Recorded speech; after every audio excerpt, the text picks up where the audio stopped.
Oh my God, I didn't think about that. Maybe you should stream for 11 hours because like I don't know if you upload your stuff to YouTube after you're That done, was my but like words. Once you board this you ship, can't you kind of there's no can't turning upload back. things longer than 12 hours. The next So like a ground your 12-hour feet will stream, touch will be that of the new you world. know. Are I you know sure I know about that? If any of you have lost Listen, your nerve, I've then step uploaded away or I now tried to and let upload a no one 14-hour touch you. video of me Very well. beating Monster Hunter Then World, sail safe and strong, and Mm-hmm. it would only and come may out the to like an sapphire hour star because it would light your way. omit the first 12 hours, and it's like, bro. But I don't know. I had the same thing happen with God Eater 2, where I beat the game, but only 11 hours of it came out, so that's always amazing. And all right, let's begin the interview. Hello to anyone listening. This is Monastic Gamer, your host. With me today, I have Zed, also known as World 3 on Twitch, and he goes by other names on other platforms. Welcome, Zed. Hello. I'm happy to be here, by the way. So, we already know your name. What is your age and where are you from? I am. I think I'm 30 something, but I'm from America. Um, I don't know. The American flag and firearms. I don't know what I could really say about my country. That would Oh yeah, and outsourcing everything. You know, that's fun. But yeah, America.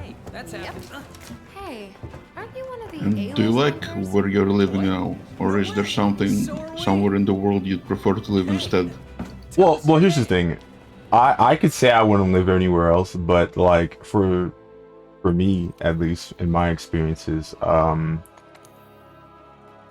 there are different cultural things where people accept certain people based on if they're literally from that place or not, and you kind of have to keep that in mind because I know a lot of people who would love to go to Japan and all these other countries, and the politest way to say it is you know, xenophobia and stuff like that, where they're not as accepting of other races and cultures because they don't or they're afraid of the fact that those people might not appreciate and accept the values that they already have in their country. So you know, that predisposition makes me kind of reticent to want to go to those other places. But I do think that other countries like they conduct themselves differently and stuff like that, and I do appreciate what that is. I like some of the cultures that exist in other countries as well. But you know, a bird in your hand is more valuable than a bird in the bush. So Right. I'll never be too sure. What made you decide to pick up streaming? I I have a server that's like years old, okay? Um it was in my I believed that um the reason why people weren't sticking around at the server was because I just had memes and I had music and stuff like that, but there was no content in order to, you know, kind of encourage people to want to be around at any given time. You know what I mean? I've merged webhooks and stuff like that from like Reddit and Twitch before, you know, they updated their policies, and Reddit before they updated their policies to you know, hate the fact that people are using APIs to, you know, intercept what they get on their site and put it on another site. So I've essentially tried to make ecosystems where people could come in and they could be informed about the things that they care about at any given time, but it wasn't enough.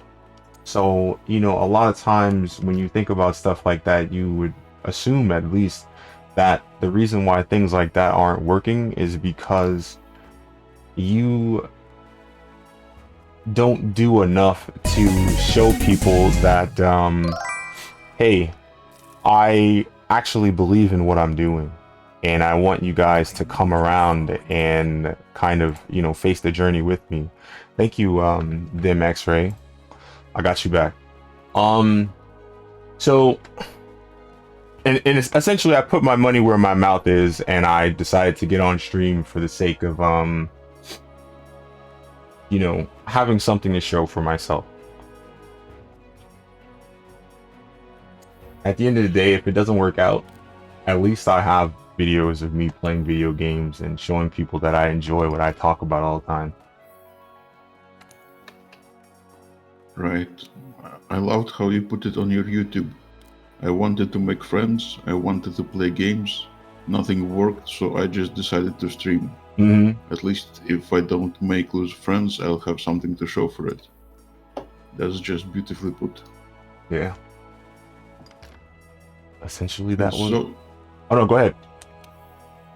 How long have you been streaming for? Inside of a year, because for example, I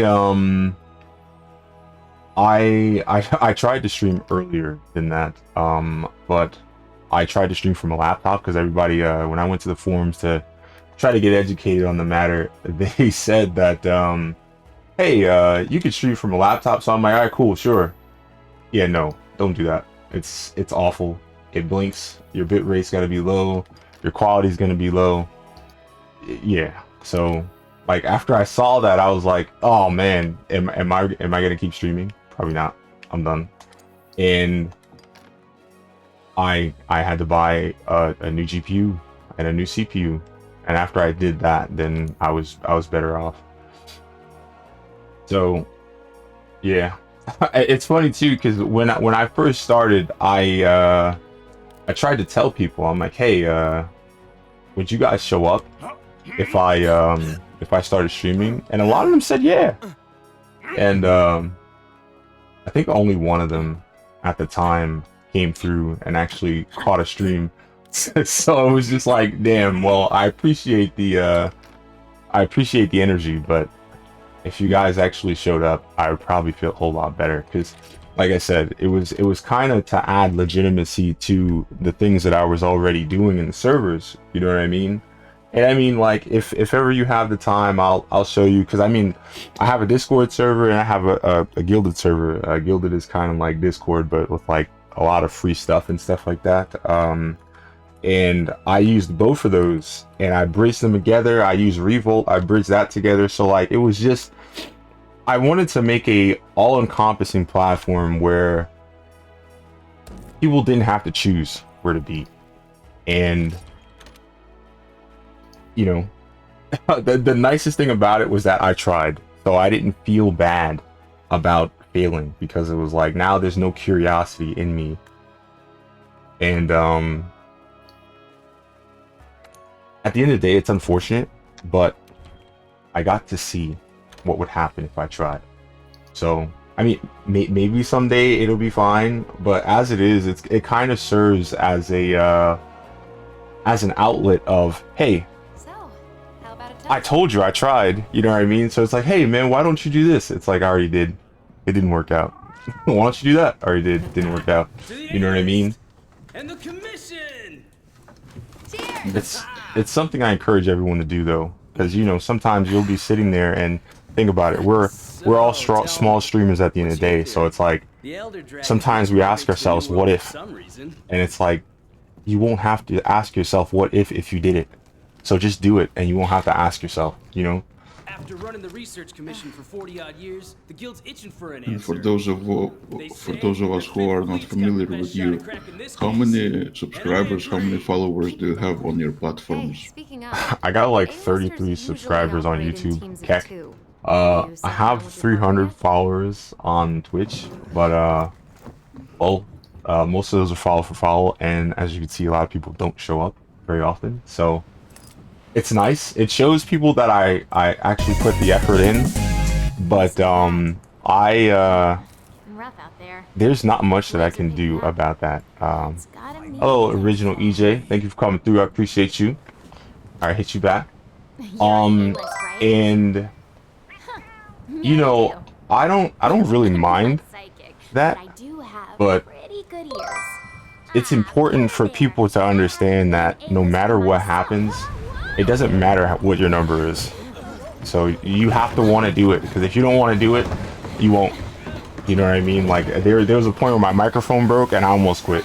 I was like, bro, I'm not gonna make content if my mic is shitty. So I just kind of threw in a towel for a while until I got another one. But if you're happy to do it, and if you have people with you, it's awesome. Because like, for example, I say I got 300 followers and stuff like that. Bro, I know people who don't have that many followers, but they have at least 2 or 3 friends that come to their stream all the time. They're having a blast. And if you have any friends who will come through and keep you company, you'll have just as much fun, if not more fun, than me. So if you're thinking about doing it, do it. And so far, would you consider your experience a success?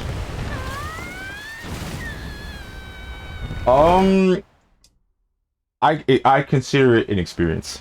I wouldn't call it successful. It's just like, for example, like I told you yesterday, a lot of reasons why I do what I do is to kind of cope with some of the insecurities that would come from failure. Like I said, after I'm done streaming this, I upload it to YouTube, and then I repurpose it again, even though I'm live on YouTube right now too. But like, YouTube doesn't actually view their live content unless you're somebody. Like, I'm not Moist Critical, bro. Like, my followers are not going, or subscribers, because you know YouTube, they're not gonna go to my live stream. So it's like, heck. So, you know, at the end of the day, you have to just go, you know what can I do with this? And a lot of people tell you that. That's why I remember you said that some people told you that you should upload your stuff to TikTok. So, you know, they're not wrong, but a lot of the content that I make, the full frame is important. You know what I mean? So like, seeing I guess a cropped video of my stream doesn't show you what I'm trying to explain to you in my voice. So TikTok is actually really hard for me to do, and so is YouTube Shorts. You know what I mean? So like, I've been an asshole about it, and I made a little section on YouTube that says I hate YouTube Shorts. So I basically publish little shorts on there, but they're widescreen, so they're not considered shorts. So, you know, I'm basically my own worst enemy in that, because I'm too stubborn to try to make shorts. But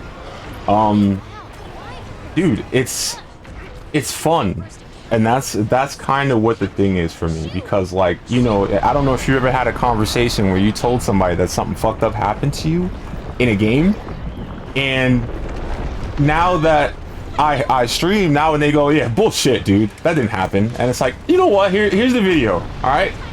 Look at the video and actually trust me next time. You know what I mean? So that's one of the good things that I like about it too. And, so far, do you consider streaming a job, a hobby, a passion, or a project? I'd say it's kind of all of it. Because when I first started streaming, I streamed every day, okay? And I enjoyed streaming every day as like someone who enjoys playing video games every day. But you gotta understand, when you stream and you're sitting here, you're in chat by yourself, and nobody's talking, or people only like a certain game that you play, so when you play something else, they're all gone. It makes you feel like, why am I turning this on every day? So that's when it starts to feel like a job. The part that feels like a project is when you kind of think about what you can do to make your streams better. Like, you know, you get a soundboard, or you get a new overlay. You start integrating timers and stuff into your stream so that you can, you know, create a more interactive experience that you don't have to curate after you're done streaming. Because, you know, some people do editing and they put their little subscribe to me things in there while they're you know, well, before they render their video out. I put that in there before that. So now, like, if you're watching a clip or a gameplay footage of me doing anything on any platform, you'll be able to see where to find me if you care to do so. You know what I mean? So like, there's different things that I change every now and again so that the overall experience can be better later on. But, you know, that stuff is fun for me. I like customizing things, so I found this in the it's not, that part of it is not a job, you know? part of one at The least. job is coming on here and knowing that there might be days where nobody gives a shit, and you're just sitting here in a padded room by yourself trying not to sound crazy, because believe it or not, Twitch thinks that you should be talking even if no one's in here, This is where our and ship was supposed to dock. that's stressful, For okay? now, I think It's it would super be best if we stressful. make our way to base. The I map hope should that's help not a us bad find our answer. way. No, that's perfect. And do you feel comfortable streaming? And if yes, how long did it take you to find that zone of comfort? I think starting off, streaming was the most uncomfortable thing that you can do in the world, because it's like you have nobody. It's like, you know, for me, it's kind of like when you get up, when you stand up on stage, Research you Commission's know, like headquarters. Come on, how let's many go. people are going to believe in me? How many people are comfortable seeing that I'm on stage and not somebody else? You know what I mean? So it's like, before you get anybody who actually According to wants map, to, to get to HQ, you we know, need to put their effort into you, what are you streaming for? You know what I mean? So like, the hardest part about a lot of things is getting started, and These Aptonauts I do seem think every bit that as docile as that those is going to back be home. something that everybody who's getting into streaming needs to know, where it's like, the beginning is going to be the worst, because you're Looks like the basically canvas in a scout flies white were ours when I box sent earlier. and you have to paint the If you lose walls. sight of me, You know just what I follow the mean? scout flies, and they'll lead you right to me. And how long did it take you to get comfortable? I had someone who was streaming introduced me to streaming before, and then I knew someone else who was streaming, he's probably more popular now, but I haven't talked to him in years. But he's actually got a lot of the same insecurities that other people have gotten, and at the time the dude had 22,000 subscribers, so it was like, how could you feel like that? You know what I mean? So it was kind of weird. And then before then, it was like he used to tell me, and that's probably one of the reasons why I didn't start streaming sooner. He used to tell me that streaming isn't just as simple as getting in front of a and it's basically turning the computer on and going live. Streaming isn't that easy. But if you actually enjoy playing video games, it is that easy. You know what I mean? So it's like, you just kind of have to figure out ways to cope with some of your insecurities and offload them to other things. Like I said, if nobody watches me on Twitch, I can put it on YouTube. And all you need is a couple videos to see that you have a justified fear of that. Because, for example, like, I've streamed Super Mario 3D World on here, right? And 50 people watched it, right? That's not bad. Nothing can stop us. But I put it on YouTube and 100 people watched it twice, because, you know, I didn't know what I was doing on YouTube, so I uploaded the same video twice by accident. One got 100 something views, 120, and another one got like 86. And then later, I uploaded Super Mario Odyssey, and I had my encoding settings wrong, so it's choppy as hell. And it's got like 1.4 thousand views all over there. But I think it's got like 30 or 40 on Twitch. So it's like, you have to basically put yourself everywhere for the sake that there are different viewer groups, and depending on what people want to see, they'll show you where they want you to be. You know what I mean? So you kind of have to find out what bothers you the most about streaming and figure out where you can adjust in order to kind of balance how you feel about it, you know?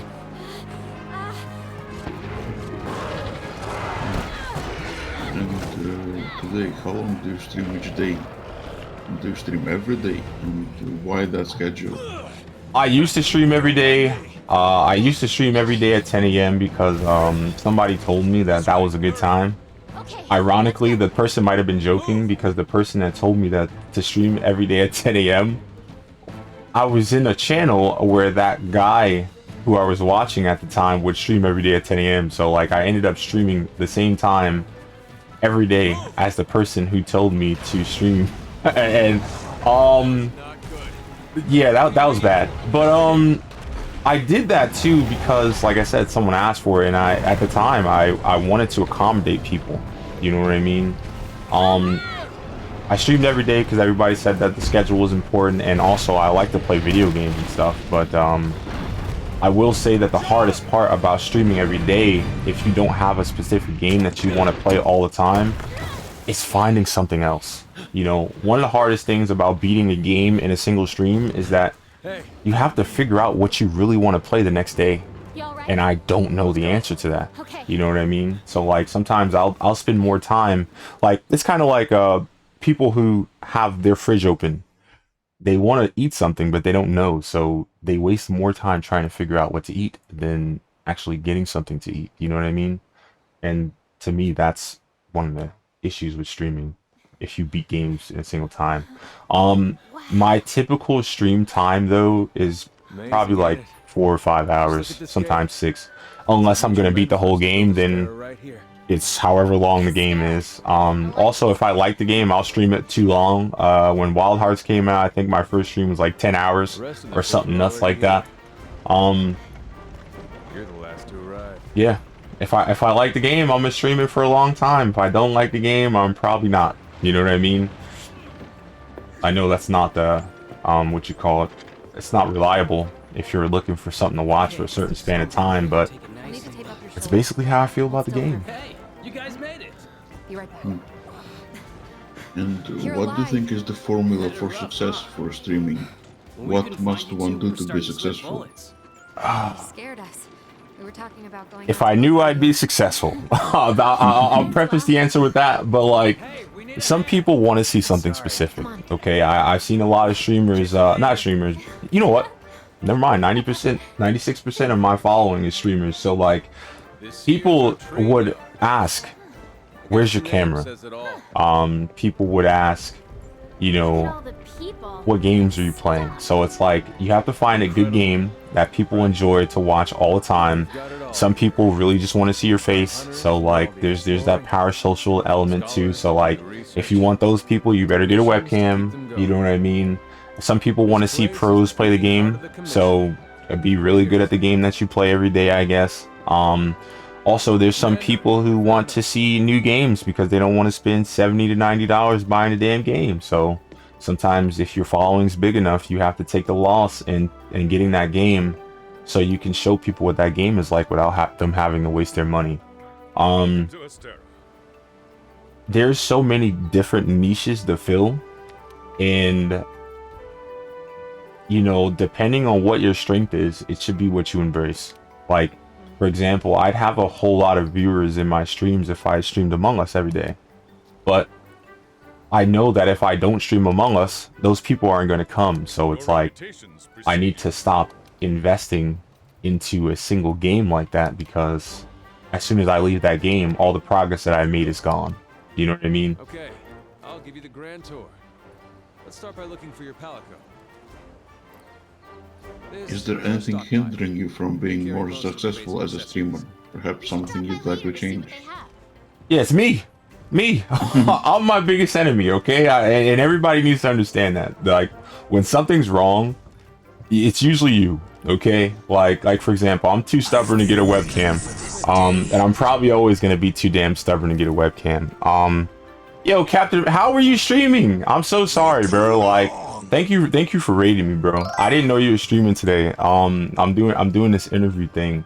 I hope that there will be a time where you might want to get an interview, because like I said, this is a really interesting way to hold conversations and get things done, and also share your thoughts about streaming. You know what I mean? And you're a new streamer too, and I do think, you know what, you might even be older than me. You're stream. You might have been streaming longer than me, but I do think that it would be important to show other people, and why can't I remember damn name, bro? And what you call it, Monastic Gamer, that you know, it's just, it's we're all people at the end of the day. You know what I mean? Like, it doesn't matter if we're successful or not. We're still human. You know. I'm sorry for interrupting. I like I said, Captain America has been somebody who's always been coming around, and he's a good one. I appreciate him. Hello, Sparkles. Next up is the And canteen. before you started Check it out. streaming, did you do any research into the ins and outs of streaming, the difficulties and hurdles? Well, like I said, I knew people who streamed already. One of the hardest things I had to swallow as a streamer is that some people just don't care about some things. I remember getting into some big heat with this dude, remember the dude I was talking about with 22,000 stripe. I had a beef with him because I no-life this game when it was on PS4. Okay, I had probably like 15 friends that I would play this game with, and some of them were streaming, and some of them got their following just from this game. And Over here. I would give him hell about it because it was like, yo, dude, this game is so good, this game is so fun with friends, play it more. And he would tell me about metrics. Thank you, I do appreciate that. He would tell me about metrics, and they're bad. You know what I mean? So like, even if you love the game, people might not come see it. And this was one of those games, and it was just like, it was a slap in the face. And I wish I talked to him still, because then I could probably give him a little apology or whatever, because like, you know, being wrong is something that I like to admit. Okay, I'm not the type of person that likes to be wrong and be like, oh, I'm gonna hide the fact that I was wrong. No, I'm wrong. I was wrong. You know what I mean? But it's like, Right. dude, You're calling for a council. I'm gonna do it anyway because I'm stubborn. And like I said, the worst enemy that I'm gonna have is me, because I'm a fucking headstrong dumbass. All right, and I need to. Everybody needs to know. All right, so yeah. Sometimes somebody's gonna have to check my chin so they make sure that like I'm not doing something stupid just because I don't like to not be able to do what I want to do. They're a fine group. Worthy comrades. What was your first streaming experience like? Was it a hit, or was it perhaps a humbling experience? Well, my first experience with streaming was as a viewer. That's probably why I care so much about like responding to chat and making sure people are comfortable, because at the end of the day, I'm just a viewer who is tired of watching people I didn't feel like watching. It's like, yo, you know what? I got to do it now, because nobody sets up an environment that's good enough to communicate and to make a community of people who matter. Okay, there's a lot of times where people have servers and communities. Like some of the most popular YouTubers have servers, right?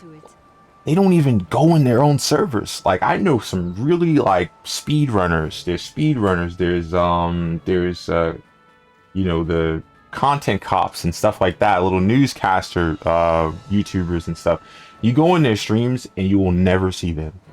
And it's like, Down to business. how do you establish a community off of the idea that you just have a fan club and you never talk to your fans? You know what I mean? So it's like, no, I need to make a place where people can come in here. I'm here. They need to talk to me. I'm going to see them. I'm going to talk to them. We're going to hang out and all that stuff. And I mean, don't get me wrong. Like I said, I've done that years before the other time. But like I said, I'd rather try it and be wrong than not try it and worry about what if. There is no what if now. I did it and it didn't work, you know? Altering the ecosystem, reshaping the land. Do you have any stories of overcoming difficulties and succeeding in streaming? Once every decade or so, they flock to this continent. My biggest issue was that people were telling me restreaming is bad, because they said that the biggest issue that came with restreaming was that you would alienate your audience and not give them the opportunity to interact with you. And I've found so many chat chains and stuff like that, and like I told you, I already bridged my other servers together, so you type in one and the chat goes to the other two platforms. So like, I do that now. So it's like, for me, I want to make sure that people who don't want to be on that platform can go on a different platform and still hang out. And I've basically done that all the way through. I don't know if that's what I would call successful, but it's also like, it's an opportunity. You know what I mean? So like, sometimes people will watch a stream and be like, oh, this isn't his primary stream. He's probably not going to see it. I'm going to see it. You type on YouTube, you type on Kick, you type on Trover, you type on DLive, I'm going to see it. You know what I mean? So it is what it is. Everyone else, you know the drill. Make sure these hunters Oh, have the everything trivia they came need. back on. Nice. Now we're talking.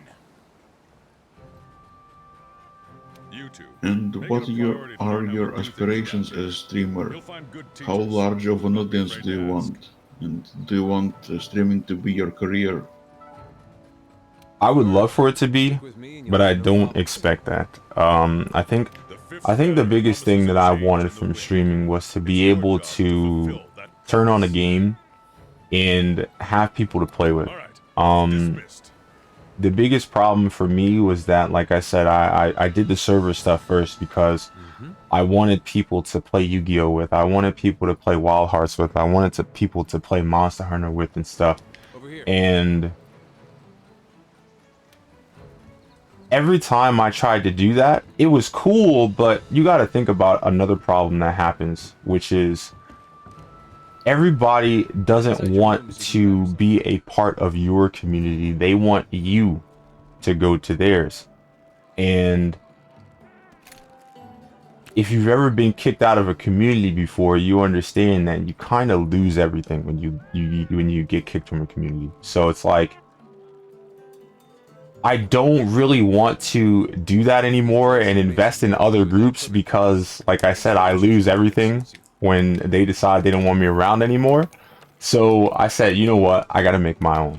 So I have my own for the sake of, not having to worry about that. And I think that that's the reason why everybody has their own community, because Want to get going? losing access to a community and basically having everybody behave the same way that work people behave, because I don't know if you've ever like lost a job or switched shifts or switched departments, got promoted or something. Like all those people that were your friends when you're standing right next to them, some of them are not your friends anymore, and it's like, that's painful, so that's what I wanted to defeat by making sure that I had a place for me and people that I would keep around, because it was like losing access to all your social groups is terrible. And it's I guess I could say it's traumatizing, but it's not that bad. But it's exhausting. You lose your friends and now you have to find new ones, and if you were comfortable with the friends that you had, you might say things to people that make them uncomfortable because you assume that they understand that you're worth trust and that they wouldn't take some of the things that you say serious. And you kind of start off burning bridges and stuff like that initially. So you can't even be yourself until you make a good group of friends, and that's a shame. What advice would you have to new aspiring streamers? What advice do I have for new aspire?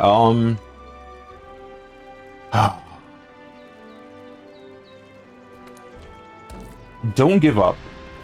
I think that's the biggest one, because I don't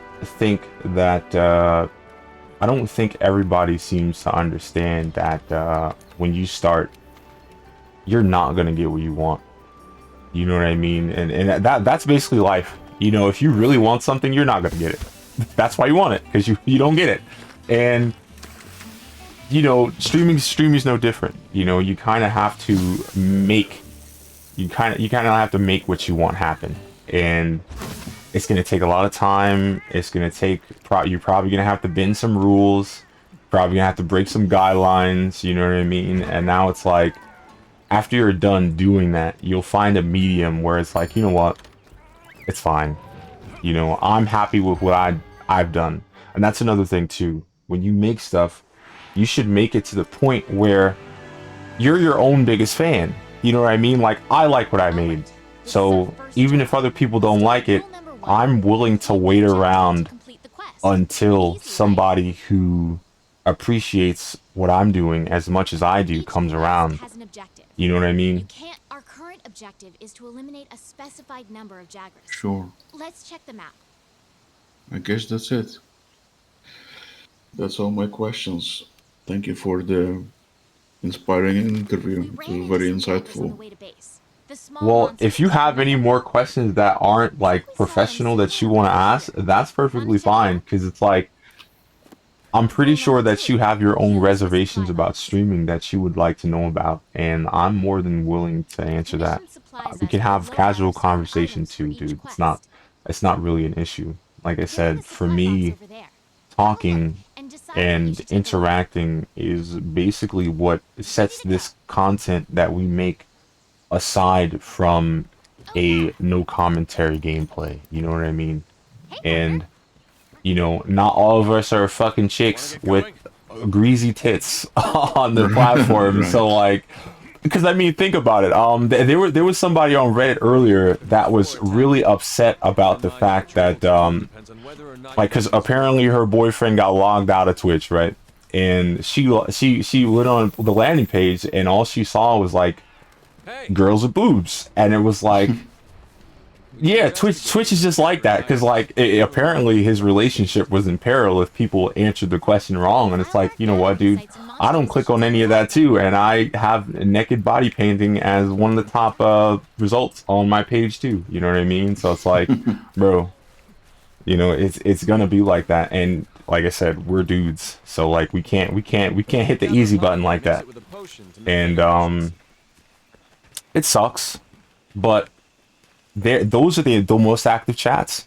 Those are where the people talk, you know, like we're over here fighting over lurkers and stuff like that, and the people in there, they're not lurking, they're thirsting. You know what I mean? See how you hold up when you're on your own.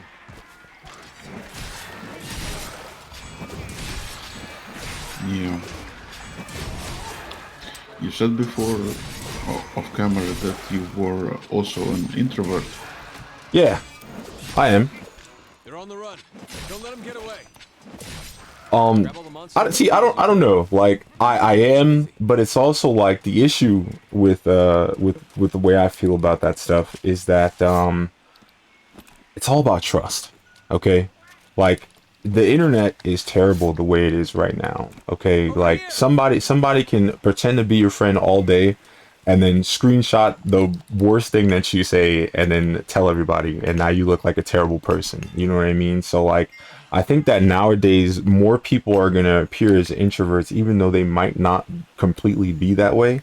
But it's because of the fact that like their own security is in jeopardy because people monetize everything. Okay, like for example, if somebody really didn't like us and we said something controversial in this stream, it'd be a short somewhere and they'd make money off of it, and people would come here and be highly upset with what we said. You know what I mean? So it's like you can't have an opinion without it being in danger of being criticized and ridiculed. So I would understand why more and more people become introverted as we move through the years.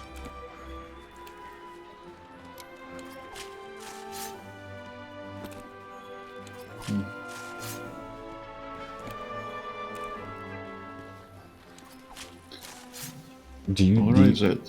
Oh, okay. I think that's all for now.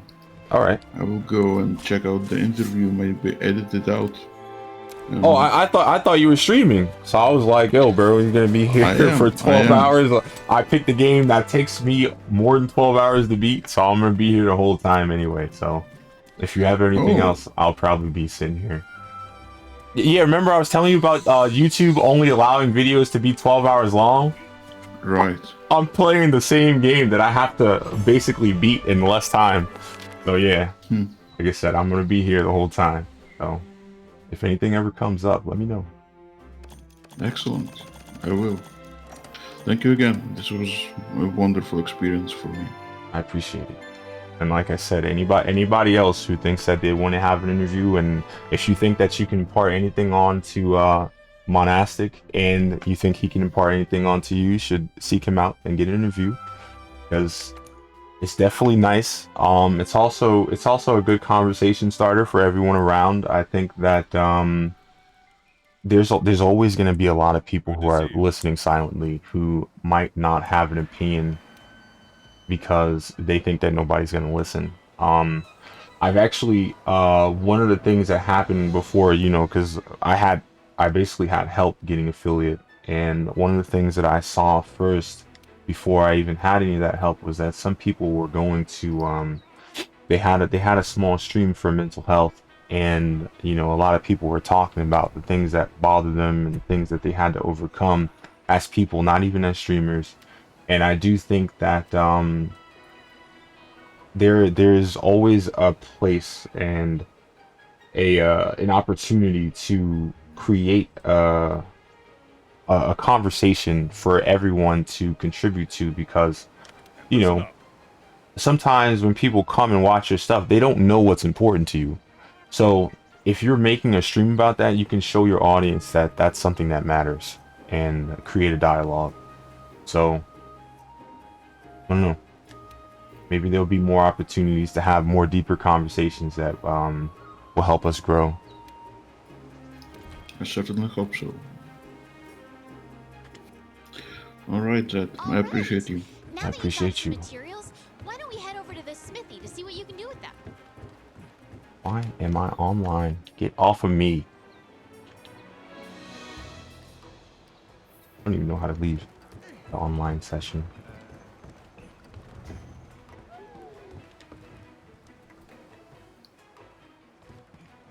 Wow.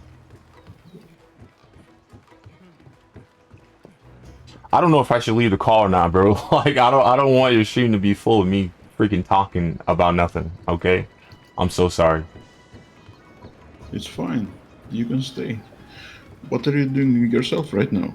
Oh, I'm trying to figure out how to leave the lobby, because like the game, you know, Monster Hunter, it's an online game, it's a multiplayer game, but I don't want to be I don't want to be in the room with these guys right now, because like I'm gonna beat it real quick. Well, hopefully real quick. 12 hours is not real quick, but you know, I don't want some overpowered guy jumping in the quest and just like breathing on the monster and it dying.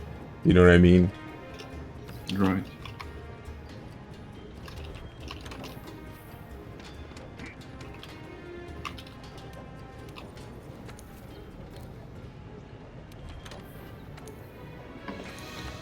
What questions didn't I ask you? What questions do you think I should be asking people?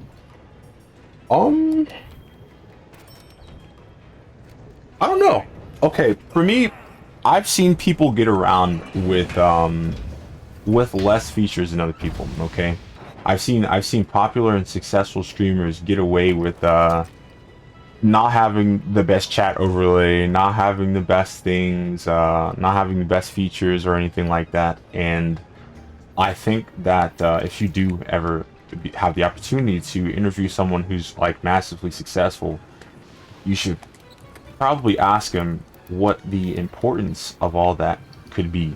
You know what I mean? Because you know, a lot of streamers kind of lead with the idea that, you know, it's all about being charismatic and being entertaining, and it's like it's very hard to be entertaining when there's no audience. You know what I mean? So it's like, Hey there, partner. you can't. They probably have a better answer to questions like that, and I do think that that's important. Also, You can pick there up are quests some in streamers who are passport successful and they have 720p streams with horrible bit rates, and they have tons of viewers, and everybody just they go in there and they love it, and it's like, how are you doing that, bro? How are you literally coming in here with like 2009 quality and still leaving out here with a fantastic user base? You know what I mean? Like, sometimes knowing what they feel is important will give you a better idea of what success looks like, because they're going to tell you the truth, and it might not even make sense. Because I know for me, if somebody tells me that, I'm gonna be like, yo, you're lying. You're lying, bro. I don't. But you know, they get away with it. Like for example, I've seen someone stream like Super Mario World, and they basically held their phone to the screen, and they had thousands of views, and it's like, what? what do you mean? You know what I mean? So it's like, it's different for everybody, and you have to understand too, like, some of these people have connections, or some of them have friends, so they'll go on Discord and they'll tell, hey bro, I'm streaming, guys, you want to come watch? And then people will come watch, and they'll tell their friends, stuff like that.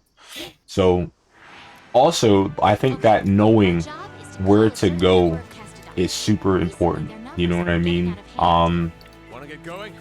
Like, for example, there's a lot of places that you could go yourself.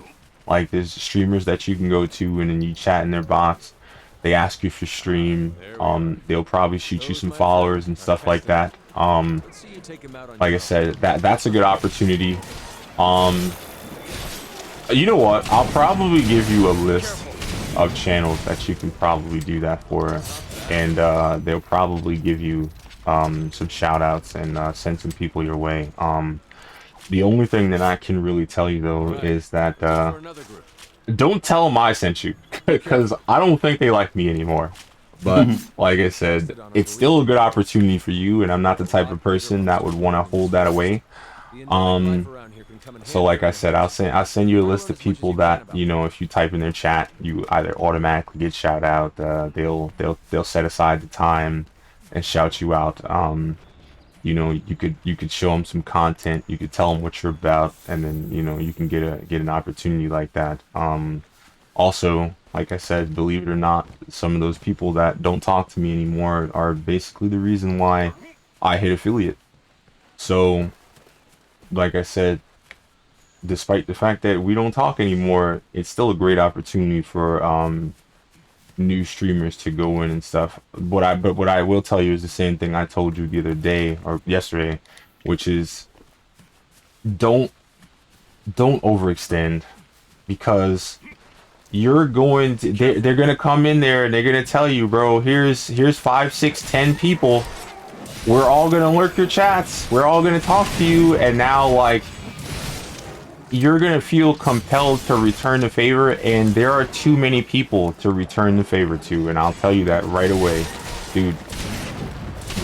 Watching 10 streams at the same time, trying to, you know, support everybody. No, you're gonna hate streaming immediately, and that's what happened to me. Where it was like, yo, dude, it's a job, you know. And now it's like instead of you streaming, you're worried about showing up to their stream and, you know, keeping their chat active. And then after you do it a lot, because I know for me, I usually do things first before I question them, because I want to know the answer before, you know, I have like questions and concerns about something that I don't understand. And I did it, and like I said, when it's my turn, bro, it was just like I said, exclamation point lurk, exclamation point lurk. Hi, how you doing? I'm gonna be lurking. Hi, what's new? And then you answer it. They say, oh, by the way, I'm lurking, and now they don't answer you. So now you're basically talking to no one with a name, and like I said, it's ugly.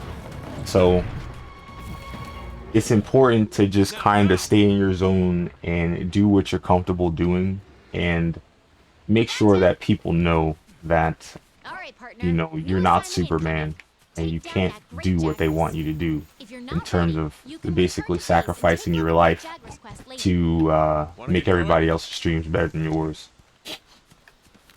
Because that's how I felt about it. Because like I said, somebody in my chat would literally lurk my streams every day, not talk to me, and then when there was a new chatter in there, they would talk to them and say, hi, you know, do you stream? I know somebody who will help you boost your channel, blah blah blah. And now it's like, bro, you're stealing, you know, you're stealing from me. And it's like, dude, I'm not in a position where I'm, you know, super interesting enough to hold these people. You know what I mean? Like I said, I have a community, I have memes, I have music, I have art, I have news, I have all those things. I have the infrastructure. I'm an infrastructure guy. It's there. But I don't have any interest. So now I see you taking the only opportunity I have at getting interest away from me. for the sake of growing someone else's channel, and it's like, bro, get out of my channel.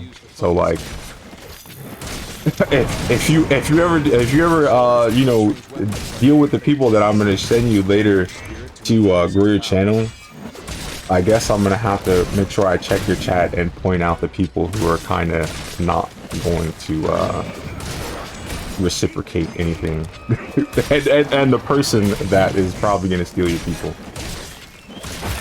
Because there are going to be people in that community that basically only talk in your chat to advertise their own chat.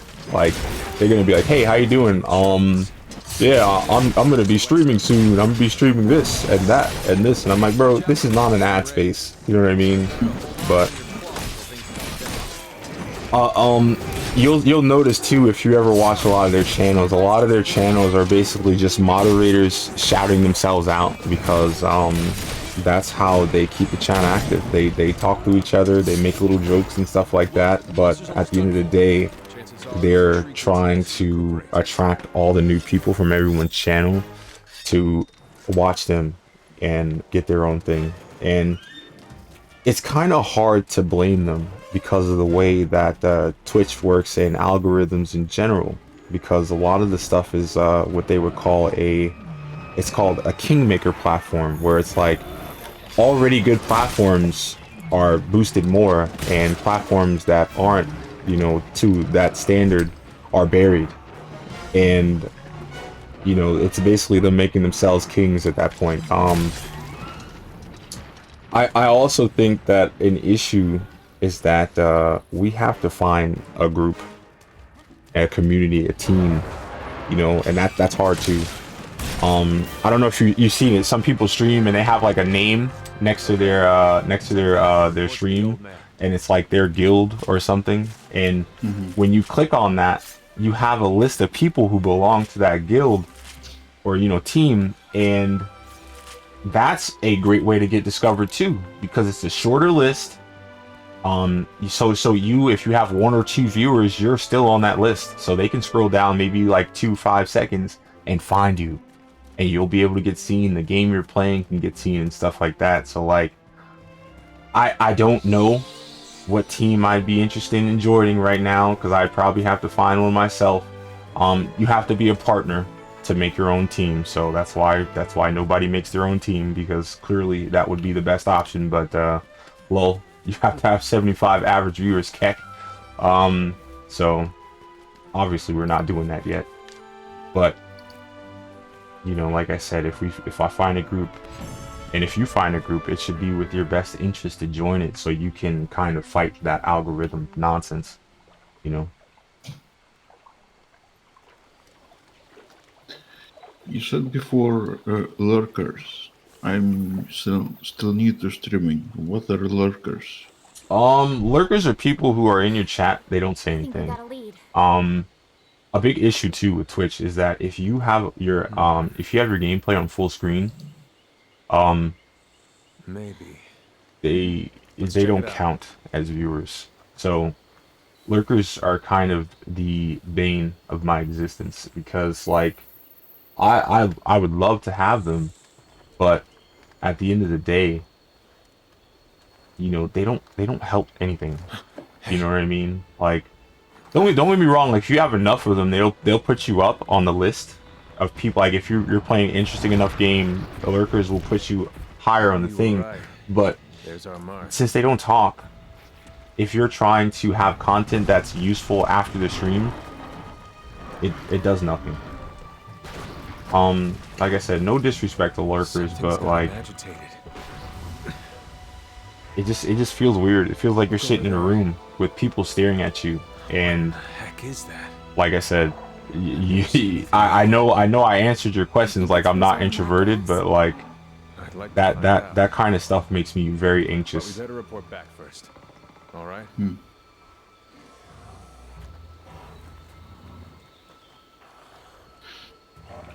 I have to restart my system. For some reason, I am not able to launch the game. Uh-oh. Yeah, take your time. I'll still be here. I'll be back.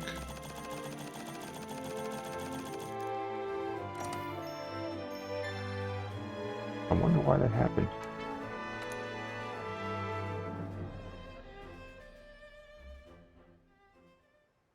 see. Uh-huh.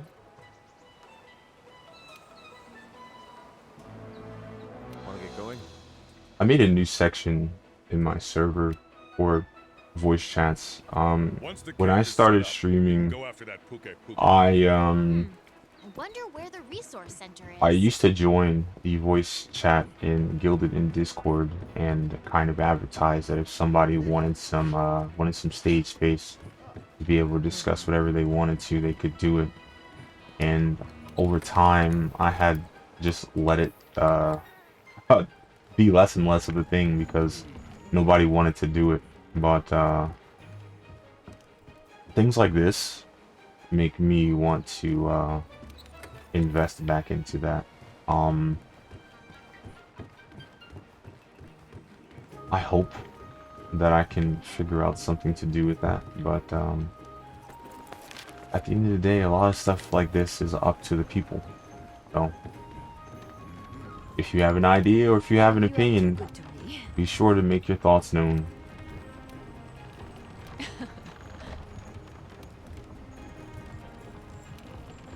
Don't let me down.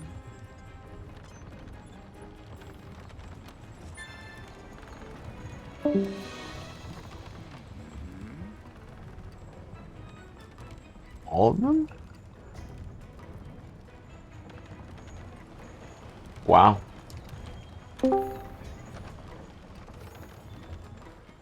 Oh, that's funny. It said you basically left the call for like 2 Meet seconds. me at the gate. No. Right now? Yeah, no, there's a delay. If you turn your computer off, like Discord would just leave you in the call, and you left the call for like 1 second, you came right back. We can expand expeditions as we Excellent. delve further into the new Let me world. check if the game is Pretty good running. incentive to explore, right?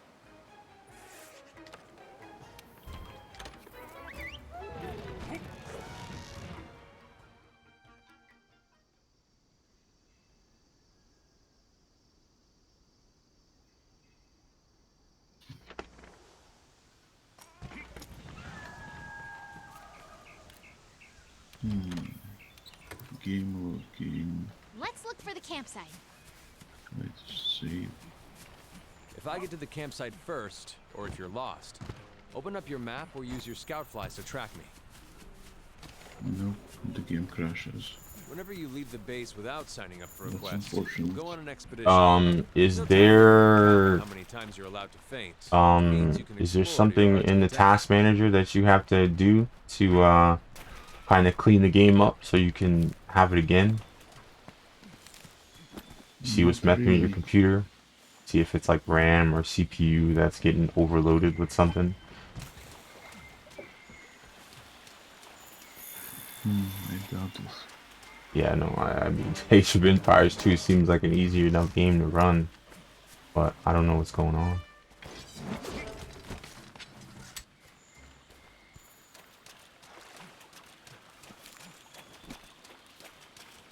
I guess it also depends on what you're using to render your stream. Because I know the funny thing is the first time I rendered this game, Monster Hunter World, I used my CPU to do it. And why am I pressing minimize? Keck, I minimized the game and I lost internet for the thing.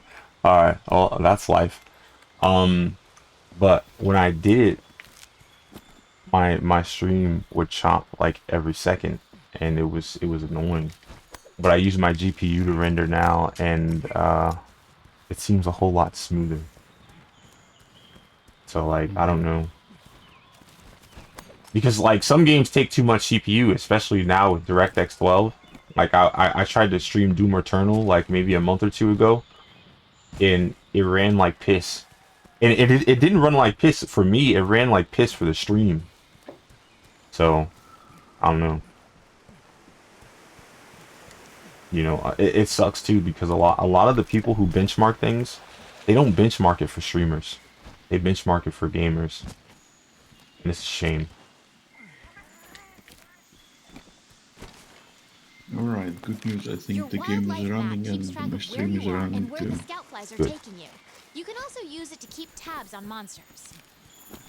Another thing Do you you- could test too, if you think that might be an issue, I do think that if if need be, closing Discord. If the stream works after you close Discord and the game works, then by all means, do what you need to do to protect your content, dude. Of course. Well, I think, to be honest, my own content will be more entertaining with somebody on. I feel the same way. I'm not gonna lie. So, do you often have people in voice chat? Nope. On PlayStation, yes, but I wasn't a streamer when I played Monster Hunter with people in voice chat. Like I said, I had people in party chat for hours. Okay, we all played video games, we all made jokes, it was fun. But like I said about the work thing, when you stop working at the job with these people, bro, the friendship is over. You know what I mean? And it's like, you know, we weren't friends. We were just in proximity, and that's a shame, because like I said, with the server things, when PlayStation went out of style and Monster Hunter Rise, or no, Monster Hunter World came out on PC, I scrambled a server together. It wasn't as good as, you know, what I have now in terms of like localizing all the data and stuff like that for people to kind of just have one spot to be. But I invited all of them, and basically all but maybe one or two of them came, and none of them talked. So it was a bummer, you know what I mean? Because it's like, you know how it is. People say, you know what, this is the solution to all your problems. All we need is for someone to do it. And when I hear stuff like that, bro, I get to work. I'm like, yo, what? That's all we need? I'm doing it. And I go do it. And like I said, I did it, and that wasn't it. So it was a pain.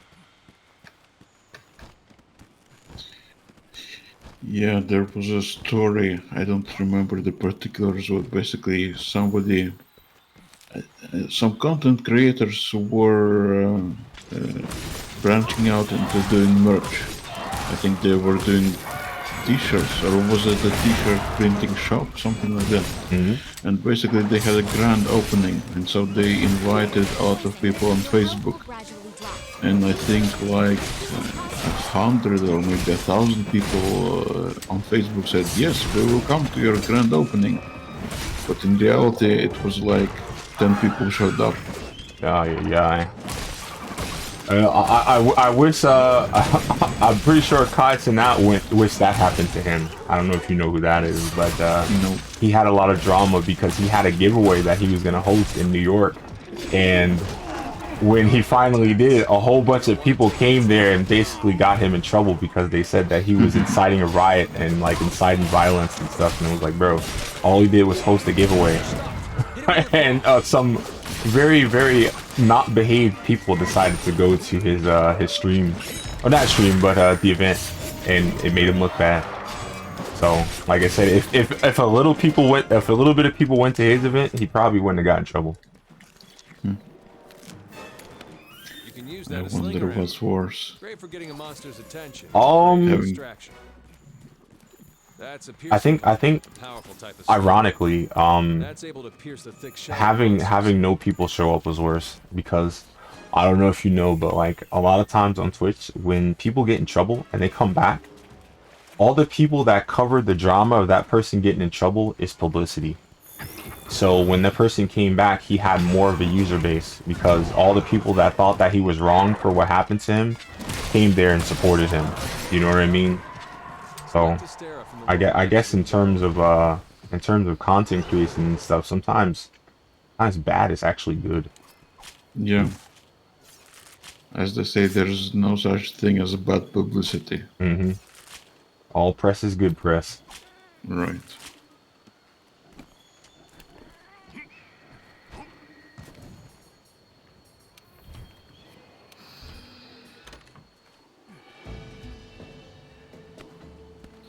I know I asked you this on the interview, but still, how many viewers would you like to have? Oh, I might have skipped over it. I don't know, because like you remember too, lurkers and chatters aren't the same thing. So you could have all the viewers you want to in the world, but if they're all lurkers, it doesn't matter. So I can't really answer that specifically, but I'll answer the chatter one. Somebody asked that, like, how many active chatters will you be able to actually keep up with? And I said that if they're really talking, like, you know, legitimately talking about something, then probably like 7. But if they're just saying like small quips and stuff, I could probably hold 20. Now don't get me wrong, I'm not saying that I don't welcome more than 20 people to come talk to me, but I'm saying that, like, I don't have the capacity to talk to more than that many people, because you got to think about it too. Like, my stream window, for example, like, you know, where I can see my chat being relayed, it only has about like 5 spots for people to send messages. So like, I'm only seeing the last 5 or 6 messages as it is. So it's not going to be easy if too many people were saying, like for example, you have people that basically post emotes. If too many people do that, I'm going to miss what's going on. You know what I mean? So like I said, it's not as high as you think it is. I'm not going to tell you I can talk to 200 people and stuff like that. That's not true. You know what I mean? But that's kind of why I wanted to lead with community first, because all those people that I didn't hear, all those people that I missed their comments, they could talk in the server. They could bring that stuff up in Discord or on Twitter or on Reddit and stuff like that, and I'll be able to accommodate them.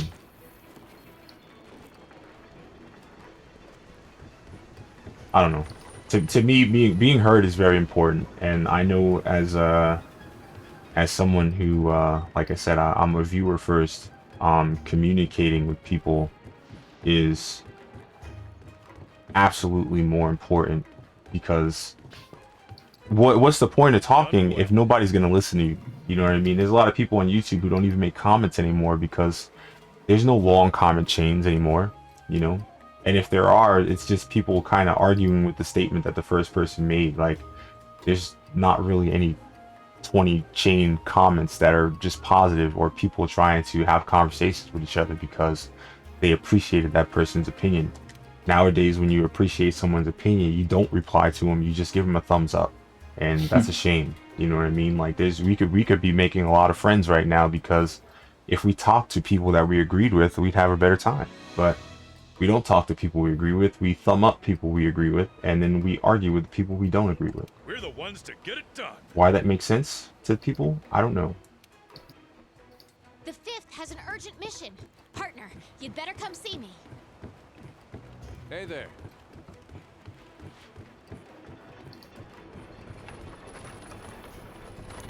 Oh, I went to the wrong one.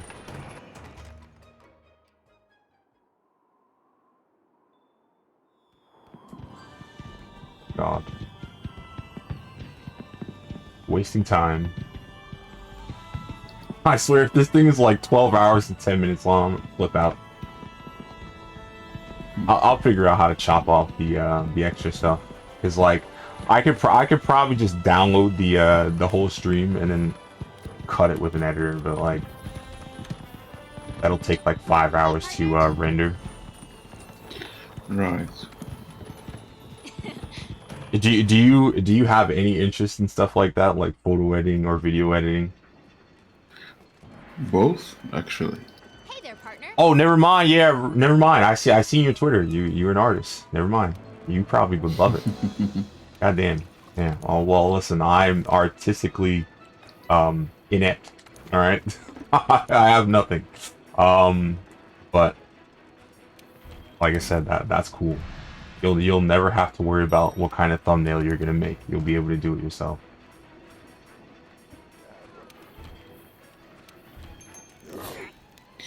Well, I'm more of an editor than an artist. I just play around with Photoshop. Oh, well, I mean, I like what you make. I don't know anything about editing though, so like, that's why I put it in my overlays, because I'm like, I won't have to edit it, bro. I won't have to tell them. Like for me, when I do editing, it's just like cutting and pasting, bro. Like I cut the video over here, I paste that over there, And I mean, listen, I know that you could probably inject memes and stuff like that too, but like, I'm pretty sure that if I were doing that, I would probably take hundreds of hours to make a an hour-long video because I'd be like, oh, what meme would go right there, and I'd waste too much fucking time looking through memes. Yeah, that's actually a truism of video editing, that it takes maybe an hour of effort to edit a minute long of Our mini canteen here serves end food that will give you a content. boost for the Ah, hunt ahead. yeah. Why do people not appreciate editors then? Because like I've seen some content creators, right? And dude, they make fun of their editors. And it's like, what are you doing? You know, like these guys are making it easy for you. You can just come on here and just, you know, wail around and make whatever thing you think is entertaining and have your editor do whatever it is. Thank you for the follow, two-time Grizzly. I appreciate it.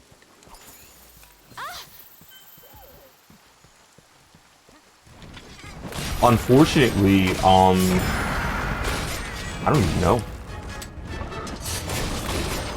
I'm gonna have to do it one of these days because, like, what I've been doing to kind of share my opinion on some ideas that I thought were relevant.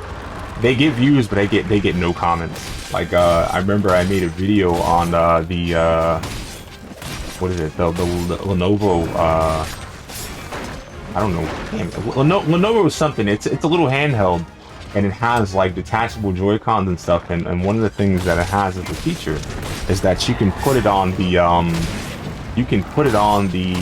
like a surface and use one of the Joy-Cons, we have to call it, as a mouse. So it's like you'll be able to have keyboard and mouse controls without having to carry a keyboard and mouse around. So that was cool. And like I said, I made an opinion on that, and because I didn't kind of like, you know, do all the editing and show all the files and stuff like that, it didn't do well. You know what I mean? Well, it didn't do well to me because like I made that for the sake of you know, inspiring or inciting conversation, and you know, inciting conversation is very hard. Because, like I said, a lot of people only really want to say something when they disagree with you.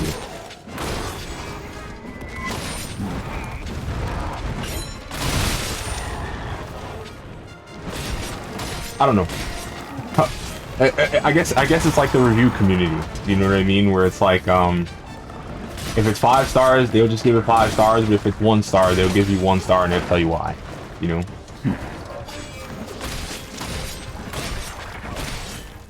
Unless it's Metacritic, because Metacritic, they'll just give you 1 star for nothing.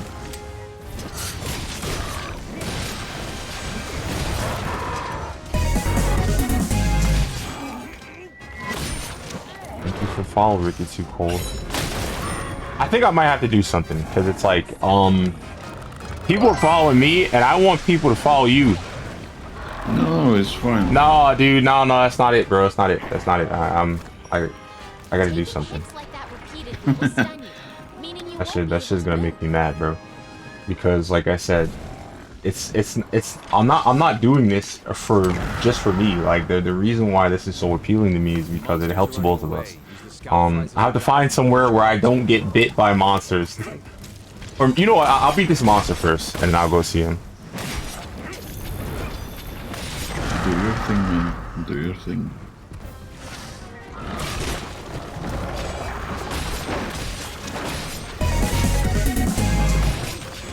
Oh no. Bro, I appreciate the follow, Ricky Too Cold, and I appreciate the follow, Elevation, bro. I appreciate y'all.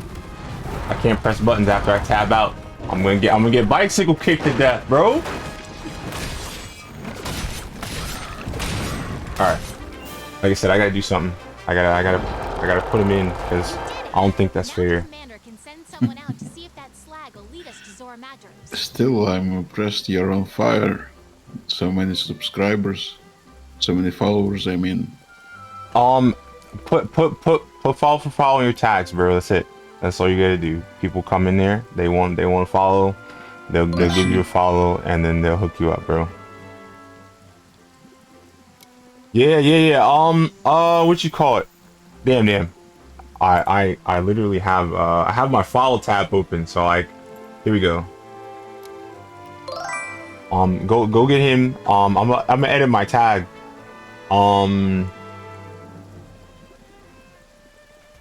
Here we go.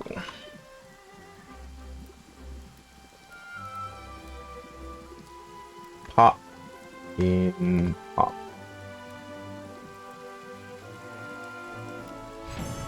No, don't press it. Enter as in actually do that. What is that? What the hell? Yeah, but it's like I put it in a tag, right? And do I have to do it a different way? Because normally when you put someone's name in a tag, they're like their name, color, and all that stuff. It shows up so that people can click on it, and they'll be able to damn it. They'll be able to just click on it and get to you, and that's what I want. Mm-hmm. Oh, all right, it did it. It just doesn't do it in a creator dashboard. Fuck it, I don't care. All right, so you're good. So now when people look at the title, they can click on your name and it'll take them straight to it. All right. I can do something else. I'm gonna put a message in to tell them to give you some love. Let me see.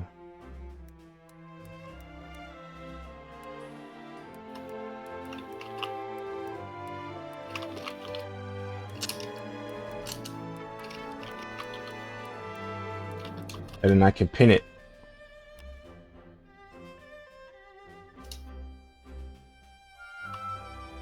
Here we go.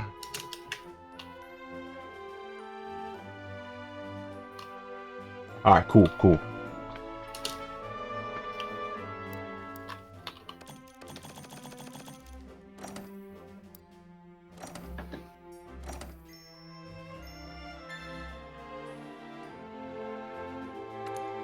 I appreciate you guys, for real. Thank you for shooting some love, bro, for real. Because it's like, you already know how it is if you guys stream. You start off and like, nothing. It's a desert, bro. Nobody's around, bro. You're trying to find an oasis, you're trying to find some damn water. Nobody has water, bro. And listen up.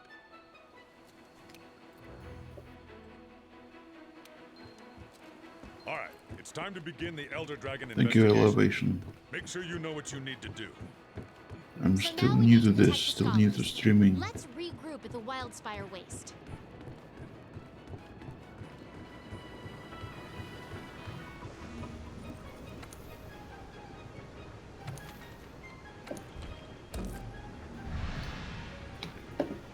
I'm still shy about responding to new followers and new comments.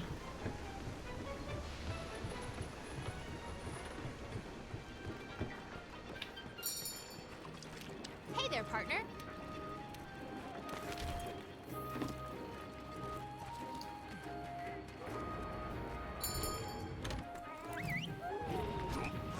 Yeah, but if you guys can, give him some company. All right. Say he's a good guy. You'll probably have an easier time in a few days too, because like I said, I'm gonna give you a list of people that you can probably you can follow, or not. Don't just follow them. Go in their channel and say something, and they'll shout you out. You know what I mean? Because like their shout outs, they highlight the game that you were playing, and then they'll make something based on what you were playing and stuff, and like I said, they'll give you some support, especially if you tell them right off the jump that you need to get affiliate and stuff like that. Now, don't get me wrong. Like you might be better off telling them it's your new channel, because like I know that you know you're basically brand new in terms of like how many things you have on there, and You know, some people might see, you know, 1 or 2 or 3 followers and be like, huh? And it's like, no, I really want to stream. You know what I mean? Don't worry about the follower count. Just, but I think about, I have the opposite problem. People come in here, they're like, oh my god, you got 300 followers. You're gonna do no, no. I'm still basically new, bro. I'm still fighting for a few people to come give me some love. You know.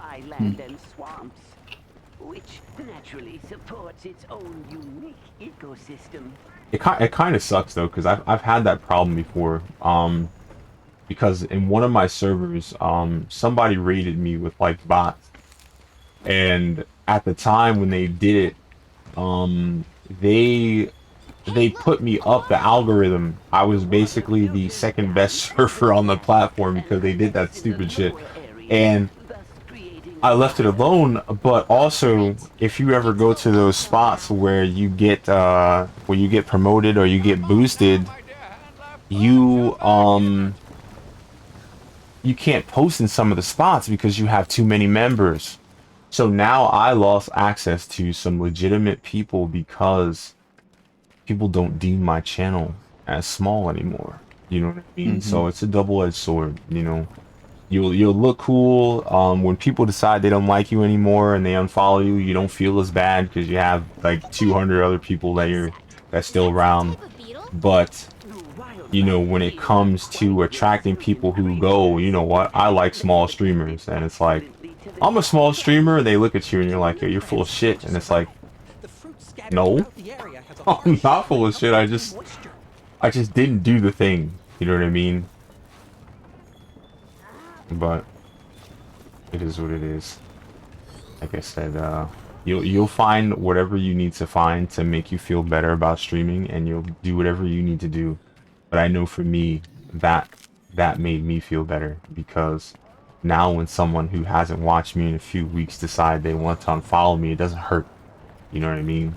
Because when I was doing it in the beginning, you know, you got 30 followers, you're trying real hard, you're telling people, bro, I'm here, I'm gonna do my best, I'm gonna be my best, and everybody's like, yeah, man, you know what, I like your stream, I like your channel, and you come back tomorrow, they're not following you anymore, and it's like, bro, you just told me you like me, bro.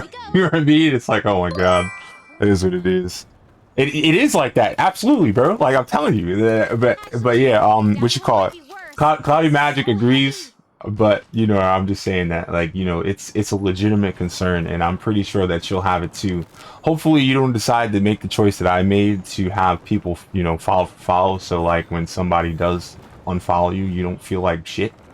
You know what I mean? But if that is something that happens to you, consider doing it, because like it's not in my interest to have anybody feel like crap, because it sucks. But like I said, when you do the follow for follow thing and everybody comes to your channel and it's like, oh my god, you got this many followers, bro, you must be doing great. And it's like, mind checking it out for us there, partner? not really.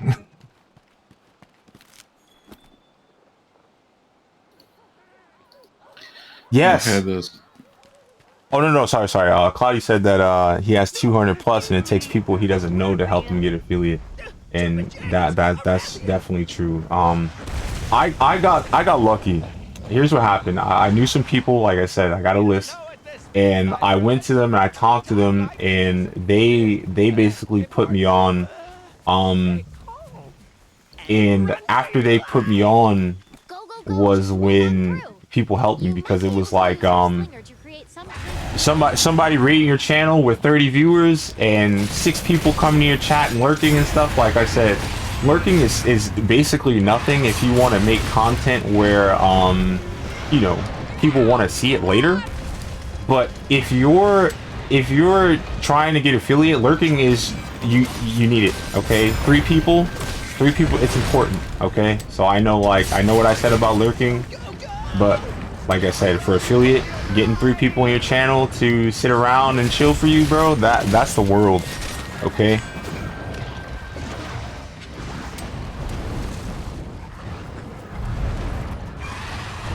Yeah, it's a weird thing.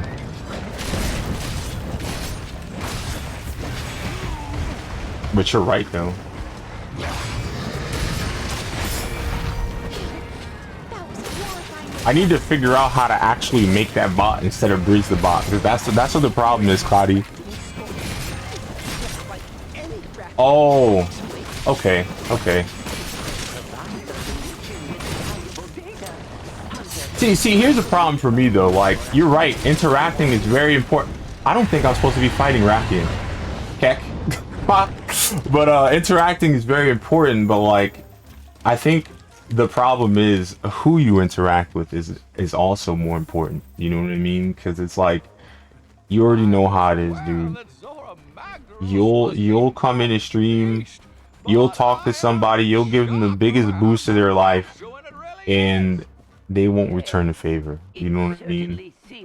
And that's very uncool, bro. So it's like for example, like I see you, Cloudy, and like I said, when you're streaming, I gotta hit you off. My schedule's been ass lately though. So like Captain America is another one. He's been here for a long time. Oh look, Apsaros. Nah, but see, listen, chatting is awesome. Okay, listen, like for example, like I told what you call it, bro. When people full screen your app, bro, when people full screen your app, they don't count as viewers. So it's like, shit. But if they talk, I don't care. I don't care. You know, it doesn't really hurt me that I got one less viewer. But like I'm trying to tell you, dude, if you're going for affiliate, lurkers are super important. Okay, like lurkers are important if you want partner too, but like getting 75 people to lurk you is kind of it's out of range.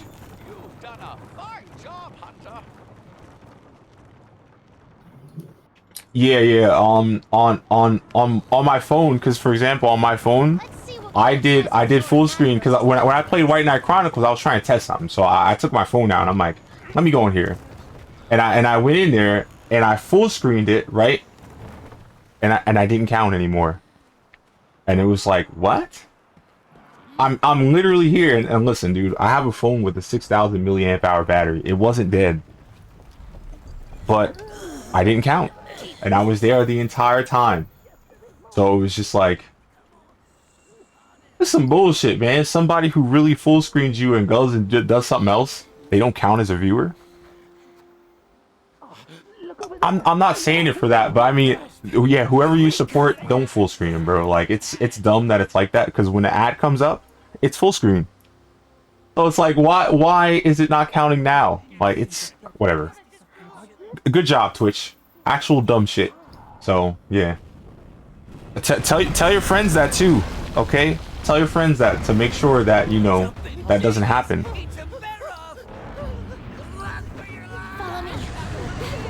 Nah, that's what's up. I'm just saying that, like, that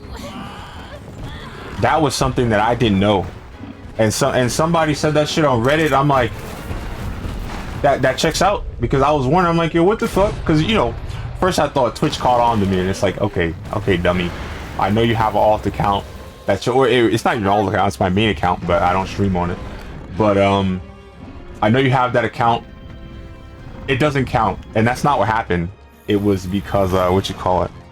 No, listen, that's fine, dude. I'm not saying that. I'm not blaming you for anything. Like I said, dude, I remember you were one of the homies that followed.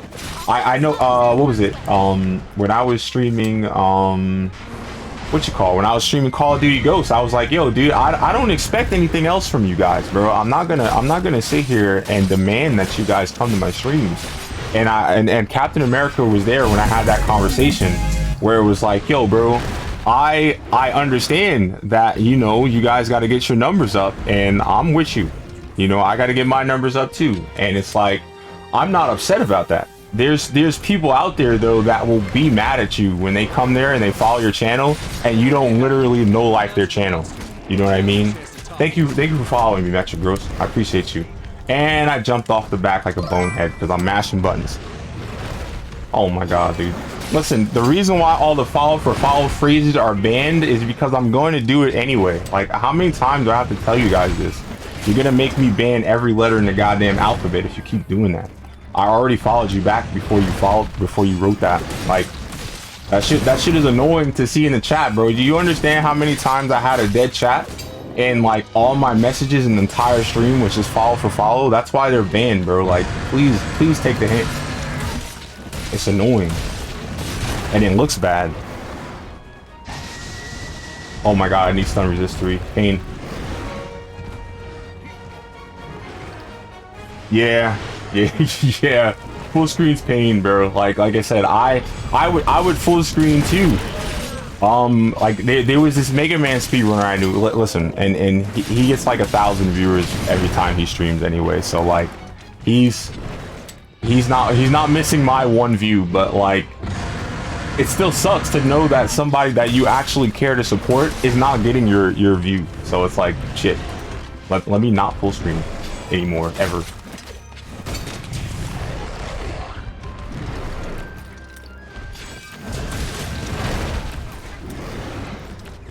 I think I can't do half my. Oh, you know what I'm doing? I'm pressing the move for the longsword attack in Monster Hunter Rise, and it doesn't exist. There is no attack like that in here. Oh my god.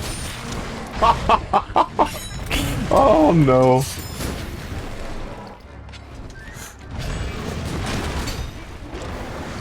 But guys, make sure you check out Monastic Gaming. Okay. It's the pin message in the chat, okay? I know you guys are coming through.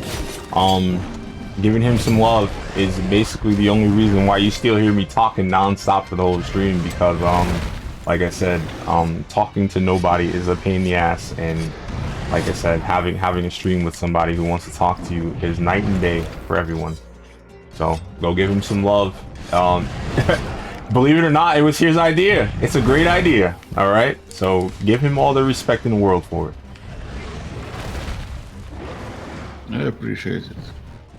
Listen, like I said, you're helping me. It's only fair. Well, It's the least I can do. It's great that we found each other then. We're helping each other. Absolutely. That's what it's all about.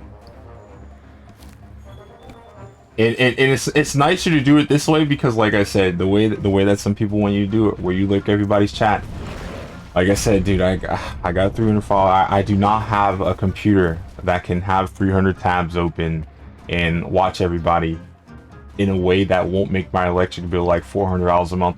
So, I mean, like I said, I want to, but I also need to work on my socials, bro, because then I'll be able to shout out everybody, and you guys can get boosted that way too. Like, hopefully I can do that. It's kind of a shame that Reddit doesn't have a spot for stuff like this. Like, if you could shout out everybody who came to your stream in Reddit, people could see who supports each other. But like, Reddit is so worried about making sure that people don't self-advertise or self-promote that it's just like, it ends up being a worse spot for people who do anything. Very good place to have conversations and debates, since like all the forums in the world are basically depreciated.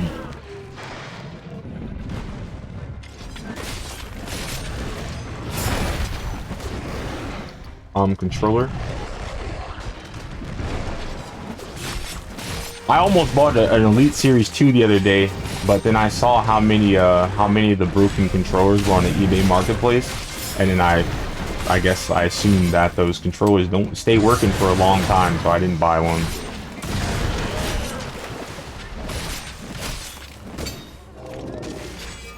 But this PS controller has seen its days.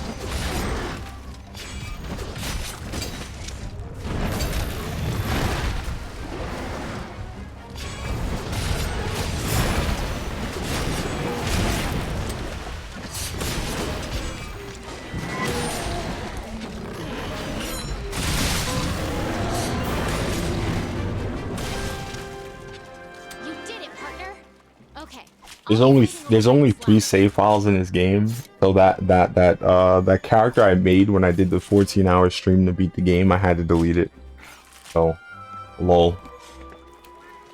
Hooray for games with 3 save slots. If you could get a following off of any game that you wanted to get a following off of, what game do you think it would be? Oof, good question.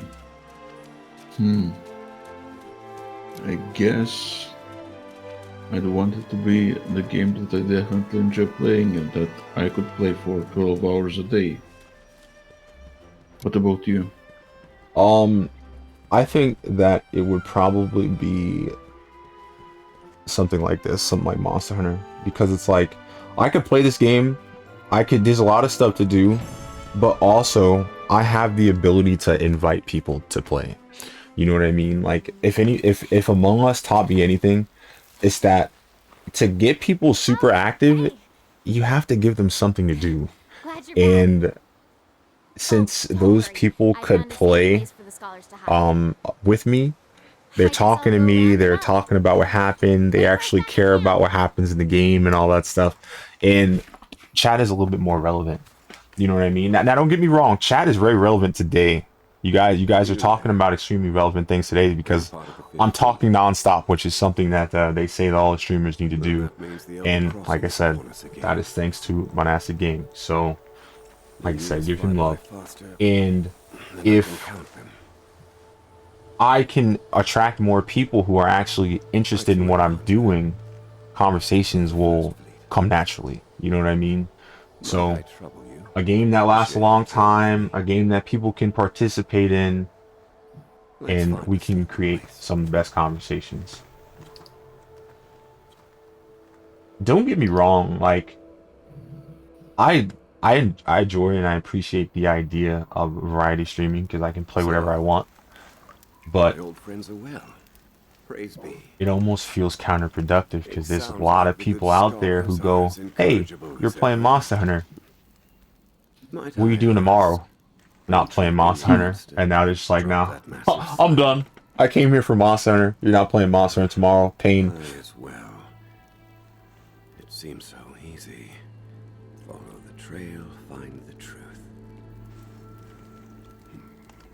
I'm actually having 3 screens right now. One where I play Civilization 2, one where I see my chat, and on the 3rd screen I have your stream. Oh, dude, listen, dude, don't even worry about that. Don't do that. Don't waste your bandwidth, bro. I'm chilling.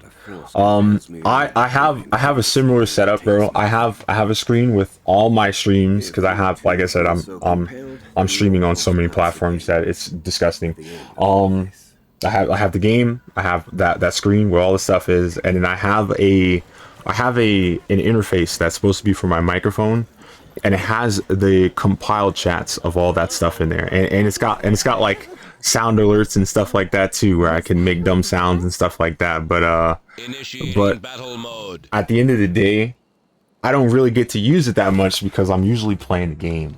You know what I mean? So it's like, it's kind of a bummer. And then like I said, the screen is mostly for seeing what happens in the chat because, like I said, it's more important to me to be able to interact with everybody. So despite the fact that I have so many abilities to make dumb sounds and like little interfaces and screen edits and stuff, I don't do it because I'm more worried about making sure that people feel welcome. You know what I mean? That's one of the most important things that I can do. I could buy another screen, but I don't want to do that right now, man. Oh yeah. Okay. I have a stream deck though. Like I could use the stream deck for sounds, and then use this for keeping track of chat. But I don't know. I'll have to move the stream deck because the stream deck's on my desk, and all this stuff that I'm talking about, aside from the TV, because the TV will not fit on the coffee table. Lol. That's on the coffee table. So I got my mouse pad, I got my phone, I got the interface, I got my little mini keyboard, my mouse that doesn't work, and my entertainment center controller all on my desk, and a thumb drive for moving whatever ideas I might have while I'm on the laptop to the computer. Because that's usually what happens too. Like I'll just be sitting here and I'll go, you know what, I want to do this, and then I do it, and it's bad because like when I should be asleep, I'm like, I have an idea. What if I put this in here and I put that in there and I go test it, and if it works, then I'll what you call it? Then I'll import it over. But when I should be sleeping, I'm not sleeping, which is very unhealthy. So don't do what I do ever. How's your gear holding up? Yeah, me too. I sometimes obsess about things and streaming, especially when I'm trying to fall asleep. I'm having ideas come to me, and so I have to decide between sleeping and going testing out these ideas. Yes. See, a slight difference between me and you is that I have a laptop that's on my bed. We have an emergency. So like when I have that idea, I just like put my hand on the laptop like it's the alarm. And I'm like, we're doing it. I do it right now and I test it. And it's like, you know what, this is great. And then I get no sleep, but I get the idea done. Now listen, if you like creating things like for example, I would highly recommend musicians, authors, and stuff like that. It's good to do that, because when you have an idea, sometimes you think about it so hard that you forget it. And yeah, like forgetting a really good idea is the worst thing in the world.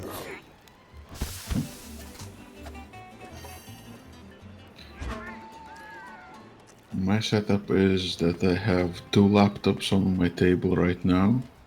I have a second keyboard because my keyboard on my laptop doesn't really work. And I have a TV screen in front of me. Oh, okay, that's good. That's good. It's probably hot.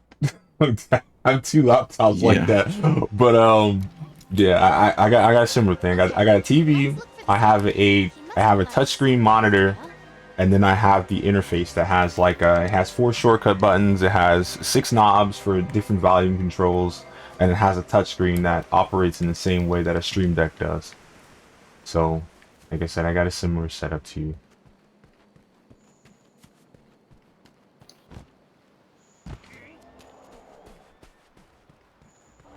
Oh yeah, Scholar's all the way over there. You know what I need to do? I need to do a stream long, what you call it? It's a stream long prediction where it's like, am I gonna beat this game in 12 hours? Like, if I take too long to be, oh my god, I'm not gonna be able to upload it again. Like, I'm gonna upload it, like, cause here's the thing. This was probably my first, this was my most popular video on YouTube before the Mario video went up. And I got 80 views because it was like, in my title I was like, Longsword player beats Monster Hunter without Longsword. And the video was only like 14 minutes long because it cut off all the other hours, because YouTube doesn't like videos that are over 12 hours long. So, like I said, that was a missed opportunity. So that's why I'm trying to beat it in 12 hours. But unfortunately, I'm gonna use the damn Longsword. But what I'm gonna do is that in the video description, I'm gonna link to the Twitch video where I beat the game without the thing. So it's like, you watch me on YouTube. If you don't like the fact that I use a longsword, here's the gameplay without a longsword, and now they get introduced to my Twitch channel. So if they're looking at me like, oh, 33 subscribers, look at this bum, and then they go over there, oh my god, you got 300 followers over there, oh boy. And that's like, it's the same goddamn difference, but you know, you're too shallow to understand. But you know, it is what it is. We have to take advantage of opportunities like that, unfortunately. And you know, maybe I'll get a following off of that.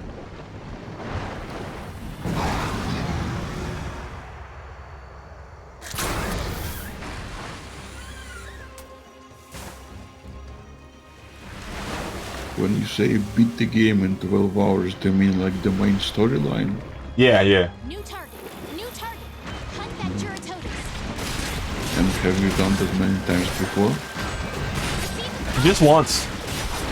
Just once. Are you talking about like on different games? Yeah, like remember I told you I have a thing.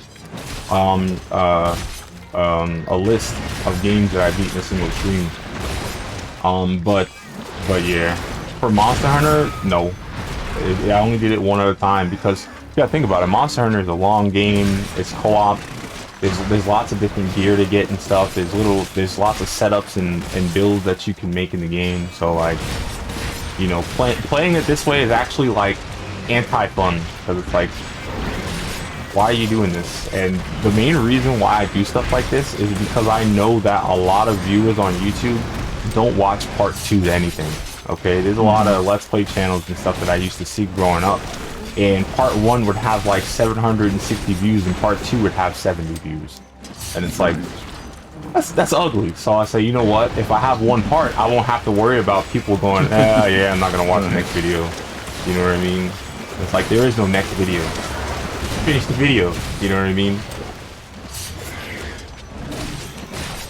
But it's hit or miss though, because like for example, the other day I updated a kind of a niche game, White Knight Chronicles 2, and I think only like 4 people viewed it, and 2 of them was me. You know what I mean? So it's like, ah, shit.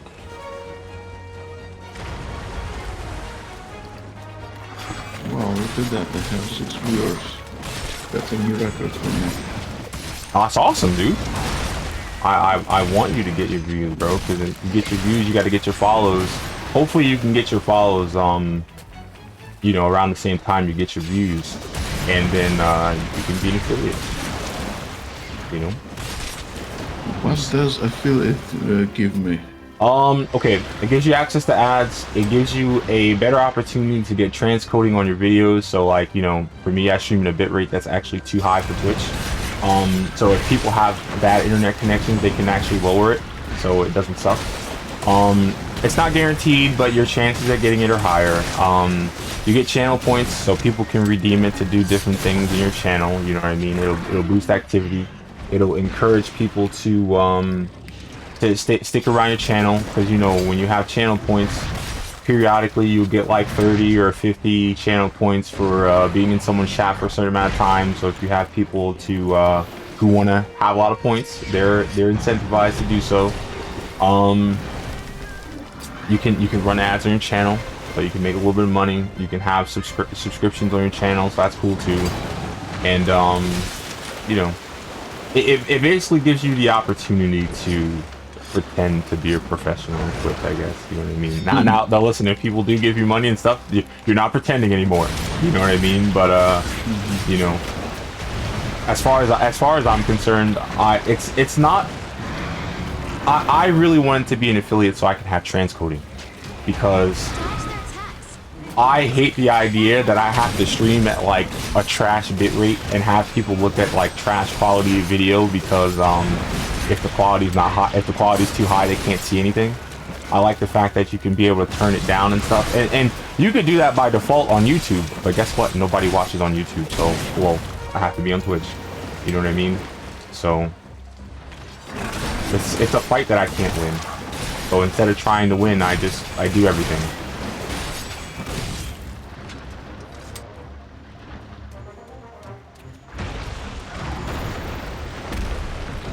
There's a video game called The American Truck Simulator. Oh my god. Also its counterpart, the European Truck Simulator.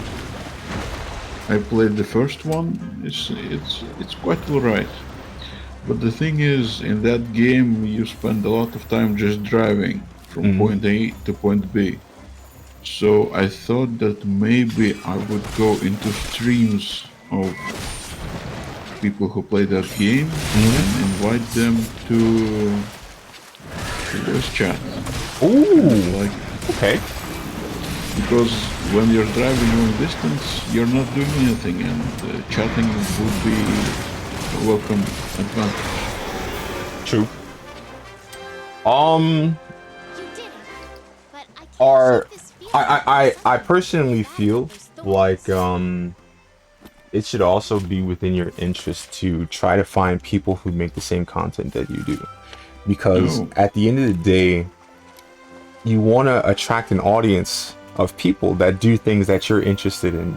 You know what I mean? Or that want to watch things that you're interested in. You know what I mean?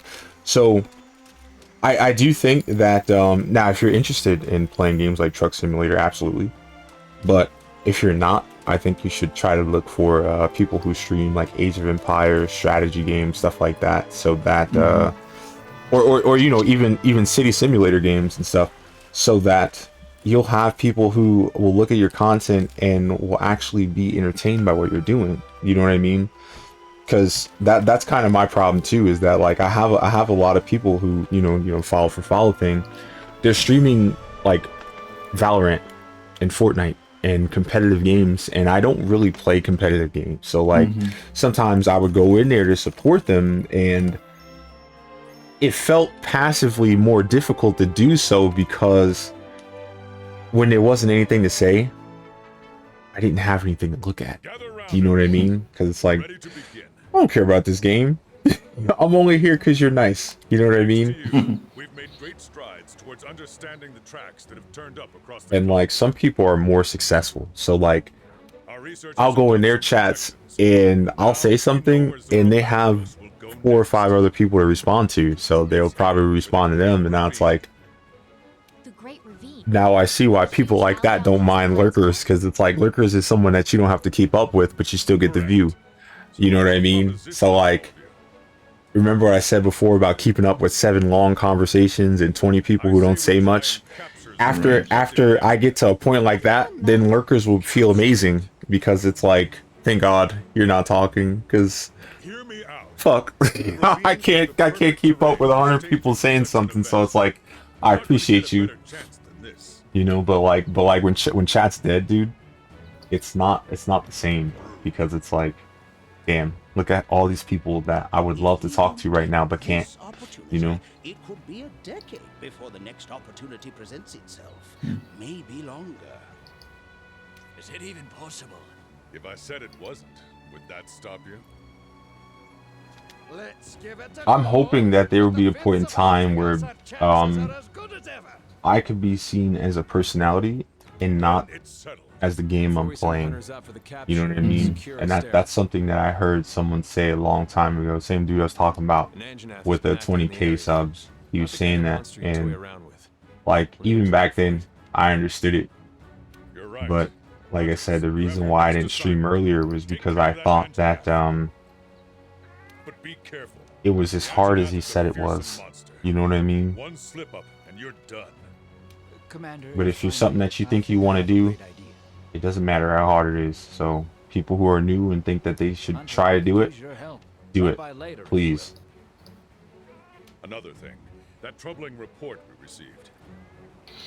Think you could? Yeah, right. It's important to put yourself out there, to try new things, to see what they're good at. We have an elder dragon to and don't let people steal your members, all right? Jesus Christ. Because I know there's a lot of things that people are willing to accept if it means that they can get a little bit more visibility. But like, getting used is not one of the things that you should accept, all right?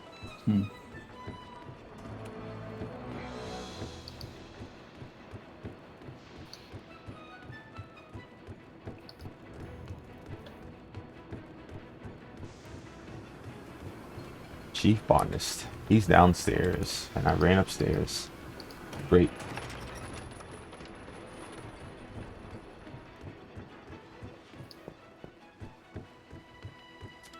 Whoa. I see you play in Age of Empires 2. Have you seen there's a person that does commentary on some of the higher tier, or sometimes, you know, low, but PvP battles. And like, do you think that you would be interested in doing commentaries on like PvP battles and stuff like that?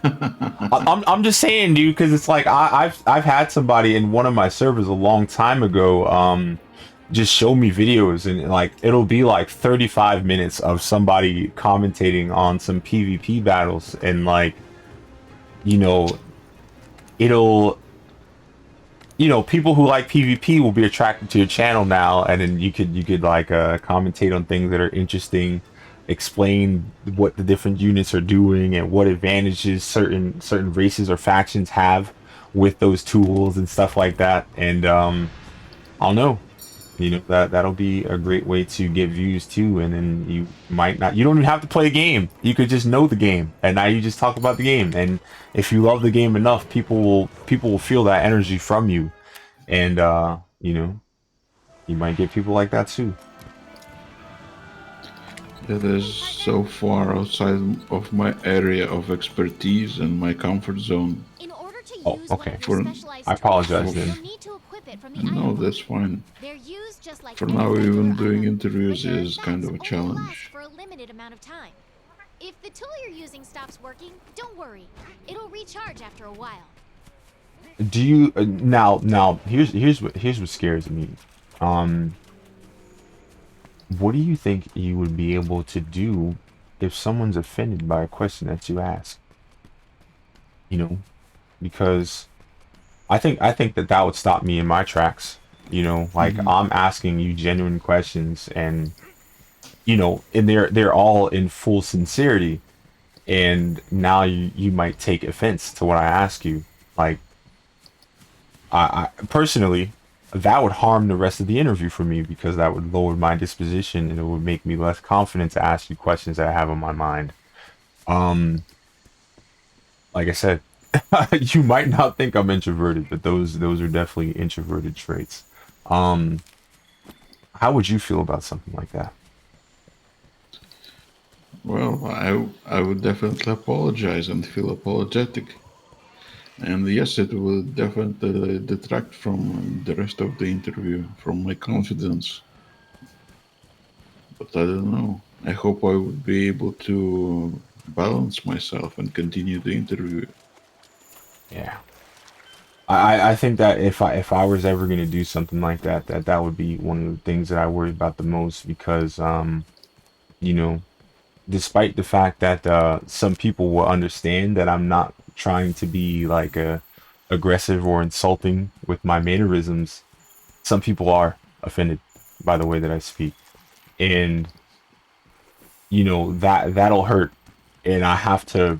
I would have to because I don't I don't do interviews, but I would have to try to compose myself after that and try to remain professional rather than just be like, you know what, I'm gonna get up and walk off stage like I'm the star. You know what I mean? Because that's the kind of personality I have, where it's like, oh, word, okay, you're gonna get disrespect, you're gonna feel disrespected at something that I clearly didn't say to offend you. All right, bro, I'm gonna head out. I'm out of here.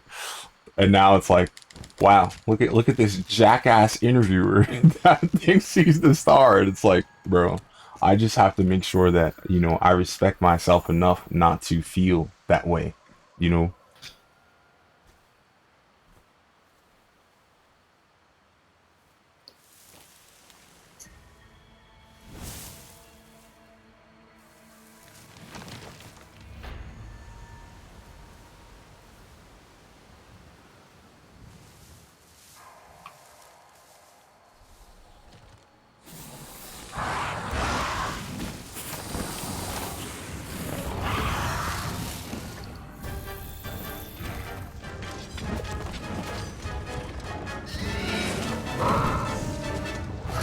I think I have to fight Anjanath before I can actually upgrade this damn sword.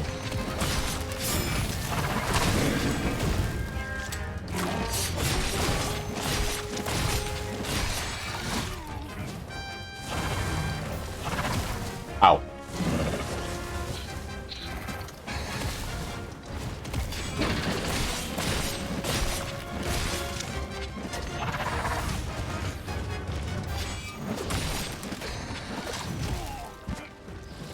I'm getting hit by absolutely everything in the game.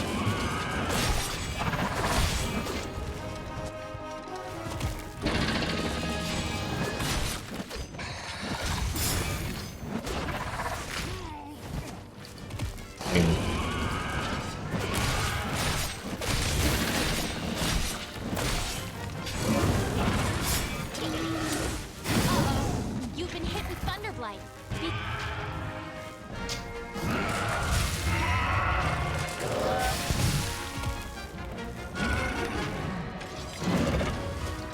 I love being busy. My favorite mechanic. You've been hit with Thunderblight. Be careful. You'll get stunned more easily now.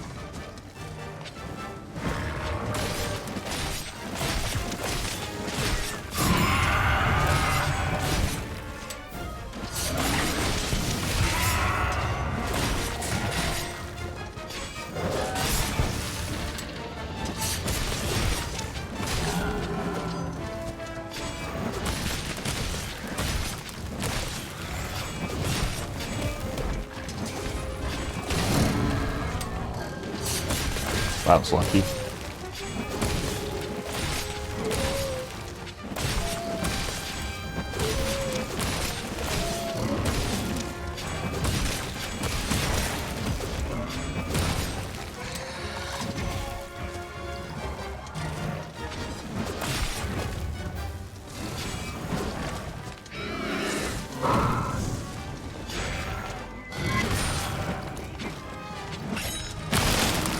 Do you think you'll ever play Elder Scrolls 3 Morrowind on stream? Possibly, but that game doesn't have a lot of viewers. Oh, does it? Okay, never mind. I didn't think. Listen, I literally go with my gut with games like that. Like I remember that game single-handedly being the reason why my Xbox stopped working, and I mean, I don't even blame it. You know, like that was an amazing game that I never knew could exist on a console, and I played that shit, and it was just, I don't know. Like that was the first game I ever played where it just felt like I could just do wherever I want. So, you know, like I couldn't get over it, and neither could my Xbox. So yeah, I have a soft spot for that game. Also the glitches, because the glitches were always fun. I remember the first time because you know, you could do whatever you want in that game. So I ran around and I jumped up somewhere, and I got into Ash Mountain without actually getting into there. And then I found Keening, and I put it on. I didn't have wrist guard, so my health just said goodbye. And then I pinballed on the floor, bro. Like when you die when you're wearing stuff like that, your character just goes into like full random mode when it dies. And I'm like, bro, I picked it up and I'm like, oh my god, glowing blue blade, I have to put it on. I put it on, my health went down, and I ran out of health. I fell down and I fucking like bounced all over the floor, and I'm like, all right, I'm done. And like, I didn't know that I needed Wraith Guard to make that work, so I had this cheat book, and there was a combination of buttons that you could press in the menu on top of your health screen to make it fill up automatically. So like every 5 seconds I would open up the menu and put the combination in just so I could use it, and it's like, oh my god, what's wrong with me? Like the Grand Theft Auto, like lower wanted level cheat, you know, you just act like an absolute tool, and then when you're done you put the cheat in. It's like, oh my god. But it's funny too, because the first time I got to figure out like what Wraith Guard was because I wanted to kill Vivek. And killing Vivek is hard. He has a lot of health for no reason. And after I did that, you know, he has an item on him. He has the, you know, like I guess like a prototype or something of Wraithguard on his arm. And then I had it, and then I went to you know, there's some like little tribe huts and stuff, and I went to talk to them, and I had it in my inventory, and then they gave me the quest to make Wraithguard even though I killed Vivek. And it's like, this game really made sure that you could beat it even if you're an idiot, and I thought that was awesome. The only downside to Morrowind is having to read a lot of text. Yeah, that does suck. Oh, and almost everybody says the same things. If you talk to the wrong person, you won't finish the quest either. Oh my god. Yeah. I also like how Morrowind doesn't have any quest markers. You have to find locations based on the descriptions people give you. Locations and people. I'm terrible at that. I'm not gonna lie. I'm terrible at that. Like, I'd probably have to chop the hell out of my streams just not to embarrass myself with how long it takes me to find out who someone is or where someone's at. Now don't get me wrong, you know, it's less of a pain because you know, you got Boots of the Apostle and stuff like that, so you can kind of like fool around and do whatever you do just in case you you jump down a flight of stairs, or you know, you decided not to go in a building or a castle that has the person that you need to talk to in there. Oops. But you know, it's still bad because I wouldn't know who to talk Hold to. nothing back. Okay, time to wrap up defending the base. I also need to stop stealing things, because like there's so many nice things in Morrowind since like it's not leveled, so you can find some like fantastic soul gems and stuff like that, keys to vaults and stuff at level 1. So like that was such a great time too. Like once you know how to play the game and once you know where stuff is, when you start it over, you could have like ebony armor and glass weapons, and you can't even run. Like your run is still walk, you know, but you can have all the gear that you need. Oh yeah, that's just an amazing time. Like I said, I need to give it a proper go, and I probably have to put so many mods on it, because you remember, like, I played it on Xbox, so like I have it on PC now, but like, oh my God, there's a button that you can press to just put, I don't know the button.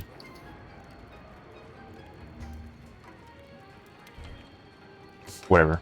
Rip. But yeah, like I need to play that. I probably should just play Oblivion, because like I know I can beat Oblivion in a day. I actually did it as a kid, because everything's leveled, so it didn't matter. I remember finding out that everything was leveled after I beat it. I had to start over. Oh my God. Because what was it? You know, after you beat the game, you have to wait a week, and then you get the dragon armor and stuff like that. And I beat the game, I think, at like level 16, so that the armor was worthless. Aye.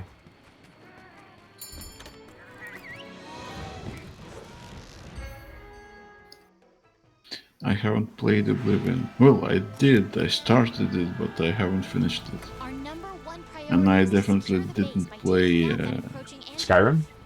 Use everything at your disposal. That's Skyrim. the way it works here in the new world. They're worth it. They're worth playing. I think the big issue with Oblivion, I would say, is that it feels like spell effectiveness is way more important than it used to be. When your stamina is low, your spells are trash. Like, you try to use a heal spell and your stamina is too low, you won't heal for nothing. Like, it's bad. But if you didn't like those mechanics, I know you do, because Morrowind. Skyrim kind of gets rid of all that. You're kind of chilling with Skyrim.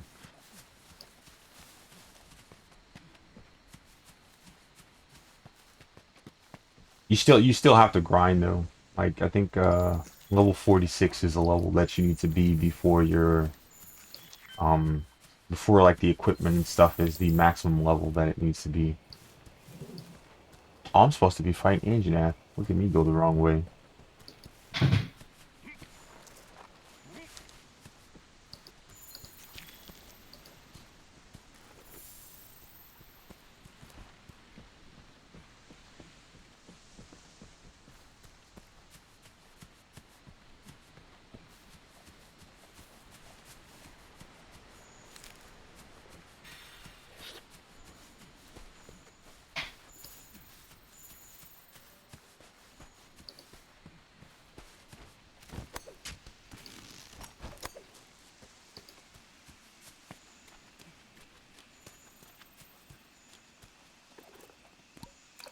Imagine he's up somewhere in a tree fighting, what you call it?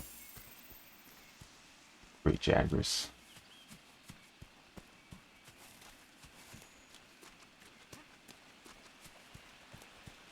If I can ask, what stopped you from continuing to play Oblivion?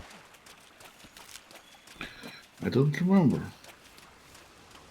I honestly don't remember.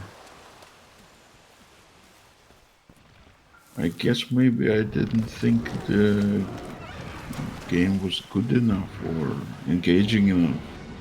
I'm not sure. That's fair. That's fair.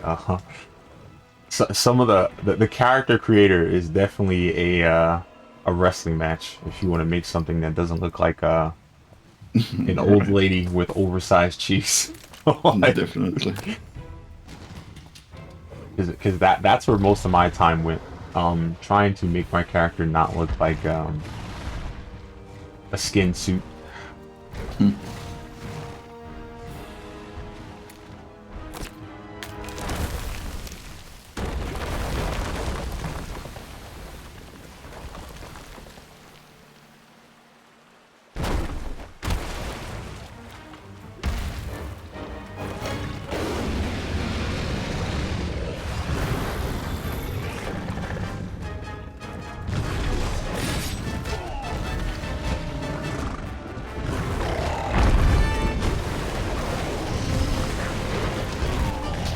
Oh my god.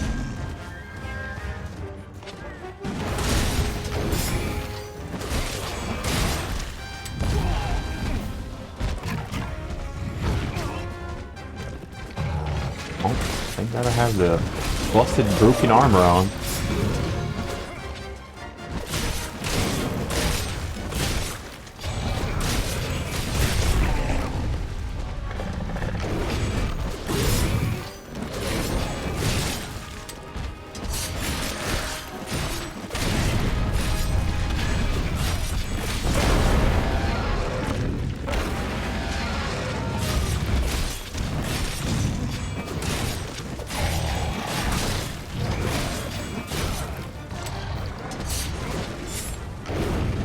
Wow.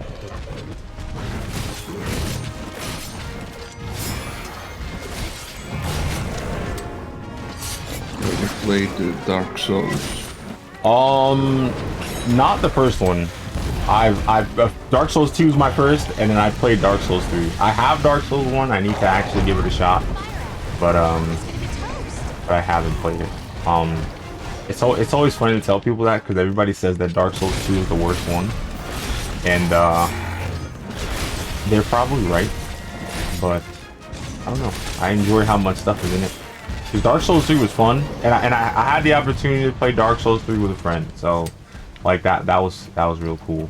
I remember when my friend got really upset because he had a lot of souls and he got greedy, and like we were having a lot of fun, and after he lost his souls, he's like, I'm gonna go to bed, and I'm like, yeah, yeah, maybe you should have went to bed before you got greedy, but like I didn't tell him that because it's pain.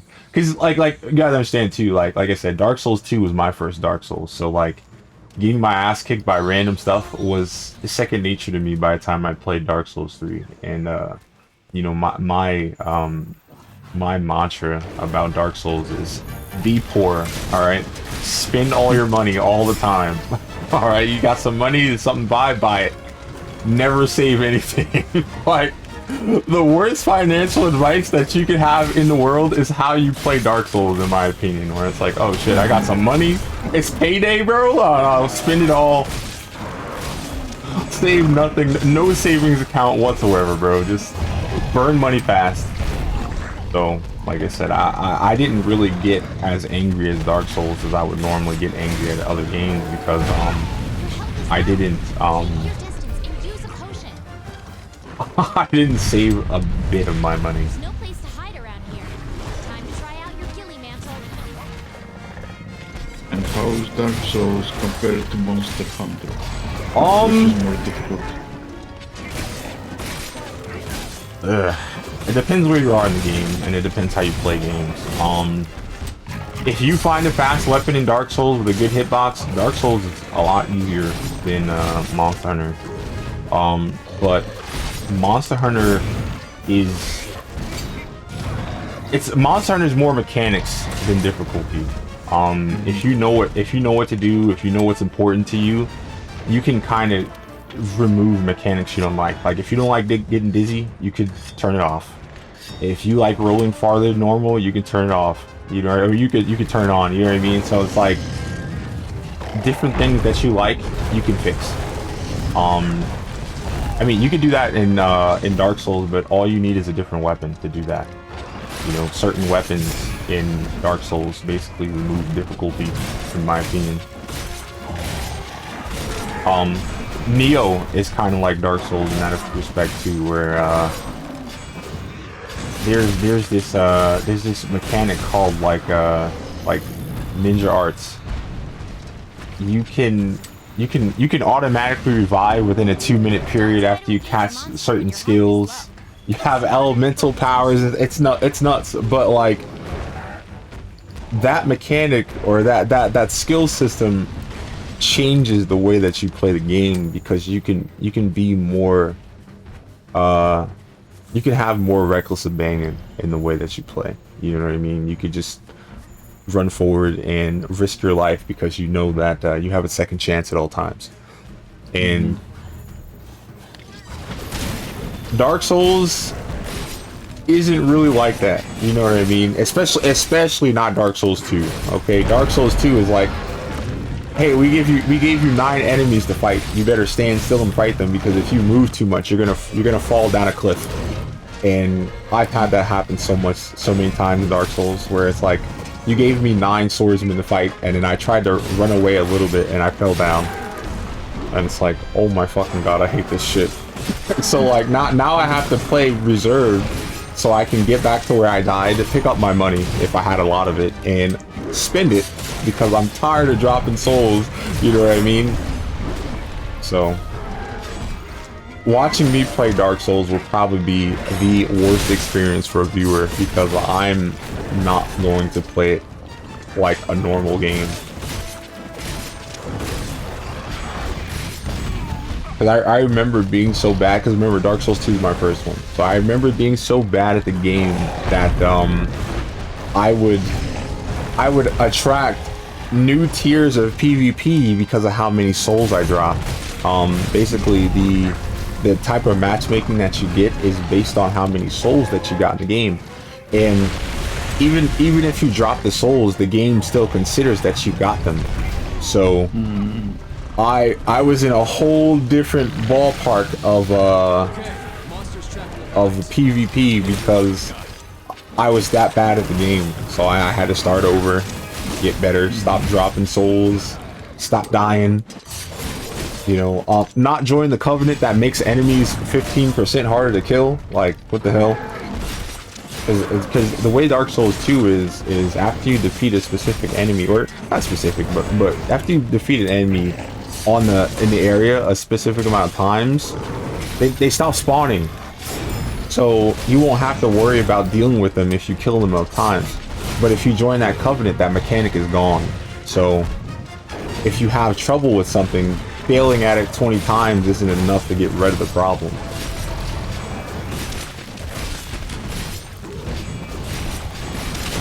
I don't know why that was a mechanic anyway. To you know, have less have monsters despawn after you beat them a certain amount of times. I wonder what made him add that.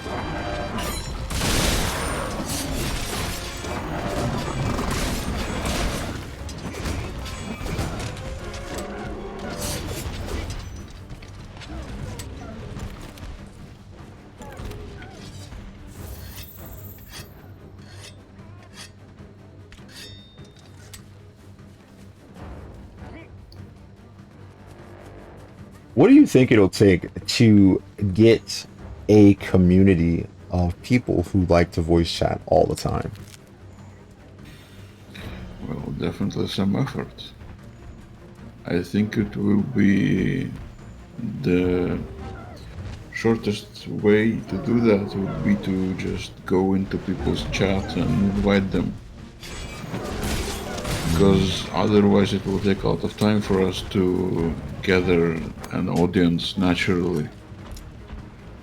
That's true. See, I wasn't even talking about the aspect of gaining an audience either. I was just saying, because you know, the at least in my days, when I was playing with people who streamed on PlayStation, they had like certain people that they would party chat with all the time, and you know, that created an environment where the community always felt like they had something different to look at. You know what I mean? Because something was always being talked about, and you know, like I said, I had a bunch of people like that myself, like 15 different people, and we would all kind of just hang out and play video games, like whether it be For Honor, Monster Hunter, Dead by Daylight, Friday the 13th, stuff like that. And you know, it was a comfortable experience. But you know, I'm not even sure how I did it. You know what I mean? It was kind of like a miraculous thing, and I'm hoping that if I guess a trend-setting multiplayer game comes out, that those people will gravitate toward us. You know what I mean? Unfortunately, lately it seems like I've been attracting the worst of them, because when I was playing Wild Hearts, because you know Wild Hearts is kind of like a Monster Hunter-ish game that came out a couple months ago, almost a year ago now, and I had people join for that game, but a lot of people don't join to play anymore. They join to get carried through the game. So instead of like something happening, I'd be like, oh, this is how you do this, this is how you do that, this is what you should do if you want to do this is what you should want to do if you get that. It was just, yo, kill this monster, kill that monster, do this thing, do that thing, and thanks. I know it's just like, if people were like that when I was growing up as a kid, I don't think I'd like video games. You know what I mean? Because it's like the whole community aspect and the conversations and stuff that we had was one of the main reasons that made it fun to help people. You know what I mean? Because it's like at the end of the day, you don't really get anything from helping somebody like that. You know what I mean? It's just like, I helped you, cool. You know what I mean? I can help anybody. But, you know, in the PSP days when I was playing Monster Hunter, when people needed help, they were gracious. They added you as a friend. You guys hung out later. Sometimes the only reason why they needed help was because that monster was, you know, it was bad. It was a bad matchup against a weapon that they like.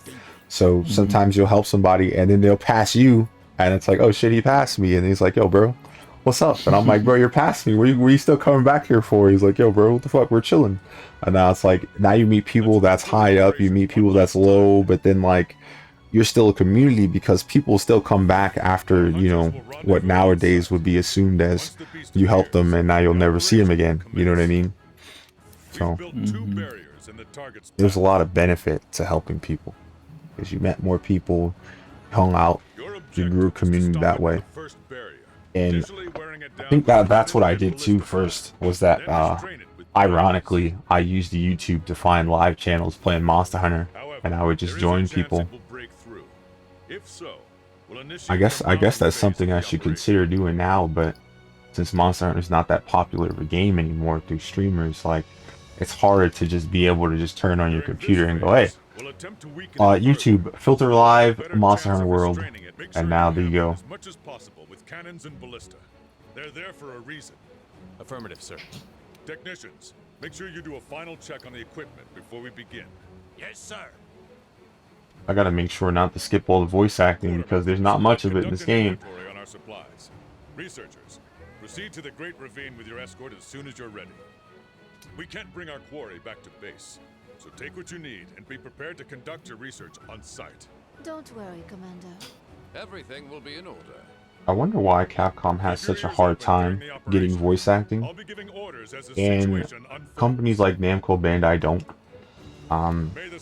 The Tales of series from Namco Bandai, those dudes talk non-stop. So I don't understand. Wow, the big moment is finally here. I'm shaking up a storm here. How about you?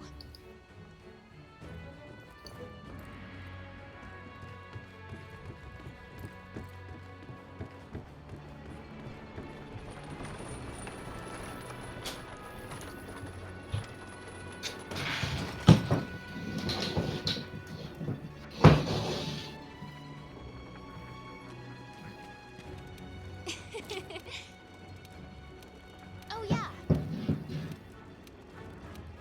Ah, us. So much.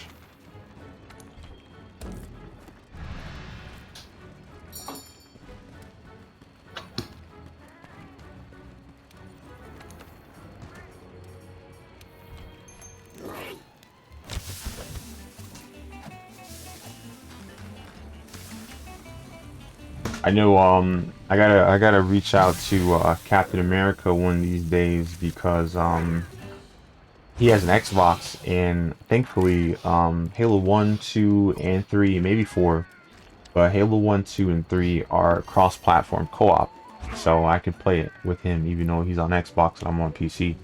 So like those are games that I need to really worry about too, because I want to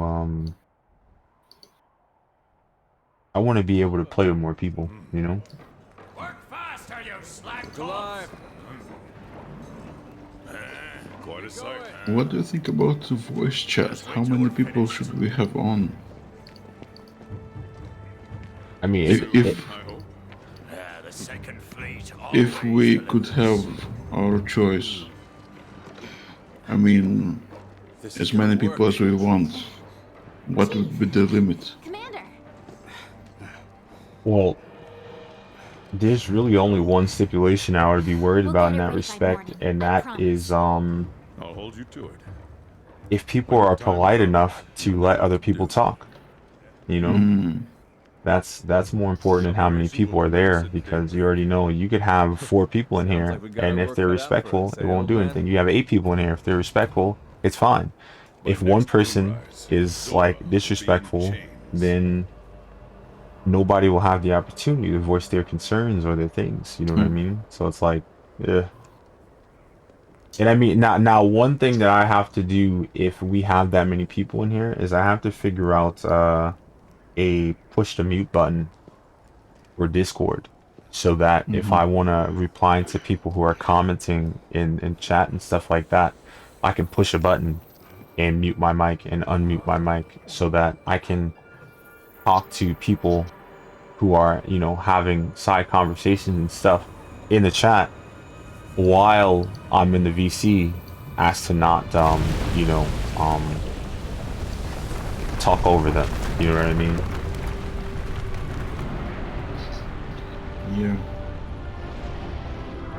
Because that's a big issue too. You know, like if we're all streaming and we're all in the chat, we have our own communities that we have to keep track of. You know. True.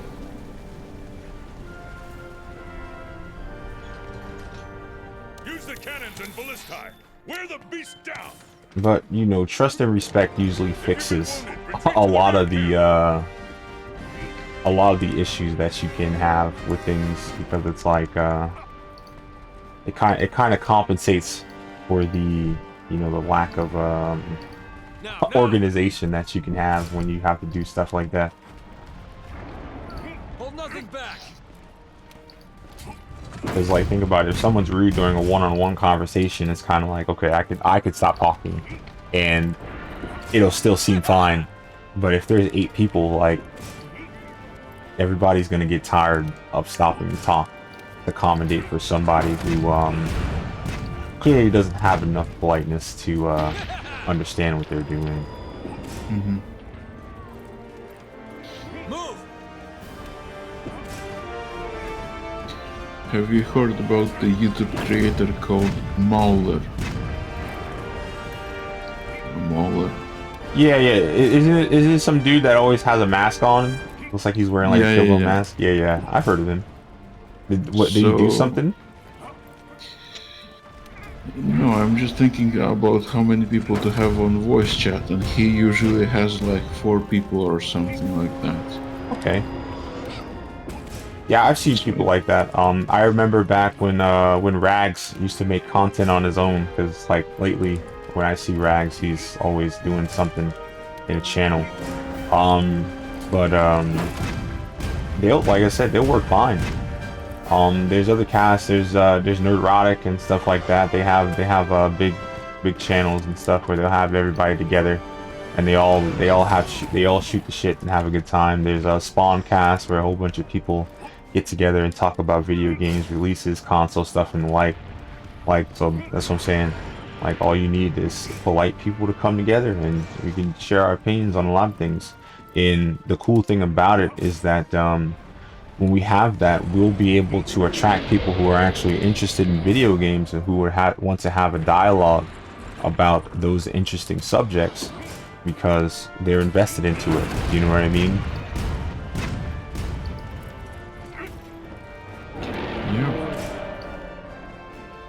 Because like that's a really hard thing to do too. Like, I know for me, I've had people in like probably some of the most consistent chatters that I've ever had in my channel.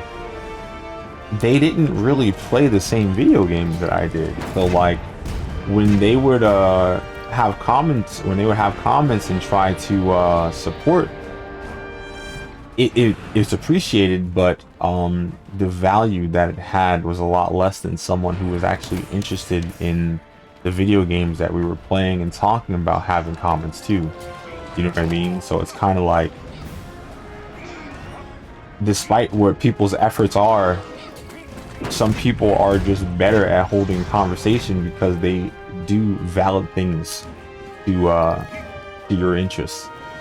And like, we have to find people like that, because despite the fact that that person might not be in the chat all the time, that person can spark up way better discussions than someone who's like, how's your day, this is what my pet's doing, or this is what drama happened at the pool today. You know what I mean? Where it's like, damn bro, I'm definitely sorry to hear that, but like, what do you want me to say? It's like, you know, I didn't go to pool house. So, you know, once we find people who are interested in the same things we're interested in, things will just get more interesting, for the lack of a better term. And it'll also help to attract more people like that. You know what I mean? Because that's a thing too. You know, like, you have to hope that you're a good enough content creator in order to attract more people who do what you want. You know what I mean? Because it's like, it's gonna be very easy to talk to people who have the same interests that you do. You know? Yeah, that's true.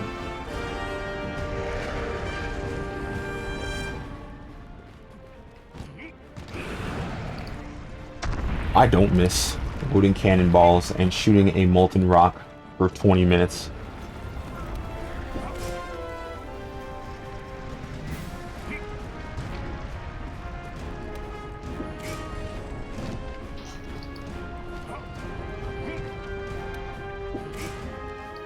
I don't know. I saw this content creator make a video on this online web store called Temu, and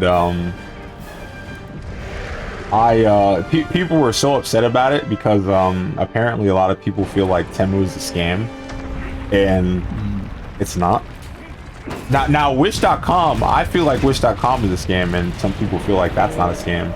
I can't stand Wish.com. Everything I've ever ordered from Wish.com came broken, so I have my reservations about that. I've ordered from Temu once, and everything that I ordered came intact, and at prices that I remember eBay having like 6-7 years ago. So like, I like saving money, so I think Temu's cool. So like, I bought again from them. I hope this time it's good, because if not, I'm probably gonna have to put them in the Wish category. But you know, as it is, you know, like getting good items for cheap is definitely something I'm interested in, especially with how fast how fast things go in and out of style. You know what I mean? Because it's like, I like technology, I like gadgets, I like stuff like that, but dude, I can't afford it all the time, you know. And nowadays games come out non-stop. People, it's kind of like movies. Like, I remember when I was a kid, I lived in New York when I was a kid, so you know, everything was fast, and I used to always ask my dad, I'm like, hey, how come after we buy the movie the commercial stops coming on for the movie? And it's like, because they wanted to sell it because it was in theaters, and now when it's not in theaters anymore, they don't want to talk about it. So it was just crazy to see that. Now I'm pretty sure I just told on myself, because you know, back then, you know, they used to make bootleg VHS tapes and stuff like that, and in New York that was super popular to have like little tables and flea markets selling you know, bootleg stuff. And that was why the commercial stopped, because the dudes would have the tape for the video and they'd have it at the same time that it was shown in theaters. And after we watch it, they basically stopped showing in theaters. So it's like, hey, why'd they stop showing these ads? Because it's not in the theaters anymore. And I didn't know. But yeah, like I don't know, I miss those days. Now, hammer it with all you've got. We need to wear it down.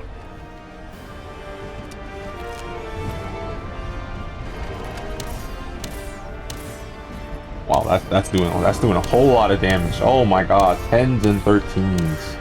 All right, never mind. The neck does 40. That's better.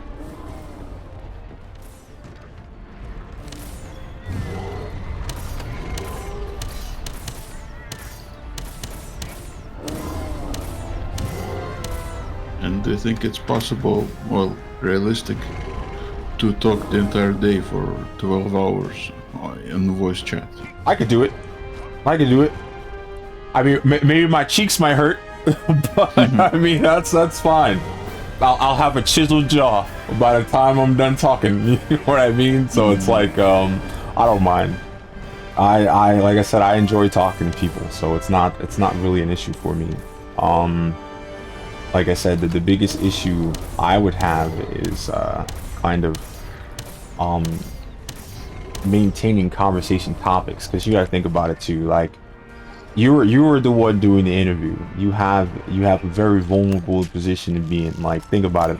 I could criticize your questions, but if you asked me to have a question of my own, I probably wouldn't have one. You know what I mean? So you kind of have to have enough empathy to understand that, like, you know, the person asking the questions had enough decency to have questions to begin with. You know what I mean? Because it's like I said, I'm totally cool with banter. I can talk about video games until my lips hurt. But figuring out very interesting questions to ask somebody, it's not easy. You know what I mean? Like I know a big streamer, and you probably can talk to him, because he's usually in VC every damn day after he streams.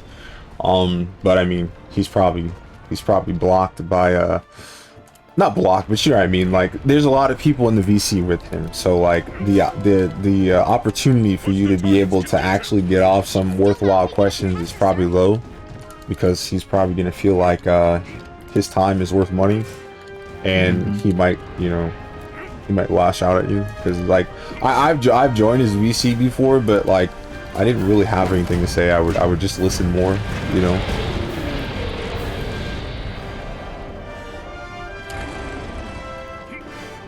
But like I said, he does speed runs, and he's been to like GDQ and stuff like that. So you know, he's got some fame to him in a way. So like his answer and other people's answers are probably not going to be the same, because he has some type of some TV time, I guess.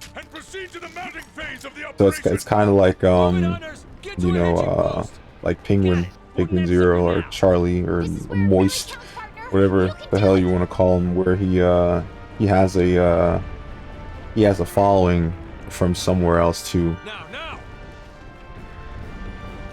Now how to get there? Heck, that's a $1 million question. I wish I knew the answer to that question, but I don't. Those are its weak points, so if you attack them, it'll wear the beast down. Watch out for that magma. It's spewing out of those cores. That's one of those cores. On my second day of streaming, I still didn't have a lot of confidence, but I decided, okay, I'm gonna do it. So I went on stream to the audience of 0 viewers. I advertised my stream on TikTok and YouTube Shorts. Okay. And so I think one person came, and it was just me and him.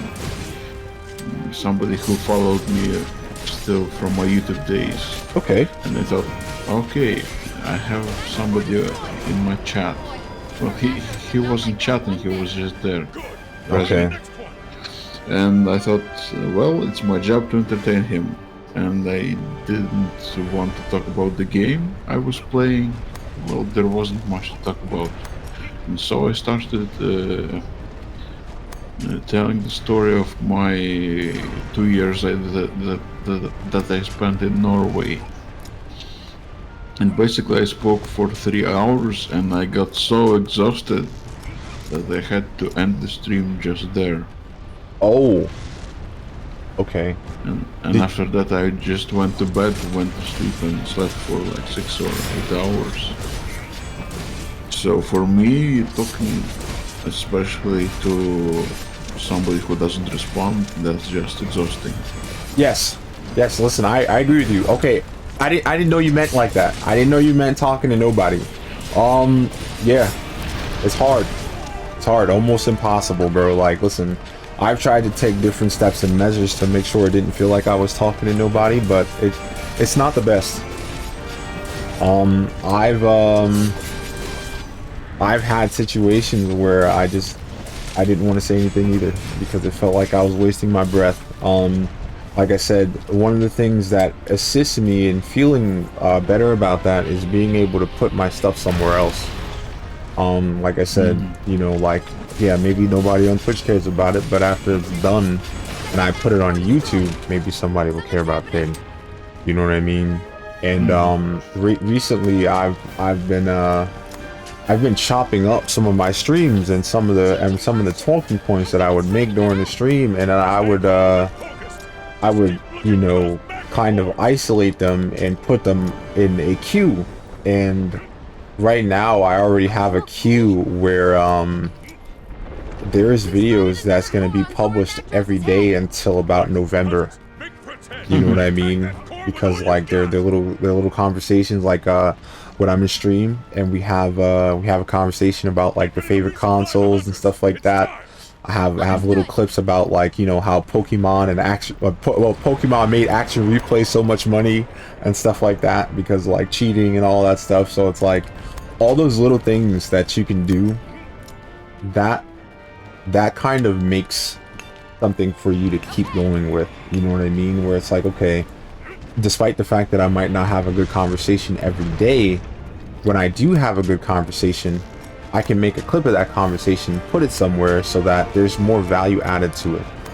And you know, because you gotta think about it. Like, think about the YouTube videos that you watch of people playing your favorite games. You think the clips that they make are you know, always like that? You think their channels are always like that? No. You know? So like, it's kind of funny too, because there's this I don't even know, but it's I guess some I guess activist, I'll call it that, whatever. And he makes a video, right? And when he starts his video, he has an issue that he needs to address. So he'll address the issue. It'll be like user mail or something like that. It'll be something that somebody's looking for feedback or whatever it is, like that, right? So he'll address the feedback that needs to be made, and after he's done addressing feedback, that's when he'll read the chat. So it's like there's people who still chat in his live streams, and the only chats that guy reads are the ones that people pay for. And there's still people sending chats that aren't paid, and they know that he'll never read them, and they still do it anyway. And it's like, bro, don't you want to go somewhere where your opinion is valued more than that?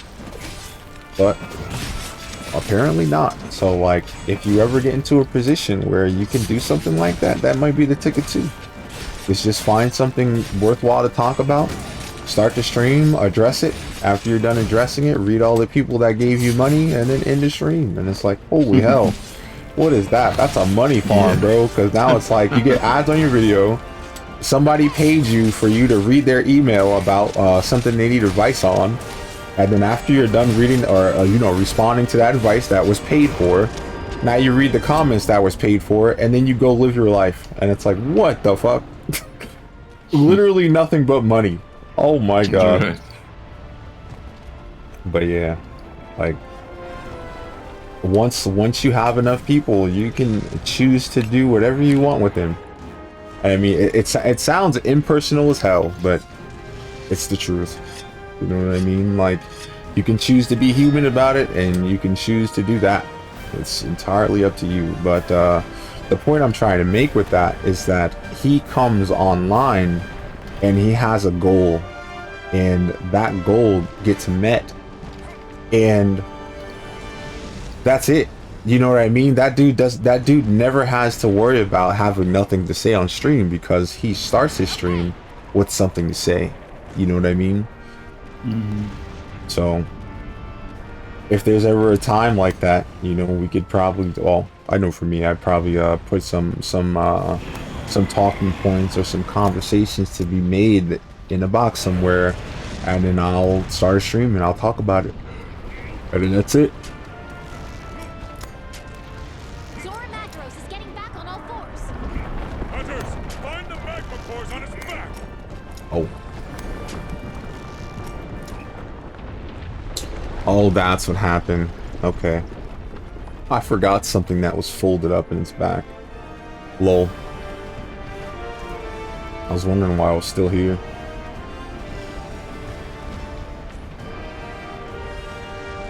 But yeah, man, it should be easy enough. Like, think about it, dude. It's kind of like having a speech in school or something like that. You know, you pick a topic, you talk about the topic, you hope enough people care about it, and that's it. Unfortunately, it's not easy like school though, because think about it. At least in school, somebody had to read what you wrote. You know, when you're streaming, nobody reads that shit sometimes. So it's like, yeah, man, what do you think about that? Nobody's there. Shit.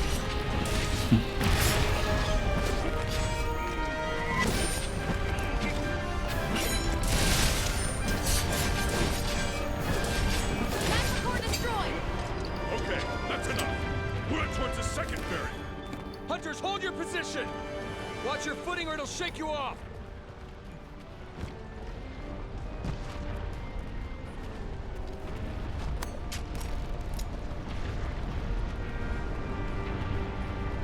Should have made the new weapon. Because I fought Anjanath, I should have an Anjanath scale to make the new weapon with. Rip.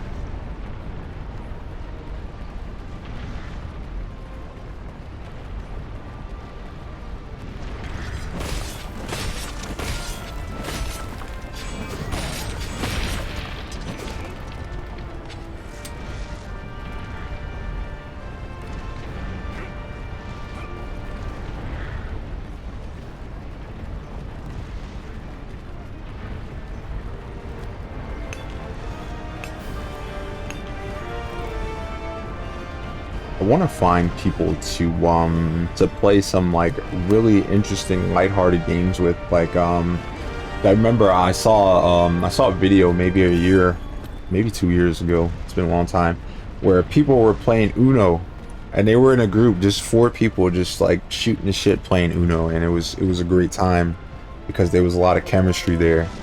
And that's something that I really want to see. Or not even just see, but something I want to make, because I know more than 2 years ago I used to play Yu-Gi-Oh with somebody, and unfortunately none of us streamed it. We should have streamed it, but like we would always make, well, he would always make different decks because he would try to beat my deck, and he had a lot of trouble with it until he sided in one card. It's called Karma Cut. It would just like automatically banish a card that I used to always have that revived automatically. And the interactions in that game was always fun, because like he didn't like playing regular Yu-Gi-Oh because he would always brick. So like he would make an option where we had like 20,000 life points, and he drew like 2 cards per turn instead of 1 and stuff like that. So It's an interesting time and interaction for everybody.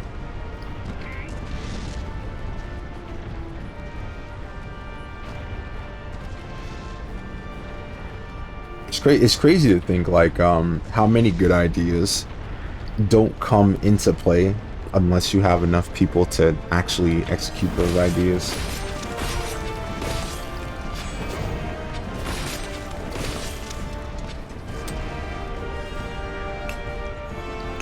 Because like I'm thinking about the interview idea, right? And it's like I said, you posted it on Reddit and probably hundreds of people saw it by now, and more people should have responded to it, you know?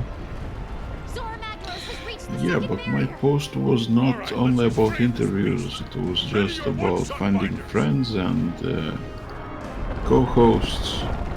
Maybe I should post exclusively about interviews. Maybe then more people will respond. Yeah, well, the hell, do it. Do all of it, because it's like some people don't read past the title, so Right. you know, being as brain dead as possible is valuable sometimes. Ready your binders! Fire! That's a hit. We've restrained him. I guess it's sometimes just the same way as YouTube comments. The less you say, the better. You have like a one-liner. You need to get Hundreds of people like it, sometimes thousands. Yeah. You say a real comment, no likes, 2 likes, something crazy. It's like, bro, A monster! Some unknown monster has appeared on Zora Magdaros' shell. Ballista team, get ready to provide support. Hunters, onto Zora's back, now! Ballista team, acknowledged. On it. Careful there, partner. That's the mysterious black monster we've been hearing about. The one that left those thorns behind.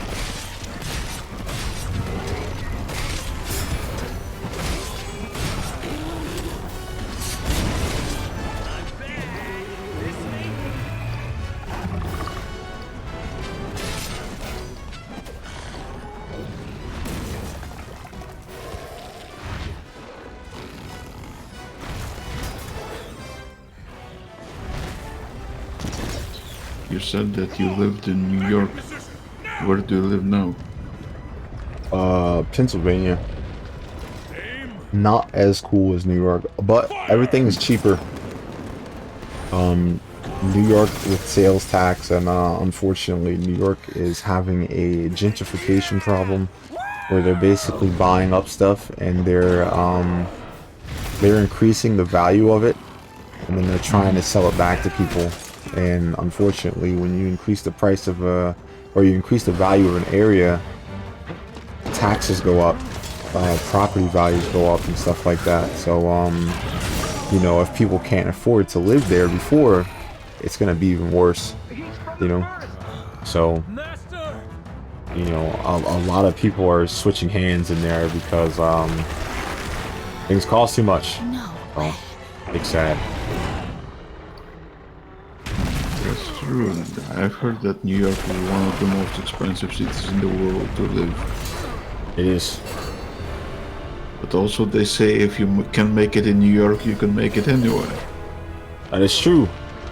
I mean, I'm not even ashamed at the fact that I'm not able to make it in New York. Screw it.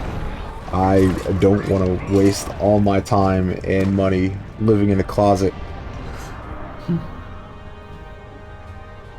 Because what they consider as a livable space in New York is absolutely disrespectful.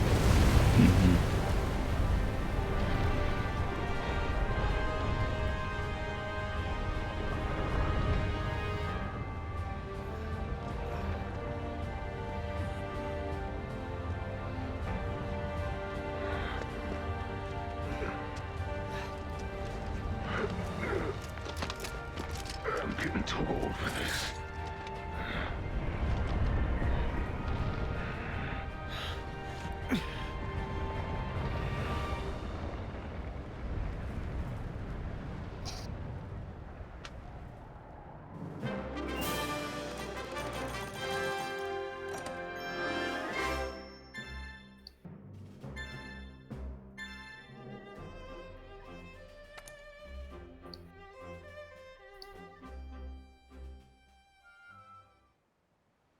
All right, gather round. Let's get council underway.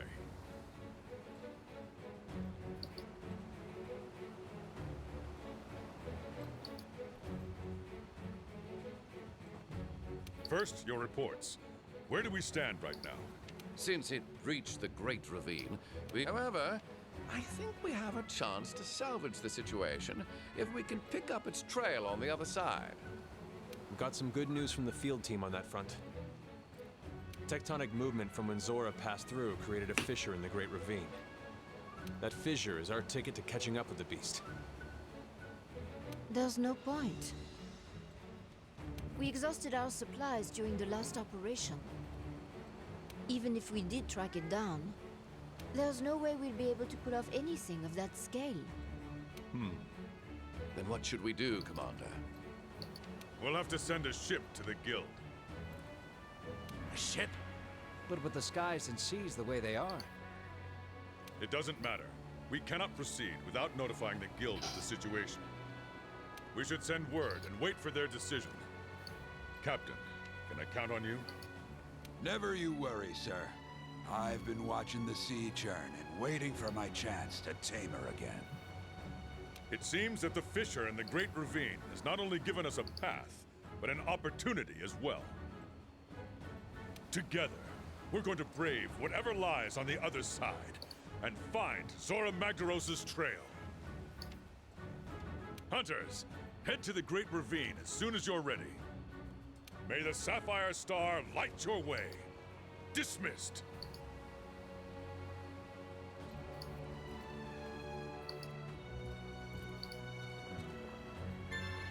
Hey, partner. Let's go on an expedition out in the Great Ravine. I'll tag along.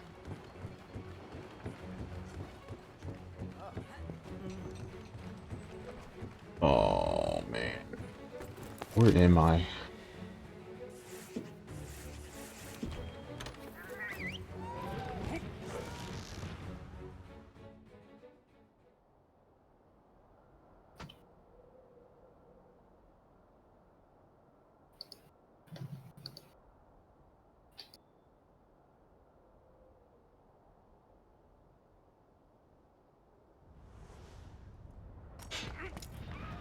Great, we made it. I think my phone is like literally on fire. Let's start by finding. Aye.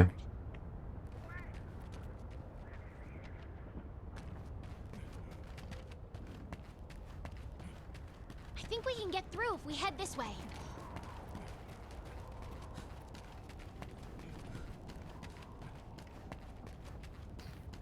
Zora Magdaros went straight through.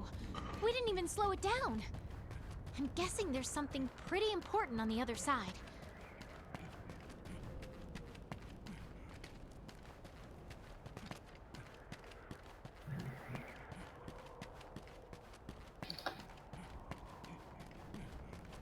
Find a cutscene and go to the damn bathroom, Look at bro. this massive fish. Aye. This is the power of an elder dragon.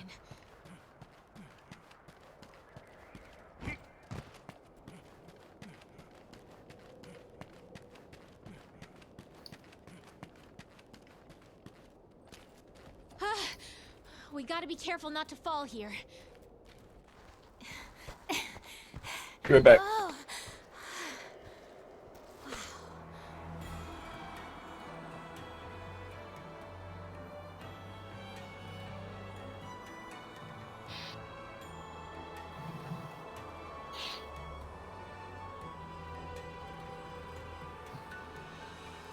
Race you down there.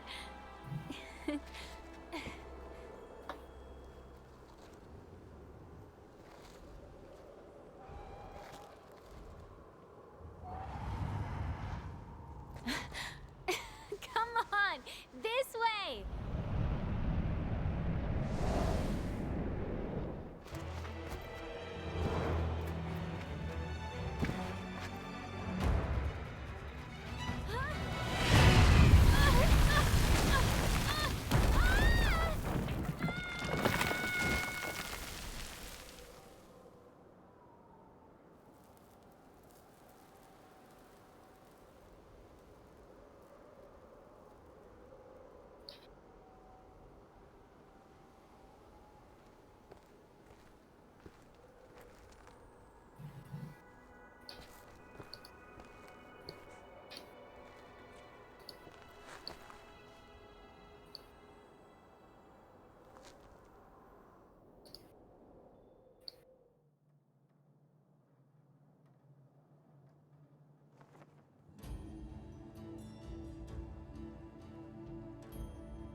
You awake? I don't know where we are.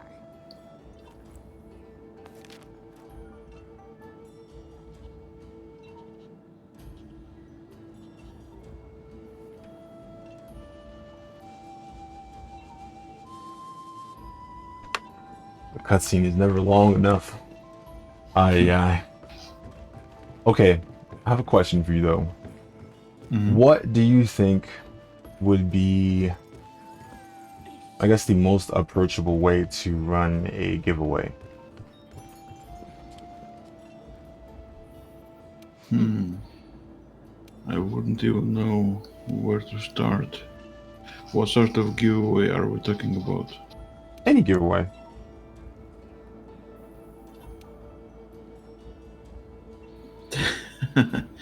I have absolutely zero experience with this, even watching giveaways. Yeah. Maybe you could give me some examples. Well, okay. The reason why I'm asking you is because I don't really have any idea. Well, I have some leads, but I don't have any. I guess, practical knowledge on it. All I have are fears, because I don't want to attract people based on just a giveaway. You know what I mean? And that's why I haven't had one yet, because it's like, how do you produce a giveaway without attracting the worst people? You know what I mean? So it's like, I don't want to say, yo, giveaway, and then there's people who definitely type giveaway in the chat, or they type it in the search bar all day. So are those the people you want in your stream? Probably not, you know? So now it's like, you have somebody who isn't going to stick around, or not even just one person, but many people who aren't going to stick around, come in your chat. And if they're committed to giveaways, they probably have a whole bunch of alt accounts. So they're going to come in with their 5-6 accounts, maybe more, and flood the chat so they get more chances of winning. And at the end of the day, now you basically got nothing. You know what I mean? You lost by having a giveaway rather than rewarding the people at your community. You know what I mean? And it's hard to do a giveaway too, where you go, you know, I'm not going to reward anybody except people that have been here before I announced the giveaway, because now more people won't come either. You know what I mean? So it's like, I've always been trying to find a happy medium to do it, because maybe a couple weeks ago, somebody by the name of Sainty Poo, he's a Final Fantasy 14 guy, he always comes around, but he raided me with like 30 people, and it was just like, this would be a perfect time for me to do a giveaway, you know, because in my thought process, rewarding people for coming around for like happenstance is a lot better than having people type giveaway in your chat and you know, come in just for that. So, and it also rewarding people for being a part of a raid also seems like something that's good too. And like I would think too, I think about it, like if you reward people during a raid, people would think about passively coming to your stream in case you get raided and now you randomly throw out a contest. You know what I mean? So people will come there with the assumption that you might do a contest if you get raided, which is fine, because they know that there really wouldn't be a giveaway until something special happens. So you know what I mean? Like it's I don't know, it's a complicated thought process that I try to put through the paces so that I can give things to people who deserve them, I guess. You know what I mean? Rather than give it to the person who's basically been farming for giveaway stuff. I'm just curious, what could you possibly give away in your position? You think about it, dude. PC gamers. We're all PC gamers, bro. You already know we have a bunch of stupid Steam codes hanging around of like copies of stuff that we got from what you call it, like Humble Bundle and all these other bundle sites that we got copies of. You know what I mean? Humble Choice had a thing where they gave away not giveaway, but they sold like, you know, bundles of Resident Evil games and stuff, and you already know most people who are interested in Resident Evil games, they have some of them. So it's like, I've got copies of that. I got copies of Monster Hunter, you know what I mean? So it's like, those things have value, but they don't have value to me because I already have them, you know what I mean? So it's like, you could kind of spread out that value and not feel like, oh boy, you know, I have all these keys and I don't want to, you know, go on eBay and sell them, you know what I mean? Because I mean, I could always do that, but that'll probably be a pain in the neck because there could always be that douche that says that the code didn't work even though it did, you know what I mean? And I mean, how are you supposed to,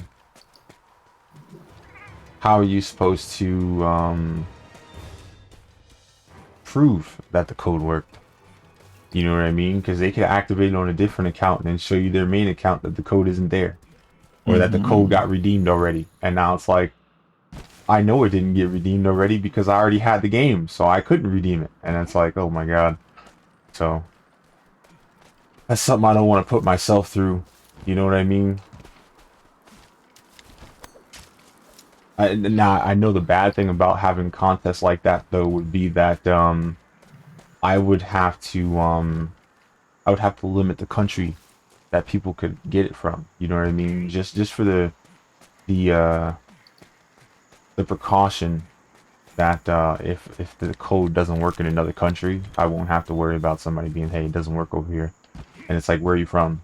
And it's I'm from the Cayman Islands, and it's like, bro, none of the codes work. They're not gonna work because you're from nowhere, you know. But yeah, I guess giveaways are tricky. In that sense, yeah. Because I mean, like, if you were going to give away maybe a gift card or a Steam card, you could ask beforehand, hey, what country are you from? So I get the right Steam card, and now you get the Steam card, and then you send it to them. You know what I mean? So that could always be the best thing. But it's like that's something that actually costs me money. Where like me giving away extra key codes that I have is something that doesn't really do anything because they were just lying around, and you know, it's kind of like a old for me but new to you type of thing. You know what I mean? So I don't know.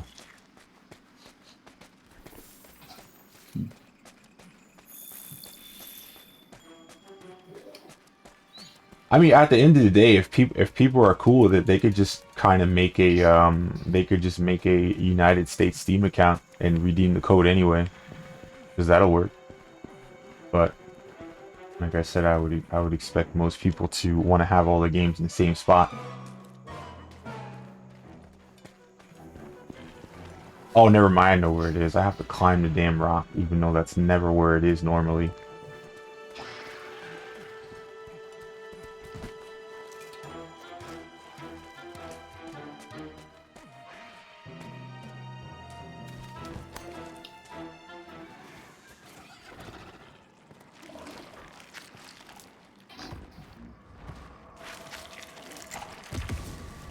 On my Instagram I have like 4,000 followers, but that doesn't amount to a lot of likes because I have abandoned my account for maybe a year or so, so people have stopped following.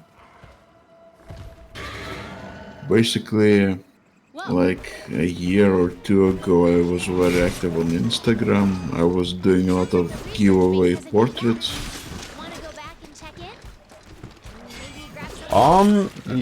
Do you have contact with them?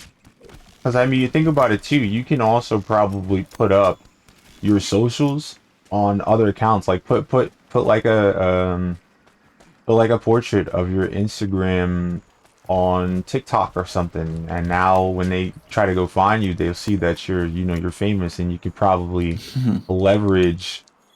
Listen, dude, you could leverage that, all right? Like I said, like it's kind of the same thing with Twitch. Somebody looks at me and they go, "Oh my god, you got 300 things," and it's like, yeah, but not really. You know what I mean? But again, think about it. Somebody sees 4 million people on Instagram, they're like, wow, this dude took his sweet ass time making a TikTok, you know what I mean? But it's like, you'll still be able to get people to come along, because then they'll be like, yo, what's so cool about this guy? And then they'll find out by sticking around, you know what I mean? So, like I said, leverage that. I guess. Because, like, you could probably put that in your YouTube shorts, too. Put in TikTok, put in YouTube shorts and stuff, and now they go, what the hell? This dude's chilling.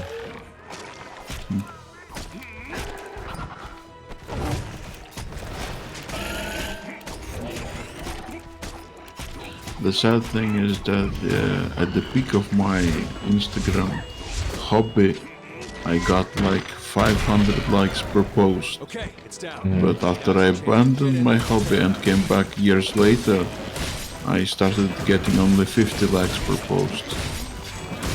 Well, I mean, those people might not, they might not be there, they might not check as often, they might have their notifications turned off, stuff like that. But like I said, dude, you can leverage that, you know? Like, think about that. You put that somewhere on your Twitter while you're posting art and stuff, and now, like, it's more of a thing that people can get behind, because they see, oh my god, other people like it, I should like it. And now it's like, shouldn't think like that, but a lot of people do think like that. So it's like, huh.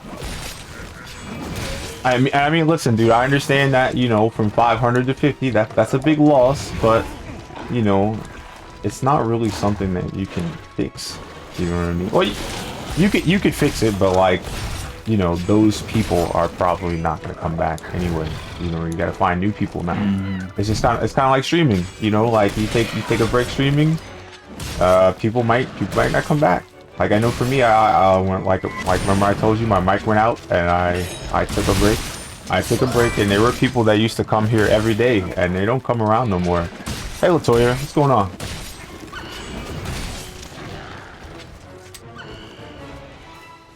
I'm trying to beat this game in 12 hours so YouTube would actually accept the VOD. Because YouTube does not accept this if I take more than 12 hours. So, okay. I'm fine.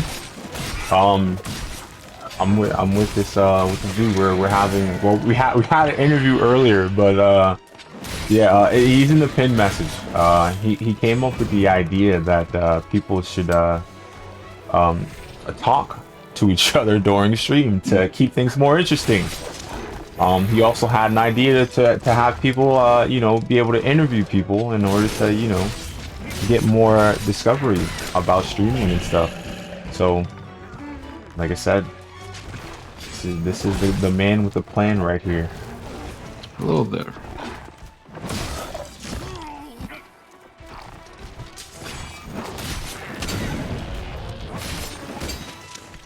I need to sharpen my sword.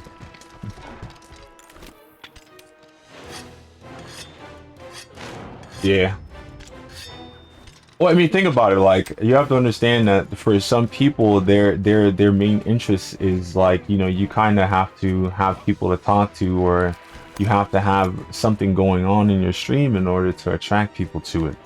And like I said, that whole idea is basically it's genius, because, you know, I know for me, the other day I got mad because I went to my you know, the homepage on Twitch. This is not God of War, bro. It's God of War. Oh my god. Nah, but I went to my Twitch and they're like, hey, you should talk to your lurkers even though they're not gonna be able to respond to you. And it's like, bro, what the hell are you talking about, bro? It's not a diary, bro. I'm not gonna sit up here and have a pillow talk about myself. You know what I mean? But it seems like that's what they want you to do on Twitch, where you just talk to nobody and hope somebody cares about what you're talking about. And it doesn't feel good talking like that. So like I said, his idea about having streams where you have a conversation with somebody the whole time is way better. Yeah.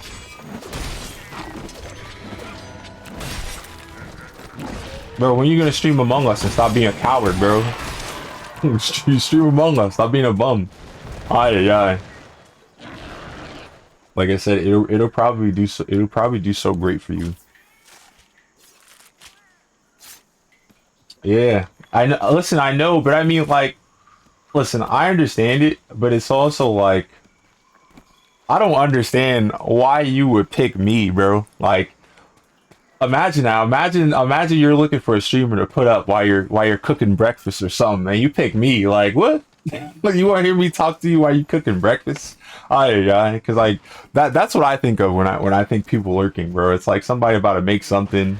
They got something playing in the background and shit, and it's like, you want to play this?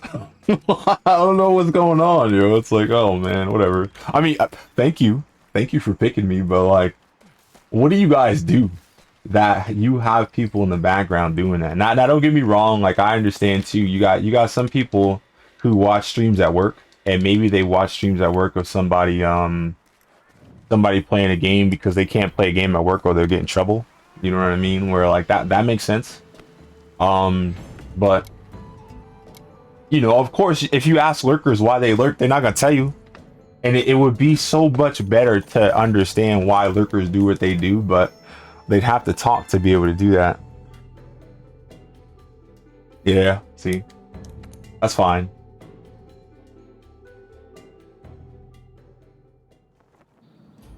Yes, some people lurk and don't say a goddamn thing. Yo. And I mean, other people lurk because, you know, they have a channel. You know, that's a pain too, because you gotta understand, on Twitch, almost everybody has a Twitch channel, or, you know, for the sake of streaming. And, you know, some people will just lurk, so you lurk them, and it's like, god damn it, you know. But like, the difference is that, like, if you talk in their streams, they will not shut up. They'll talk to you all day. But you talk in their stream, I mean, they don't talk in your stream, so it's like, damn. Bro, scared, that makes no sense, dude. Like, unless you're a jerk, I'm not gonna attack you for talking, bro. Like, that shit, I love talking to people, bro. It's chill. So like, it was always weird, you know, like, cause don't get me wrong, dude. Like, I streamed what was it, Risk of Rain 2, right? And before I was done streaming, some dude came in and was like, oh my god, you're playing on drizzle mode, or I'm gonna make fun of you forever. And it's like, bitch, I just switched to drizzle mode because I want to end the stream finally. Like, I got fucking destroyed when I was playing normal mode for, like, I don't know, because that was a 7-hour stream or something like that. I was playing on normal mode for about, I don't know, 6 hours, and the dude chose to come in to say some dumb shit, and it's like, bro, you don't know nothing. You came in here misinformed, and the first thing you did was speak out your ass. Of course I'm a pound on you, bro. You're a piece of shit. You know what I mean? Where it's like, yo, man, get out of here with that attitude. So like, if people don't come in here like that, I'm not gonna talk down on them. But the thing that sucks too is that, like, that person picked the wrong platform to come in there with conversations like that, because if that person picked YouTube, I could tell his ass to scrub back to the beginning so he could see me playing on a difficulty that he favors so much. You know what I mean? But, you know, in Twitch you can't go back. So it's like, well, I guess I'm just gonna have to I'm gonna have to cook you real quick. But you know, like I said, not everybody deserves that. Only the worst people do.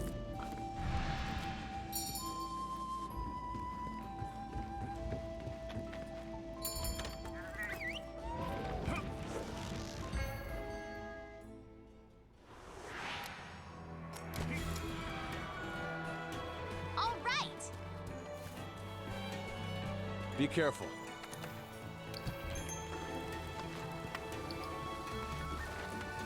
Oh yeah.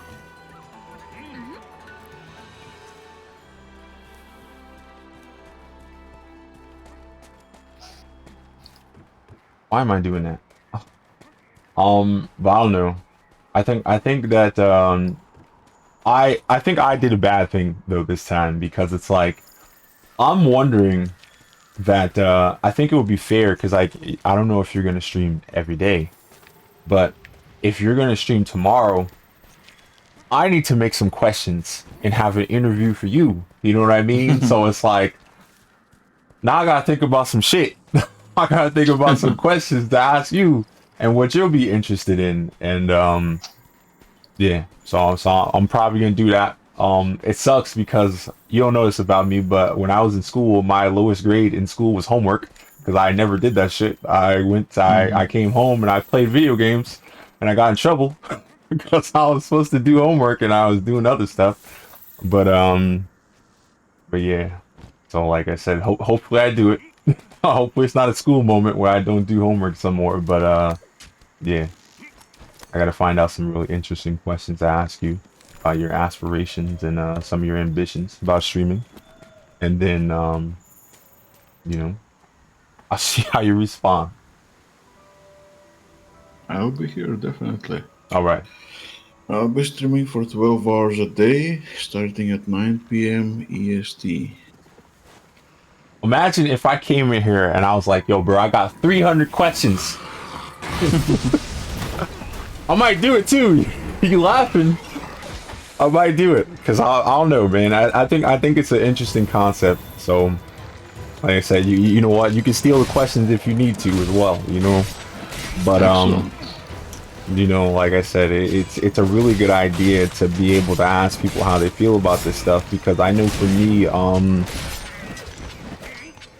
nah, no, it's not. No, it's not. If I really want to know, I'm gonna ask 300 questions. But it's like, you gotta think about it. Like, I know for me, I've had more people in here, even streamers that would come in here, and it almost felt like talking about streaming was a faux pas for them. You know, they was like taboo, where it's like, oh my god, you're talking about streaming while I'm streaming?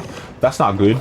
And it's like, if I have something to present them an excuse to actually have an opinion on that stuff without it seeming like they're complaining about streaming, because I think that's the issue, is that people feel like when you're talking about streaming while streaming, it's just like an excuse to complain about some of the things that you go through. And it's like, bro, it's communication. It's not a complaint.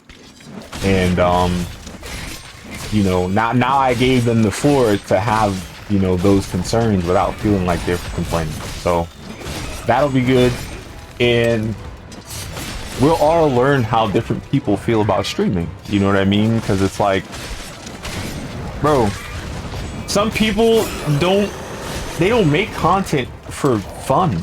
You know what I mean? Some people make content because they just want to push they want to advertise Squarespace and fucking, what is it, established titles and all that dumb shit, those dumb ads, and Raid Shadow Legends and stuff like that. And it's like, bro, you're boring. You know what I mean? Like, why do people watch your stuff if all you're gonna do is push some crap that you don't even use? And it's like, well,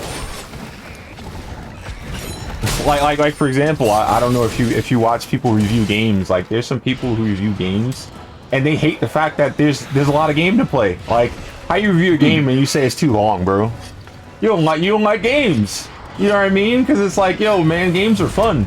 Like that's like me getting mad at a game because I can't beat it in 12 hours, bro. I'd be like, yo, man, this game's too fucking long, man. This shit's terrible because it's more than 12 hours. Because I can't put it on YouTube after I beat it. Boo fucking who?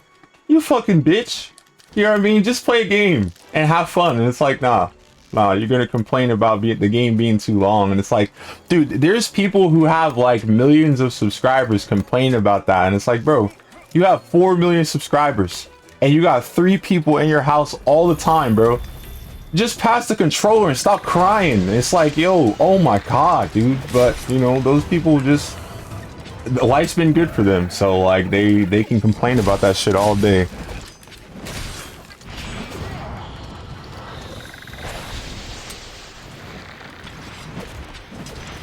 I can't hit shit. All right. But yeah, like I said, I think reviewers are ruining games, you know. So it's like, damn. And you got to think about it too. Like, if you got reviewers, they probably get like packs and stuff for free. And you got to think about it too, since they have a business, dude, they make money. They make money off of playing the games, and they could probably write it off as taxes, bro. So like, imagine somebody making a review about how bad loot boxes are, and then they could go to the government and be like, yeah, I spent $4,000 on loot boxes. I'd like that money back, please. What? If the whole world could do that, bro, I'm pretty sure we'd all be like top 1% PvP players in all those free-to-play games, bro. But we can't get away with that. I'm so tired of this thing. If you don't get down.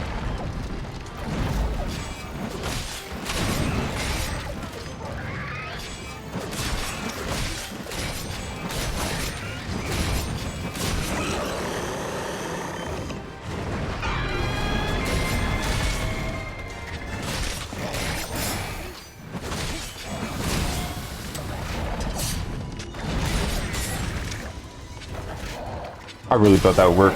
It didn't.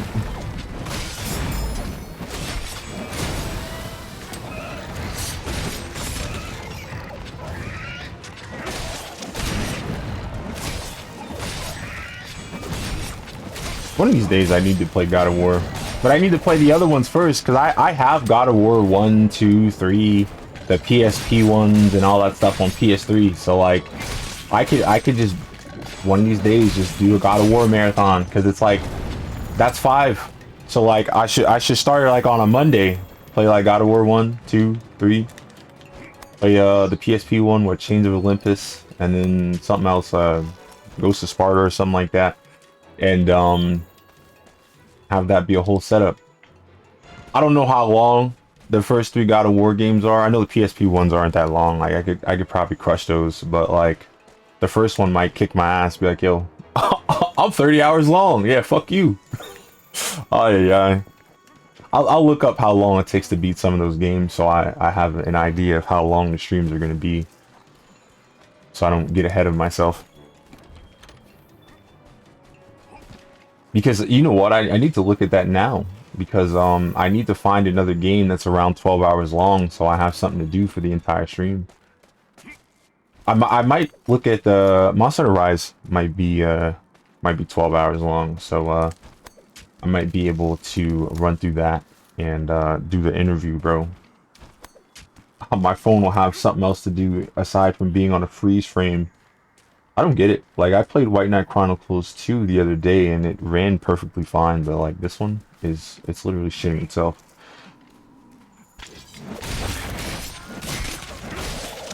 Meanwhile, when I look at my my output software, it says 0 frames drop. What the fuck?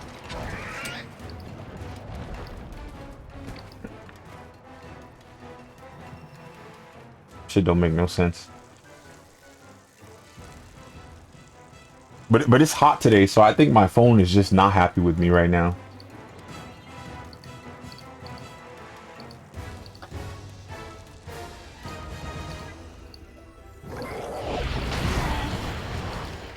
I did not think you would roll that fast.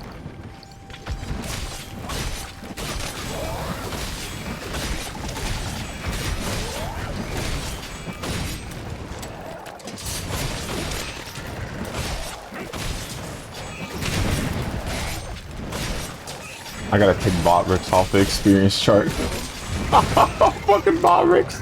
Oh no.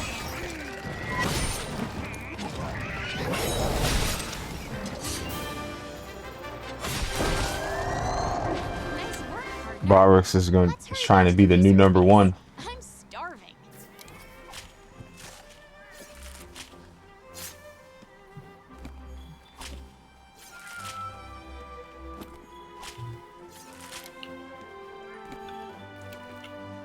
Yeah, but if you ever have viewers, bro, make sure you tell them that never go full screen. Yo, Latoya, do you know that? Do you know that if people full screen in the Twitch app, it doesn't count as a view? That shit. Somebody said that. I'm like, oh my god. And then I tested it before because I was wondering what happened, and that's what happened. Us full screen views on the Twitch app do not count as a view. That shit is pain. Yeah, nah, for real. Listen, no cap. All right. So like I said, if you know somebody that that does that, make sure you tell them, bro. Tell them, yo, bro, don't full screen. Just pan up. Just pan up with the fucking thing, and then let it go. Cause if you full screen, that shit is nothing. Oh yeah. Like how you make an app like that, bro? You'd be like, yo, the people that want to see my gameplay, they don't count. Oh my god, you know what? Go fix fucking that dude's lazy eye, bro. Yes, exactly. That's what I'm saying. It's like, yo, Jeff, what is this? What's this bullshit, bro? Like, why'd you do that shit, bro? You did that shit on purpose, bro. You got all these Amazon Web Services and shit like that, and you gotta make it where when people full screen, the views don't count. Oh yeah.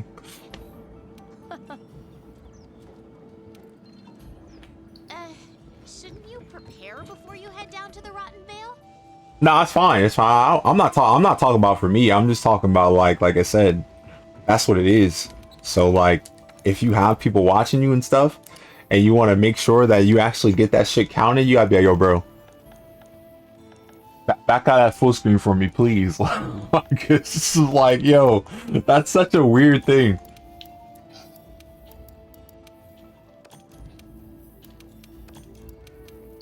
But like I said, I'm not really worried about it, because you gotta remember, bro, my next step is supposed to be 75 concurrent viewers. Like, what the fuck? Yeah, right. You know what? I think I know how to get 75 concurrent viewers. I have to stream somebody else's thing on my stream. I'll get 75 like that.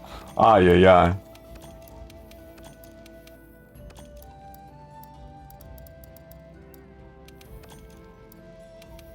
I swore there was a way to empty this stuff without oh my god. Oh, never mind. You have to hold the art. Never mind. That's not bad, but still.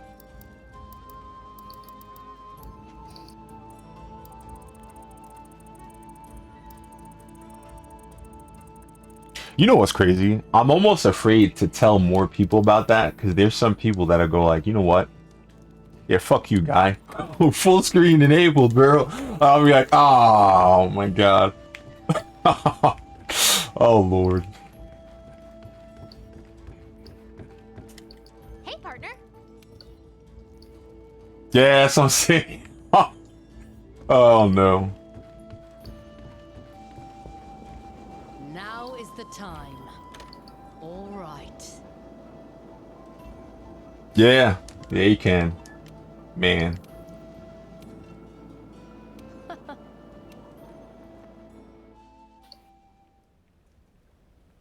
Oh look. Oh, channels recommended for you. Kai Sinat. Oh yeah. AMP though. I didn't know Kai Sinat was an AMP. I used to watch that guy all the time. Agent Zero. I used to watch him talk about basketball. Listen, I don't even play NBA 2K, bro. I used to watch. I never watched him. I don't know. Like I know the drama that happened with him, and I don't think that he should have got in trouble. But like I've never seen him. Like I said, I watched Agent Zero and some of his friends do some wild stuff like that. But I've never seen him.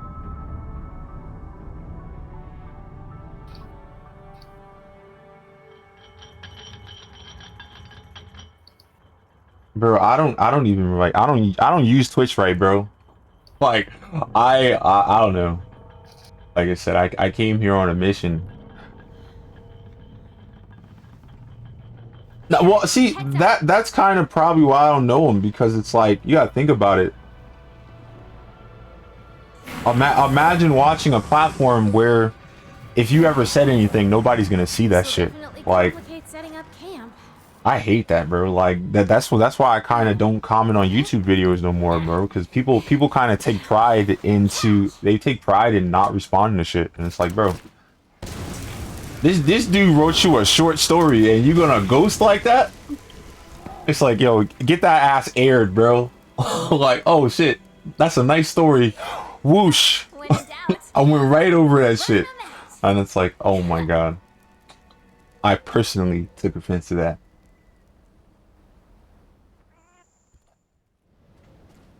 Hey, partner. Ain't shit in this box. Yes, I've seen content creators do that too. I hate that. Yeah, right. $5. Hey, I love your streams. Yeah, I love to. Never see it again. And it's crazy too, because you see somebody, right, that like drops a hundo in your chat, like, you know, $100, and then you see them chatting, but it's like, oh no, I'm not reading that. break me another bill, and then I'll read it, and it's like, ew, you're ugly. You're so fucking ugly. But that's how they do. That's what makes them the money. It's crazy how you can get treated like that. Like how there's people out there that get treated like that, and they keep doing it, bro. You keep chill, like, bro. You don't understand that you just got handed the biggest L of all time, and you like, nah, bro. Sunk cost fallacy. Might as well keep getting fucked over, bro. Let's go. And I'm like, oh my god, bro. My controller has the most latency. What the fuck? But it is what it is. Sheep, I guess, you know. It's crazy though, because you gotta think about it too. Have you ever seen like streamers, like, you know, gamers and stuff, do something real cool, and all the people start typing "I was here"? Like you got people like that too. So it's like, I don't know what people are there for. Some people might just want to be there so they can say they was there, and that's terrible, you know. But you gotta think about, like, have you ever seen those things too? You see the people at the bands, and they're going to what's it called, what, oh man, oh, concerts. They go to concerts, and it's like, bro, you went to the concert to take a video of the crowd. Like, what do you do? Why'd you go to concerts? Somebody else has a video of the crowd. Somebody else probably got a better phone than you, and you could watch it from there. Like, you know, you really went to the concert. Oh my god. But like I said, that I was there factor is so big for some people, and I don't know, bro. I'm chilling. I don't need to be there, bro. Now I'm not gonna lie. If I like I said, if I was casting that like that, I'd probably have been in New York trying to get a free PS5 with the rest of the people there. But you know, I guess that's bad. It's crazy though, because like I don't even play PlayStation like that. But I know friends on PlayStation, and if I had a PlayStation, I'm pretty sure I could probably link up with them again. And I'd probably have to bridge the audio from my PlayStation to the stream, because that's the only way that these assholes are gonna fucking I appreciate the sub. Bro, you don't got a sub, bro. Oh my god. I appreciate it though, for real. But you don't have to. But like I know people on PlayStation, and you know how it is. Sometimes when you change platforms, the motherfuckers don't talk to you no more, bro. Listen, I have streams, like 12-hour streams of me and these dudes. No, not 12, it was 10. 10-hour streams of these dudes failing with me. I was failing too. Fighting Behemoth in Monster Hunter World, right? Bro, like I said, I thought that we were thick as thieves, bro. So when I went to PC, I put a server together. I'm like, yo, let's all go in here. We're all going to come in here. We're all going to chill. We're going to talk all day, just like we talked on PlayStation. Ghosted. I swear, you know how offensive it feels to be like a dude and be ghosted by other dudes? It's like, bro, like, what? I feel so weird, bro. It's like, yo, bro, we supposed to be boys, bro, and you let me fall like that. All right, that's cool. It's all right. Hey, partner. Not really. I'm mad as hell, but you know, it's like, all right, man. It is what it is. But I know, like I said, I know that if I got a PlayStation again, these people will fucking talk to me on God, because like, I talked to them earlier when I was playing Among Us, because you know Among Us is on PlayStation, it's on everything. So I was like, yo, man, you guys play Among Us, we can come in here, we can have that shit popping. And some of them didn't play Among Us. They basically told me to play Diablo 4 because Keck. Yeah, that's what happened. Yeah, big pain.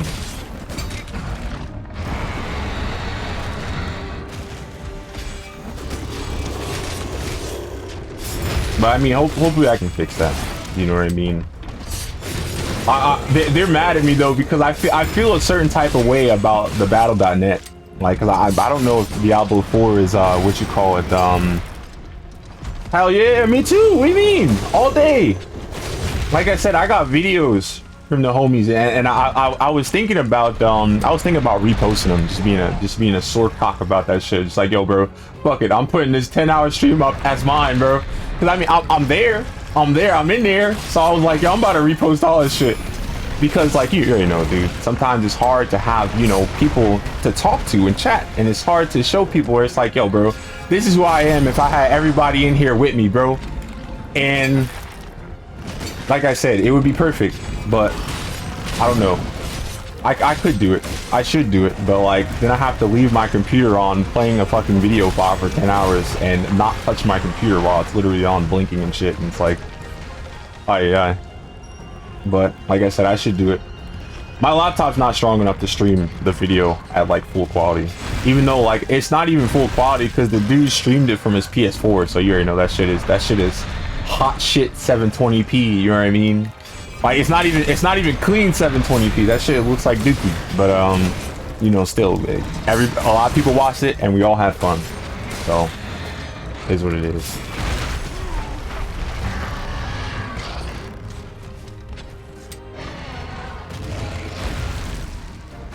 Yeah, but like I said, I'm thinking about putting that up. I know one person wouldn't care, but I got to see how the other people feel about it.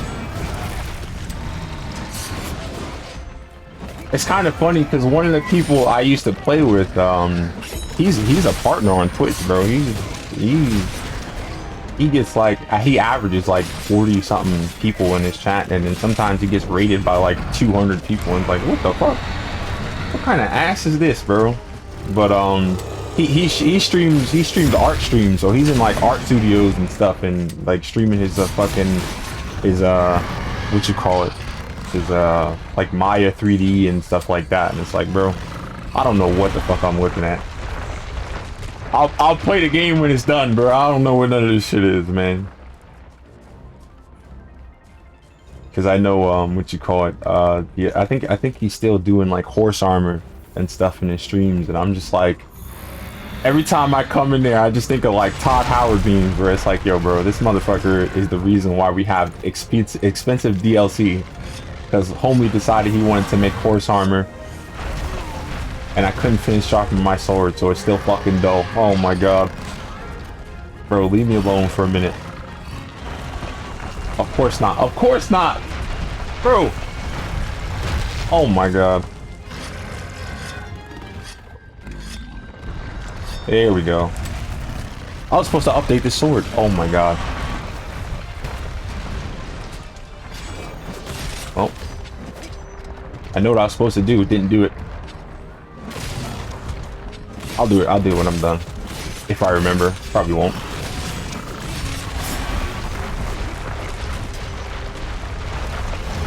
Pain.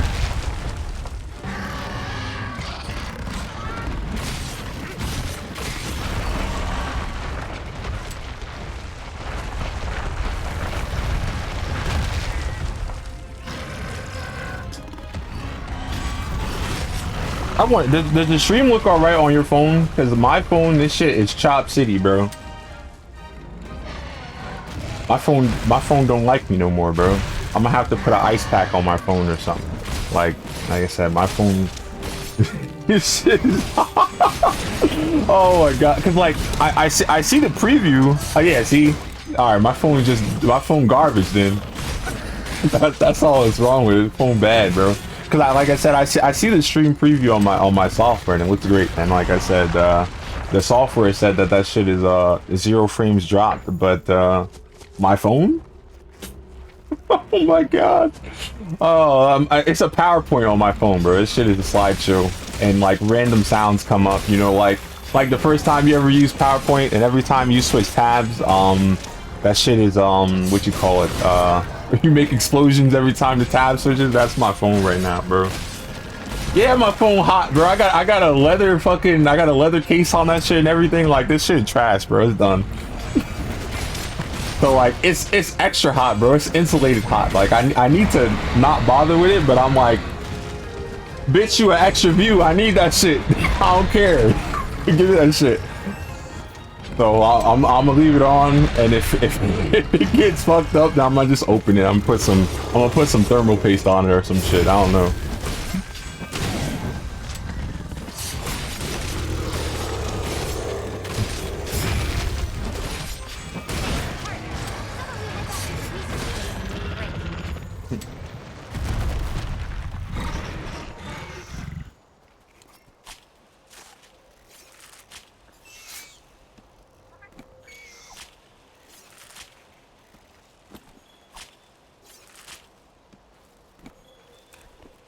I got 8 more hours to beat this game. And then, you know what's crazy, bro? Like, we was talking, we had this conversation, right? And it felt like more time passed than it did. Yo, that sucks, dude. listen, I did that first, and I was mad, because I'm like, yo, what the fuck? I'm literally staring at my phone, playing the fucking video, like, what are you doing? Why is it not there? And, now I know. Now I know. So, like, it's crazy. It's funny, too, because, like, my thing, it wants to full screen all the time. Like, it loads, right, for a second, and then it goes to full screen, because I have it laying on its side. So, like, now I'm gonna leave that shit in portrait mode. Like, stop full screening, bro. I need that. I need that +1, bro. But, yeah. You know what's crazy? I don't know if you're still here, homie. But I would if you have a phone, I think that you should leave it live, bro.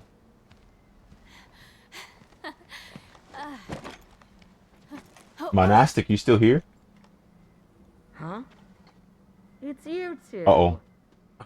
He probably muted me because I was talking too much. I don't blame him. Sorry, I forgot. You Damn. were out cold when we found Damn. Oh no. But yeah, portrait mode and you'll get your view. You folks are But I was gonna try to tell him that because you know he's trying to get affiliate, so it's like get your get your view. You know what I mean? Because he can have his phone open, watch the stream. But he says he got 2 laptops, so he might actually have that already. My man really heating it up because it's hot right now, and he got 2 laptops and he got his TV. So I was like, that's not bad. This is from But he could watch his own stream. He could stream. He could check chat.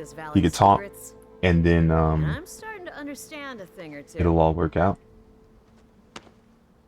Now it's your turn.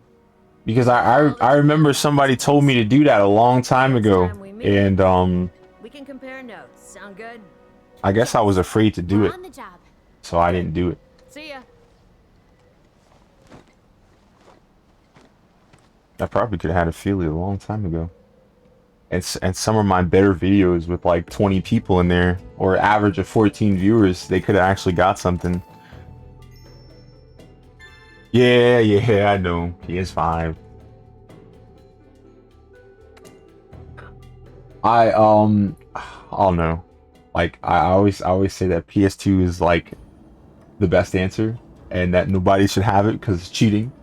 I know for me, PS3 was probably my favorite console growing up because, like, I remember all my friends, they had Xboxes, and I remember how many times I had to hear them talk about choosing between getting a new game and having their parents get them Xbox Live, bro. And I'm like, must suck to be broke, because, like, on PS3, online was free, so I was like, shit, man, I'm not worried about no goddamn Live, bro. I'm buying the game, bro.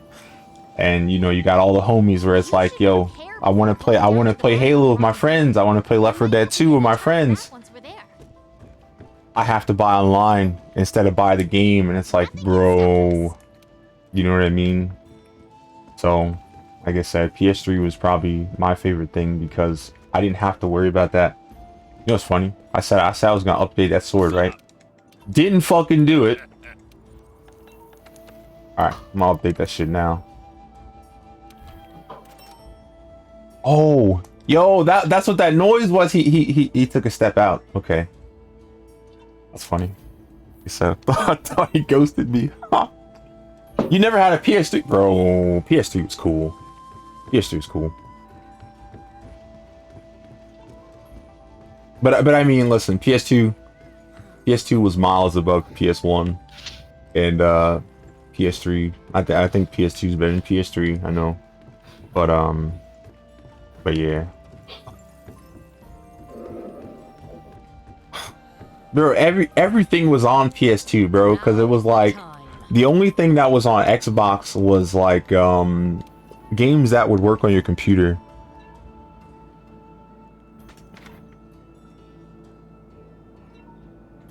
Yo, yeah, see, you made the wrong choice. Oh my god. You see, that's why you went back to PlayStation, bro. Xbox 360. Yo, okay, let me tell you a story. Okay, we had a PS3, right? And my dad knew the PS3 was fine. My dad bought an Xbox 360, right?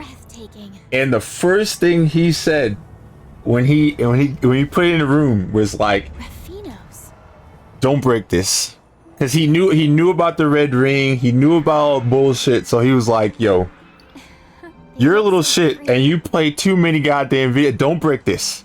So it was messed up. Like I already had like the warning. Bro gave me a warning before he even plugged it in, bro. I was like, ah. And then like the fucked up part was I only played really Halo 3 on there. And then I played there's this game back when Xbox cared about Japanese games. It was called Last Remnant, right? I played that on there. And he played Call of Duty on there. And I think he played a little bit of Halo 2, but most Call of Duty. And guess what? Xbox still broke, bro. Xbox still broke, and he didn't really play it that much. Okay, he played it a couple times, and then by the time he plugged it back in, Xbox told him he needed to buy Xbox Live again, and he's like, "What the fuck? I only played this shit twice. I gotta buy another year." Yeah, you gotta buy another year, and then he bought another year and stuff, and bro, it broke. And I'm like, "Oh my god, bro, trash." But yeah, like I say, you made the wrong choice. Now don't get me wrong. Our PS3's broke, but it took way longer, bro. Like, I had so much time in the world to fuck with the PS3 before it yellow lighted, and I don't know how long it took my dad's PS3 to break, but I mean, because you know, I basically used the first one too much. My dad used the second one. I don't know if he used it too much or not. Maybe he just messed up, and you know, nowadays consoles are just not designed to get used.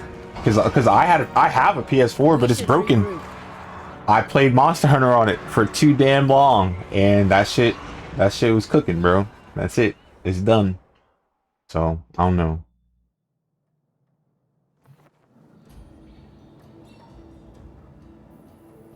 Nah, see, okay, my regular Xbox broke because Elder Scrolls Morrowind.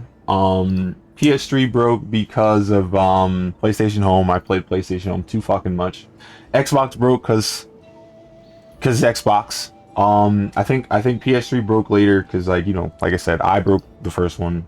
Pops, it broke. That one broke on him. You know what I mean? Like, we didn't actively break it. It just broke because we were using it. You know what I mean? And like I said, my PS4 broke because I played Monster Hunter on it. And it's like, fuck. Yeah, see. Listen, there's a dude. Remember? Yeah, I was talking about playing Monster Hunter people on PS4, and there's this dude. His name's Waleed, right? His PS4 randomly spits out the disc, so he can't buy discs anymore. Cause like one time we were playing For Honor, and you know at the time For Honor was really cheap, and then you know a month after that it was free on PlayStation Plus, and we all played together, and there were times where he just randomly left, and the only reason he randomly left was because his PlayStation just spat out the disc, and I'm just like, bro.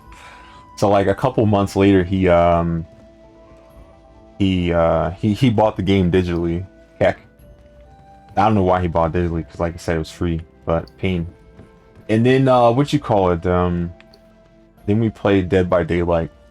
That was free though, because Dead by Daylight and Friday the 13th were free on the same month. Hey, partner. So we played that. It was alright. There was this dude though, our other friend Dan, he had a cousin, and that dude was he was so into being like just abrasive. That dude was defensive about anything. My man had a glass ego, bro. Like, you could see right through him, but then when you tell him you see right through him, he gets mad. And it's like, oh my god, dude, relax. And you tell him to relax, that's it. I said you might as well just lead a call, bro, because he's mad the whole time. It's like, oh boy. Then he's mad. He's making Dan mad, so Dan's mad at us, and it's like, bro, your boy is crazy. You know what I mean? Like that we didn't do that, and then later he's like, yeah, no, I know he's crazy, but he's my family, and I'm like, oh my god, like we know, but like, don't make us feel bad for defending ourselves against this crazy man. But it is what it is. Yo, Morantic, you there? Uh-oh. Uh-oh. Yo, you there? Oh, no. Can you hear me at all? Are you talking to me? Yes. Yeah. No, like we were talking about I think you walked out because I heard your door and stuff before. Yeah. We were talking about you know, having your phone on your stream so you can get extra view. Are you doing that? Nope. Do it, man. Like, listen, make another account or don't log in and go on your page and have your stream up on another device, and you'll get a view, bro. Like, don't full screen, and it'll count. Okay. Like I said, I know you're fighting for the average of 3, so like that'll help. You know what I mean?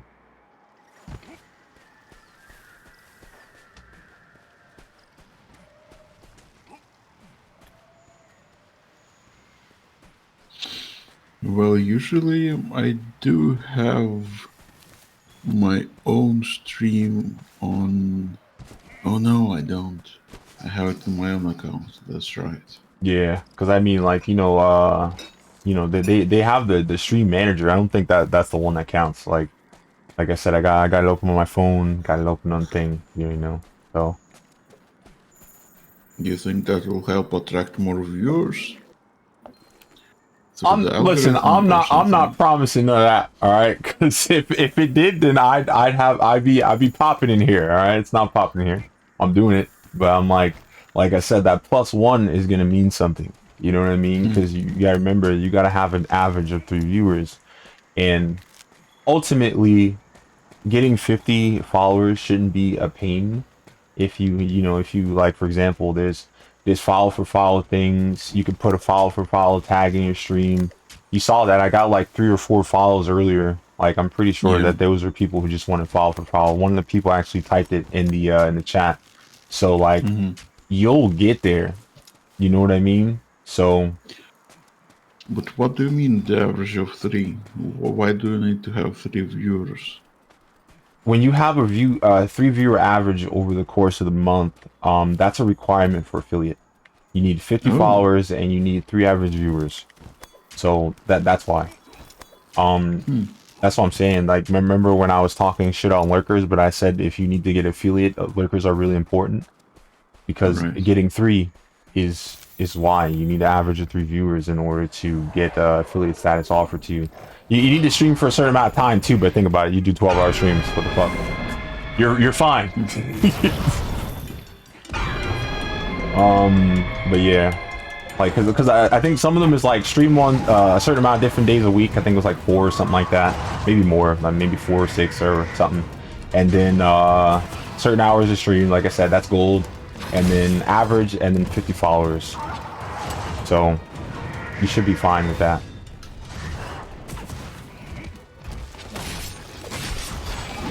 And then, like I said, you can have ads and stuff. You can have channel points. You can have you get better access to transcoding, so you know you don't have to worry about the person with a phone like me. All right, you fucking piece of shit phone. What the fuck?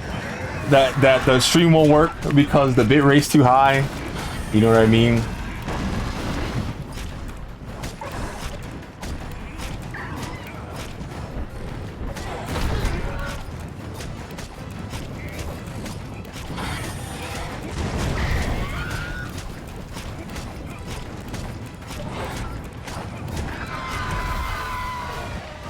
Also, what is the etiquette if I want to leave the room but I don't want to interrupt you in voice chat? Interrupt me, bro? You're not gonna interrupt me. I don't know. There's if you don't want to leave, but you just don't want to hear me, there's a deafen button, I think. But like, if you do that, dude, I'm gonna talk to nobody. You want me to talk to myself and not know? I'm like, yo, bro, you there? Yo, what's up? You ain't there. Oh yeah, yeah. No, I mean, if I want to get a cup of coffee, for example, but you're talking in voice chat with other people, and I don't want to interrupt. Bro, just tell me you're getting coffee, bro. What the hell? That's not bad, bro. Okay. And besides, you're acting like my chat's super active, bro. Like, I got one homie in here, bro. Nothing. Like, it's crazy though, because like, I know a streamer like where he does have a lot of people chatting, and like, it's funny because like the people in his chat flip out if he has somebody that he's talking to in the stream, because like when he's talking to somebody in the stream, he won't look at the chat. So it's like he's talking to somebody and they're like, oh, I hate this person, stop talking to them, they suck, they're the worst. And it's like, yo, why do you hate this person? It's like, bro, he's never gonna read the chat while she's in the call. Oh my god, it was so terrible. There's a lot of streamers like that though, because he raided into someone else, and that guy was talking about shiny Pokemon and stuff, and they were having a shiny Pokemon conversation. I didn't catch all of it because he did a big move after that. Because you know the dude I'm talking about, he had like he usually averages like 1,000 viewers, which is fucking dog shit. I don't know how the fuck he can do that. But he raided into somebody else, and the dude talked for like, I don't know, maybe like 4 minutes, and then he saw how many viewers was in his channel, and then he smacked the fuck out his ad button, bro. And I'm like, oh my god. I was like, yo, I'm out of here, you're an asshole. He's like, oh shit, 1,800 viewers, ad. I'm like, yo. Oh my god. I mean, I don't even know if I should be mad at him, but it's like, damn. What does the add button do? Okay, there's a chat command, and it's called /commercial. You can type that in your chat if you have affiliate and stuff. It's a /commercial, and then it's like a time, so you can put like 30, 60, 90, 120, 180. Oh no, 120, 150, 180. Wow, math. And then you can run an ad for that amount of time, and then I ran to an area that he's not in. Okay, I swore he was dying, so I ran over here. No reason to do that. But yeah, dude was definitely trying to come up. But he probably knew that most of the people was lurkers, so he was like, shit, I'm making that money real quick.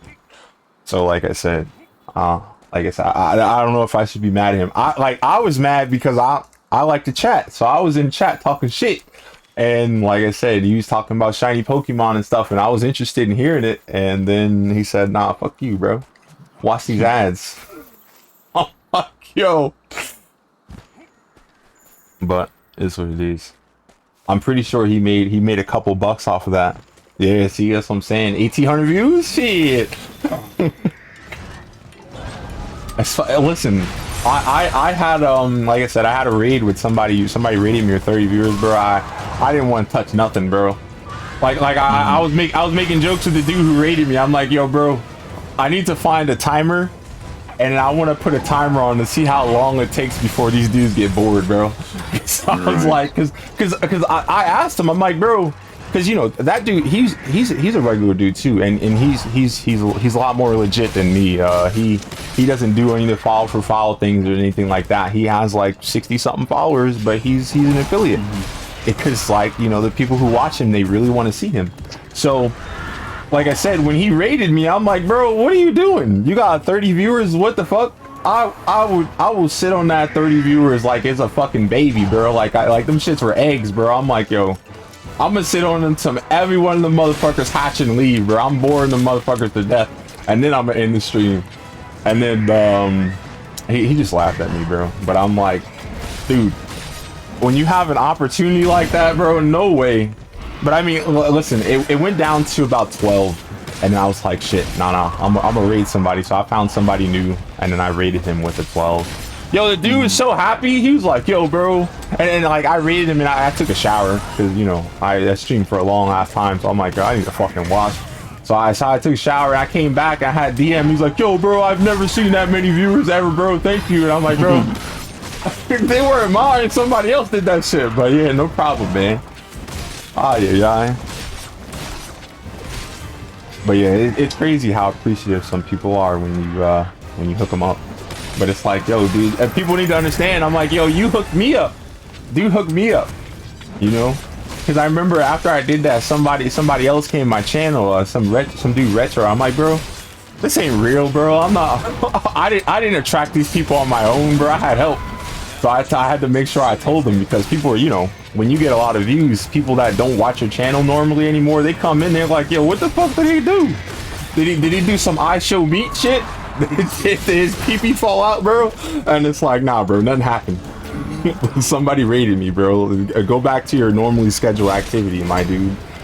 So that was fun, telling people who normally don't come in all the time, yo, bro, relax. All right, I had help. But I hope I can have the opportunity to do that. The one thing that bothers me about that right now, though, is that a lot of my chat software. All right, no problem. Thank you for coming in. You better stream Among Us on Tuesday. Okay. All right, you're getting a hairy eyeball right now. All right, I'm staring at the chat. You better do it. Do it. But I hope you have a good day too.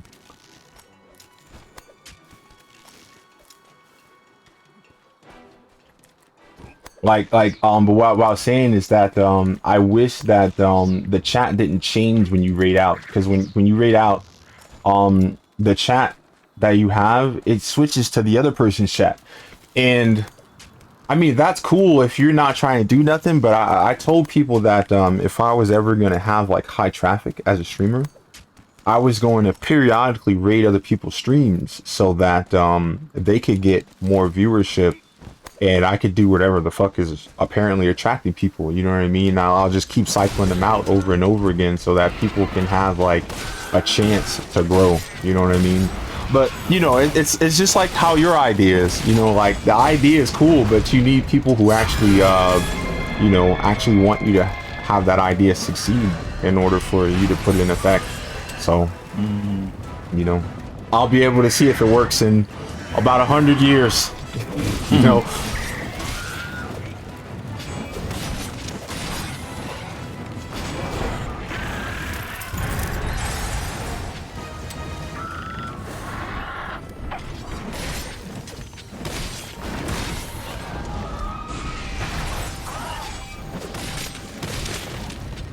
Pando, is that the real user or is that a bot? What? The username Pando. Oh no, Pando is an extension. Pando is an extension. Actually, if you refresh the chat, that'll disappear. Pando just asks random questions in the chat sometimes. It says random things in the chat so that it might be able to engage more people. It's basically it's more of a miss than a hit, if I'm honest. When you type in the thing, I have it where it sets to invisible after like, I don't know, 15 seconds or something like that. But well, no, not in the chat box, but on the screen, because there's like a little ghost that randomly says stuff on the screen, and I turned it off if people aren't talking, because like I said, at the end of the day, if there isn't anybody on Twitch who cares about it, I can repurpose this content for YouTube. So it's like, if nobody on Twitch is talking, then the only thing that's left on the stream is the watermark. You know what I mean? Right. So it goes to YouTube, and then it's clean. And then think about it, like if somebody says something worth responding to, all the stuff pops up on my screen, you know, like World 3 and stuff like that, the little overlay stuff and stuff pops up. So if I ever do clip it, now it's already telling you what I am. You know what I mean? Because like I told y'all, I'm not a good editor, so I'm like, I'm gonna do all that shit beforehand, you know?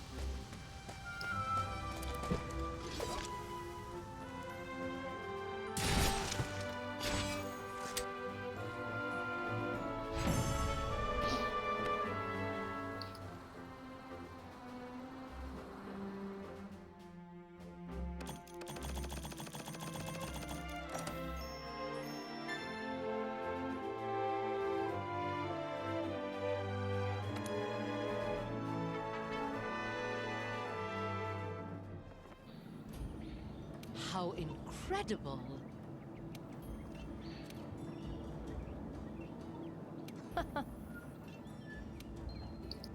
All right, the time has come. Let's head down to the bottom of the Vale.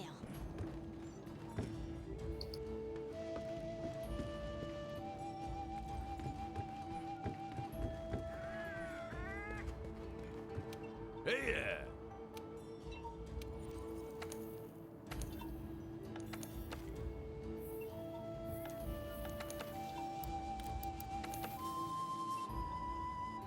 Shit. Not yet.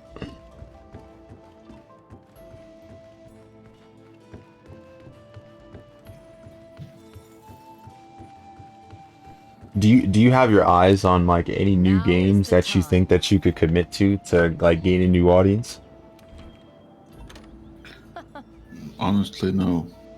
But I'm open to that. I mean, if somebody could suggest a new game to me. Listen, I don't know what you're into. You know what I mean? Because it's like, I don't. You gotta think about it too. Like Age of Empires is a strategy game. All right, so it's like, I don't even think strategy games do incredibly well in terms of sales. So like, you already have like a really niche audience already. You know what I mean?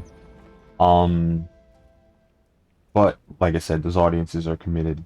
I wonder what you could get into, but I'm not sure if people are interested in the content itself or they're interested in PvP. You remember? Because that's what I was telling you about before with the commentary thing. Because the people that I knew, they were into watching the I don't know, ILOs or something like that. It's like a quotient number for what you call it, you know, somebody's ranking, and they were watching like low-tiered people fight each other and see like what creative ways they use to you know, get to the other base, build their troops, strategize, stuff like that. Because you know, some units are like rock paper scissors, where units are better at handling chariots and handling tanks and stuff like that. So I was like, oh well, damn, you know. So those people were doing that stuff, and like I said, video was 30 minutes long. Dude's watching the hell out of it. So I'm just wondering if you had a game on the list that you would like play from there. Is this a pool of I don't know. acid? Yikes! Don't touch it!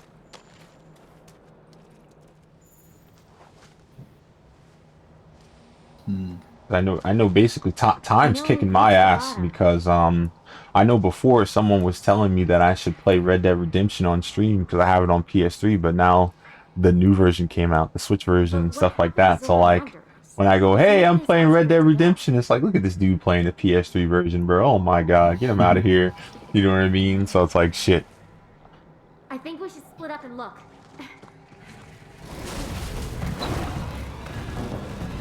What you mean Red Dead Redemption 2? No, the first one got remastered or re-released. Yeah, so the first one's on Switch. I think it's on PS4 and stuff like that. So yeah.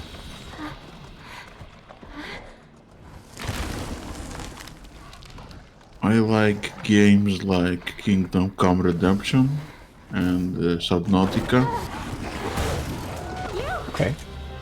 And stuff like that. I'm not really into strategies and definitely not into anything competitive. Alright. I can't remember if Mountain Blade would be considered strategy. Oh yeah, I have played Mountain Blade. She can't hold that thing on. Brittenwalde. I have actually conquered the entire map in it. Damn, okay. And now there's the Bannerlord 2 out. Yeah. Mountain Blade 2 Bannerlord. So maybe I'll be into that. Yeah, just make sure you check shops because I've seen that game go on sale a couple times. Unless that was Warband, I don't know. Cause believe it or not, dude, I hate to say it, but like it seems like streaming is a lot more comfortable if you're playing games that you already played before. You know what I mean? And like it's kind of hard to like, you know, go on your strengths. But now I won't lie, when I like I said, when I started streaming, I used to see a lot of people. And I'm not talking about people who came in and said anything. I'm talking about, you know, when you go after your stream and you go, how many people watch the stream and how many unique users watch the video, it would be like high 60s, even hundreds. And it's like, Jesus, you know, look at all these people that came here and said, yeah, I'm not going to watch you. Goddamn. You know what I mean? But that was for newer games though, because I was playing Wild Hearts, which is kind of like, you know, wannabe Monster Hunter. And then after that I played what is it, Gotham Knights. And Gotham Knights wasn't new. The thing was, Gotham Knight was on Humble Bundle, so I'm pretty sure people might have been looking at it and wondering, you know, should I play this since it's on Humble Bundle?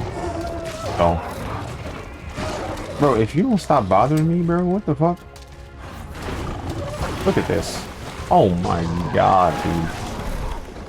And I'm dizzy. Because this video game loves to do this. Undizzy. There we go.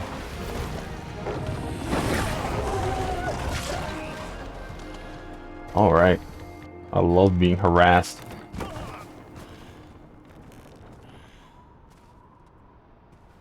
If you run out of health, you'll faint and be returned to the closest camp. No. Faint too many times and you'll fail the quest. Thank you for that information.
Scream.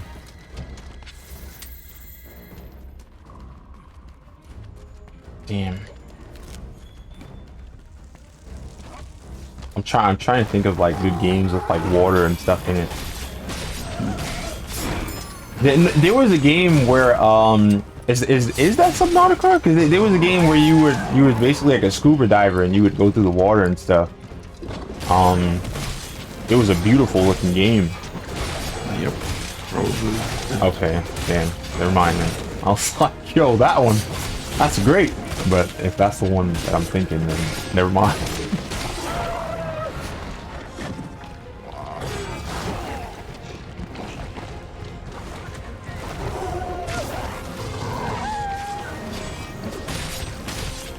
Do you like planes and stuff? Because I'm like so I mean, I'm thinking about Flight Simulator. You know what I mean? Because I know War Thunder exists, but that's a free-to-play game, and it's probably gonna take all your money if you want to fight. And you said you don't like competitive stuff, so like, no, I don't like competitive stuff either, really. So I get you, gross. Relax. This dude.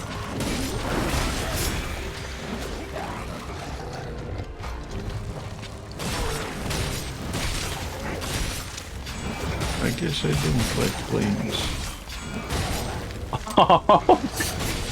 Well, that's fine.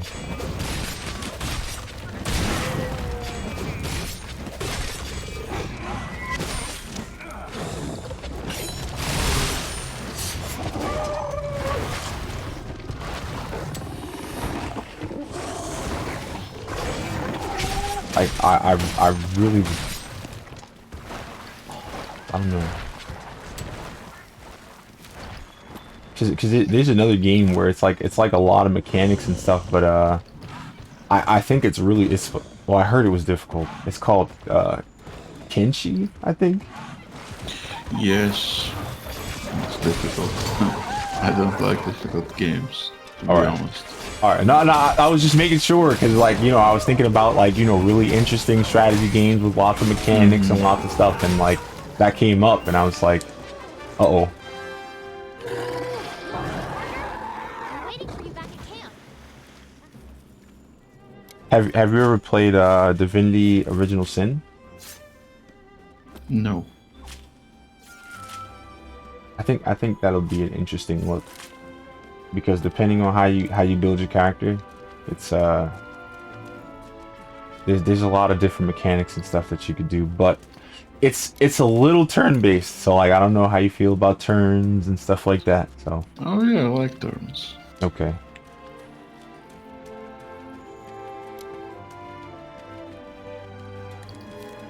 I'm usually not a fan of games like that, but I played it and it was just like I'll have to make an exception. It's really good.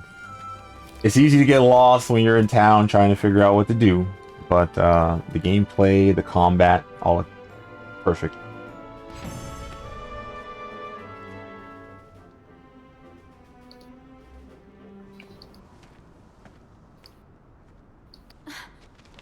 Where is she? I thought she'd be with you. I'm going out for another look. No, you're not.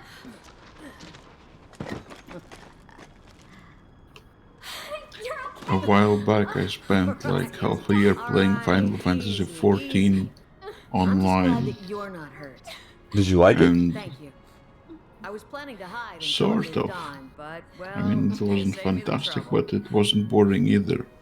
And the highlight for me was that I hired people in the game with in-game currency to do work for me. I can't be mad. What did you feel out there?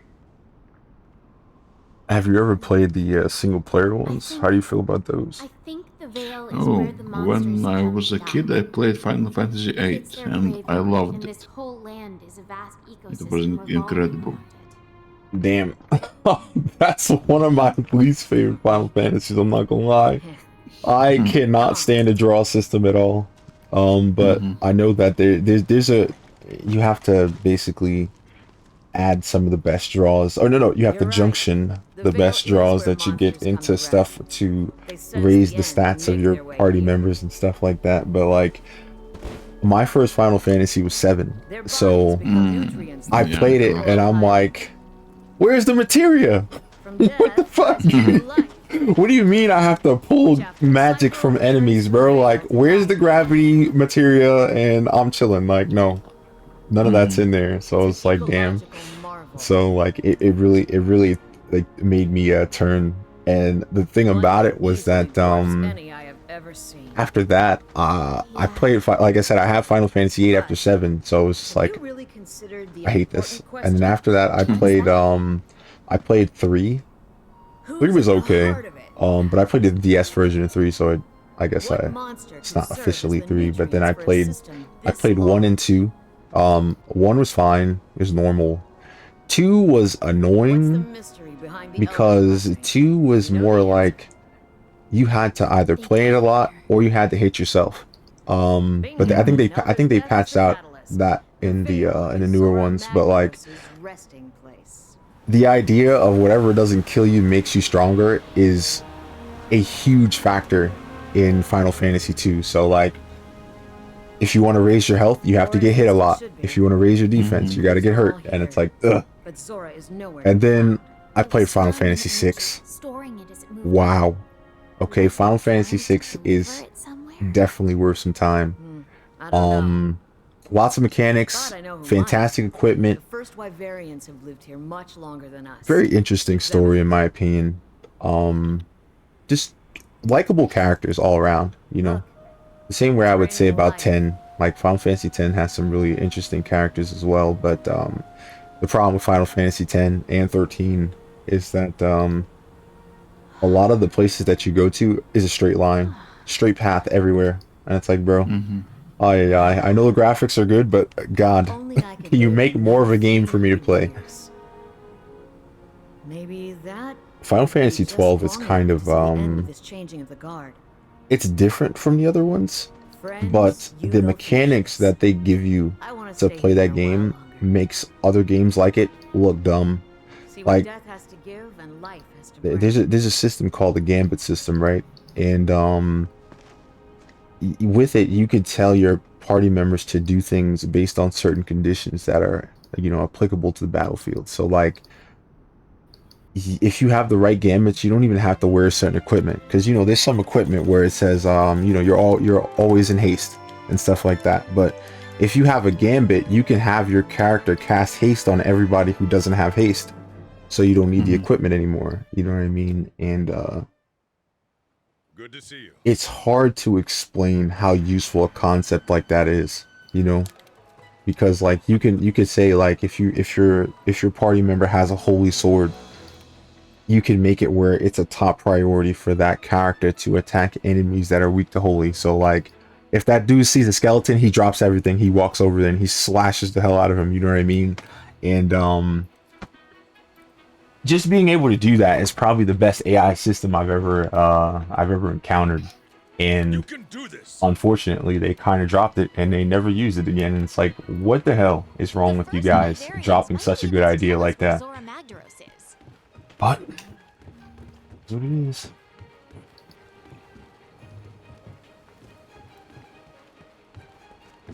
I need a commendation before I can upgrade this weapon, I think.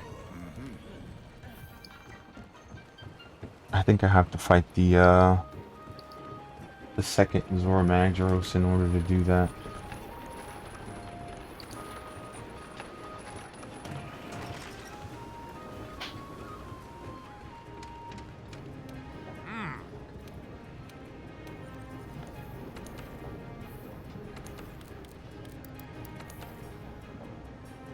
Yep. Do you have any party games that you think you'd be interested in playing? You mean multiplayer? Well, I can't call it multiplayer. Like, it's not the same. Like party games is like the Game of Life, Uno, Jackbox Party, Sonic Shuffle, if you remember that game. I guess Mario Kart, stuff like that. Like, where it's lighthearted, but you know, multiplayer. Like for example, Golf with Your Friends, Marbles on Stream, where it's just like, they're very basic games, but they attract people who would, you know, come in and just hang out, you know. I can't say I have played any of those games, so I can't say You know the drill. if I like them or not. You never played Uno? Let's split up and search. No. Don't worry. You don't know what Uno is at all? No. Bro, it's a card game. I'm serious.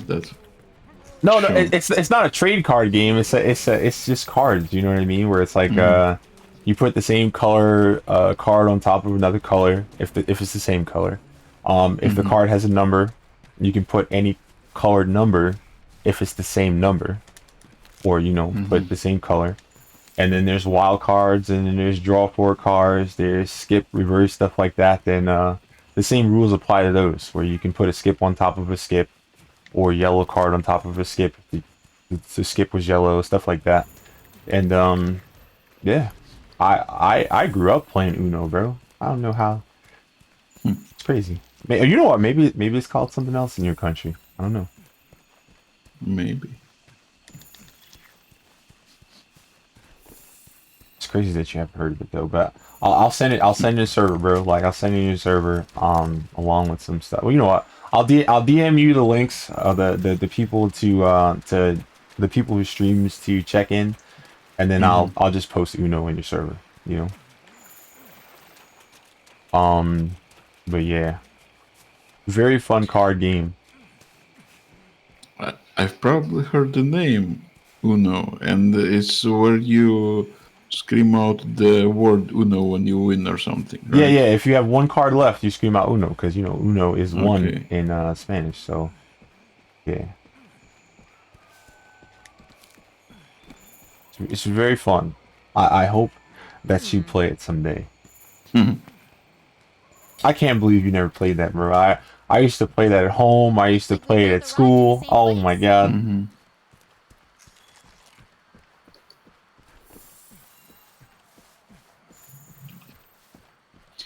Yeah. We are from different cultures, I guess. Listen, that's fine. That's fine. I just, like I said, I grew up with stuff like that.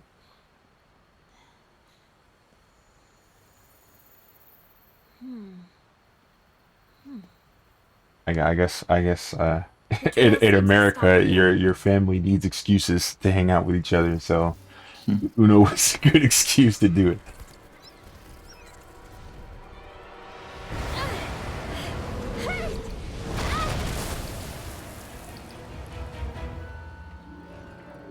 Arathalos!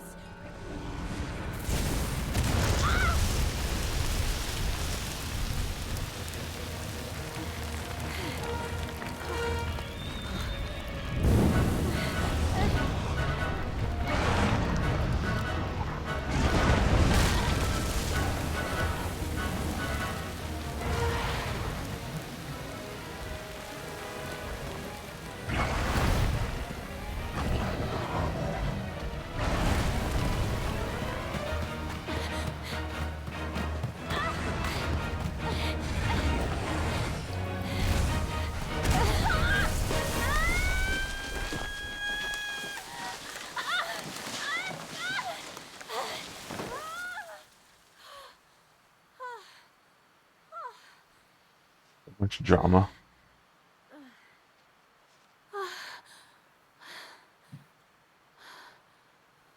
Hey, look.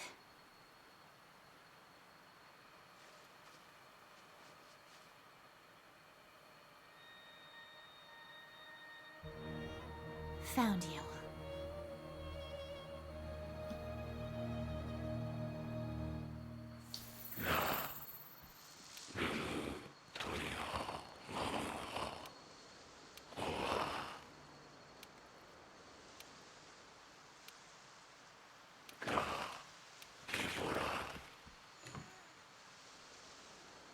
Yes, very good. Food chain?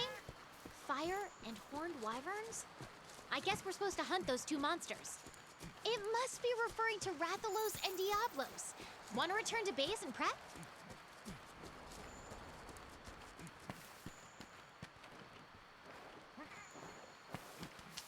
Where the hell did that thing go? Are you serious? Oh, never mind. It is on the map.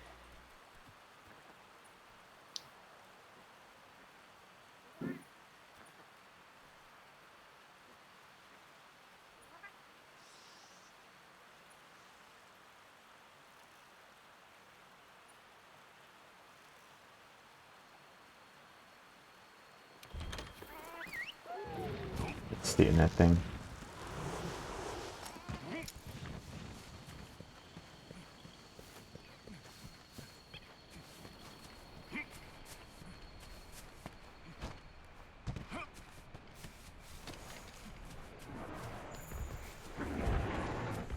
What consoles did you have growing up? Only PS, PlayStation 1. Well, okay. You would call it just PlayStation. Okay. So you've been a PC gamer for a long time then? That's awesome. Most of my life, yes. Oh, actually, when I was just like 7 or 8, they got me an 8-bit console with yellow cartridges. It had games like Tetris and something like Super Mario.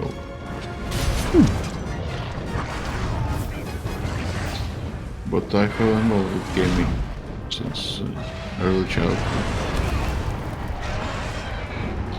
But then, maybe at the age like 25, I think I stopped playing. Not sure why. Did you just feel like it was something that adults didn't do? I know some people felt like that. Maybe. I mean, see the difference for me is that my father got me into video games when I was young, so it was kind of like never an idea that adults couldn't play video games, you know what I mean? Like, I remember when we first got a PlayStation, and I remember my dad just being up at odd hours of the night, what you call it, playing Crash Bandicoot and stuff. So like, like it was always a cool thing.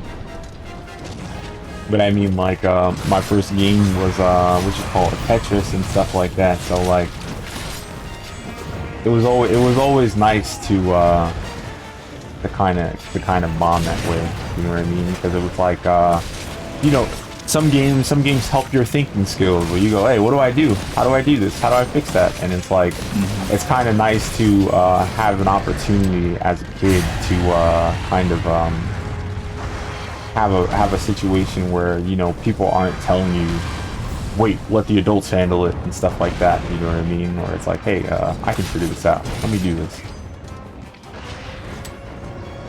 So like, I grew up with a lot of consoles and stuff because, like I said, my dad played video games, so it was like Game Boy, Game Gear, Game Boy Color, PlayStation, PlayStation 2, all that stuff. So I'll know. But I mean, like, see, I got into PlayStation 2 because some crap happened to me when we were moving. Like, someone robbed our house when we were moving, so I fun. And I said, you know what? People can't steal all my stuff if they don't have my password. You know what I mean? So I was like, hey, you know what? I'm gonna be a PC gamer, and I'm gonna have like some really difficult passwords, and now that's it.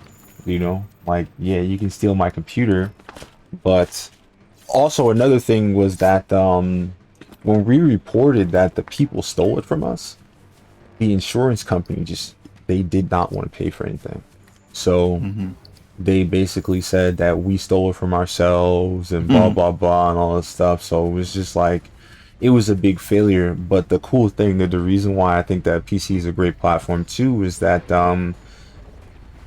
not only does Steam have, you know, I need a password to access Steam, but Steam has a like a quarterly hardware survey. So now when I tell these people, yo, they stole a 5950X, they stole a 2080 Super, they stole this and that, they're gonna be like, what are those random numbers? You're lying. And it's like, no, Gabe Newell, open up the Steam hardware survey. Thank you. Hey, dickhead, see that? You see these? You see when I told you I had 80 gigs of RAM? You see what it says in my system lineup? Yeah, it says 80 gigs of RAM. Actually pay up, stupid fucking insurance company.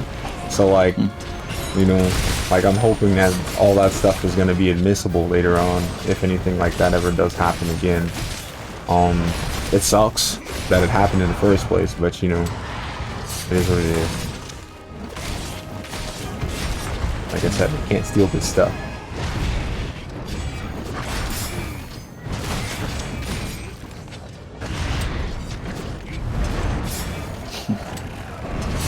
In my part of the world, especially in the early years, like in the 90s and 2000s, a lot of the stuff was pirated. So much so that even there was a joke, like one person is saying, oh, I installed the new Windows in my system, and the second person is asking, is this a licensed version? And the first person is answering, no, the regular one. Oh no. Yeah. When the pirated version is more popular than the official one. Damn shame. But I mean, at the end of the day, dude, like, I'm not gonna lie to you. I liked Windows better when I paid for it. But I mean, I mean, like, obviously when you guys pirated, you get the paid version anyway, but I'm saying, like, have you seen how annoying Windows 10 is with updates and stuff like that? Like, there's times where, like, I'm literally doing something on my computer and Windows is like, nah, we're updating right now. And it's like, dickhead, I got a file, you know what I mean? Like, what do you do? Don't care. And like I said, I had Windows 8, I have Windows 7. None of those programs ever did that to me. None of those programs ever said, oh, you're doing something right now? I don't care. And Windows 10 is the only operating system I've had that does that. So, like I said, when they charged money for it, it was better. obviously everybody's not going to agree with me on that, but I know that there was a streamer before. He doesn't even play video games on stream anymore. He talks about like weird news and stuff. But when he used to play video games, he would like he played, I think he played Remnant of the Ashes on stream, but he used his Xbox, right? And because he was using the Xbox and he wasn't actively playing on his computer updated while he was streaming. Wow. Wow. Oh my god, I hate it. But I think OBS does something now so that it kind of blocks that from happening, because my reset button was messed up a couple months ago, where like it would randomly just press itself like 3-4 times and my computer would try to restart. And OBS doesn't allow Windows to restart if it's on. So like I was able to click OBS and tell it, hey, no, don't restart, and then I was able to get my streams back. But I had to fix that though. I basically turned everything off where, you know, the power button doesn't work if it's already on, and yet neither does the reset button. But yeah, like I hate the idea that you can have technology that's supposed to help you, and all it does is make it a worse time for you. But I don't know. A lot of stuff that comes out right now is doing that, where it's like, hey, do you want to be inconvenienced? Pay. Meanwhile, people who pirate the content get better content than we do. It's a shame. Like for example, I don't know if you've seen the streaming services. Like for example, there's people who buy Disney Plus, right? Star Wars doesn't have ads, but Marvel stuff ads. Other Disney stuff that's not Star Wars ads. And it's like, I'm already paying you. What are you adding me for, bro? I don't want to see like commercials for soil and shit like that, you know? But apparently that stuff is worth so much money to them that they could still put ads in your face even though you're paying for it. Like, I miss when Netflix was like the only streaming platform. There was no competition. There was no ads. You know what I mean? Yeah. If you don't like it, buy cable, and nobody liked cable, so we was rocking with Netflix.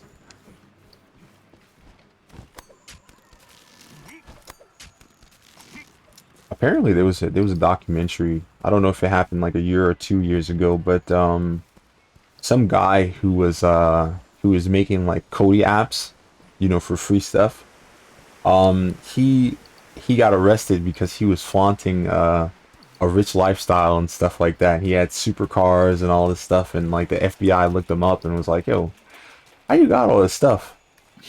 And they found him out. They seized like, I think they seized like millions of dollars from his house and all. I'm like, oh my god, dude, that's nuts. You know? So like, if you ever make it big doing something bad, don't tell people about it, you know? Ay, man. It's crazy because almost everybody synonymously agreed with the idea. It was like, yo, bro, this dude's a fucking hero. You know what I mean? Like, screw paying for all these apps. This dude's a hero, you know? Because, like, you have to watch commercials, you have to pay for these apps, you have to have this, you know, this streaming device and all that other stuff. Ay.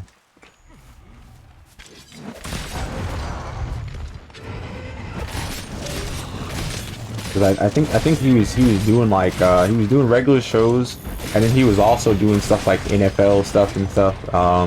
Because you know NFL and sports packages are extra on those streaming services, so it was just like, oh boy, everything costs too much money.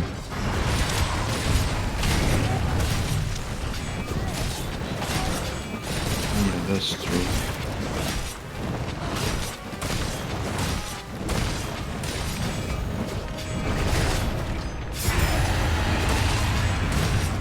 I wonder if there'll ever be a package that includes everything, so that people can save a little bit of money, because it's like, Now everybody's got it. You gotta buy Stars, you gotta buy HBO Go or HBO Max, you gotta buy Netflix, you gotta buy Amazon Prime, you gotta buy Hulu Plus, you gotta buy Disney Plus, and it's like, bro, nobody has that much money.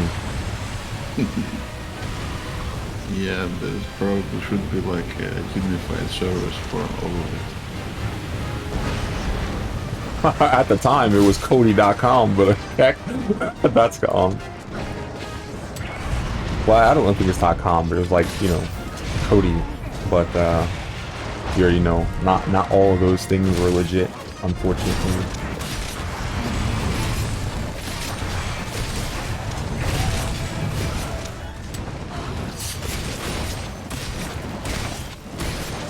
I wonder, you know what? Damn it, Latoya's not here anymore, bro. Like, I should have asked Latoya what she thought of the PlayStation Plus going up, because I don't know if you've seen that. Like, it's $80 a month for online now, and that's just the basic pack. That's just the basic package. Like, there's two more subscription packages, and it's like, bro, I think one goes to like maybe like 160, and the other one goes to 200. It's like, bro, what do you think you are, bro?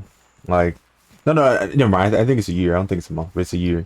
And Xbox has Game Pass for like $210 or something a year, but the difference is that Game Pass gives you like Xbox exclusive games day one. So like, if you wanted to play Starfield, you can subscribe to Game Pass for like a month. If you're new, it's $1 or $2. So you can get into Game Pass for a month. You can stream Starfield and look like a famous streamer and all that stuff, and then you're done.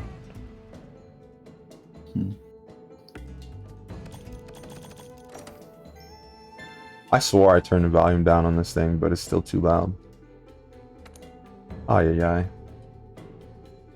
It's not all the way in red line though, so I'm hoping that the mic quality doesn't degrade, because that's what was happening the other day. I had the mic up, but I had set the peak to like negative 0.1 decibels, so it doesn't hit that hard peak and like make that distorted sound.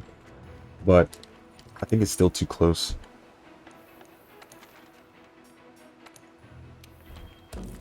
That's one thing I'm terrible at. Balancing audio. Oh boy.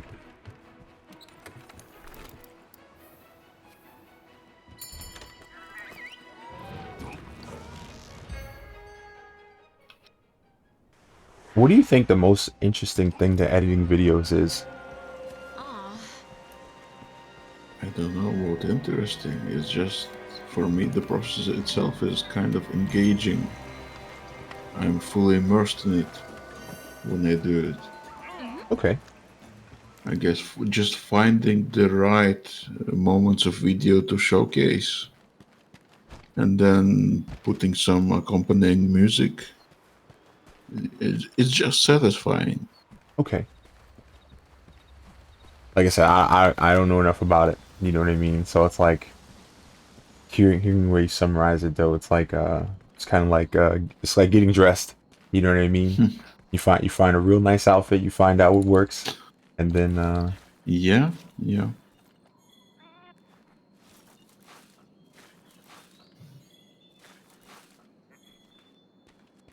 I'm probably gonna have to do a long hunt for music. Thank you, Mic Check TV, bro. That's so damn convenient, bro. Because like I said, my mic, I was just talking about how I had problems balancing the audio, and the man himself, Mic Check TV, comes in here. That's definitely clip worthy. I'm not gonna lie. But it's nice to see you. Thanks for stopping by.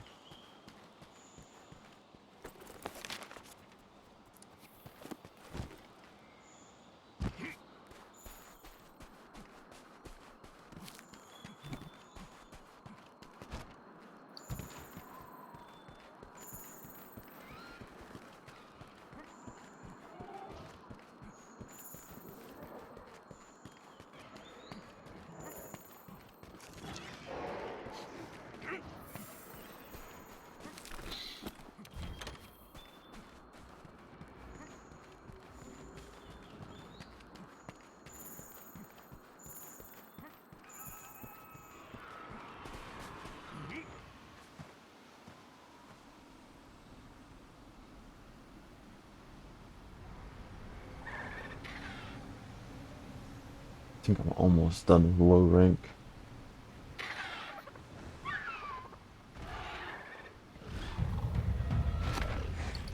Oh, it only took 5 hours. Oh boy. I got 7 hours to get to high rank.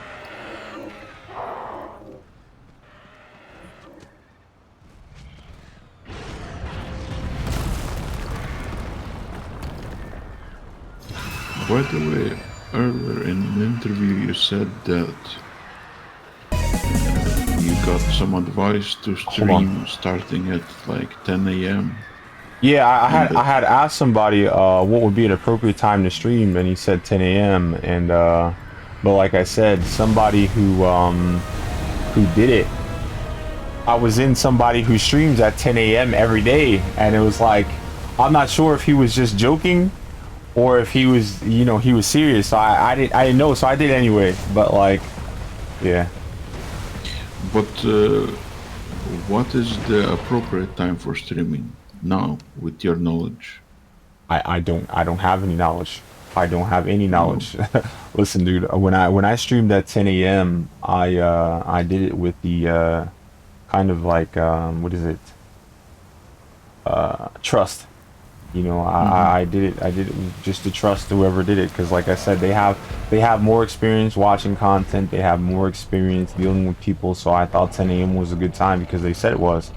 And the biggest problem for me was that the community, like I said, the community that helps me, they are awake at that time, so it was good for them to like give me lurks and stuff like that. But the problem was that, yeah, they lurk and they help me and they're there watching me and stuff, but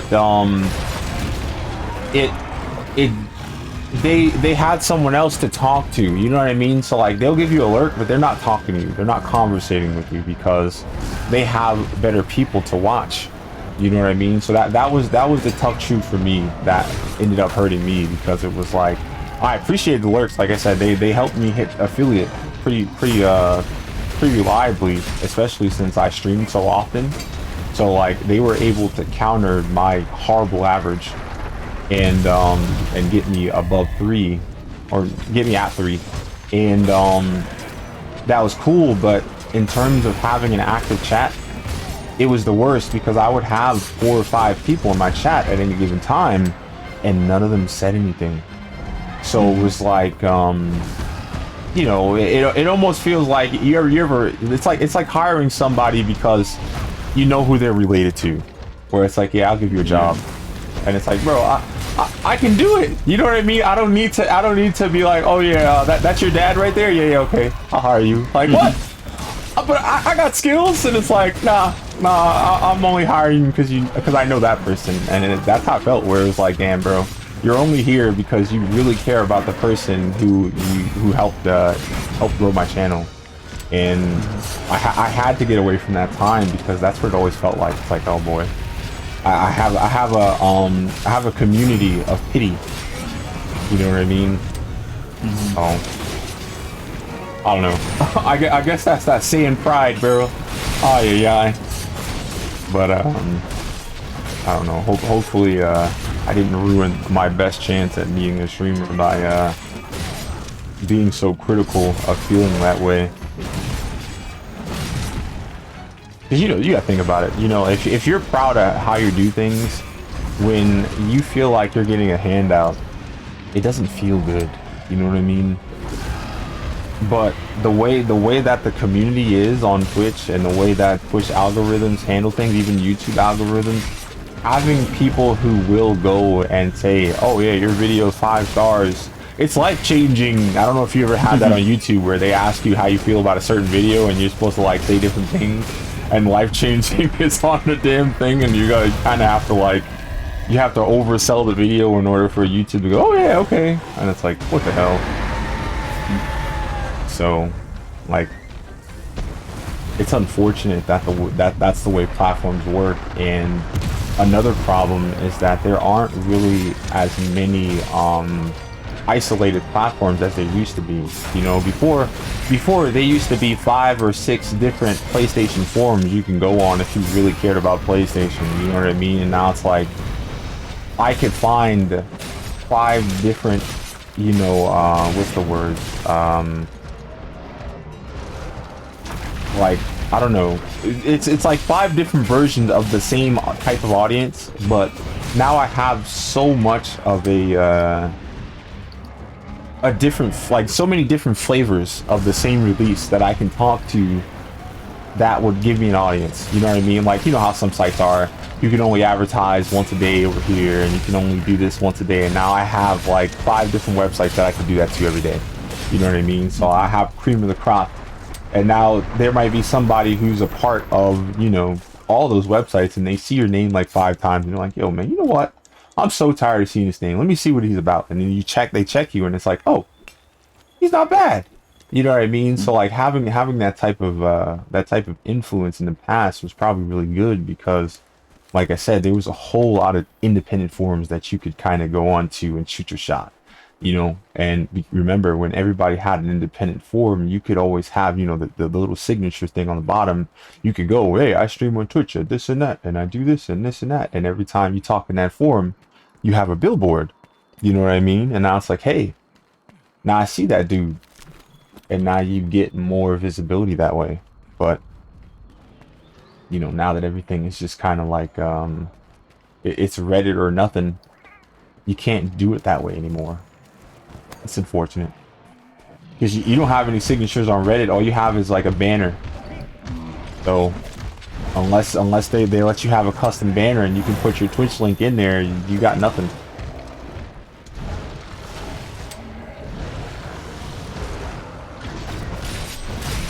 From what I researched, the best time for streaming is, well, starting around the evening and going into the early hours of the morning.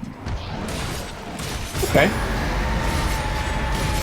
I like that stream I told you about that has like 1,000 people watching. He usually starts at 7 and ends at like 8 a.m. So like, you might be right. Oh.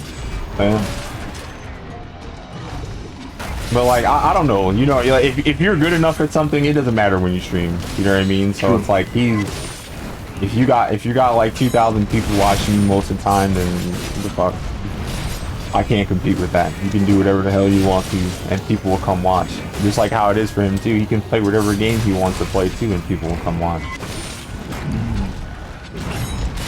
Granted, he got kind of upset because, for example, maybe 2 years ago, when I first actually tuned into his streams, because he's a Final Fantasy VII speedrunner, and a lot of his YouTube content was just showing him having bad luck. And I don't know about you, but I don't get any entertainment from watching someone be miserable. So I didn't tune into his channel because I don't get any enjoyment from watching someone suffer, you know. So I didn't follow him. But then he uploaded a video. He was playing a ROM hack where he was playing Super Metroid and what I think wasn't Zelda A Link to the Past or something. And every time you change rooms, it would be a different game. So like he would leave rooms, it would be a Zelda game, and then when he went to the next room, it would be Metroid. And both of the items were interchangeable. So like you could find the Varia suit in an item that was in a Zelda chest, and you know, like it was genuinely fun to watch him play that. So after I saw, I'm like, oh shit, you play stuff like that, and then I followed him that way, you know, because like I said, I didn't only want to see him miserable, so I saw him do something fun, and that's what made me interested. He was doing a shiny hunt, and his shiny hunt was for Rayquaza, and he was playing I think Brilliant Diamond or Shining Pearl, something like that, one of those. And he reset the game 10,000 times, 10,000 something times in order to get the shiny, and it was terrible. But he has you know, he got so many, like what you call it, so many subscribers and followers and stuff like that. It was funny though, because like, you know, sometimes they talk about how on Twitch they do like some really rich people come in there and just like watch stuff. And I think one of those people came to his channel because like he he did like, someone gifted like 2,000 subs, and I'm like, bro, what the fuck? I was just like, yo, what the hell? And it, you know what's fucked up? He said he was gonna match the subs when the dude did that. Oh my god. So it was terrible. And you know too, since Twitch takes 50-50, he matched the subs and he basically didn't get anything for it because, you know, 50-50. He just bottomed out. And it was fun to watch, but it also felt bad because it was like, bro, you got all that money and you gave it back. I'm pretty sure, yeah, Jeff Bezos loves you right now, but like, damn, bro. Yeah. But I mean, like, that's a respectable deed. But Jesus, bro, you will never catch me giving 2,500. Not even. I think it's like, cause 250. It's over 5K. So you got 5K from this dude because he's giving out $5 subs and, you know, 50-50, and you gave it back. No way. No way, not me. But it is what it is.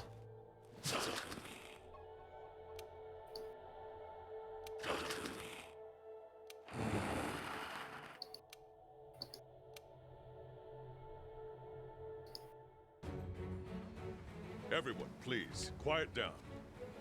Let's review. Thanks to the 5th Fleet's diligent efforts, we've learned a number of things. 1. That Zora Magdaros is heading for the Everstream. 2. That upon its death, it'll release the bioenergy it has stored. And 3. That the Everstream is connected to every corner of the new world. So, if Zora dies inside the Everstream, its bioenergy will blast us all to hell. Commander, the Commission should make evacuation its first priority. I'll tell my sister to prepare her airship. There's no time. We don't have any choice but to take down Zora Magdaros. What? Blowing ourselves to oblivion is not what we're trying to do. Correct. And the whole reason we're here is to study the beast's role in the ecosystem. Not erase it from the ecosystem altogether. I think I might have an alternative. What if we tried to lure it away from the Everstream somehow? Lure it away? Yes, sir. I did a little digging, and the Everstream borders the ocean, right? So if we can lure Zora Magdaros out onto the open water... we can mitigate the blast. And the bioenergy released would start a whole new ecosystem in the ocean. Life would go on. Need I remind you, sir, that we're currently short on supplies from our attempt to capture it? And even if we had enough supplies, what kind of weapon could get that thing to change its course? Don't worry. I have a plan. A very big plan. Is that what I think it is? Ho ho! Now we're talking!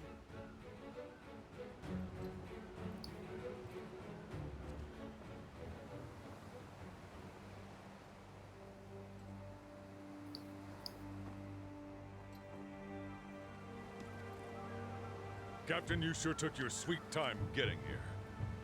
But we're happy you made it. Happy to be here. I brought everything you'll need. Ballista, cannon rounds, and a literal boatload of supplies. Not to mention a little surprise. The guild supplied us with one hell of a ship.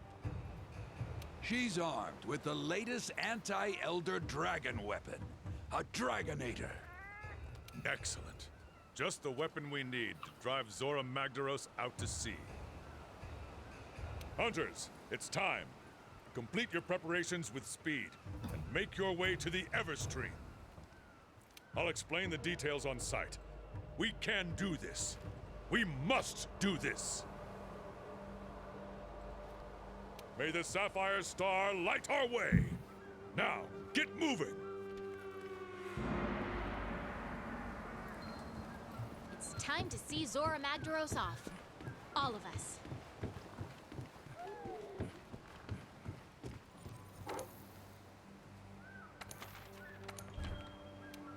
Oh, do I have to go upstairs?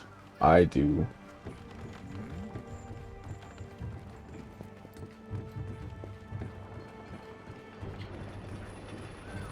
Is Final Fantasy VIII your favorite PlayStation game?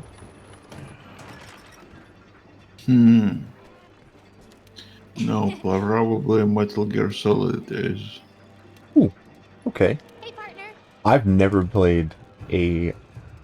I played Metal Gear Solid 5, but I've never played a, anything like mainline Metal Gear Solid aside from 5. Like, I played Rising Vengeance, but that's it. Like when... Yeah, I think those are...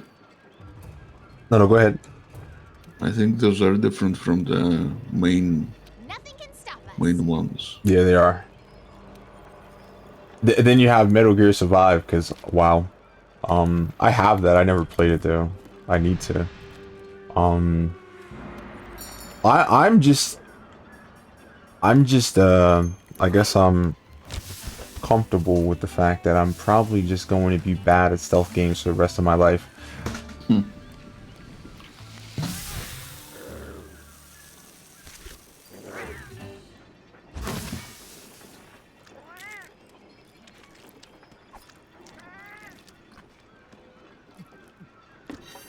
Metal Gear Solid was probably one of the most games that made an impression on me. It had, like, deep cinematic value, I think. That's how you would put it. There was a lot of story. Oh, I was gonna say there's a lot of attention to detail too. Because you remember there were some bosses where you had to like put your controller in another slot. So I was just like, damn, they really thought about everything. Then they had bosses where like if you wanted an easier time, you could wait a week, and then the boss would die, and it's like, what the hell? just random stuff that would leave a lasting impression on you, like you said. But even through a gameplay experience, you know what I mean, where it's just like, if you didn't know, you'd be like, yeah, I finally beat the enemy, and it's like, bro, the game gave that to you, you know what I mean? They made it easier because it took you so goddamn long to get through it. And now, you know, think about that. If you don't like the fact that you did that, now you're gonna play the game again. We'll use it to drive and you're gonna get better. And divert it out into the open sea.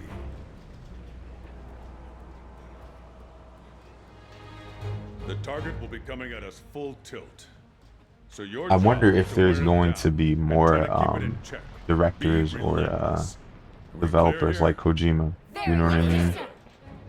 Because that kind of stuff is very, very good. Nergigante is bound to show up to try to make a mess of this. I mean, Kojima's stuff is a bit corny. It's up to you to stop it. It's a bit... This whole operation rides on how well not sure you how do to put that. it. We can do this. It's made for a young, impressionable audience, I think. Scout ahead. Signal us if you spot I mean, I was young and impressionable and I liked Metal Gear Solid. But if I played it for the first time today, I don't think I would be as impressed. It's coming. I mean, you probably say that about a lot of stuff, you know. It's kind of I guess it's kind of different too, because it's like sometimes you would have a different level of expectation that you would for video games that you would for film. Like, for example, like I know for me, Devil May Cry 3 is probably a better Capcom movie than a lot of the Capcom movies they've been producing lately. But Devil May Cry 3 is not a movie, you know what I mean? So it's like, I don't know. Like I said, maybe my standards are lower for what is required to be a movie because of the fact that it's a game. But in terms of enjoyment, it didn't really matter. You know, like I watched the new Resident Evil series. It wasn't that great. The old Resident Evils were fine. They were doing some live action stuff that I didn't care for. They made Monster Hunter into a live action movie. didn't care for it, you know what I mean? Damn. Timing is way different on this.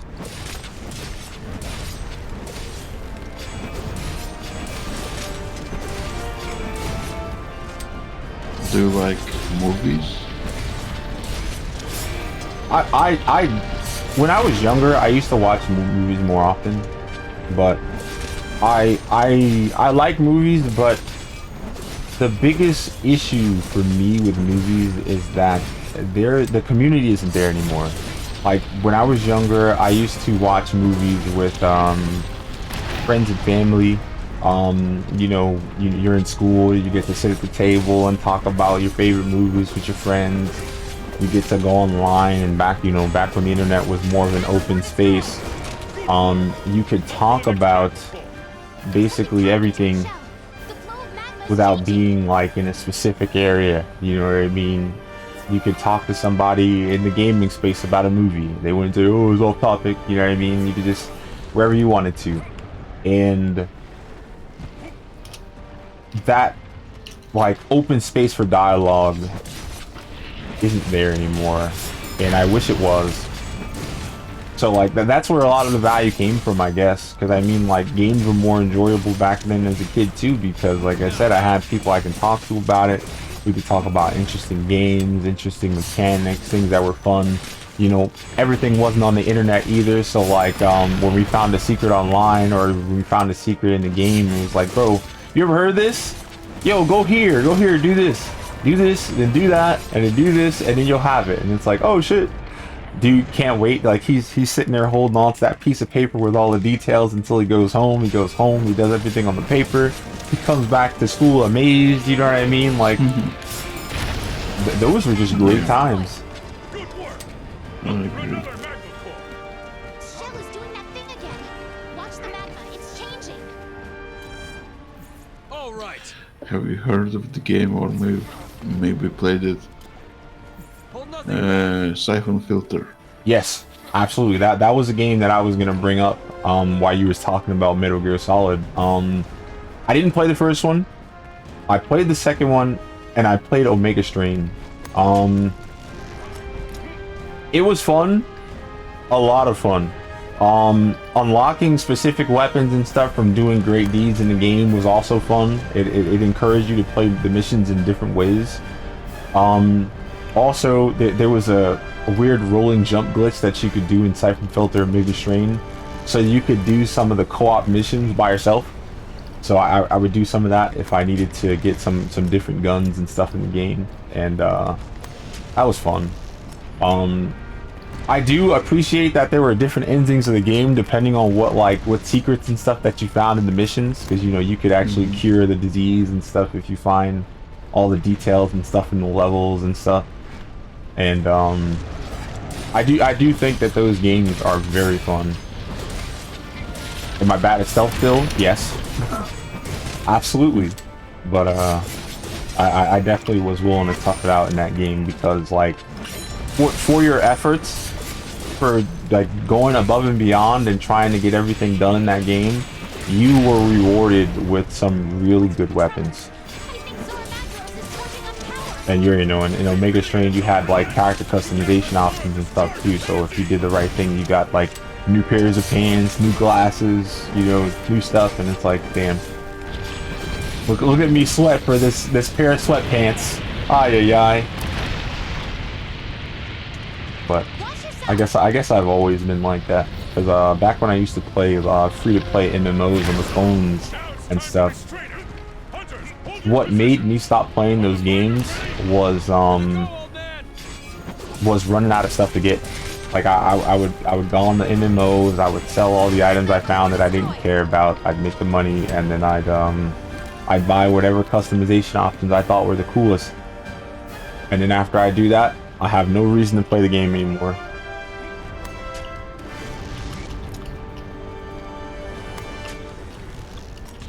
It kind of. Oh no, go ahead. It was the same for me in the World of Warcraft. I spent a lot of time doing basically market manipulation, buying stuff cheap and selling it at for a more expensive price. I got very rich on it, but then I bought a flying mount at level 70, I think. And then I lost all interest in the game and I just quit.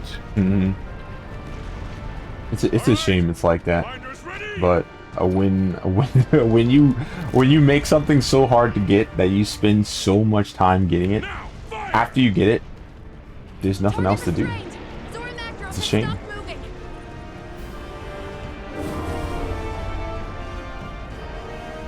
What? Wait! Stand at the ready. Lurgigante is upon us. Of course it is. Hunters, prepare to intercept. Nergigante, up there on the shelf. Go! Can't remember where the front of this monster is. Lol.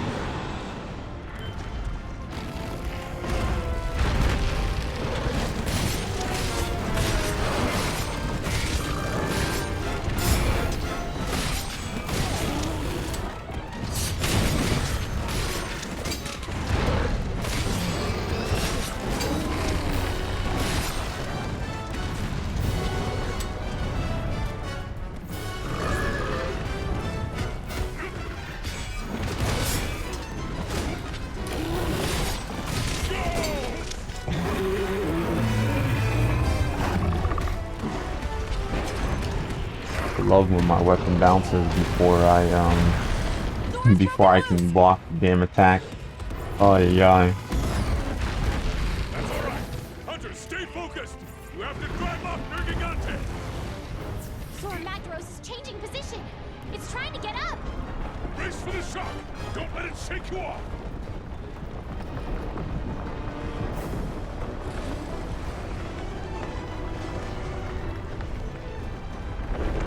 Zora Magdaros is starting to rear up.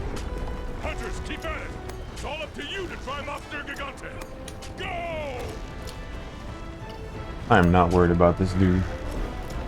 Keep it up. Don't let that bead have its way. Let your courage guide you. Go get him. You know you've got this.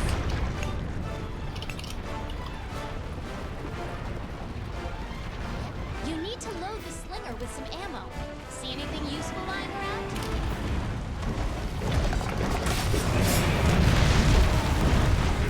Pain.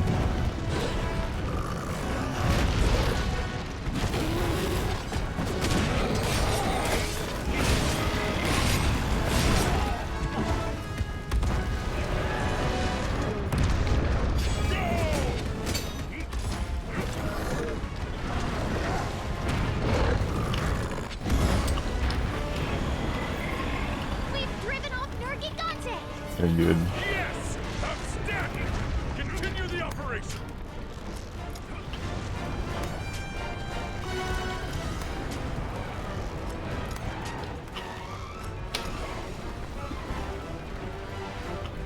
Have you ever played Phantasy Star before? No. Oh. It's continuing its advance. Nah, it's kind of like it's one of those RPGs. It plays like an MMO, and it's an MMO now because they don't make freaking single player games anymore. Because I don't know why, but when they weren't making it an MMO all the time, it was a pretty good experience. Didn't have to buy everything. Had co-op if you wanted to, single player if you didn't.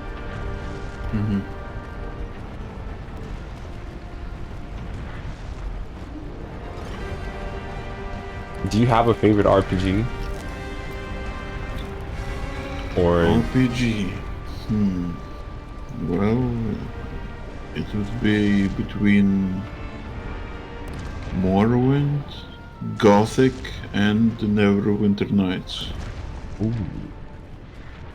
What about you?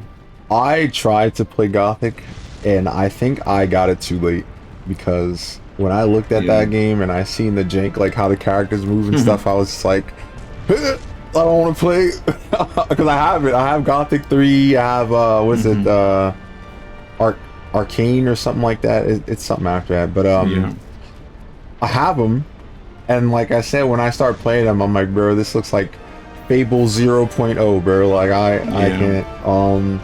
I need to give it a chance. I know for me, Marwin's an easy choice, unfortunately.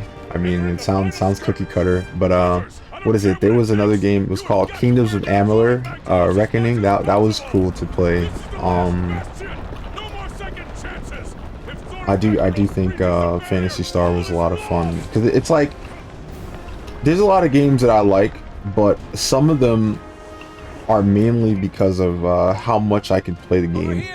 You know what I mean? Because it's like you play the game and then it's over. And what do you do now? You know, because like as a kid, you only had a certain amount of games you can ask your parents for. So it's like, what am I asking for? Am I gonna ask them for this, or am I asking for that? You know, I think one game that I think would be really good if I actually played the other ones is Xenosaga, because I played Xenosaga 2 because that's the only one that was in the stores all the time. But I never played 3 or the first one. But I have access to it now, but like, I guess I haven't given it enough time to actually play. I'll do it someday.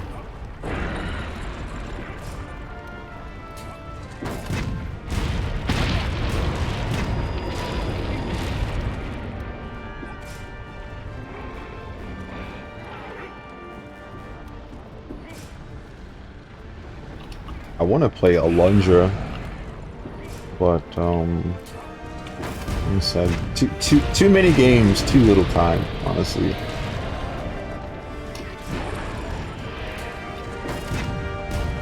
I need 2 more sets of hands, 2 more computers. Yeah.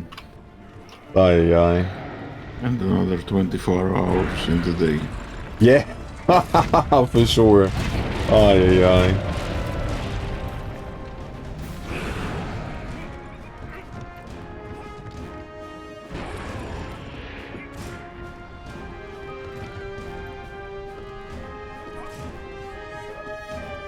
don't even know what I would do with all that extra time if I wasn't doing something that I really like to do.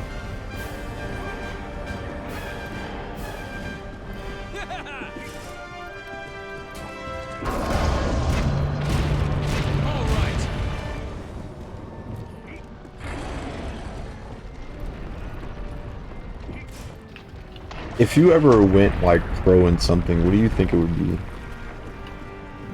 Do you mean a video game or anything at all? Anything.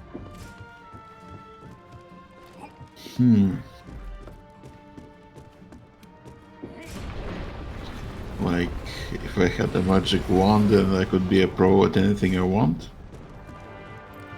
Well, I mean, yeah, that's fine, but I mean, I thought that you might have had something that you were already interested in, that you thought that you would actually do, you know what I mean?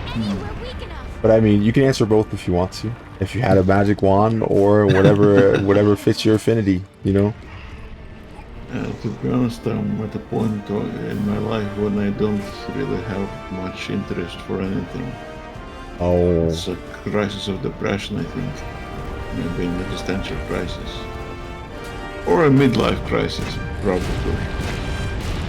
I mean, so that makes sense though, because I know for me, like I can agree with that emotion, because it's like a lot of value is removed from individuals nowadays. You know what I mean? Like, you get more value in terms like socially. You get more value from being in a community than you do being on your own.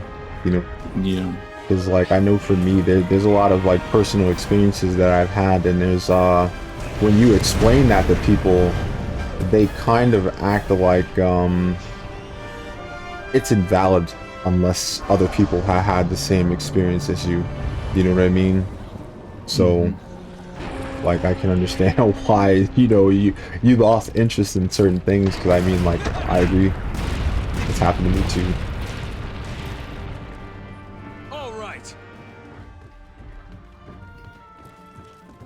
I wish it wasn't that way, but it's just kind of like that.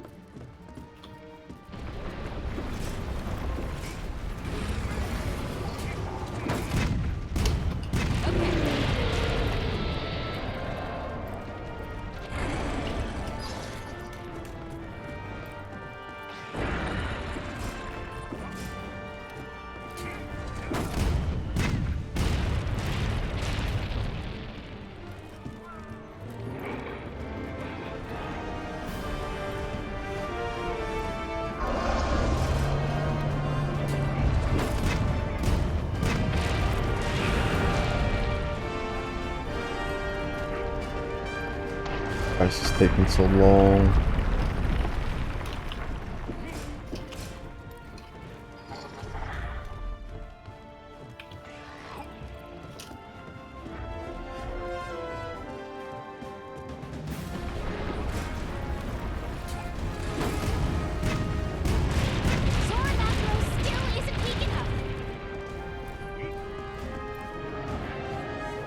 Damn.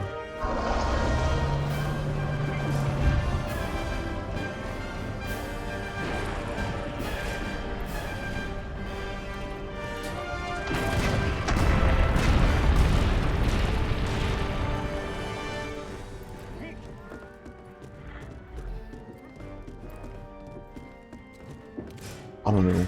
I think if I had a choice, I would probably be like really good at swimming or Yu-Gi-Oh. Like I don't know. I was I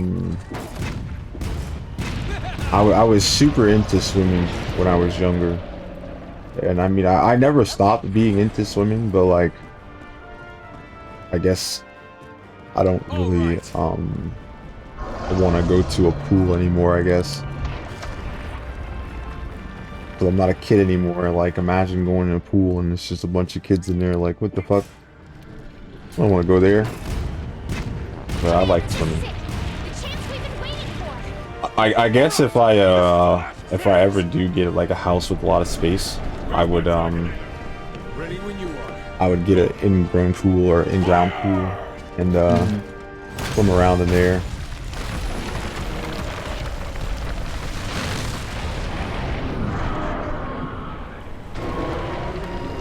Here's a question I didn't ask at the interview. If you had $1 million, what would you do and how would your life change?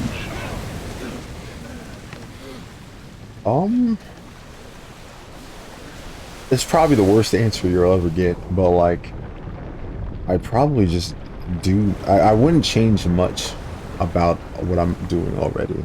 You know what I mean? Like it would just be a house. I'd buy a house. That's it.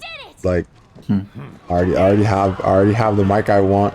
My setup's fine. I like playing games, so like I'm still gonna try to find people to talk to and stuff like that. But I'll have a house. I won't have any payments. I won't have rent. You know what I mean? Like the only thing I'll be paying is taxes, and that's it. You know. So, like I said, it wouldn't change much. Yeah. Because it's like, you gotta think about it, like, if you change too much about your life, you'd be right back where you started. Because you'd run out of money.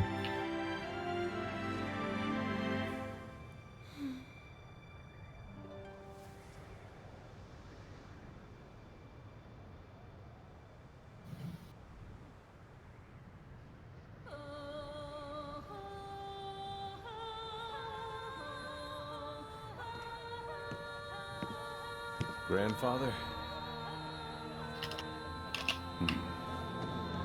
So, ready to go home?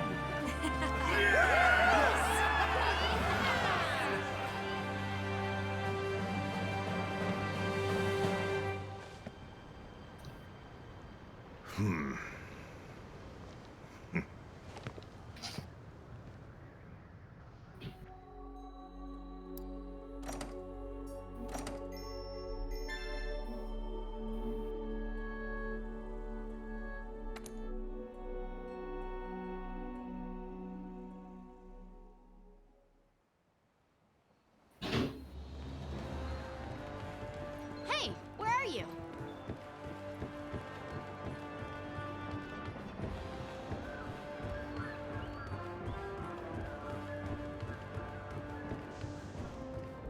Yeah, fine. What would you do with it? Do you have anything? No, not really. I guess my life wouldn't change a lot too. I would probably give away most of the money to family and friends and just keep a small part for myself to live a comfortable life.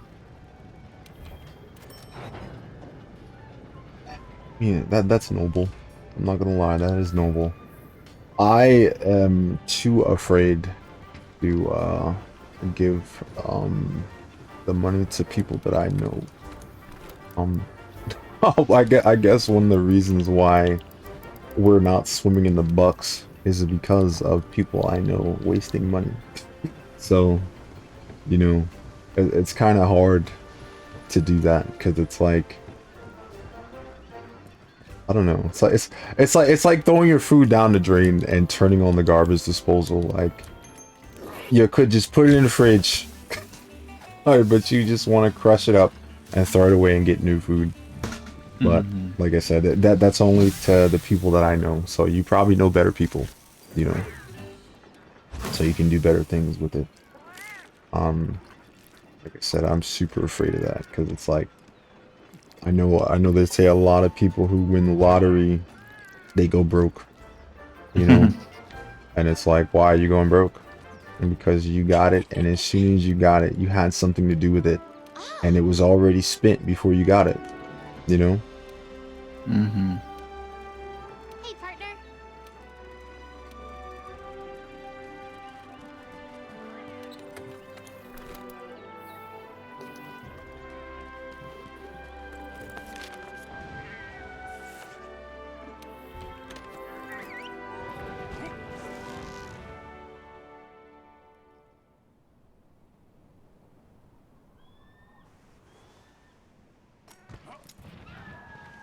It's been a while since we've done this, huh? Want to start by taking a stroll around?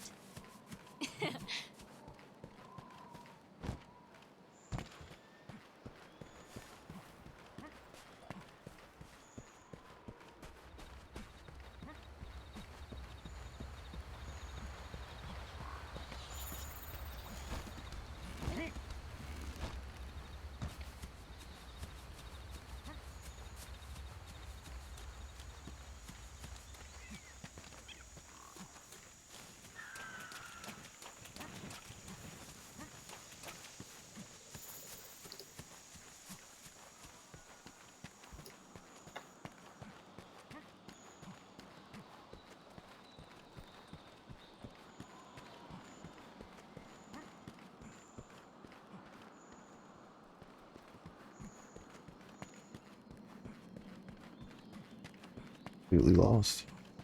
Fantastic.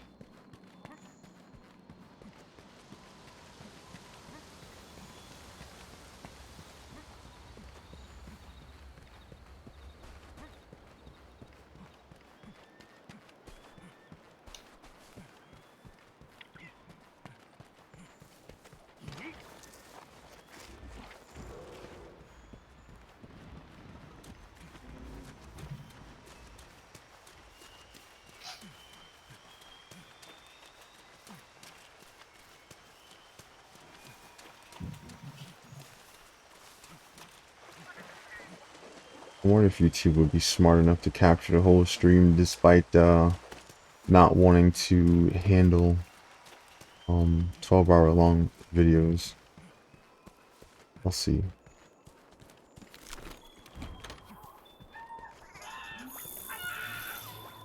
That would be a serious hack.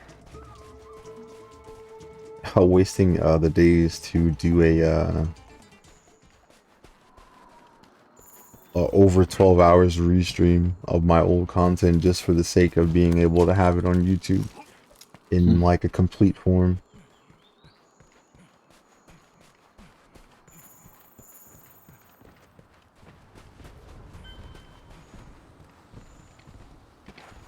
Have you Googled much about bypassing the 12-hour restriction on YouTube?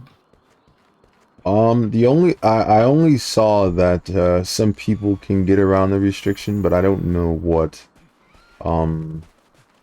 if there's like anything that you can do in particular, because like there's a gaming channel called Shirako, and he would upload things that are past 12 hours.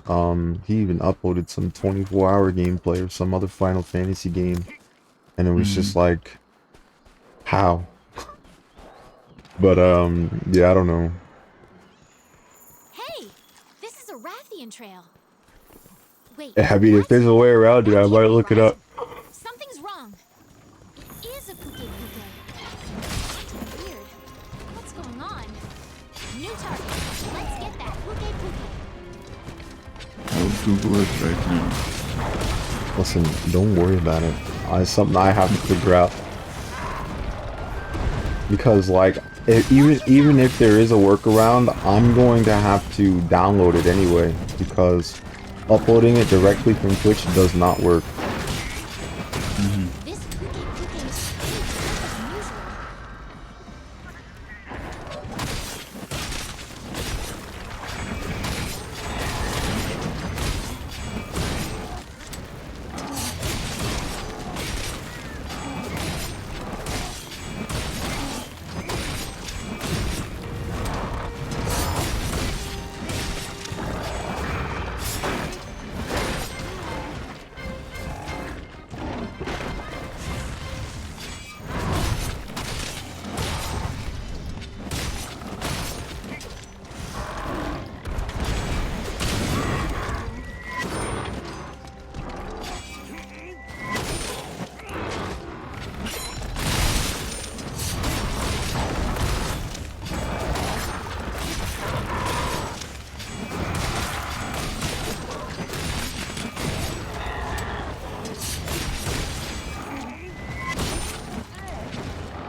Report to the commander.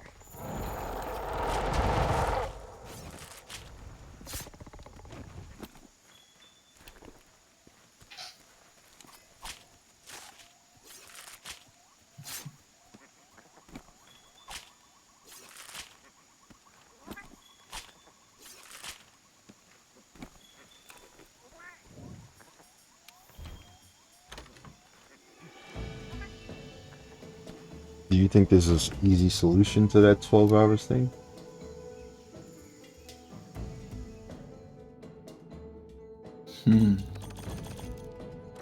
Well, I can tell you that it's Googled often. Oh, yeah. Because if you type in the Google search how to bypass YouTube, and then it autofills 15-minute video length, and it autofills 12 hours video length. Since we resolved the mystery Yeah. surrounding Zora Magdaros, I've received some alarming news. You basically need to register a phone number with YouTube in order to break the 15-minute length, but the 12-hour length, I think you need to be somebody special on there. Field team reports that they're observing a shift in monster Maybe namely invading other territories. have an account with On top of this disturbing like information is the sudden appearance of 4,000 older, more followers or powerful something, or monsters. 2,000 followers. Much more powerful than the types of monsters we're used to Yeah, seeing. well, I'll tell my kids to keep dreaming, alright? Keep the dream going, because, like I said, that's going to take a long time. Always going to take me covering some type of stupid drama for it to work, but it's like, I don't care about drama, bro. And I Oh, believe yeah. the Fifth has more information they'd like to add. Yes, sir. The other day, we discovered a strange trail in the Wildspire Waste. My opinion is that it belongs to a Rathian, but I'm not 100% sure. The size and other distinctive traits are there, but something is off. Monsters are growing more powerful. And now, we might even have a new species on our hands. I highly doubt this is a coincidence. So, what do you suggest we do, Commander? Our damn jobs. We're a research commission. Get to researching. playing Sid Meier's Civilization 2 back when I was 13 years old on PlayStation. It really taught me a lot. For example, I found out what irrigation is through the game. Second, Oh damn. we need to pick up where the fifth left off and gather more evidence on that new monster. I never had Civilization 2 on there. My dad played a game called Dune on there. You know, like the sand dune and stuff. Yes. He loved that game. I tried to get into it. I'm terrible because once I got used to whatever troops that I liked, I would always make them, and you already know it's rock paper scissors. So like, I make cool troops and they're real strong, and then here comes the spice truck rolling over all of them, and I'm like, yeah. Ah. And then there were some missions because you know later in the game you have to set up where you want to have your base and stuff, and the enemy would always know where it wanted to do its stuff, and I wouldn't know where to start because you know you had that vehicle where you would drive it somewhere and then you'd set your base there and stuff, and I don't know, you know. So really cool game. It's just not something that I understood. Look for evidence across the continent. Rathian or not, we need to find that monster. And listen up.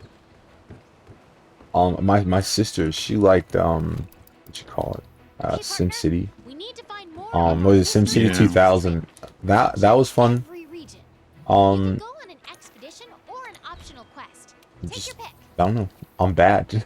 I'm bad at it. That's why. I like to build streets because like you would build the streets and stuff, and then you could go into like first person mode where you drive around the streets and stuff. I thought that was a lot of fun.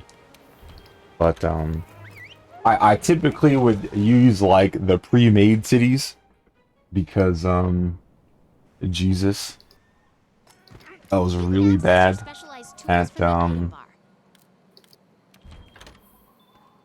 I was really bad at doing anything else. Because, you know, you had to make money. And I don't know how to make money in that game. Because, you know, the first thing I want to do is build something cool, and it's like, no. Build some plants, build a warehouse, build something to do. I didn't want to do any of that. What about the game Sims? My sister liked The Sims. My aunt liked The Sims. I don't know. Like maybe seeing the way that certain people in my family and friend group playing Sims made me care a lot less for it. Because it was just like, yo, dude, I'm never doing any of that. I don't like, I'm like, I don't know, 15, 16. I don't care about doing dating sims in this stupid game. Yeah. You know what I mean? And like, it was crazy because, you know, my aunt and stuff liked it. So it's just like, yeah, I hear them talking about like computers and computer games. So I'm like, oh shit, my aunt plays video games. Yo, what games do you play? Oh, I play Sims. And I'm like, that's not a game. That's not a goddamn game. Get away from me, bro. But, you know, it is what it is. I remember when I was at work, I met this girl. She was absolutely gorgeous, okay? She was talking about PC gaming too, and when she said that, my ears twitched, bro. I was like, you know what I mean? Like, I was honing. I'm like, oh shit. You play, what do you, Sims? She plays Sims, bro. Oh my god. So sad, bro. That shit broke my spirit. I'm like, oh. Another one? Oh, yep. A Sims player. So yeah. Like, it's terrible. Like, you know how people usually give people crap about playing mobile games? Like, I'd rather hear someone play mobile games because that wouldn't even like pique my interest at all than see someone say that they play PC games, and when I ask them what PC game they play, they say Sims. Oh my god. Look, it's that mystery monster's trail again. I'll confess I have played all the Sims games. Not fanatically, not religiously, but I liked it. Well, I mean, you probably weren't doing what they were doing there, right? I remember I seen someone, they were playing Sims on stream, and there was some challenge where you had to like date your friend and do this and do that, and it's like, bro, I don't know anything about that, and then like my interests don't align with that. You know what I mean? Like I don't care Mm-hmm. about the romance options and stuff like that in video games. You know, now don't get me wrong. Like I'll play a chick character in a video game. I'll make her look real cool and stuff like that. But like, dude, I'm not trying to find a relationship or anything like that. So, like I Yeah. said, it was hard to understand, I guess. Yeah, me too. I played the game for unusual reasons, I guess. I would just level up my character, all the skills, all the stats.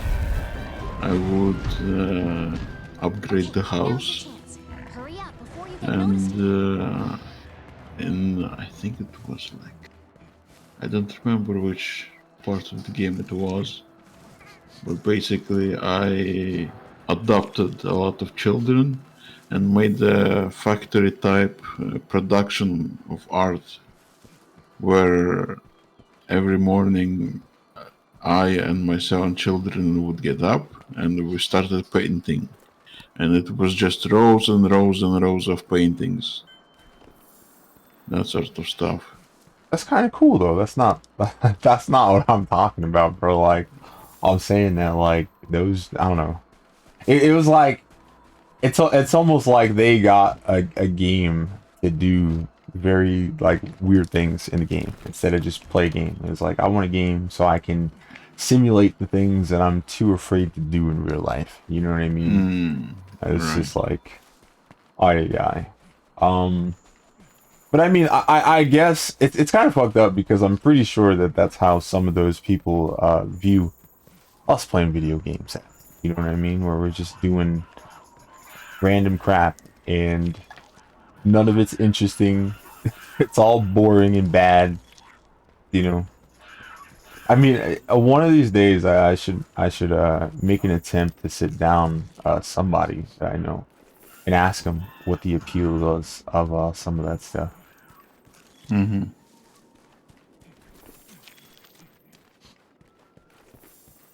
Here's more of that mystery monster's trail. We're doing good.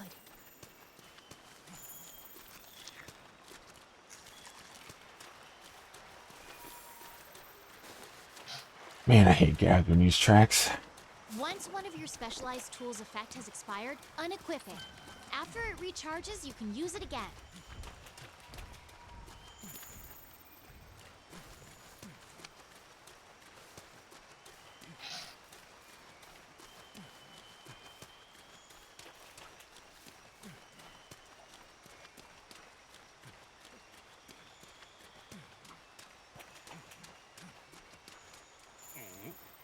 Do you have you played what you call it? Any of the games in like the survival genre? Like Ark, Dark and Light, maybe Minecraft if you view Minecraft as like a survival game and stuff. I don't view Minecraft as a survival game. I have played it somewhat ironically about a year or two back, and I played it more for maybe a month. And I just played it because I wanted to become familiar with it, with the cultural phenomena of Minecraft. But if you consider a type of game like Minecraft to be survival, then I have played a lot of Terraria. Okay. I hear a lot of good things about Terraria. I have Terraria on like the PlayStation Vita, so like that probably explains why I don't play it that often. In terms of like stuff like that though, the main builder game that I played recently was Dragon Quest Builders. I think that that game's really cool. Well, I mean, don't be wrong. Minecraft has way more to do, but my brain is very basic, and I like to have characters that don't look like blocks. So, what you call it, Dragon Quest Builders was more of an appeal to me because of that. Because I can make the characters not look like blocks. Other than that, like I've played Craftopia. There's this game called Dark and Light. That's kind of like Ark Survival. Same people made it, but you know, those developers like to not finish games and go to different games. So, you know, a lot of it's fun, but I think the most fun part about some of them is the fact that you can make like a private server and just do whatever you want. You know what I mean? Because you could set different parameters and stuff like that. And yo, thank you for following me, Knight Albini. I appreciate you. I knew you were following me. I have to find my mouse. Hello, mouse. There we go. Thank you. I forgot what I was talking about. Oh boy. I hate my brain right now. Oh, I'm trying to draw back to what I was talking about. No. Ay, ay, ay. I hate it.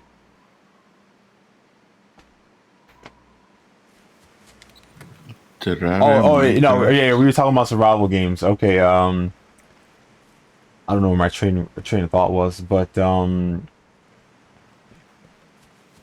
I was playing like Craftopia, I would enjoy the survival games more, but a lot of them weren't finished. So Craftopia wasn't done. Dark and Light wasn't done. There was another game called shit. What the? There was broomsticks and stuff, but it was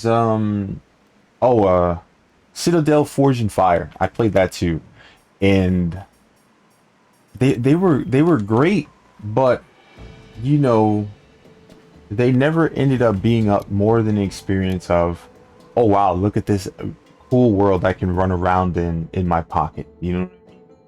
And unfortunately, a lot of those survival games feel empty if you play them alone. So like, for example, you play Conan Exiles. If you play that in single player, it doesn't make sense. You know what I mean? And now it's like, you have this whole game, and you know, it just feels like an empty shell. It feels like you're in a game engine and you can't change anything. I forgot. I have to literally do Raytheon tracks and hate myself until I find all the stuff.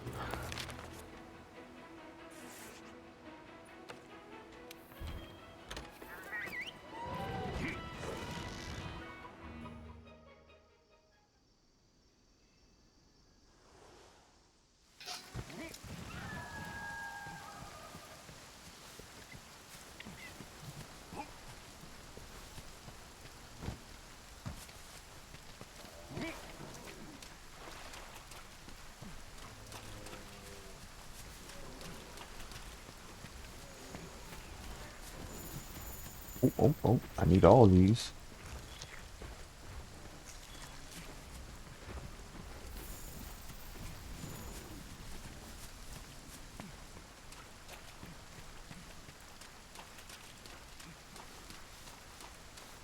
I wonder what that 8-bit console was with the yellow cartridges, though. It was called Zhiliton. It was from China or from somewhere in Asia. Oh, okay. Okay, I wouldn't know. Yeah, it's gone.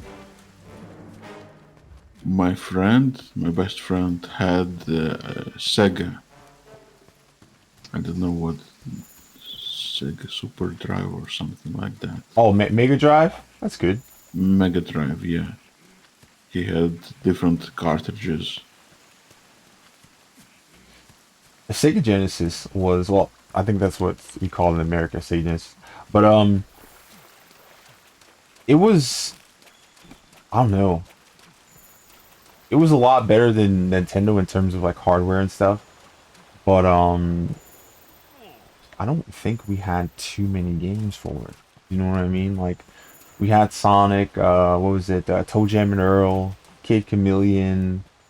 Um, it was way more. I just can't remember them. But we had some football games and stuff like that because apparently there was some videos about that where like uh EA had figured out how to reverse engineer Sega's cartridge manufacturing, Mm-hmm.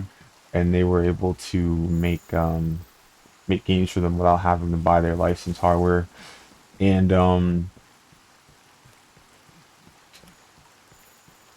I guess so we probably had more sports games than I can remember because I remember those cartridges that had the little yellow chip on the side, and I think that those were the cartridges that they made on their own. Mm-hmm. But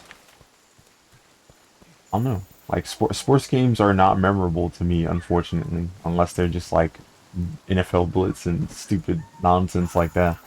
Um,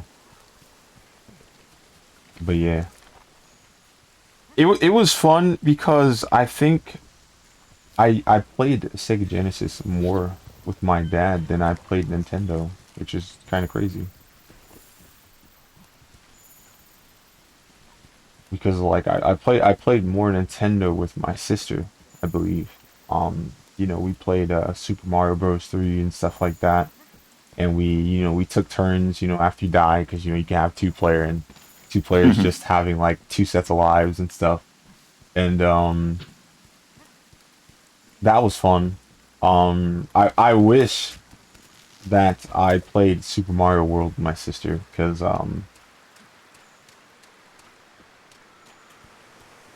I think she would have understood the concept of the super cape way before I did. Because when I was a kid, I didn't know how to use it, and I was like, why do I keep going straight down? Because I would use the cape, and I just press forward, and it's like, bro, what are you doing? I do the run, I go straight down. I'm like, oh my god, this is the worst thing in the world. What happened to the raccoon tail, where you could just press, what is it, like the A or B button, and like tip your tail up and down so you can keep flying and stuff. And it's like, oh my god, he doesn't know. Like you gotta press back, and you press back, and you can float a little bit longer. But yeah, didn't know shit. Um, but yeah, that was fun, and that's probably a game that I'm terrible at because well, I don't know if I should say terrible, but there's a lot of secret stages in Super Mario World, and like the Star Road stages. I'm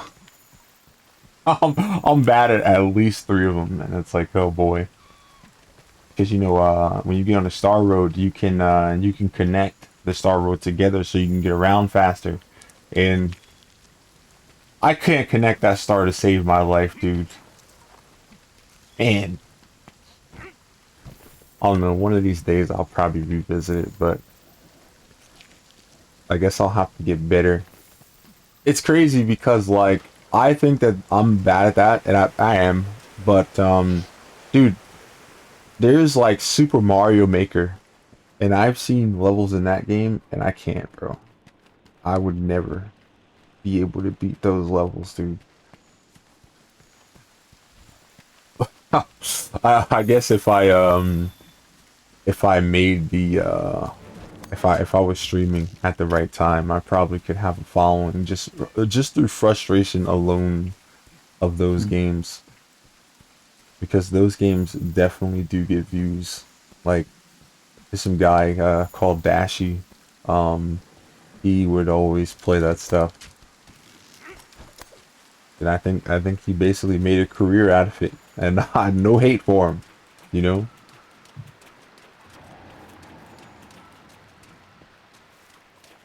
By the way, I do have a sister. She is 4 years younger than me, and we also did play games together, but on PC, and we played mostly Counter Strike. Oh. And she even had a traumatic memory about it because I was a more advanced player than her, and I would chase her around with a knife, and she Oh would my get god. frightened by it because she's running around the map looking for me, and then she turns around and I'm right behind her with the knife. Oh no. No, that's cool. I see. Yeah. I didn't really play like versus games with my sister too often, you know, because like I don't know, we were both kind of immature, so like we wouldn't leave the dispute at the game. You know, it'll be the game will be all the way off, all the controls will be wrapped up, and we'll still be mad at each other. You know what I mean? Where it's like, yo, I'm mad at you, bro. Why'd you have to beat me up like that? And I was like, oh my god, you know, and like, I guess shit talking ran very well in our family because I had uncles, or I have uncles, and they would they'd be so good at Street Fighter, not Street Fighter, Mortal Kombat and Tetris that I don't play Mortal Kombat. Like I can't. Like I have it, and it's like the last thing on my mind at all times because I just remember those days of just like, yo, you want to do something? Yeah. I'll let you do it if you beat me at Mortal Kombat, and after that, it's just like, nah, bro. Like, I know I'm not gonna be able to do it. I don't I don't even care no more. Like, you ever had somebody ask you or tell you, hey, if you could do something that is literally impossible to you, you could do whatever you want? It's like, hey, do 50 pull-ups and you could do this. It's like, bro, please shut up. That shit's not happening. Get away from me.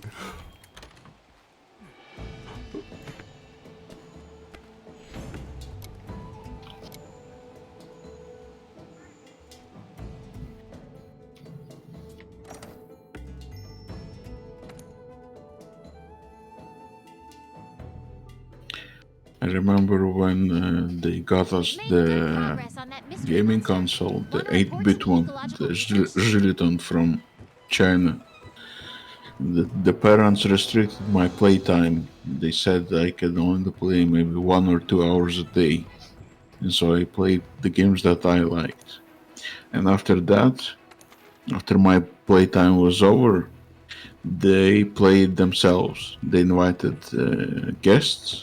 Well, they're how do I say this in English? Basically, the people same age as them, their friends. Okay. And they played Tetris.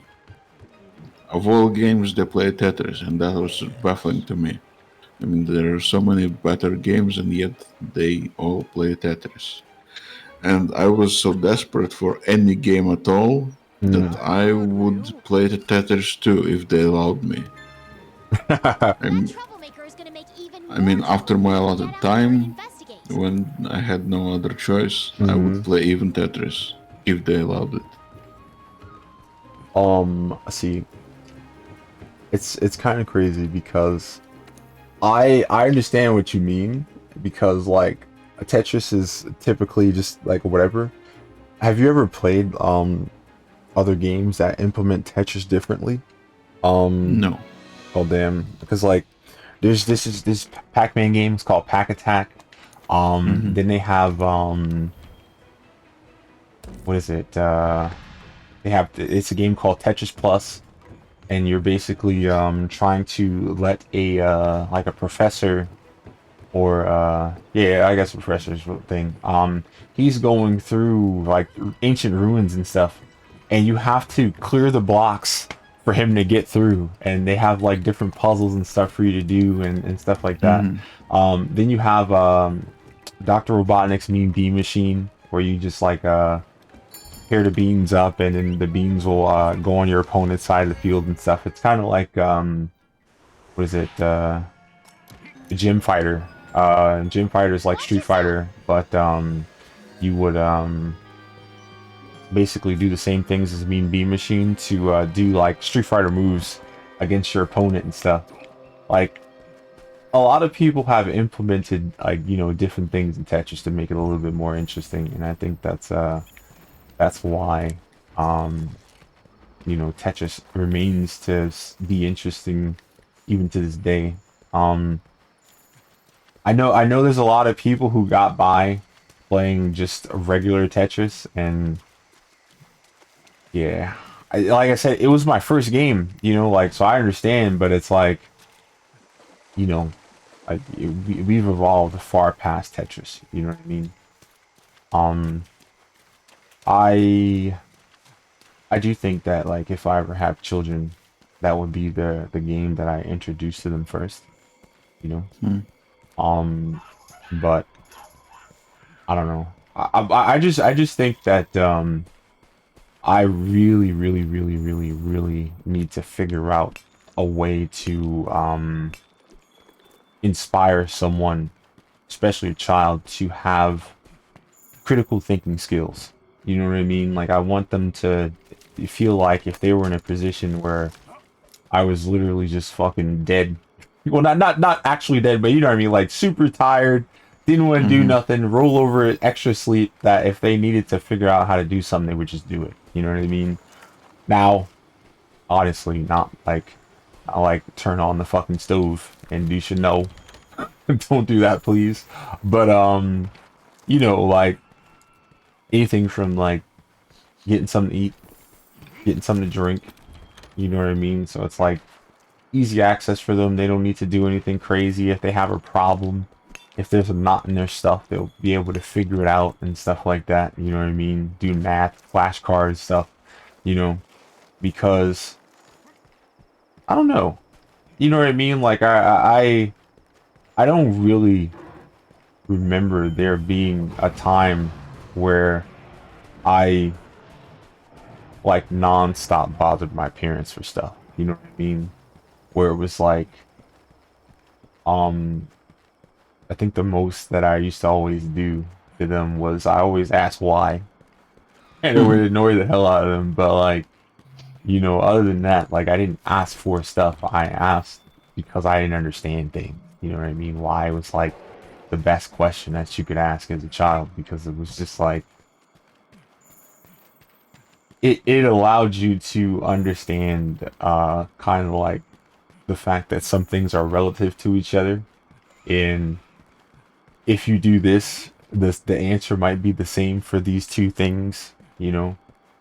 And then you learn, like, things about like saying please and thank you and stuff. You learn manners and stuff like that too, because it's like you wonder, like, you know, why is this bad and why is that not bad? And it's like, oh, because this person said it like this and this person said it like that.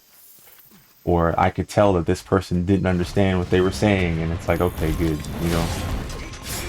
Like for example, like, if you hear your parents swear and you don't know what the swear means and you don't know that the swear is bad and you just swear back and they're just like, where the hell did you learn that? And it's like, oh, he said that. And it's like, oh my god, what did we do? Stop saying that, that's bad. You know what I mean? And now it's like, huh? And then after you understand that it's bad, now that you do it, now it's like, hey, that's disrespectful. You know, like, I told you that that was bad, and you're still doing it. You know, why? So, it teaches you a lot, I guess. Because, like, I'm pretty sure nobody has time to go through every damn rule that exists in life, you know? Especially now, because I mean, now we're living in a generation where, you know, both parents have to work. They have to work, you know what I mean? It's not they can work, they have to work. Unless somebody got a super rich office job where everything was all super good. Like I said, in New York life, you guys are putting your money together so you guys can live in a closet together. Oh my god. So, I don't know.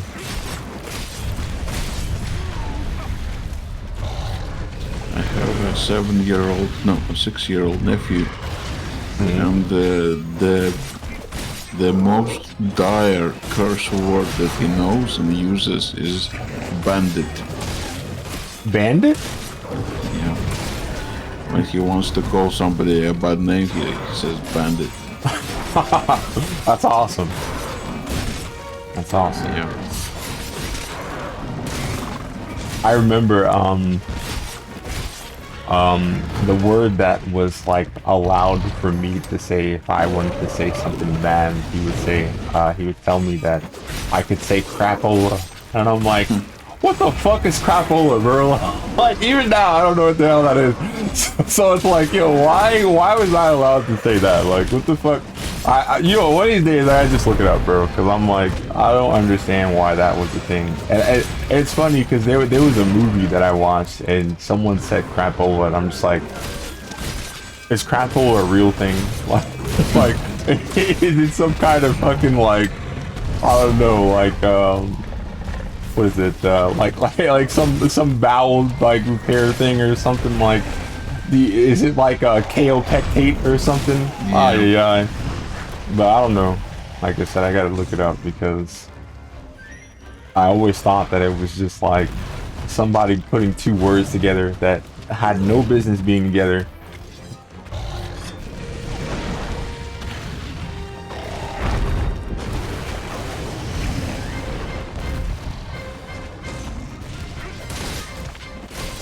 But yeah, if bandit is the worst word that he says, then he's a goddamn saint.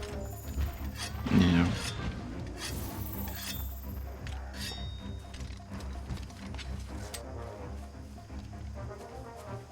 Damn, his parents must really not say anything bad around him, and that's awesome. Well, I don't know. Uh-oh. Yeah. There's just a kind of tumultuous relationship. A lot of turmoil, a lot of conflict and drama. Oh. So, but I guess they aren't using any really bad curse words around him, so I have to give them credit for that. Yeah, but I mean, if everything else is bad, I don't know, man. I'd rather my kid just say dumb swear words if everything else will be better, but I don't know. Yeah.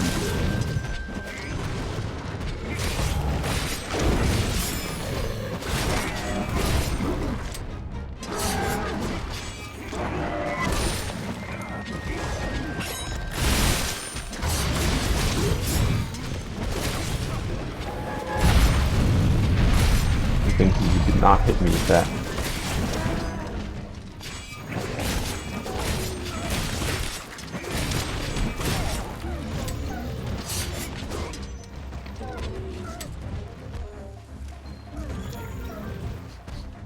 I swear I have to turn Botrix off the damn experience thing.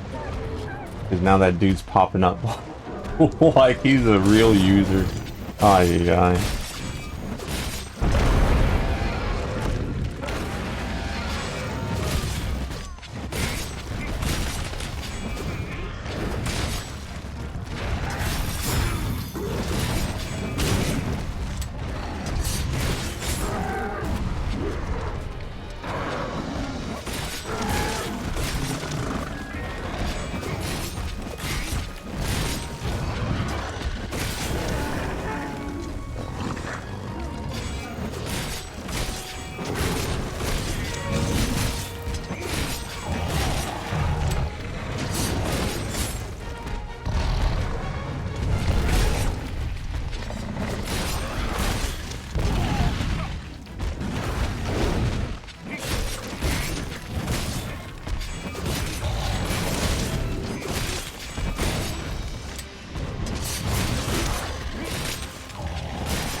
I wish the end of this game wasn't full of grinding for tracks.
Still in one piece, then?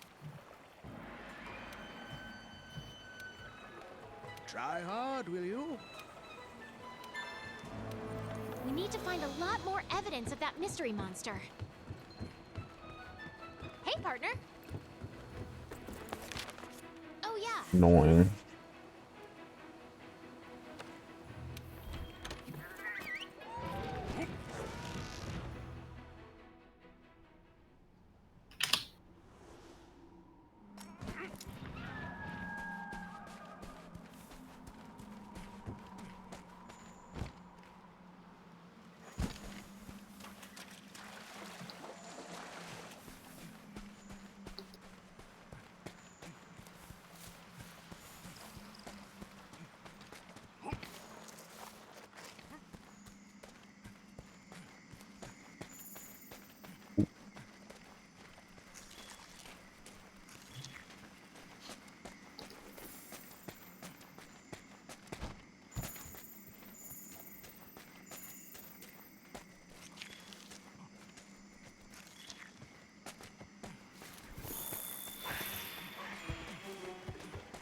You guys not do that? Ay, ay, ay.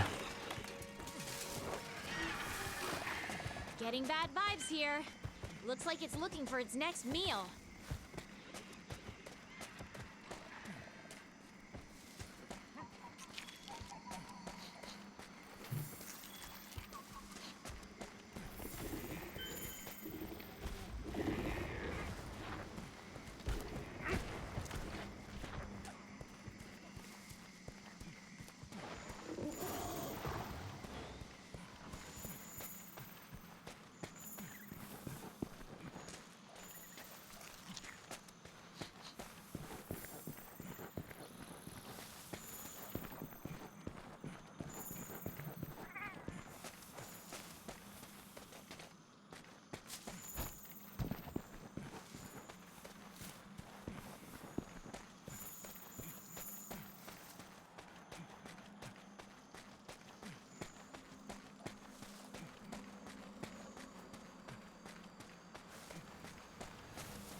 Ay, ay, ay.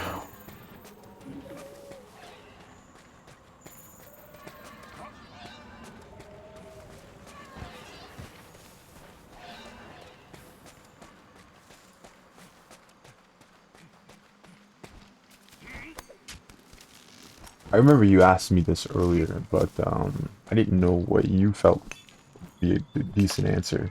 What do you think would be an optimal number of people in the voice chat at the same time?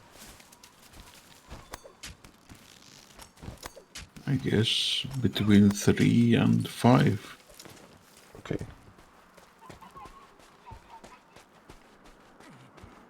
But like you said, it has to be polite. It has to be that one person doesn't hijack the conversation.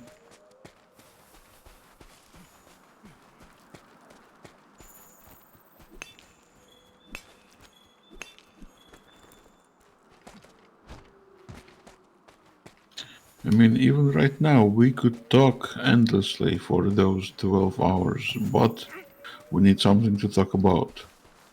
That's true. That is true. Like I said, I have to prepare some questions. Okay, I will do that. It's just hard because it's like I tend to not ask people questions. You know what I mean? Because it's like, yeah, unless it's like for information, or it's for making sure that I'm not offending people or wasting people's time. Like, you know, like for example, like if I'm super interested in something and I want to talk about it all the time, sometimes I ask if you even care about what I'm talking about, so I don't waste your time. You know what I mean? Mm-hmm. And like, cause like sometimes that happens, like, you know, when it's a stream, because it's like, they'll open up a discussion, and I'll branch on to something that I care about, and I have to make sure, like, you know, do you guys even care about this? Like, I can go on about this forever. Like, let's make sure that you guys care about hearing about this before, you know, I basically scare everyone away when I start talking about things that I like, you know. So it's kind of a like a double-edged sword, I guess, because like I said, I do like talking about stuff, but some people might not like what I like talking about, you know. Let me ask you this. My best friend recently commented that when he's watching streamers, he doesn't really like to hear them talk about themselves. What do you think about that? Well, it's what does he mean by that? Does he mean by like their interests and their things, or like is he talking about like, hi, I'm so cool, I'm the best guy, I'm super handsome, something like that, you know what I mean? No, just their interests, their personal life, some stories from their life. He doesn't like any of that? That's crazy. I don't know. I don't know what to say about that, man, because it's like, if you don't want to hear the streamer talk about their personal lives, it's like, what's making you want to watch a streamer versus watching a like a let's play or a no commentary gameplay playthrough? Mhm. You know, like what does that person, or you know, what does your friend want to see when he's watching a stream? Then, you know what I mean?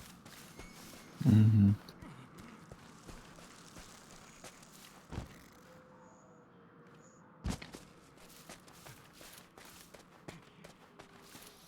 Like I said, I don't know. It's to each his own, but I know for me, I usually watch streamers because I'm either like, you know, super interested in the game, or you know, well, I know the person from somewhere, and it's kind of like, you know, how's your day? How you doing? You know, what do you think about whatever games you're into? What's the next things you want to play? You know what I mean? Now I understand, like, you know, if you're talking about also the other part of personal life where it's like, yo, are you single? You know what I mean? Like, what's your dress size? Or how much, like, you know, weird, like, yeah, I don't want to talk about that either. You know what I mean? Like, what the fuck? That's boring. But you know, but you said personal interests, like hobbies, ambitions, thoughts. Like seeing that someone doesn't want to hear a conversation about that is kind of you know, it's disappointing, I guess. But like I said, I can't make people be who I want them to be all the time, so you know, you kind of have to just take it for what it is.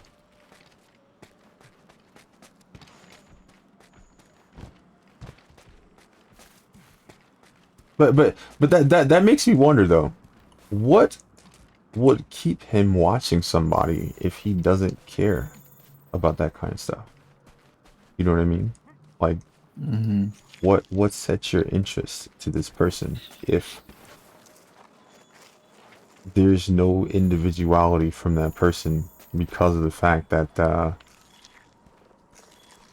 it's basically just someone holding a controller and playing the game for you. You know what I mean? And I mean, listen, I don't mind that, because like there are some people who are so good at video games, or on the other end of it, where they play the video game so well that you don't cringe while you watch them play, because you know some people play games that you enjoy so badly that you're just like, bro, you know what I mean? You're hurting my feelings by me watching you play this game, you know, like, or like you see something that's like literally standing in front of you and you're like, bro, get it, please.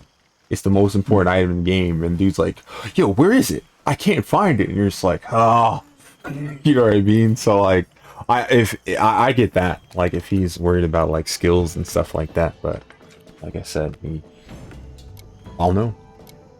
Because like I'm not upset at that, because it's like, what is it? I see people who, they don't care about you unless you have a camera. You You know what I mean? So I think that's weird too, where it's like, damn, bro, like you came to stream to see my face, like, bro, Pornhub.com, Chatterbait.com. You know what I mean? Like you wanna go over there. You know what I mean? You wanna see that shit? Go have fun. Leave me alone. Get away from me. Because it's like, dude, like I don't understand like why that is the most important thing. You know what I mean? But it's kind of crazy because too, like if you'll see something crazy happen in the game, a lot of times people do clip the chat if the person has a wild reaction, like, and it's unfortunate that it's very specific what people are gravitating to in terms of like what's the most appealing thing that happens. You know what I mean? So like, for example, like if I get swamped by a monster in a Mega Man game, people are gonna be more interested in seeing me like seeing my head slump onto the desk because I lost rather than how I lost. You know what I mean? So it's like, it's a shame. I need to, there we go. Oh, oh my god. There's already a loadout and I'm not using it. Here we go.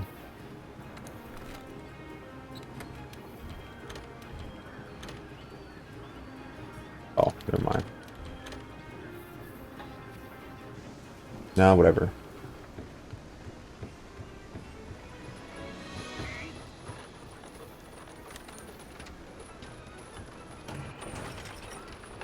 One of these days I'm gonna have to figure that out though, because it's not something I completely understand. And maybe that's just because Time to be heroes. I'm interested in the games. You know what I mean? So like there's some people who aren't interested in the game, they just want to see their favorite person do something. You know? And I hope I can transcend requirements like that, because that was another thing that I would always hear. Because remember I said that the dude that had a whole bunch of subs that I used to hang out with, he would always say that it wasn't as easy as just getting in front of the your computer and pressing start stream, and maybe that's what he meant. Over here. You know, where he has a whole bunch of people who are more interested in seeing his face rather than seeing him play a game. Sign up for the quest, partner. It's time to hunt the monster that left that trail.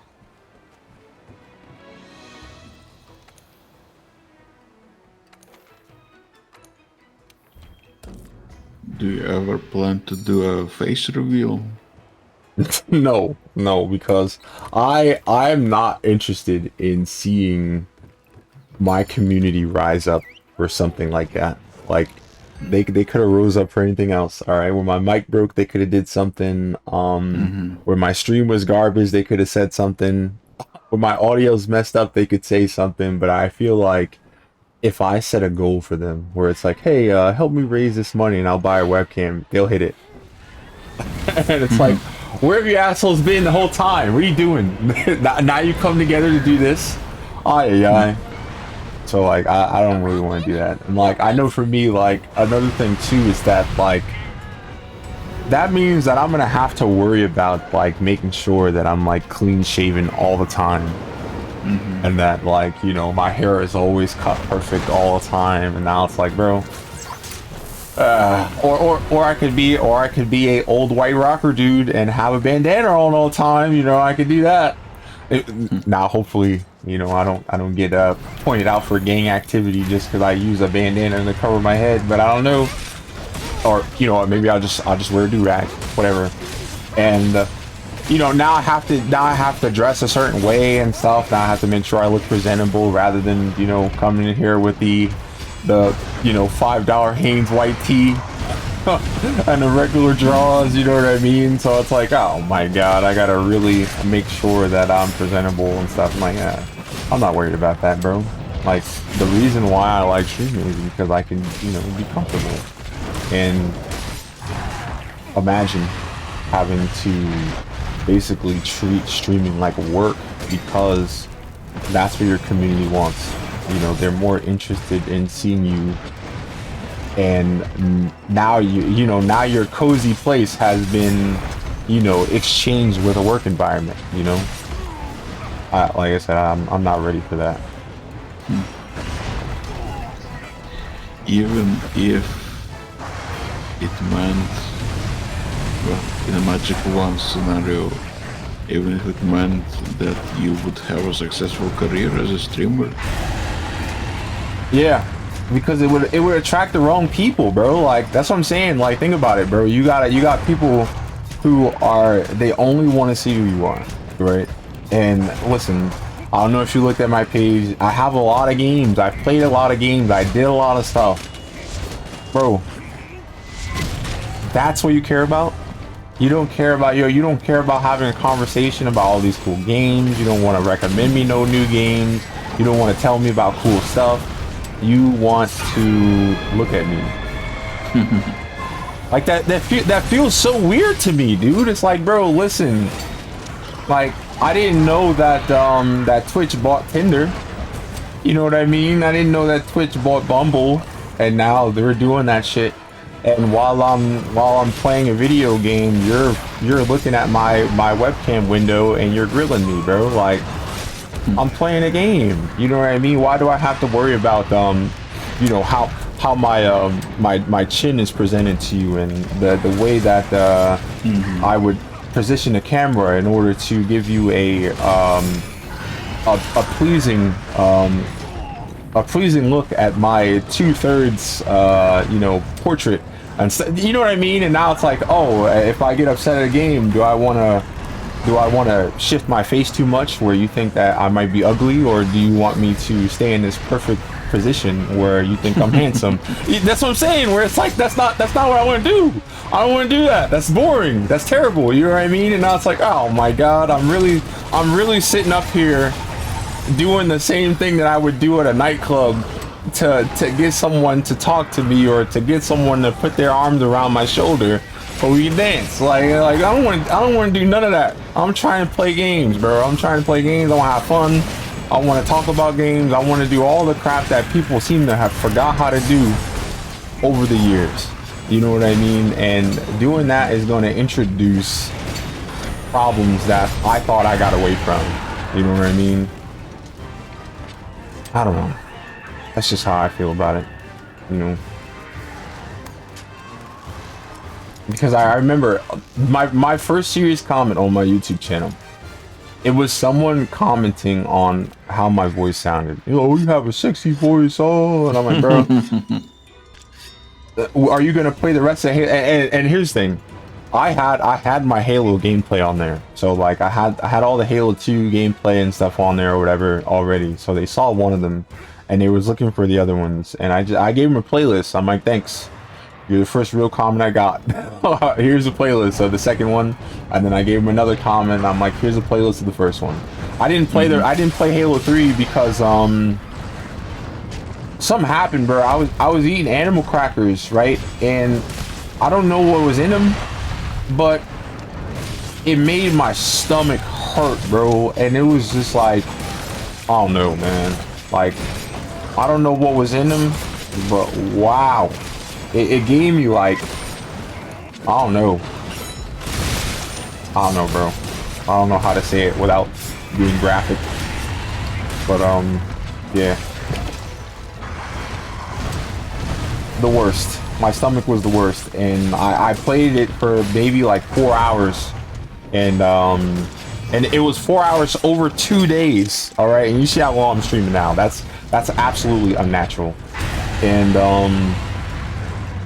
I just didn't want to do it, and I need to get back to it, but like,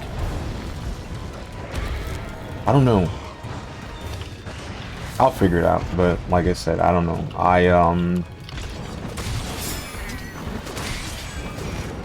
I gotta figure out where to put that in, and to hope that I have an audience, because the first 2 Halo games I played, I had some people who found me through Mega Man Battle Network, and they were incredibly talkative. Okay, it added so much value to the experience. So I hope that I can find that when I play Halo 3 again, because you already know, people came, they hung out with me. I guess the honeymoon, excuse me, the honeymoon phase ended, and now they're not around anymore. So, you know, I have to find some new honeymooners to come over here and hang out, so we can you know, add value to the gameplay, and I can suffer verbally. And like I said, it'll boost the experience.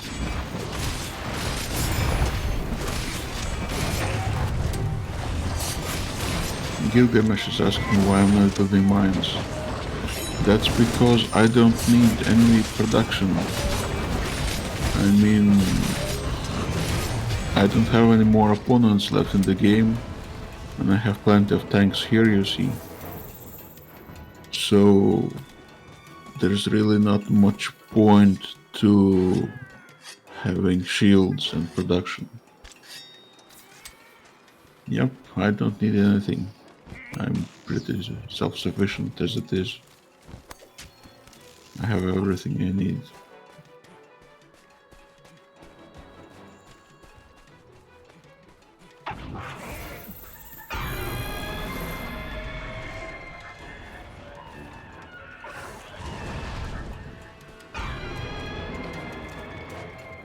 I know they made some new Civilization games, and the person who used to show me all those PvP plays of the Civilization games said that he liked the older ones better.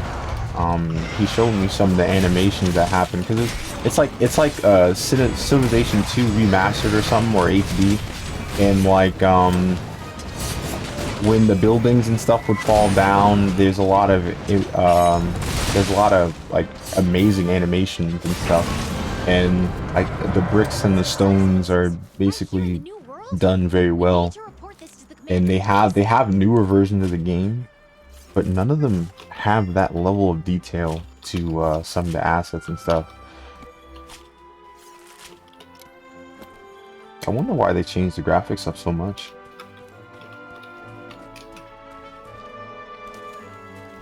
Also, hello Gilgamesh. Alright, I think that you found a wonderful channel to lock onto. Alright, this dude's an outstanding person. Well, thank you, I appreciate that. It's just the truth, man.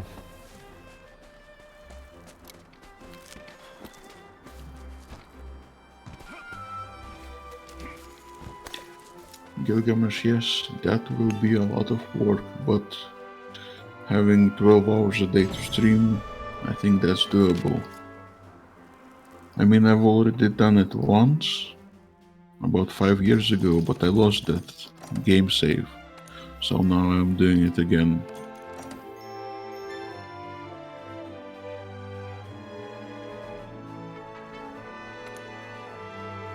I just want to have this project under my belt. I want to have the human civilization have 1,000 years of peace and prosperity. Never thought we'd find her in the Coral Highlands. It takes a small combination of miracles for a subspecies to emerge. At least that's what the scholars said. I wonder All the same, how many it's in things remarkable as a species we wouldn't have done if we were always peaceful, you know? Yeah. Because, like, you gotta think about it, a lot of things that we do as a society is to be seen over someone else, be picked over someone else, you know? And if we didn't have to do that, man, the basic needs that we would have would be so easy to satisfy. You seem to have it covered.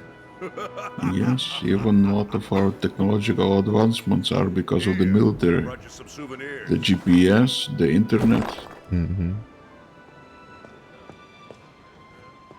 Imagine not having to watch everybody all the time. Interesting. Where'd you get him? You know where you drove off, Big you know what? The boats will probably suck too. further in there. And it's just Oh, loaded your with guy. these things. They're incredible. It's like there's this Yeah, energy damn. pulsing inside. Depending on where we had like that everlasting peace, we probably wouldn't have like trade routes and stuff because we wouldn't need to worry about bothering with each other. Well, I intend to find out how. Raise your hand. Have you seen the movie Ex Machina? Jaggy brains up for a No, challenge? I have not. I've heard of the term, but I've never seen the movie. Okay, you two. See you on site. Does something like that happen in it? And don't you keep me waiting. Yes. I hate waiting. But there will have to be spoilers. That's fine. That's fine. Like I said, the only time I really watch movies is if I watch movies with somebody. So like, I have a rack of like movies and stuff that I was supposed to watch, and I just didn't. I'm like for example, I have like 4 seasons of Pokemon. It's still in the wrap.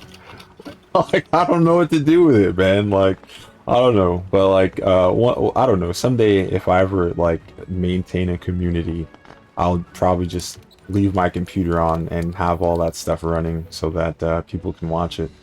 I don't know. It's just like I said, I value the ability to have conversations about that stuff, and there aren't really many places to do it. Now don't get me wrong, I should consider doing it more, because I remember, I don't know if I told you before, but I got banned from Reddit a long time ago. Yeah. Not even that long, but I made a Reddit account and they haven't banned it yet, so you know, maybe I'll be back there. I'm definitely dreading the day where I turn back on Reddit and that red bar is back at the top of the panel and it's like, bro, what the fuck did I do this time? But it could happen, because like I was going to start doing what I was already doing on my main account, which was bridging some of the more important subreddits to Discord, so that, you know, updates to certain games and events and stuff would be posted to the server automatically. So like, but I didn't do anything wrong the first time I got permanently banned, so I'm assuming that that's what happened, that I had IFTTT pulling too much data from Reddit, and Reddit just thought that I was just some kind of fucking like bot thief and banned me outright. So like, I don't know, because like I said, I never got a warning on there, and the ban reason was linked accounts, and it was just like, what? But I don't know, and they wouldn't tell me. Nobody would tell me. They were just like, your appeal's denied, appeal denied, appeal denied, read the rules. And I'm like, I was like, yo, dude. Oh man, whatever. I remember I was talking to somebody, like I had somebody who I would talk to about Yu-Gi-Oh! Almost every day on there, and I had them, well, they joined one of my servers at the time after I got banned. But I feel like the reason why they stopped talking to me shortly after was because they might have believed that I did something bad. It was like, there's no way Reddit would have just banned him for nothing, and it's like, yeah, yeah, that's basically what happened. I'm so sorry you don't believe me, but it is what it is. Whoa, this place is amazing. Look at the streams. I'm terrified of getting banned. I mean, I want to go on the Reddit and DM a lot of people. Same with Twitch here. I want to whisper to a lot of people, to invite them to interviews and just to be friends. But I'm afraid, what if Reddit and Twitch think that I'm a spammer? Well, see, okay, I've never actually done the DM people that I stream. People done that to me. Well, only one person done that to me. Mostly what I would get is like quote unquote girl accounts with their OnlyFans linked in their bio following me. And then that's like auto block, bro. Don't even talk to me, bro. Yeah, whatever. Thanks for making me look like I have a worthwhile account by following me, but you know, nothing. It's kind of like my Twitter, bro. My Twitter is like probably like 92% graphic artist. You know, like those people, hey, I'll sell your overlay, I'll sell you this, like, bro, oh my god. If I need to, I'll make my own overlay. I don't care.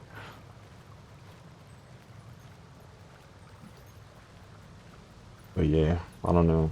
I don't think that sending people a message to do an interview with them would be all bad. And like I said, if you were given due process when you were getting disciplined on Reddit, you should have at least 3 warnings before anything like that happens. And I would expect you to stop after you got the first warning, so like you'd be fine. But like I said, I've never got a warning on Reddit. Amazing. So I don't know what to do either.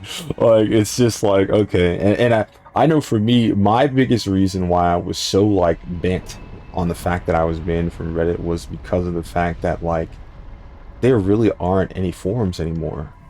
So like if you want to talk about Yu-Gi-Oh, most of the people go to Reddit. If you want to talk about Borderlands, you either have to go to Discord or you go to Reddit.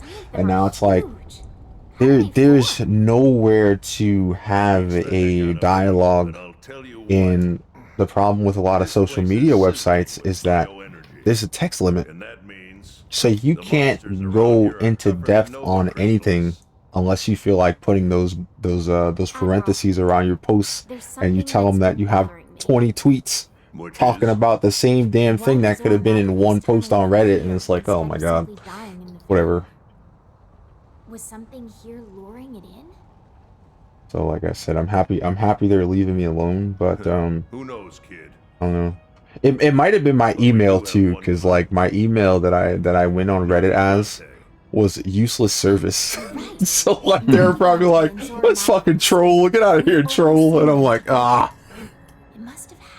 Because I actually made that email because I was upset at what Amazon was doing, because there was a Marvel Ultimate Alliance 1 and 2 got pulled from the Steam stores a long time ago. And Marvel Ultimate Alliance 3 came out on Switch, and I didn't have a Switch at the time, so I'm like, you know what, I'm gonna play the first 2, and I found it in the UK. So I went and I made a UK account so I could buy it, and they kept rejecting my card. So I'm like, how you reject, bro? My card definitely has the fucking money on there. Stop playing with me, give me the item. And you know what happened? I put the number in wrong. What a fucking idiot, bro. I made a fucking email, like a mad email, useless service. So when I go talk to them, yo, fucking useless ass service. That's why it's my email. And it's like, you put the number or your card in wrong, bonehead.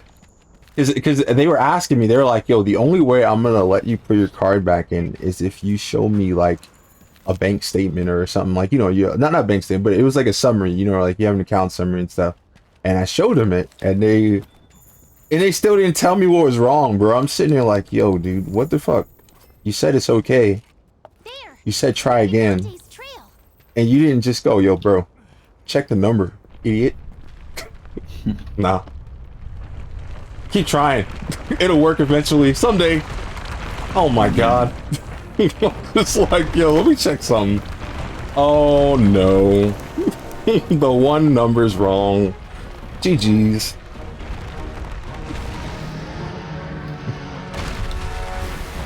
The first day that I streamed, the one where I had anxiety, where I couldn't even go to a stream because I had like 0 viewers, I decided to go to sleep, and so, but I put the screen on be right back.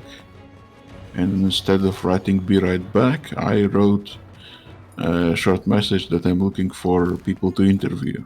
I thought that would be a nice way to advertise. And I went to sleep. And when I woke up, like 1.5 hours later, something was wrong. I saw that it was no longer streaming. on both laptops. The laptop which I used to view my channel just said that there was something wrong with the connection, and the Twitch studio said also something about the connection. So I thought, okay, no problem.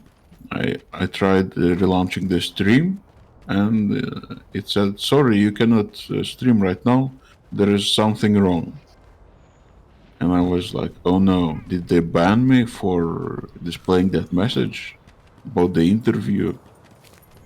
And I had like a really uncomfortable feeling in my gut, you know? So, like I said, I'm really terrified of getting banned. Because I thought, if not Twitch, then what? Do I go stream on YouTube? Well, I don't know. Go ahead. And I just started streaming, so that was terrible. And if they ban me, then I cannot use my new username, right? Yeah. They say you can't come back if you get banned. But the cool thing about that is that, well, it's not really cool, but you know what I mean, where it's like Twitch doesn't have a requirement for you to be able to stream. Okay?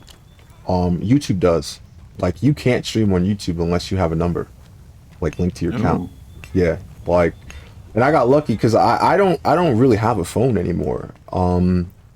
Because, you know, a lot of people only called me when they needed something from me. You know, they called me when they wanted me to fix their computer. They called me when they wanted me to figure out what's wrong with their network and stuff like that. And it's like, you know, it sucks when your phone rings and you know that you don't want to look at it. You know what I mean? And it's just like, bro, are you serious? Why am I paying for this? I'm paying to be bothered. No, I'm done. So I stopped. And then, like I said, I thought about getting a phone service for a month just to be able to do that. But, apparently when you sign up for like YouTube or whatever to you know, when you tell YouTube to send you a text message to your number, it pings your SIM card. So I didn't need service. So when I sent it, like, because I sent it, I'm like, oh my god, please work. And then it worked. And I tried to do the same thing on Twitch and it didn't work because, you know, Twitch is actually sending you a message and YouTube is just pinging your SIM card. So I was like, damn, that's cool. So I was able to enable both of my YouTube channels for streaming with a number that I haven't used in almost a year. You know, so that was luck. Okay. That was luck. I don't even know if that'll still work, but that was cool because I remember I was going on there's this website that gives you like a fake number that you can tell the websites to send a text to, and then it would, you know, publicly have the text message there so you can, you know, verify the account. And I was trying to use that because it was like, dude, man, I do not want to be in a position where the only thing that's stopping me from doing this is me having to go get phone service again. And I don't need to make any calls. I don't need to talk to anybody. All I need is a verification number. And it's like, oh my god, this is dumb. So that happened, and then that problem reintroduced itself when I became affiliate on Twitch, because you need to have a phone number, and you need to have a phone number first. After you get a phone number, you can download a authorization app off of Google and you can change the authentication to that. But you initially need a phone number. So I had to bother somebody and get their phone number and stuff and do all that. And it's like, oh my god. I hate how, like, in an effort for someone to try to make your things more secure, it makes things less secure. You know what I mean? It's like, imagine that, where, you know, someone sends you when you do something wrong and they're like, okay, you know what, we sent the verification number to your phone, so now you have to have the phone everywhere you go. Dude, if someone's gonna come rob you, now they have access to all your stuff because they know that once they get your phone, they got all the things that the email sends you, just in case. Hey, is this you? Yeah, it's me, because I have your phone now. It's like, that's not safe. I'd rather have something happen and then not have my phone. So now they can't get anything from me, you know? I don't know. I guess that's not what people are thinking. They think that phone's just something that nobody can get into. And I know for me, dude, I don't really have anything on my phone, so like, I don't lock it. You know what I mean? Like, locking it just makes it harder for me to get in my own phone when I'm trying to do something, bro. I didn't lock my phone either. So I don't get it. It's annoying.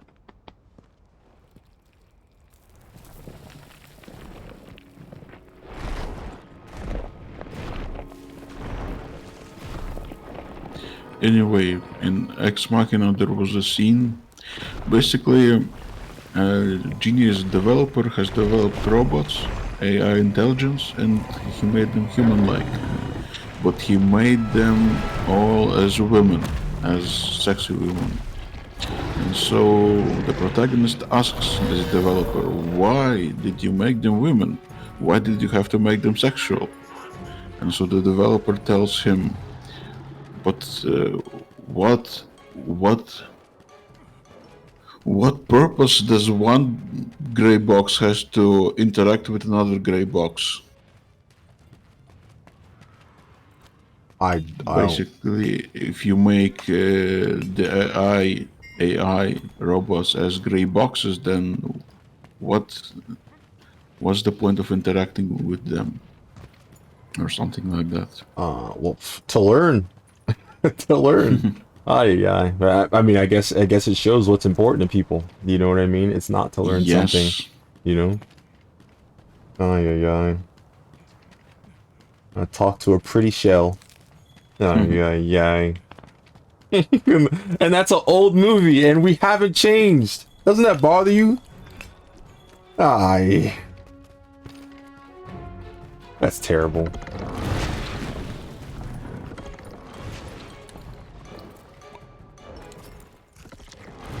What is Nergigante doing here? Well, what matters is we're hot on its tail. Did you find it? Then let's head back to Astera. You know what? I think that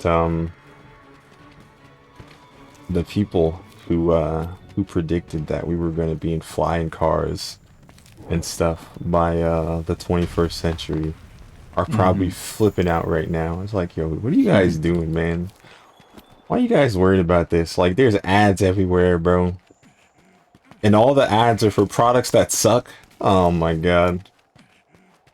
At least back in the paid programming days, like, you had shit like OxyClean and stuff where it's like, yeah, it's annoying to see the paid program for this shit every day, but like, when I pour OxyClean on my clothes, that shit does clean. You know what I mean? And that's like, yeah. Now they're just showing you crap that don't work.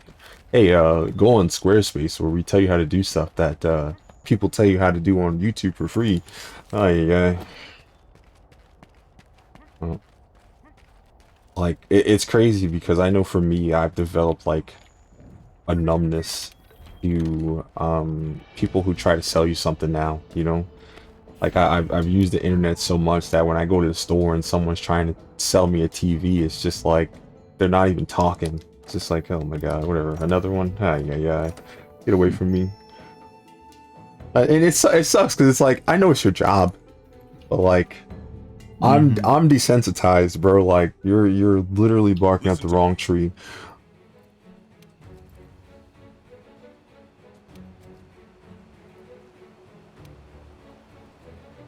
You can do this.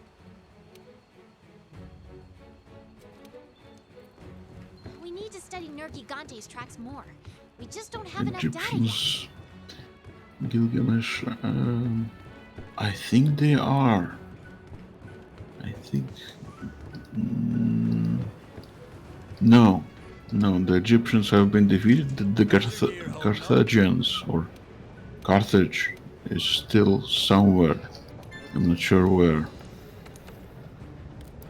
And here we have the Aztecs. On that island over there. But mostly it's just me.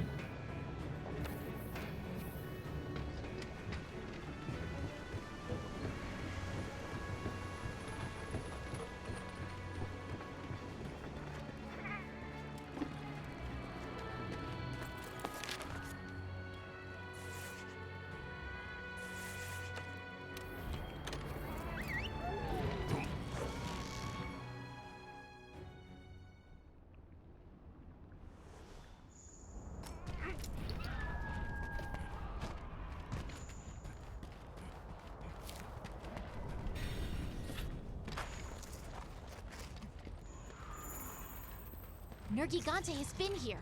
We're on the right track. Gilgamesh, thank you for following. Here we go. That's what's up.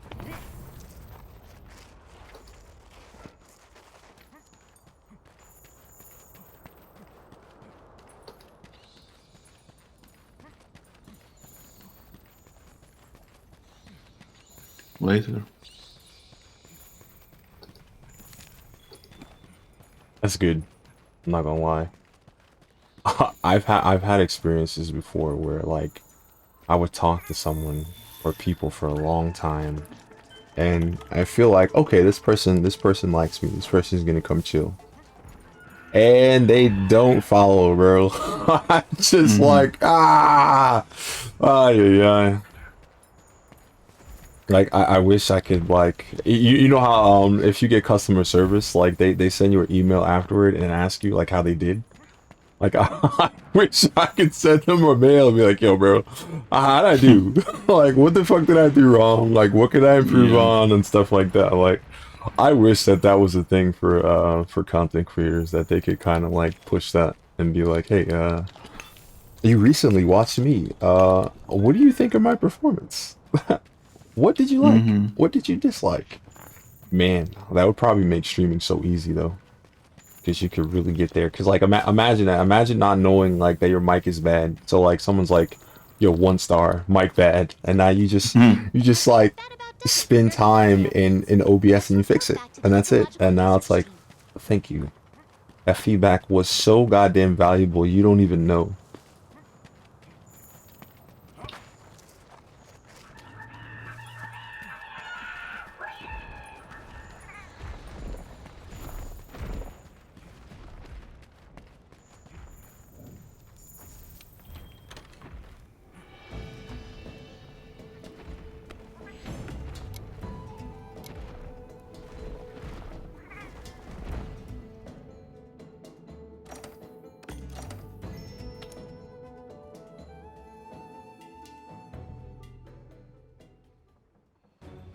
I think we have enough data on Nergigante now. Want to report to ecological research? More importantly,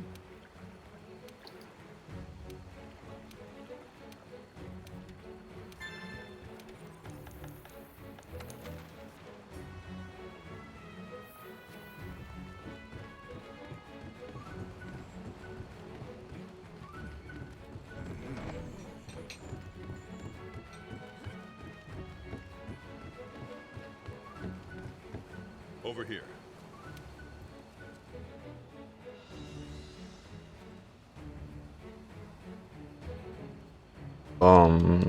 Controller?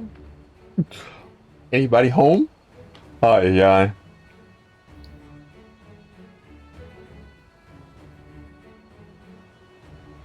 I swear I do need to find a new controller, but it can't be the Elite controller.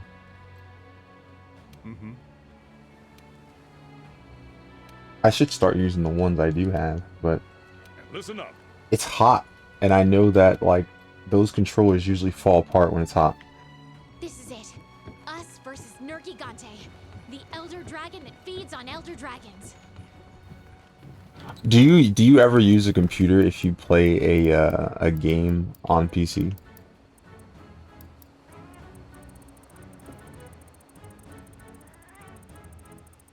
No, because I don't have a computer. I just have my laptop.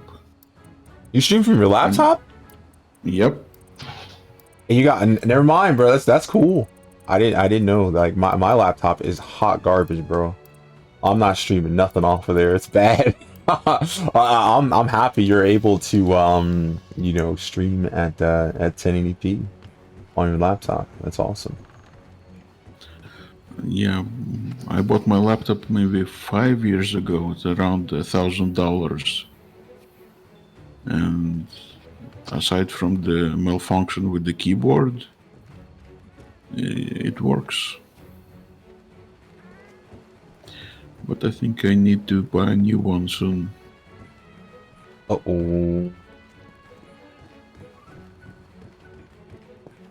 do you prefer laptops, or are laptops cheaper in your country than desktops? I guess they are the same price, but I like laptops because you can disconnect them from the power source and just carry them around the apartment anywhere you want. You can take it to another location with you, so that mobility is definitely an advantage. Absolutely, I understand that. I mean, listen, I love mobility. My problem was always like price to performance. I I guess it's because I was just so dumb in tech. Because like the first thing that I ever bought, like seriously, was a $500 tablet, and I swore that was gonna be the best thing in tech. I was like, yeah, it's gonna be better than a computer. What an idiot! What an idiot, bro! Oh my god, that paperweight, bro. Then the battery went bad, and that shit grew a pair of tits, bro. That shit, the battery got so bad that it pushed the screen out through the back. Oh my god, bro. Oh, but I was just like, bro, like if I bought a laptop, that would not happen. So it was dumb. Because I have this laptop that's probably 14 years old now, god.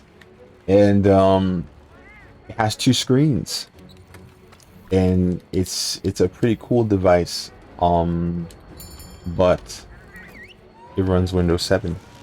So I can't really do much with it. I'm gonna try, but I'm pretty sure as soon as I connect to the internet, they're gonna be like, yeah, hey jackass, get a new operating system. And it's like, yeah, because the new operating systems probably don't have the drivers to support both screens. You know what I mean? Because like that laptop doesn't have a keyboard. It's literally just one screen on the bottom, one screen on the top. So it's like, oh boy.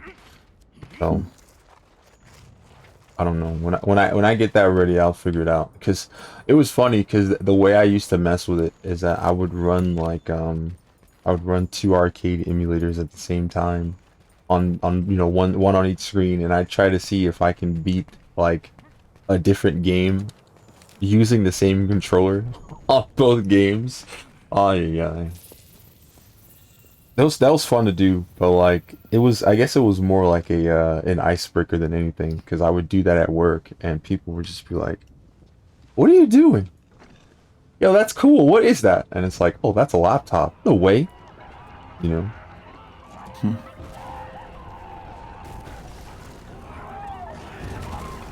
There's another laptop, but I think it's like Asus, and it's got like a top screen, but half of the bottom of the laptop is a screen too. So like, if I ever was gonna try to invest in a laptop, I'd probably buy something like that. I'm gonna wait till it's really old though, because I know it's worth a lot for no reason right now. But I could have like OBS previews and stuff on the bottom. I can have like the chat window on the bottom side of the laptop and stuff like that. I'll know. Maybe I should look into it, because like if the price is right, that might be a laptop that's good for you too. You know what I mean? Yeah.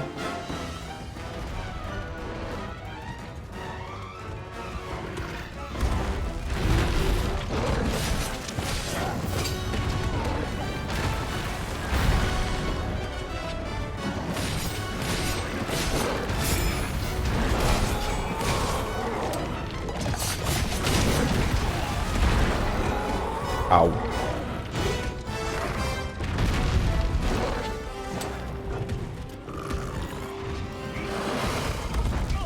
Ow.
Please don't jump at me.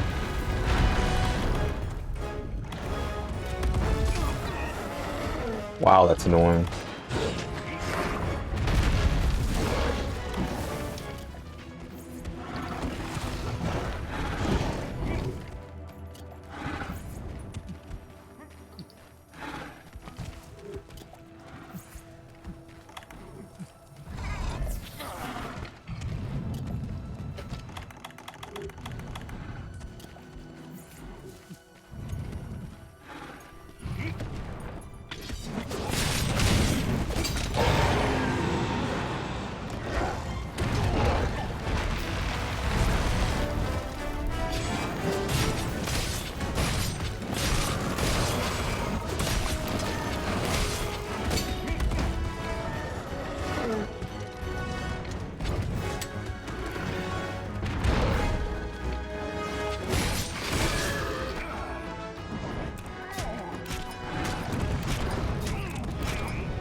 Damn.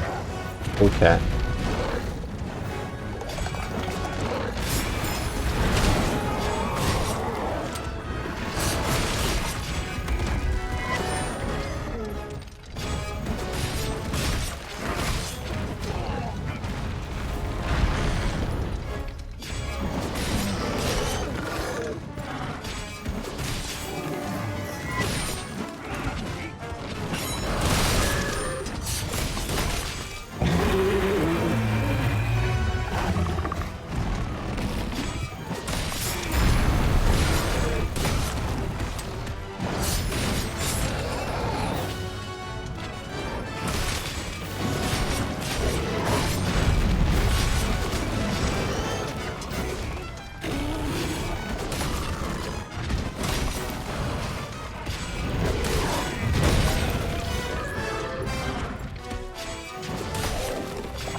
Well, damn.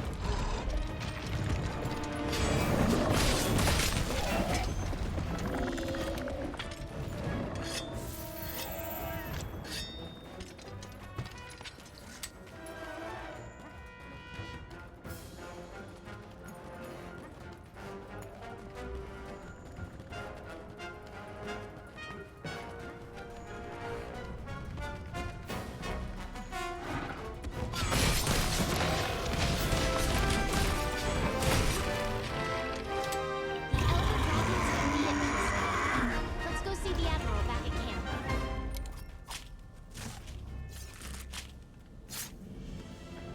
You said that you have a microphone now, a new one. and Yeah. That you're satisfied with it. Yeah. How much did it cost you? It's a Rode NT1. I bought it I guess used. And I bought a warranty this time because the first mic that I bought, that was what I wanted, was the same microphone, but it went bad. So yeah, I bought another one, but this one is insured for a year.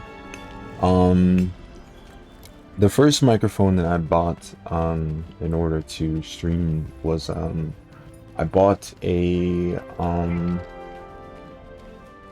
what is it, Audio-Technica 2100X, I think. Is AT2100X is like the product number, and it's a dynamic microphone, and dynamic microphones are really cool if you want them in your face, and I don't like that. So I know you watch YouTube. You see some of the YouTubers, they have like the Shure SM7B, and like the microphone is so close to their mouth. I hate that so much. You know what I mean? So I bought a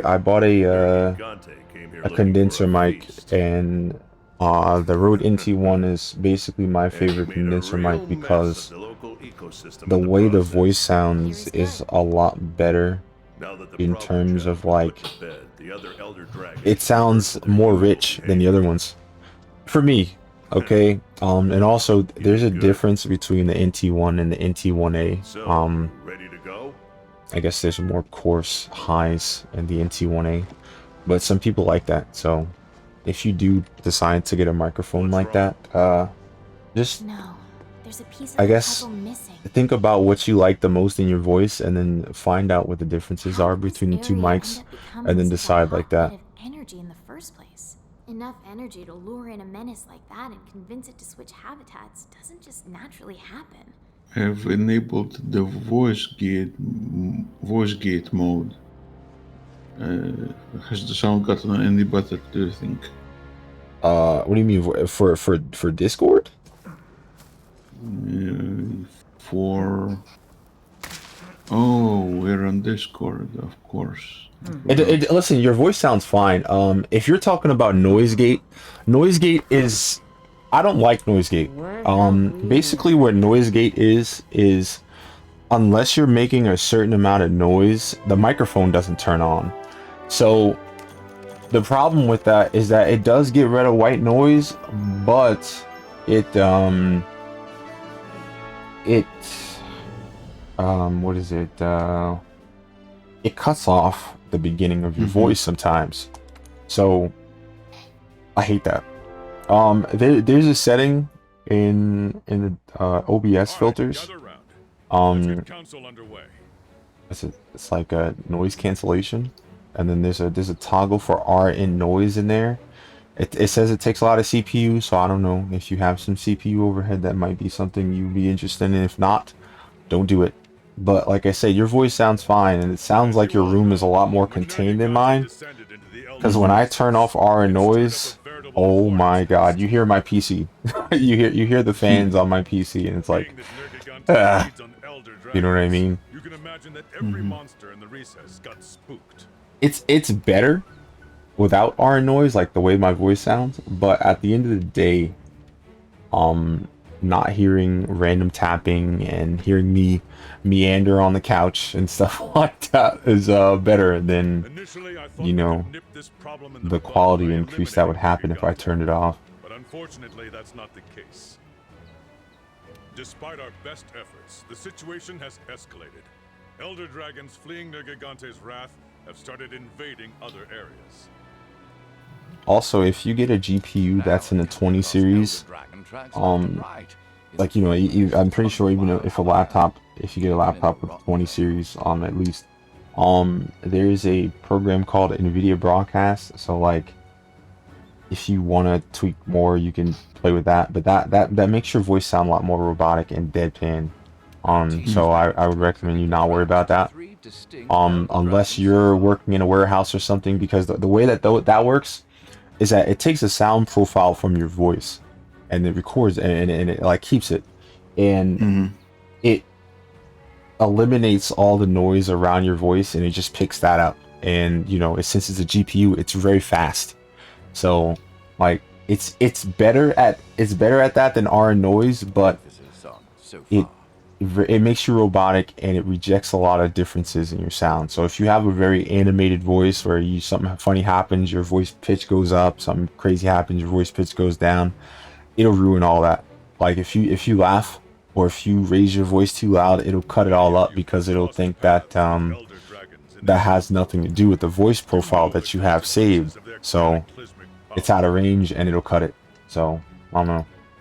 Maybe if you like try to record your voice and like did like a whole octave or something like that, so like it knows that you can go up and down with your voice, maybe it'll capture better. But like I don't have time to figure out what the hell is gonna make that thing work and not chop up everything that I say, you know. But dude, your voice is fine, you know. For me the thing that bothered me was that when I listened to my own videos and stuff, the voice sounds robotic over the stream. You know what I mean? Like Discord is the worst for that, because Discord has a lot of very good noise processors that you normally have to pay for. Like for example, Crisp. You can use Crisp for yourself, but you have to pay for it after like using it for 60 minutes a day. So like Discord, the way that Discord processes the audio is better. I've even thought about cheating, where I would talk in Discord and then have Discord process my voice, and then go and take the output and then send the output to the virtual output, and then just when I'm streaming, I sit in the testing phase, you know, where you test your own voice on Discord, and then I have Discord send my processed voice to the fucking stream. Like I thought about doing all that, but like I didn't have to. Like I figured out what was wrong and stuff, and I fixed it. But like I said, if I ever have to do something crazy like that, I'll do it. I'll leave it up to these delegates to decide how to use the field team. Lastly, don't forget to relay your findings to the ecological research team once you've gathered enough evidence. Everyone clear? All right. Dismissed.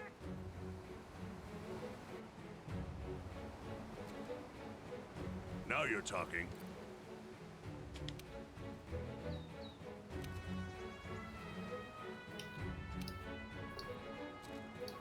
Well, there it is.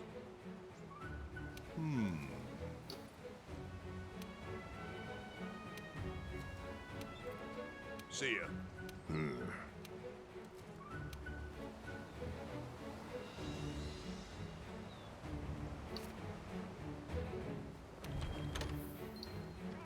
If the Elder Dragons aren't showing any signs of settling down, then we'll have to look into it.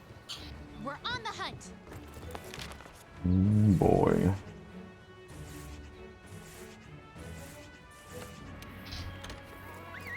Some of the worst tracks to investigate in the game.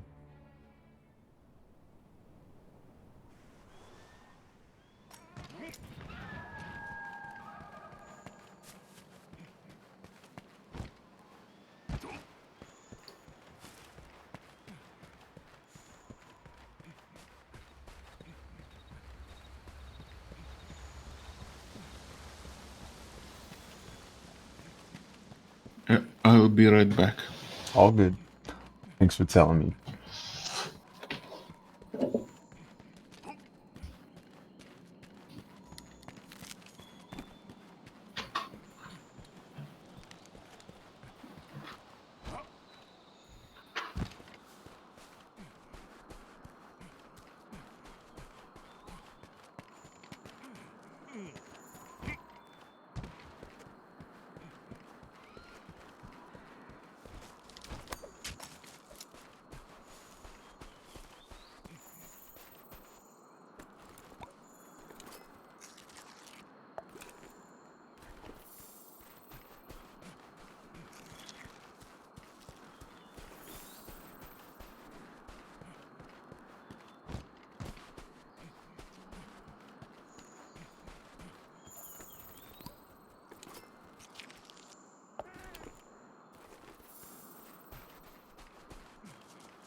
Kakashi 420. Thank you for following me. I appreciate you, bro.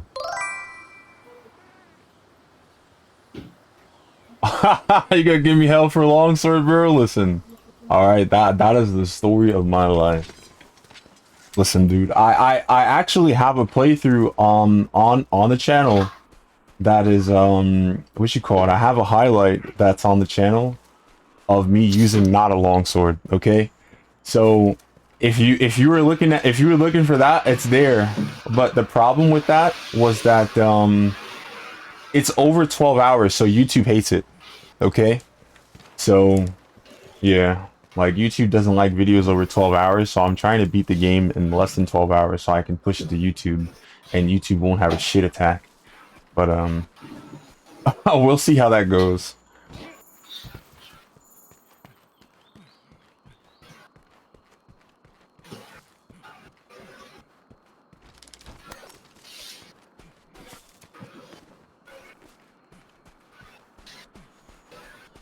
And if you're actually looking for the video, the thumbnail is of my modded Monster Hunter character using what you call it, longsword anyway. And no, not cheated. It's just what you call it. Yeah, you cannot upload videos longer than 12 hours on YouTube. So okay. My God Eater 2 playthrough, like I played through God Eater 2 in a single stream. It took like 12 hours and 42 minutes. Yeah, YouTube didn't care. That shit, I got 11 hours and 59 minutes out of that video, and then when I uploaded my what you call it, my longsword gameplay, not non-longsword Monster Hunter like playthrough, it only put an hour in. I'm like, bro, and it's crazy too because 80 people watched it, and it's like, fuck, 80 people saw the wrong video get published. Oh yeah, it was bad. It's bad, but yeah, that's how you know that I'm a fucking certified noob. All right, but yeah, pardon the noise in the background. Homie probably doesn't have noise cancellation on his microphone, so it is what it is.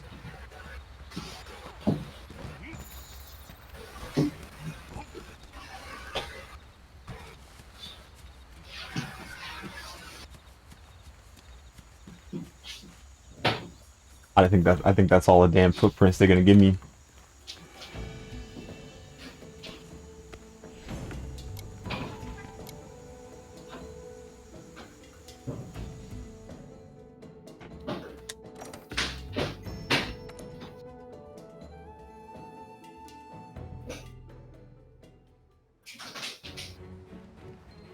I wonder where I was at to make the video take that long.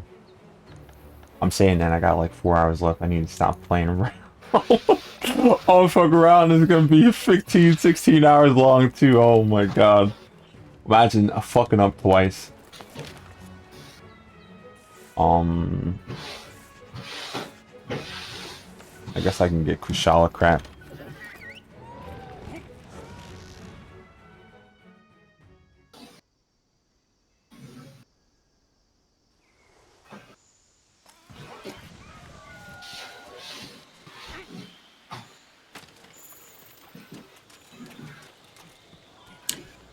I guess I'm gonna have to tell him about noise cancellation when he comes back, because I don't know if he's ever planning on being away more often. I don't know, bro. If you're still here, bro, there's a pinned message, and that's the guy who you hear in the background with his mic.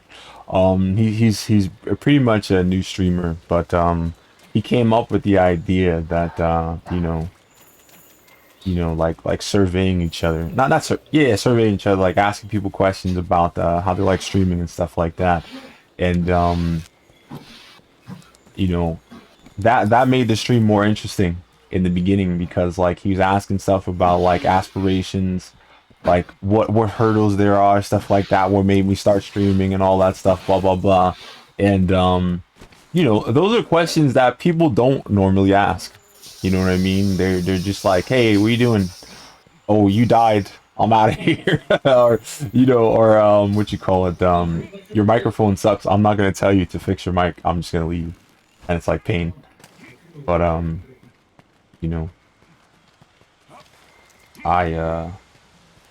I thought it was refreshing to have someone who, you know, would ask you about the things that most streamers are thinking about but not talking about, I guess. So if you're interested in that, you might be able to talk to him tomorrow or something. I mean, if not, like I said, I'm gonna keep this dude company. I don't care. He's a good dude.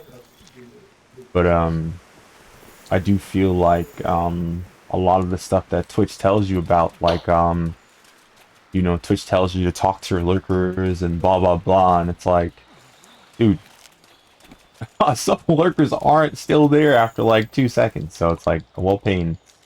And knowing that you're talking to someone who's going to respond to you is a lot better than hoping that the people who you're trying to make conversation at is interested in what you have to say.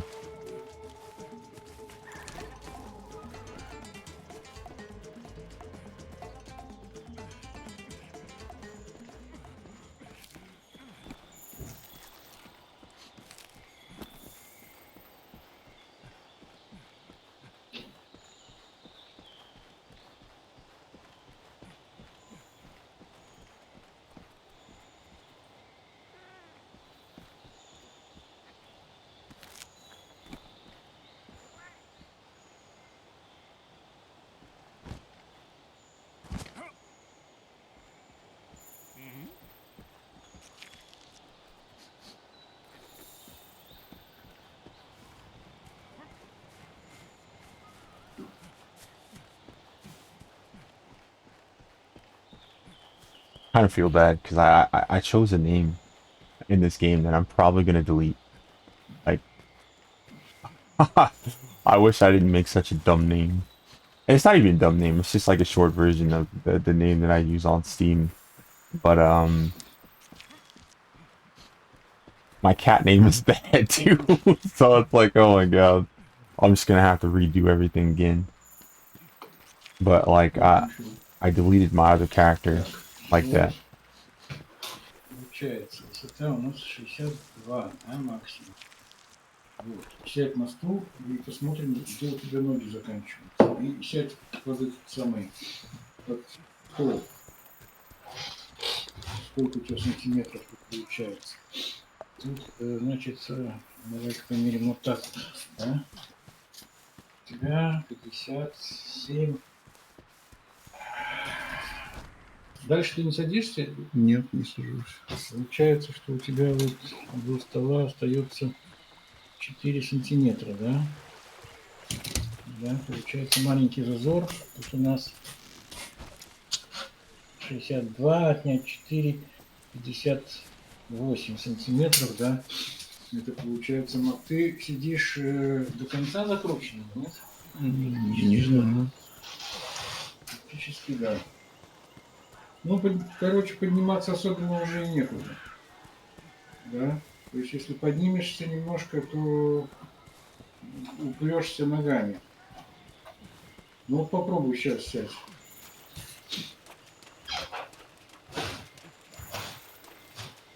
Ну, как? Нормально. Давай померяем высоту кресла сейчас, сколько оно стало.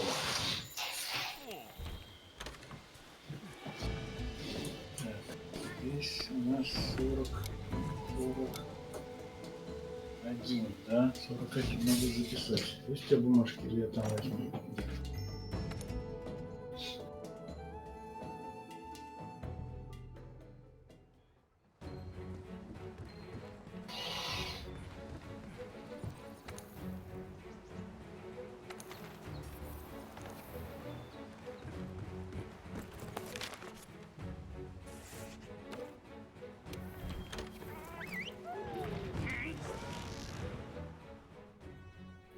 Я записал, да, Андрюш? Стол, значит, 62, ноги будут 58, кресло 41. Такое вот. Выше уже нам нельзя, 41 получается, да? Ну-ка еще раз сядь на это и залезь под стол. Ну, если так будет, то уже Как оно сейчас? Нормально. Сейчас нормально, если так. Если будет выше, уже хуже, да? Ну, сантиметра 2 еще можно. Ну, это уже слишком будет, да? Ну, короче, 41, то, что я сейчас померил, и ниже, да? Если получится, что у нас... ну, там с колесами, да? Если сюда еще колеса ставить, то уже все. Хотя здесь, в принципе, возможны колеса. Может, тогда снять колеса вообще, поставить такие подкладки. Тогда, может быть, вообще тебе кресло без колес выбирать. Но это подъезжать надо вот именно как ты сейчас заезжаешь, да? Получается. И это сейчас оно кресло вот может крутиться. А если ну, просто с ножками ты крутиться не сможешь уже, да? Это уже хуже. Можно, конечно, брать, да, без колес, ставить прокладки более мощные. Ну, не знаю тогда.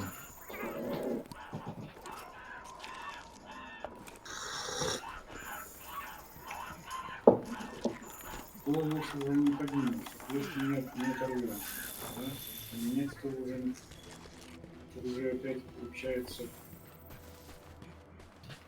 слишком, да? Не, ну вот предыдущее кресло, которое мне было синее, ведь нормально было.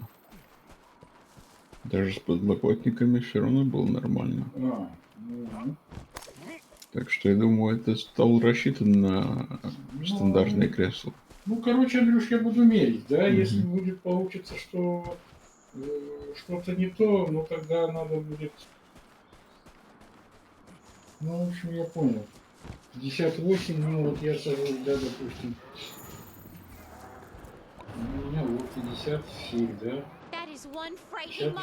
То есть от ноги, да? Вот. Ну да, у всех практически нога стандартная, да? Если так вот обычно сидишь, да?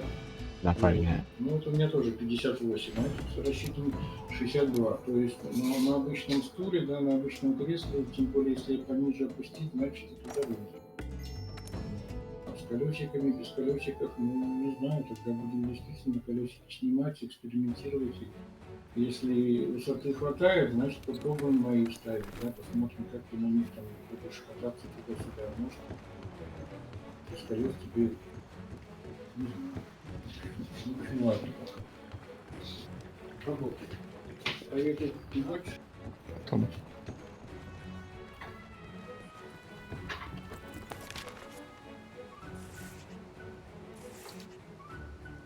I am back. Sorry for the noise.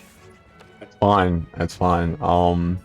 First, I thought that I was like, you know what? I gotta tell this dude to get a noise cancellation for his microphone, because you know you were shuffling around at first, but then you guys are talking, and it's like, yeah, noise cancellation. It's not gonna save all that. I don't know. If you have like communities who are marked in like specific languages and stuff like that, but and I don't speak I don't know what language that was, but so it's fine if you stream in English because people are just gonna be like, huh?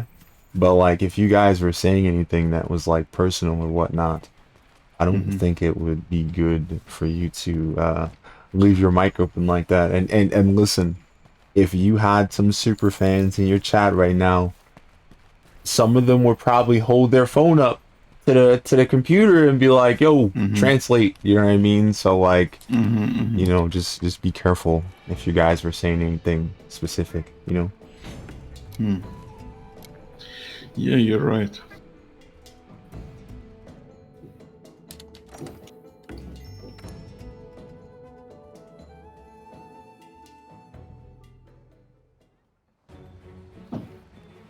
I mean, like, I do it myself sometimes, or I get the opposite problem where I mute my mic and I don't unmute it. Oh boy, that's fun, and it takes a real hero to tell you that your microphone's muted. Okay, because some people will say something to you and it'd be like, "Oh, word, you're not responding to me? All right, I'm out of here." And it's like, that's not why, bro. I'm sitting here, I'm talking to a wall, literally. And I didn't know, you know.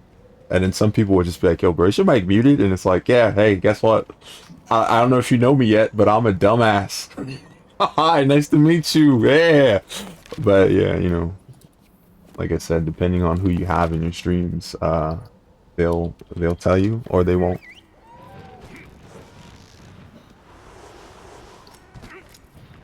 And I mean, don't get me wrong. I perfectly understand if you have one of those microphones that are bad at telling you it's muted. Because I have a microphone and there is no mute control on it. There's no volume control on it. I have a volume knob in the console that I was telling you about, the interface, and I could just press a button and it'll mute that way. And then I had another mic, you know, the dynamic mic I was telling you about, and it has an on-off switch, right? But even if you turn it off, the light's still on. So you'll think that you're unmuted and you're still muted. Amazing what these dudes design before they ship a product out. Oh my god.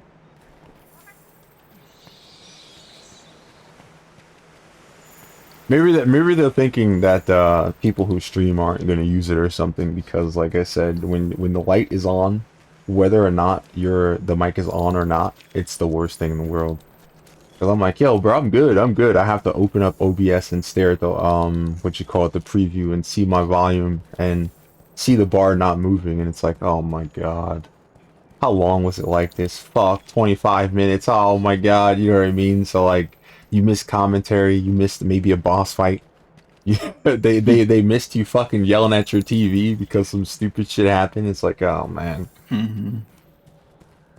Like I said though, I still have it. I have my my 7-hour Doom 2016 stream where my mic was off the whole time. So yeah, yeah, I'm holding it. All right, it's gonna be there forever, because it's like, it's just gonna be proof. You know what I mean? When someone goes, "Hey, what happens when you don't when somebody doesn't tell you that your mic's muted?"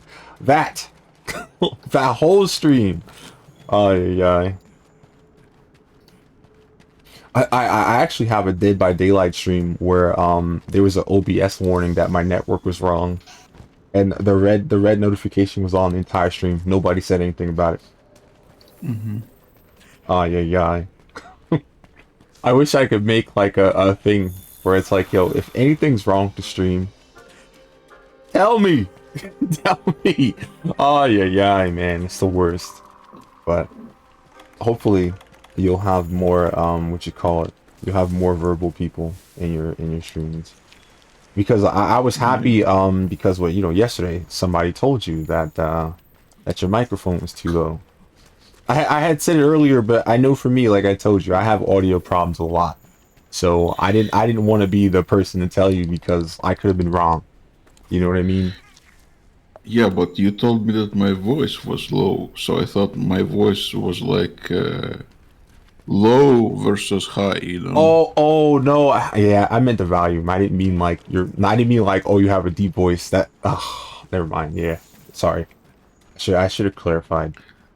No problem. I took it as a compliment, actually. Oh, yeah. See, I mean, your voice is low, but I'm talking about like, sure. You know, your volume, volume is low. It's fine. It's fine. I'm happy someone said it though, because then you turned it way up and you're like, "Is this fine?" I'm like, "Awesome. Okay."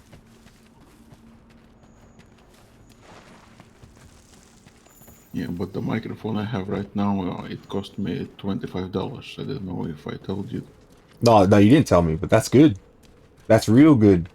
I had a microphone that, well, actually, I didn't even use it for the microphone. I bought a pack, and it came with a mic, a boom arm, a filter, a pop filter, and a windscreen, and it was $13. It was it's bootleg as hell. The microphone is the worst part of the damn set, but you know, I bought it for a boom arm and a pop filter and stuff, because you know, I guess in most storefronts, if you ask for something to be shipped, the price increase is outrageous. You know what I mean? So now you're paying like $5 for something that's probably $2 because, you know, you're buying it online. So to have it all together for $12 was just like something natural, I guess, you know. Damn it. Yeah, and prior to this mic, I have been using the mic on my laptop, the built-in one, and I thought it was fine. But Those, well, I mean, those sound all right if you're close enough to it, but if you have your laptop on or the fan is on, ooh yeah, boy, all the noise. So I don't know, because I remember having my headset on wrong, and I had like default input method, and it was my laptop, and people were like, "Oh man, you sound better. What is this?" And I'm like, "What?" And then I started moving, and they were like, "Never mind. What is that?" And it was the laptop mic. Is the bar full?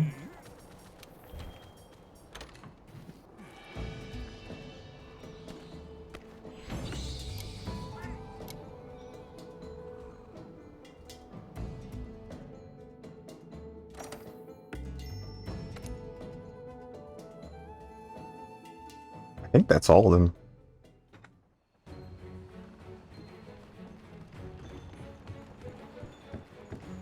Yeah, I think that's all of them. And I gotta hunt all these people. I don't know if there's another quest after this, and then I gotta hunt. All right. What is it? We have enough data on the Wildspire waste now. Let's go report to ecological research. I think we have enough data on the ancient forest now. Want to report to the ecological research team? you've been streaming for 8 hours now. How are you doing for time? Do you think you will be able to do it in 12? I think so, but I don't remember how much stuff is after this. It shouldn't be much. It should just be these 3 boss monsters and then the last monster. So like, unless these dudes take an hour to beat, I should be fine. I don't know. Oh yes. Do well. I think we have enough data on the Rotten Vale now. Are we ready to report our findings?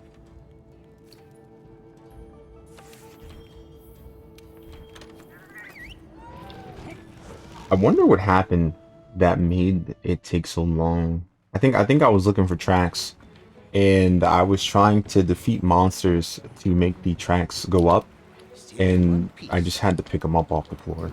So like, I don't know how much time I was wasting doing that. Still in one piece, then? Look at this.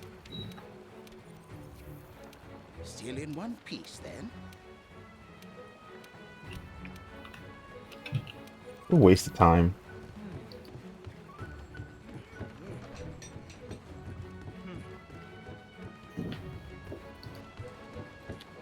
What? It's time. A Teostra? Going after it will definitely put all of your skills to the test. I think you'll be okay with a full belly. It's finally happening. Whoa, partner! That was a Kushala Daora! Didn't expect to see one in the New World, too.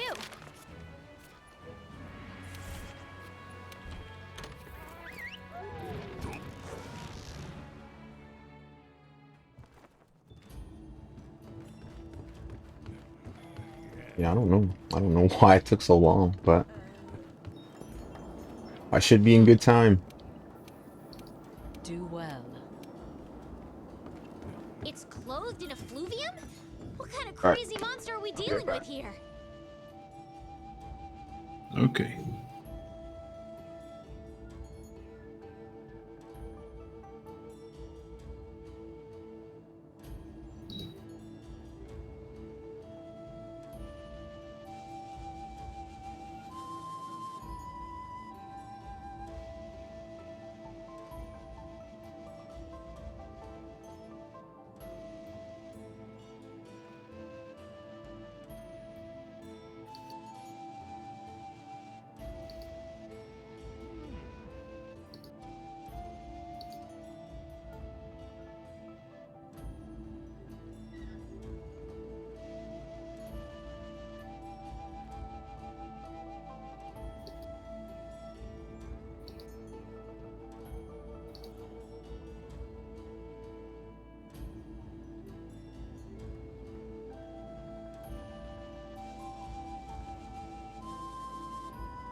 back. Welcome back. Thank you. Whoa. Now, what am I gonna do with these? I'll fight my least favorite monster first.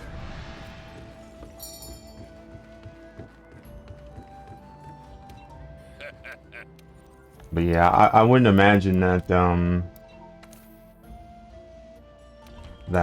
Monster Hunter Rise takes longer.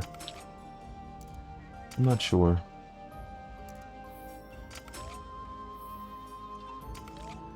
Oh my god.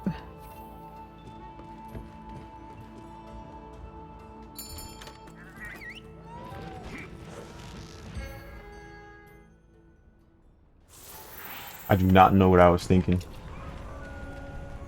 You find the Kushala Daura's roost higher up. Good luck, field team. Okay, got it. Let's start investigating. Yeah, we should get going too.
Everything at your disposal. That's the way it works here in the new world.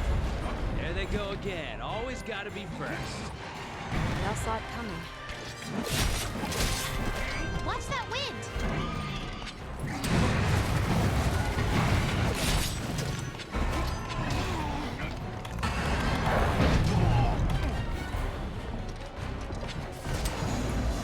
Aim your claw on a monster to grapple to it.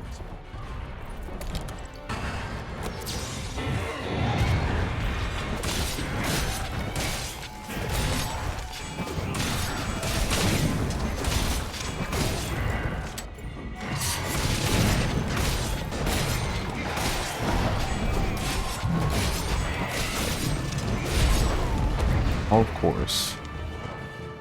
Kick by the back of this man's leg.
my god. Cool.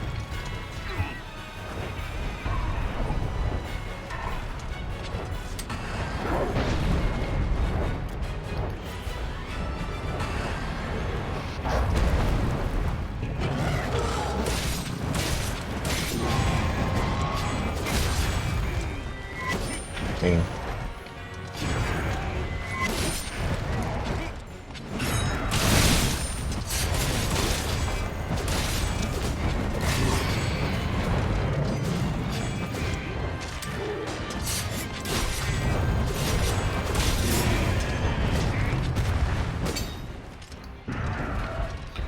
Do you listen to any podcasts? Not really.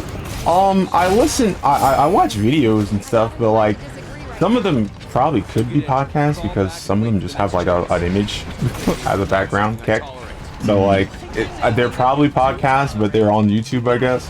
I guess the reason why I don't really listen to podcasts is because like I don't really use music apps, I guess. I have a lot of music from like Bandcamp and stuff like that. So I don't know. So I don't really have a reason to use something like Spotify. Bro, if I die like this, oh my god. Disrespect. But yeah, I don't know. Like there's news that they talk about, like, you know, tech news and stuff like that. You know, I listen to some stuff about like house markets and stuff like that because, you know, buying a home in current day is hard. Yeah. I'm hoping that. What's up? No, go ahead. No, you. It sounded like you had a question. It was more important than what I was gonna say. I guarantee it. I doubt it, but okay, here I go. Do you know Joe Rogan? Yes. JRE podcast. I've seen clips of it, but I haven't like tuned into one. He seems like a really chill guy, you know. So his podcast is probably great. You know, he seems very level-headed. You know. Have you heard the name Jordan Peterson? Yes. I haven't really watched any of his stuff in a long time because he seems a lot different than he used to be. When I used to listen to him, he was basically that guy in college rooms telling everybody to, like, you know, be inspirational or, you know, like just be kind of protect yourselves in a way, you know. And they were, you know, talking about some of the things that some men dealt with and inequalities and stuff, and how to, you know, stand solid as your own, like, human being and as an individual. And I do think that he still talks the same way about it, but because he's not talking to college students anymore, there's a level of humanity that was lost, because now he's just talking about it as data rather than understanding that he's talking to people about these issues. Like I said, when I used to watch him, it was because of the fact that it felt like, you know, they felt like he cared about what he was talking about, whereas some of the points that he makes now is just kind of like, these are just things that you need to do because you're hard-coded to do it, you know what I mean? And it's like, you know, I don't really want to hear that. And I mean, don't get me wrong, it's not always going to be about what I want to hear anyway, but like I said, it doesn't sound as human as it used to. Because maybe maybe he knows that he's not talking to people who need it to be that way, you know?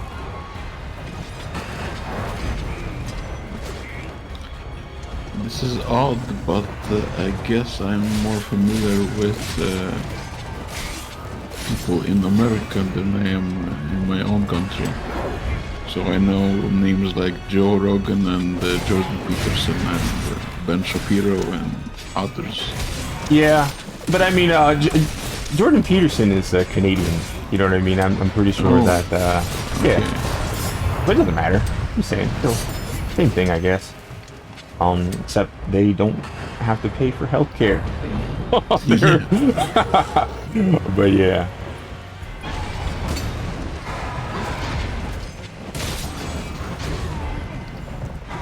But it's still, you know, they're talking about issues that are all the same. It doesn't really matter what country they're in.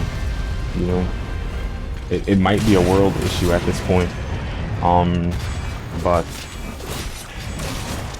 you know, like I said, I need to give him more respect, I guess. But it's kind of hard because like I used to always like you know, kind of take his side as a person. But I remember he was making a couple issues on like work ethic and stuff like that, and he would make points about how employers made it a point to make people who work hard work harder, and most of the people that bosses would single out were people who are already doing a good job. And it bothered me that he wouldn't really kind of take the point that bothering people who are already doing a good enough job isn't fair, you know. But I guess, you know, life isn't fair. But it's like, the reason why I think a lot of people are upset is because they do a great job and it doesn't mean anything to anybody. You know what I mean? Where it's like there's a lot of, I knew very, very hard workers when I was working a lot, and they got nothing. They got nothing. They got nothing. They got nowhere. And I've seen some of the laziest people be in charge of things, and it's like, bro, you don't do anything, bro. Like, the back of my elbows do more work than you. You know what I mean? And it's like, holy hell, man. But it doesn't matter. You know, it's not even about what you do, it's about who you know. And there's a lot of things that's like that, and streaming is another one of them, you know, where it's like, hey, you could be a decent streamer, you could have a decent personality, you could talk people's head off, but you need somebody to vouch for you, you know? Yeah. I guess it's kind of like dating too, where like some, like, all you need is one chick to say that he's all right, and that's it, bro. I'm telling you, dude, it's crazy. You know, like I've met people who would kind of like do 180s, and it's like, oh my god, I can't stand it. He's like, bro, he's cool. Done. And it's like, what? You hated me.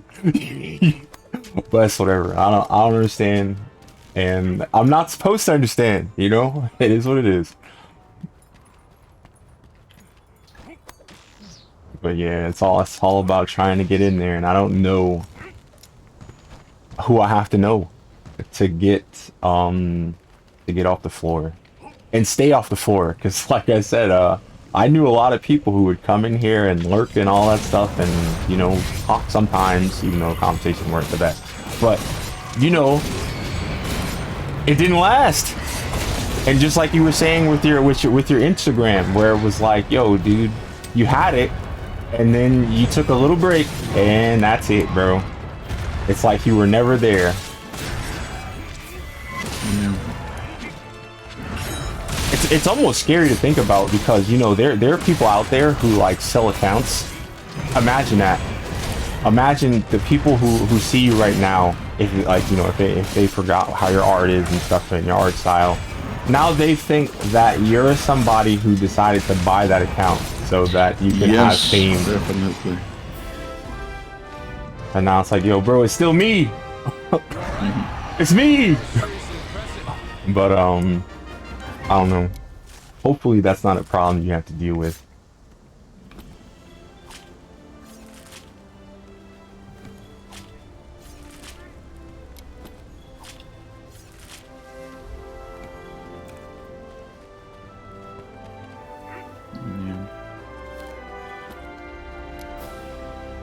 But America has become kind of the center stage for the entire world. And I have to thank Hollywood in particular for being mostly responsible for my English. Yeah, listen, I know a lot of people. Well, back when I used to play Monster Hunter on PS3, there was this tool called Ad Hoc Party, and you could connect your PSP to a PS3 in order to play with other people. And I met people from other countries, and a lot of them knew English. There's even a lot of people in Japan who can read English better than English people can read English, and they don't understand a word, bro. You know, because you know, Monster Hunter. Some games have quests that are specific to Japan region. So they have special quests because they have a magazine called Famitsu in Japan, and they had special quests called Jump Quests. Because you know, like Shonen Jump, and I had to try to get them to post the quest, and I asked them, I'm like, can you guys please post the Shonen Jump quest for me? And the dude read it. He's like, can you please post a Shonen Jump quest for me? And he says, I don't understand English. And I'm like, bro, you're a liar. You're fucking liar. You read that shit perfect. I'm like, yo, oh my god. But they don't. They like, it's like they learned how to read English like fucking champs, bro. And they don't know it. That is so crazy to see from my perspective, where it was just like, what? You just read it. You know me. I don't know. I don't know what to tell you, bro. It was amazing to see. But yeah, at the end of the day, they posted it for me, but it was such a wall because it was just like, I was dumbfounded because it's like, imagine someone reading exactly what you said and it's like, no, I don't understand. Yeah. Oh, yeah. Perfect time though, like, oh man.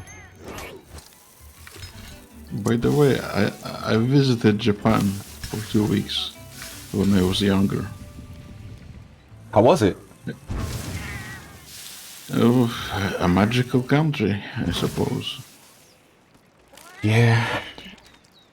Now, I don't know. I'm afraid of the country because it's like, it's kind of like a come here but don't stay here country. You know what I mean? Yeah. And it's like, oh man, like I know I'd love it there, but like, would people love me there? You know what I mean? Where it's like, Do you know what the Japanese word gaijin means? Gaijin. Yeah, but isn't that like somebody foreign in the country? Yes. Okay. But also this word is kind of a slur. It's supposed to be offensive or something. But a boy on a train called me gaijin-san. San meaning like a respectful term.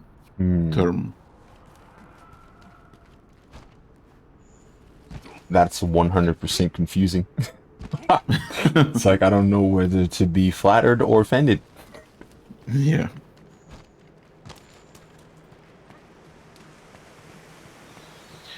No, it was really a different culture back there. For example, well, I was there with 2 of my friends, and we were asking a Japanese person for directions on the street. Hold on a second. Actually, build here. And anyway, the person basically had to turn around from the direction he was going himself, and he led us to the place where we needed to go. And at the end of it, he even bowed. Even though he helped us, he still bowed and went on his way. Yeah, that's something. I don't know, bro. Like, I'd almost feel compelled to like get my phone out and be like, thank you, and translate it or something. It's like, bro, come here, wait. You know what I mean? Because it's like, I know that they're nice people. They're like, listen, PlayStation 3 had different regions, right? And well, the PlayStation Network had different regions. You could, you know, the PlayStation 3 wasn't region locked, but when you logged into PSN, you had different regions that you can go to, and it was like UK, North America, Japan, and Hong Kong, right? in the Japanese server, I met somebody who knew that I couldn't speak Japanese, right? So the dude was like, he was like my escort, bro. Like not like sexual, you know what I mean? But like he would like basically a tour guide. I say it like that since like that doesn't have like negative connotations. But like he would tell me about this and that. He would translate stuff for me. I'm like, bro, where were you when I was playing all those RPGs where I couldn't understand a word? And I'm like, oh my god, now look at me. I'm about to use this guy. And I was like, nah, but like perfectly nice dude, because he said he was studying English anyway, so he wanted to have better practice. And I was like, yeah, that's awesome. Because like I said, those dudes, they could read it perfectly and they couldn't understand it. So I was like, yo, bro, like you're so close. What is going on, you know? Like I don't even know how I feel. Like imagine if I could read like Japanese perfectly and not understand a goddamn word that I read. Oh yeah. By the way, twice in my life I've learned the Japanese alphabets, hiragana and katakana. Ooh. The simple ones. Okay. But twice in my life I forgot them. Oh. There's a lot, isn't there? There's like 2,000 or something. Oh my god. No, that's the standard Japanese alphabet. But hiragana and katakana, they're just like 50 or 90 symbols each. Oh, okay. I mean, that's still more than twice of what I'm used to as an American. Yeah. But the peculiar thing is that I learned it once and then not using it, I forgot it. And then I learned it again and the same thing happened again. Yeah. Do you think that you could find like a Japanese social place where you can practice and, you know, stay in like I guess informed with the language that you learn? Because I mean, like I don't think I'd be able to remember it anywhere if I didn't use it, you know what I mean? Like it's kind of funny because I've met Spanish people like that where they can speak Spanish but they can't read Spanish, and I'm like, what? That doesn't make any sense to me. Because the dude made me feel like a piece of shit, bro. Like I saw something Spanish and I'm like, you know, this dude speaks Spanish, so I'm like, bro, can you tell me what this says? He was like, yo, you expect me to read Spanish? And I'm like, yes, yeah, like, and it's like, no, bro, like I can speak Spanish. I'm like, oh no. It's cool, like, you know, it's not like I just didn't expect it, bro. It didn't make sense to me. You know, and I mean, like, I thought it was gonna be a different taste where it's like, yo, this is this kind of Spanish, and you gave me something that's Portuguese, or you gave me something that's from Spain or something, and now it's like it's a little bit different, and it's like, okay, fine. No, dude, you said, yo, don't expect me to read Spanish. I'm like, oh my god, but it is what it is. Because I mean, think about it. He might have learned Spanish from his parents. You know what I mean? Where he wanted to make sure that he understood what his parents were saying, and they would tell him what it meant from Spanish to English, but they never taught him how to read it. You know what I mean? It was just an interesting thing to me because it was like, I would assume that if you knew how to speak it, you could read it, and it's like, no.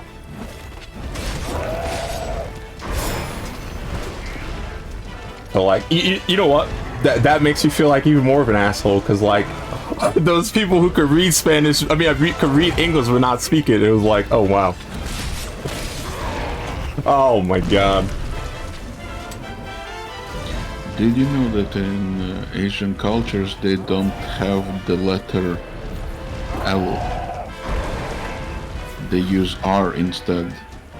So instead of saying love, they would say rov. Damn. I mean, the modern Asians, the modern Japanese, for example, they teach themselves how to say the L letter. Okay. But the older generations can't. Ooh. That's crazy. So, for example, Latvia, in the pronunciation of the Japanese person would be, well, actually it would be Ratobia. Interesting. I wonder if that ever makes any problems for them, honestly. Because like it's people seem very patient, you know. Like when I was trying to get my quest posted in an ad hoc party, they were very patient with me, you know. So I would assume that people are very patient with them. So like if they don't understand, they'll just ask. You know what I mean? Yeah. There was this funny short on YouTube where somebody from maybe an African country, I'm not sure, they were talking about something that would happen in a wedding, and they said pastor, but their accent made it sound like they said pasta, and Steve Harvey looked at him like, pasta? Food? What's wrong with you?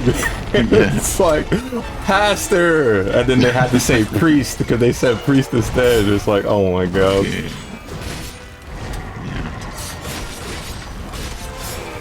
Because someone in the crowd went, pastor.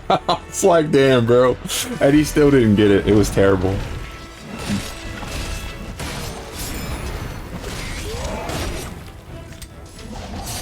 But like I said, it's nice that we give people extra time so we can understand each other. I wish arguments worked that way. Yeah.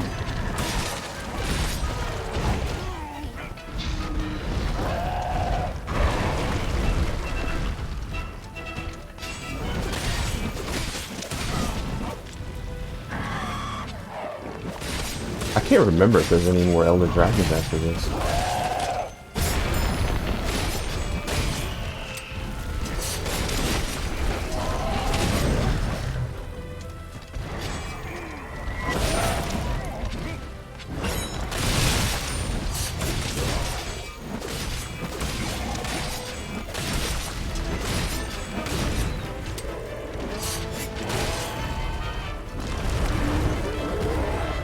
My current playthrough of Civilization 2, I researched, well, at the point that I researched the technology Republic, they offered me, do you want a revolution from monarchy to republic? And I was like, hell yes.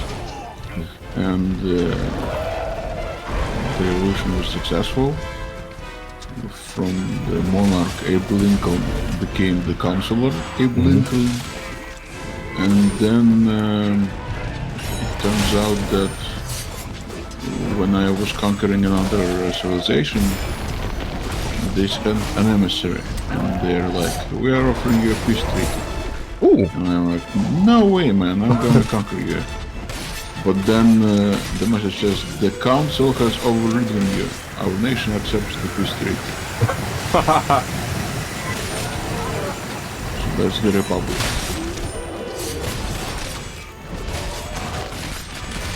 So I went back to monarchy and conquered the civilization. Ooh. Oh no.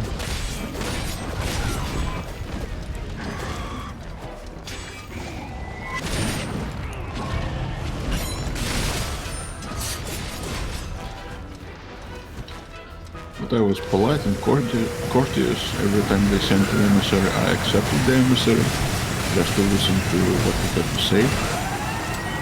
And every time they threatened me with consequences and demanded something like a technology, I was like, sure, take the technology, I don't mind.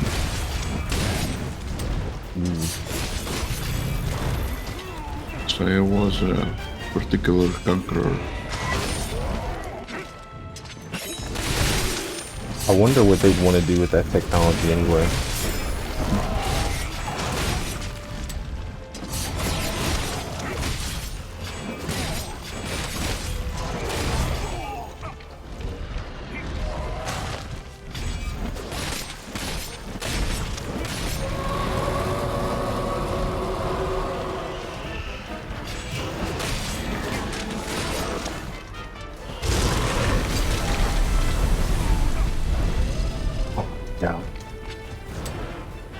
All I needed to do was not bounce.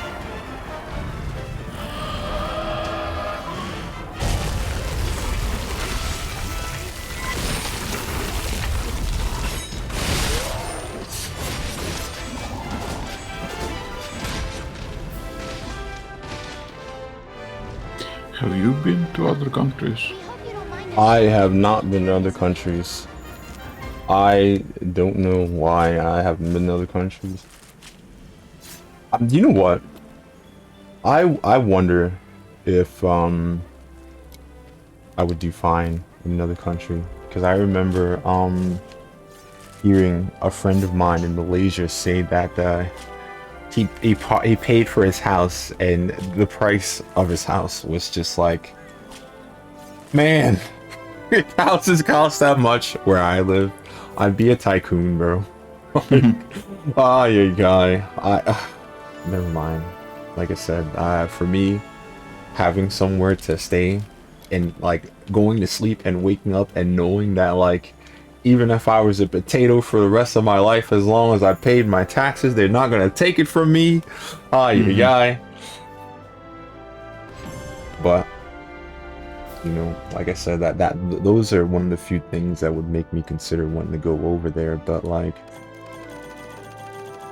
because I'm American, most of my valuables are possessions, and I don't know if I can take that kind of stuff over there. Fine work. But have you been to other states as a tourist? Yeah, I've been to other states. I don't know. It's okay to be in other states. But I remember when I was a kid, because that's when I did most of that traveling. The people I went with, like my grandma and some of her friends, she told me that like some states we just made sure we got through real fast because, you know, racism.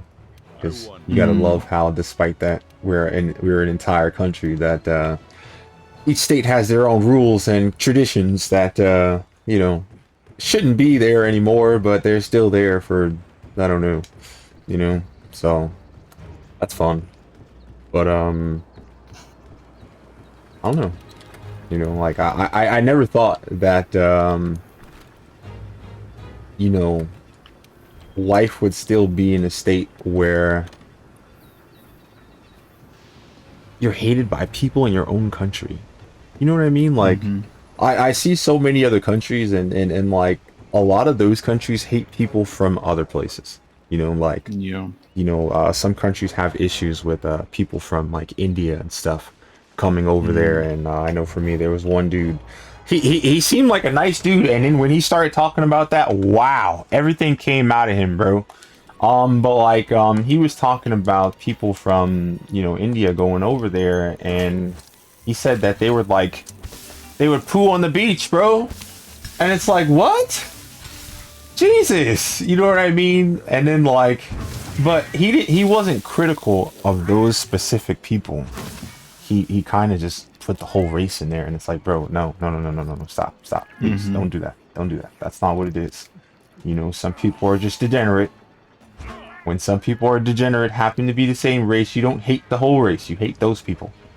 They're bad, that's it. And like, the dude did not like that. He thought that it was okay to hate the whole. I'm like, bro, wow. But you know, that's kind of what I would expect from other countries, though. Like, they just, not every country, but like, you know, some people just don't like foreigners, and it's like, damn, bro, but like, that doesn't mean that they're all bad. But that's not enough to say to some of them. It's a shame. Hey, partner.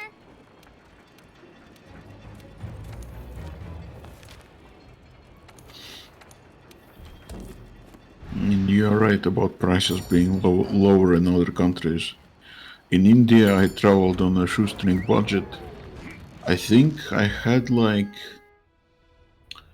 let's say $2,000 a budget, total budget for the trip, and I was able to live in India for half a year. With $2,000, bro.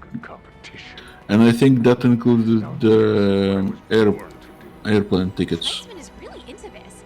Just watching him is getting having meat pumped too. Wow. And in Japan, the same amount lasted me only 2 weeks.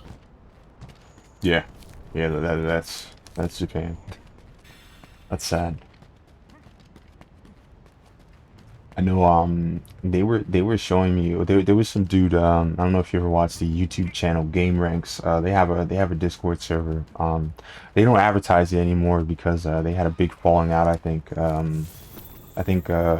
You know, there were a bunch of like mobile gamers and stuff in there a long time ago. And I had left because I'm like, bro, I'm here to talk about video games, not brag about 5-star and 8-star pools in a damn phone game. But when I came back, a lot of that stuff was gone. But anyway, there's a dude in there from Japan, and he was showing stuff from like game stores and stuff like that, and they have like video game like things from like the PS1 era and even before, like Nintendo games, fully boxed, wrapped up, perfect condition, undamaged. Yeah. Just so, the price, reasonable prices, and it's like, bro, if you put that on eBay right now, you guys could be rich. Oh my god. But I don't know. I guess they don't feel like doing it.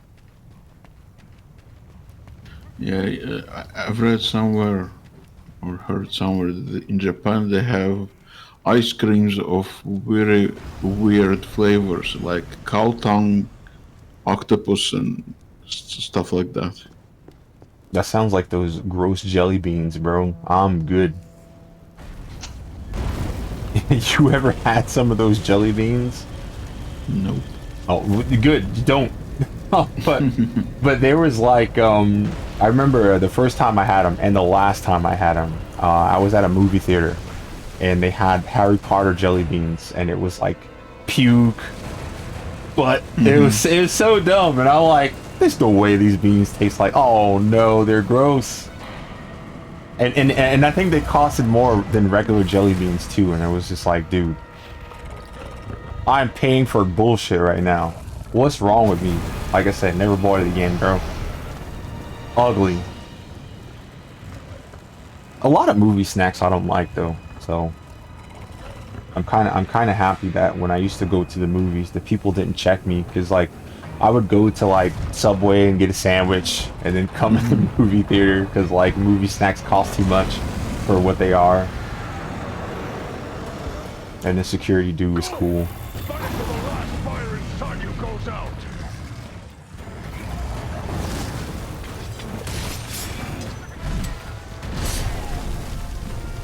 I don't know why I thought that would work.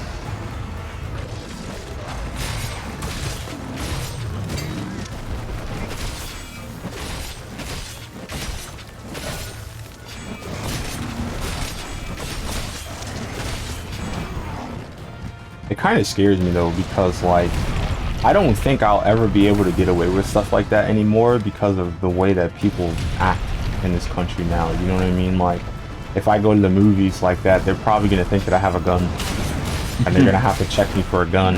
And then they're going to find a sandwich and they're going to be mad at me for the sandwich when they were looking for a gun. And it's like, bro, I don't have a gun. Let me go, bro. You know, I just wanted to bring the sandwich, bro. Yeah. So, like, I feel like, I mean, and I can't be mad at them for it. You know, protecting the safety of others is way more important than me having a goddamn sandwich at the movies. But, you know, it just sucks. You know, that like I can't get away with bullshit because people are doing terrible things, you know? Looks like you've been hit with glass blood. You better do something before you get blown to smithereens. It's kind of scary to me though, because like it seems like to our country's people that it's more important than taking away people. It's more important to take away people's rights than figure out why they're trying to break the law. You know what I mean? Because it's like, think about it. Some people are just socially distressed, and a listening ear would probably do so much to help them, and nobody wants to give them that. Instead of giving them things, they want to take things from them, and it's like, bro, that stuff probably got him through the day, and you're taking it away. Oh boy, that's not gonna do anything bad, huh? But I don't know. hopefully we find humanity soon, so people don't hurt each other anymore. But don't know how long that's gonna take.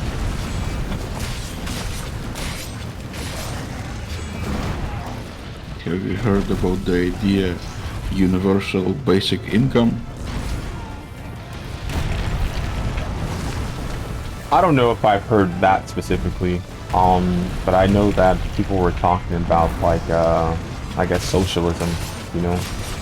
And I mean, I get it, absolutely, but I'm not sure if that's gonna work. You know what I mean? Because it's like, if a lot of people know that you have this much money, they're gonna try to make things cost that much. And you gotta think about it too. If everybody has the same amount of money, people aren't gonna value work the same way that they do now. You know what I mean? So like, the people working the bullshit jobs, everybody's gonna hate them because they get to work low skill jobs, they get to be less stressed out about stuff, and people working high stress jobs, they deserve the same amount as everybody else. And it's like, yeah. But I mean, listen, that's something that's been happening forever. You know, there's a lot of people that I know that put blood, sweat, and tears into their work, and they get nothing. You know, and some people like that, including myself, would rather work a job and like make less money than, you know, go home tired every day. You know what I mean? And you got to think about it too. Like, people don't have enough. They don't have enough respect for each other to add value to that loss in, you know, currency for working a job like that. So now it's like, I do a hard job and absolutely nobody respects me for working that job. Why would I want to keep working it? And I don't know the answer to that question.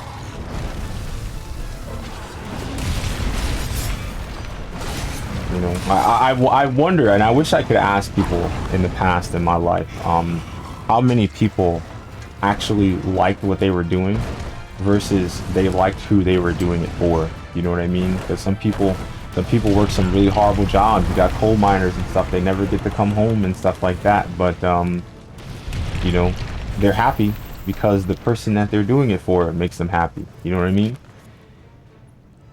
Yeah.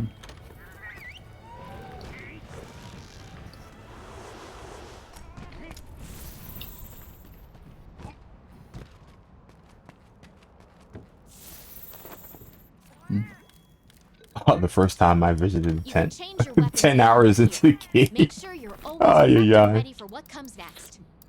Yes, thank you. It's nice to know.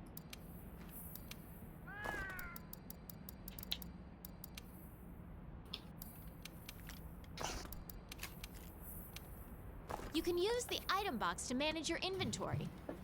It's very good.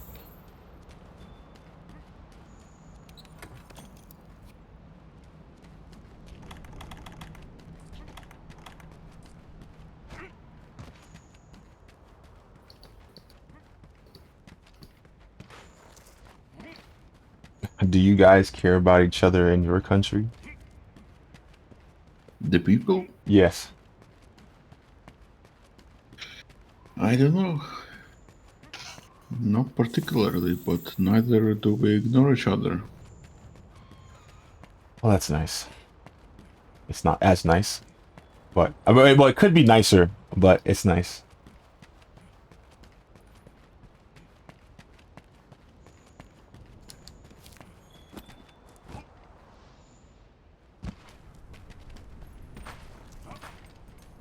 I wonder, though, what a universal basic income would do for the world. Because, like, some people can't afford to live somehow. You know what I mean? And for our government, we have systems that almost deter people from working.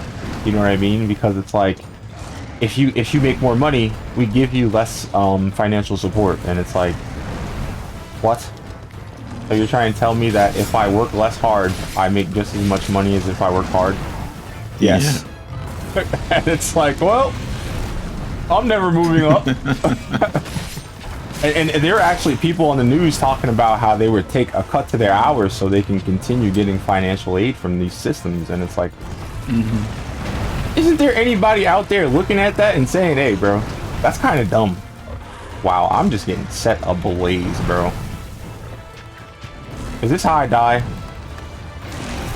Alright, it's not. I almost died like that, though.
Damn.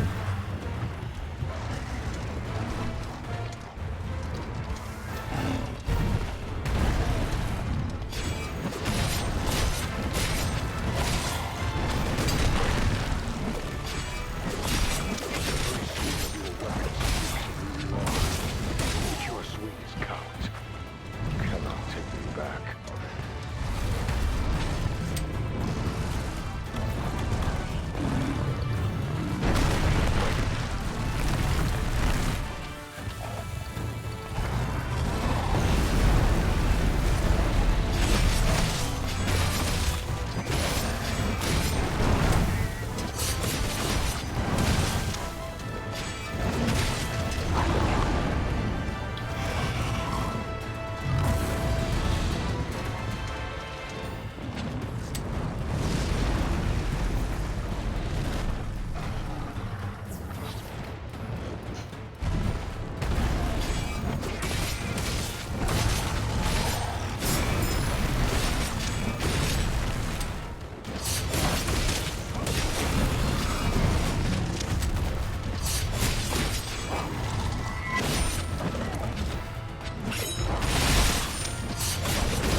Ay, ay, ay.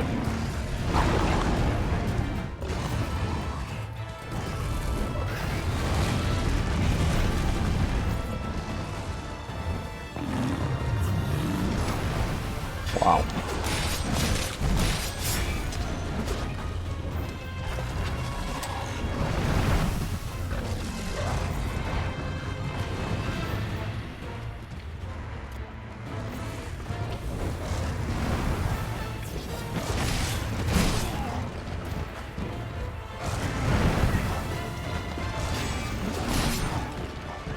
Oh my god, dude. Alright, busy. Lovely. The best mechanic in the game.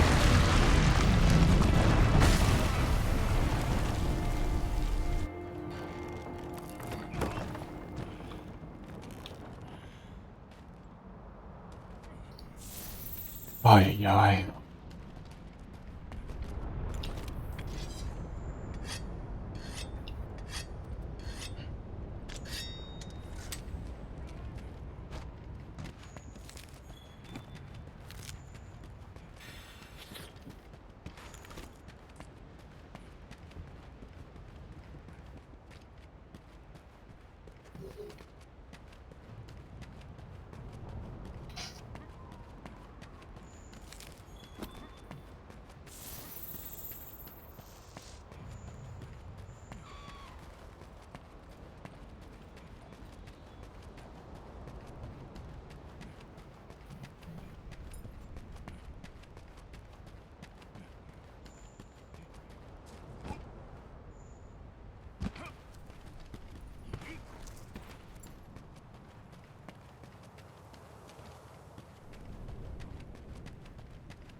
Spectacular. You won't soon see another hunt like that.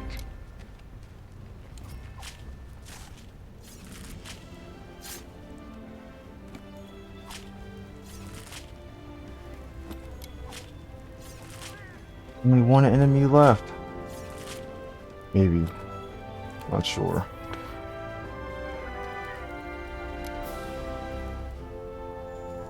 Uh-oh.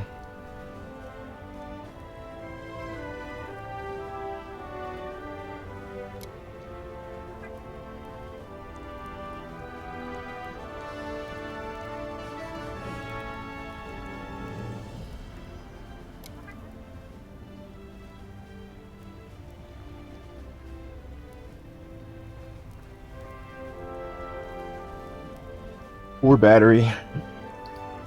It's at 6%. Oh boy.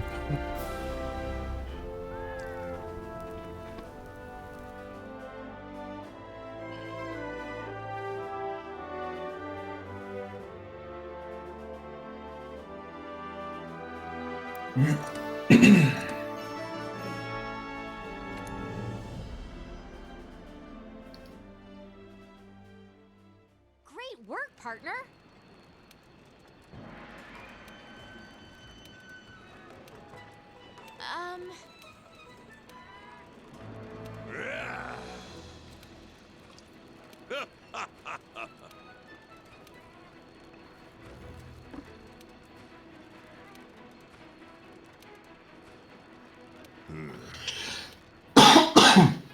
All right.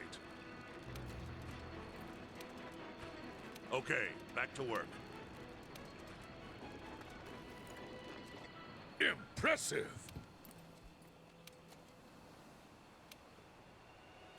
What's wrong?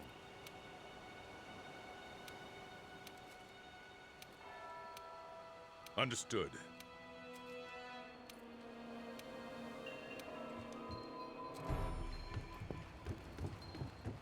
Hey, partner. Are you sure you want to go on that quest from the Admiral?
I don't even know why I picked that up. Whatever.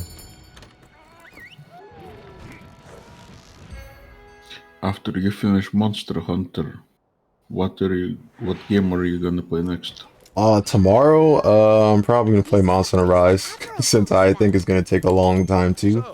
So, that'll be another 12-hour thing. Hopefully I can beat it before the 12 hours so I can throw it on YouTube, but that's to be determined.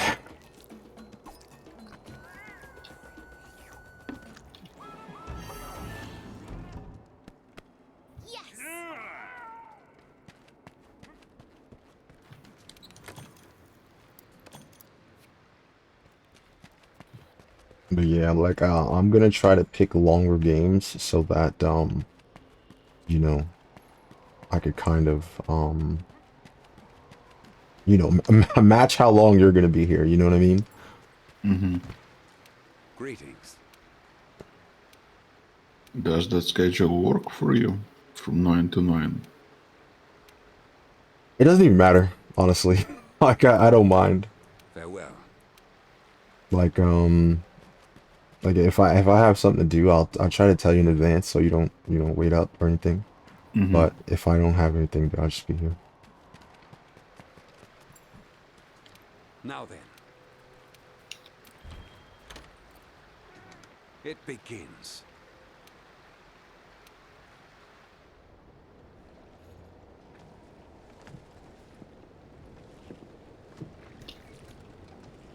You're really doing this? We shall return. Fear not.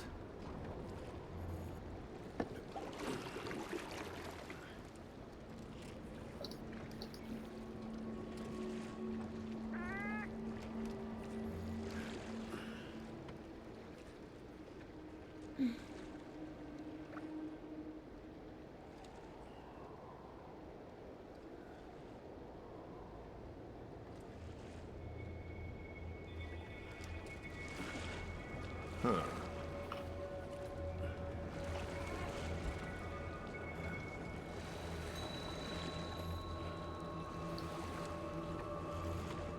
How did you even find this damn place, anyway? We have Zora Magdaros to thank for clearing the way. Upon dying, the Elder Dragons dissolve in the effluvium, and the energy that accumulates in the veins of the earth then crystallizes. And over time, that grew into this recess? Yes. However, in more recent years, I have sensed a drastic surge in the land's energies. I don't like the sound of this. Prepare yourself, my friend. Something is terribly amiss.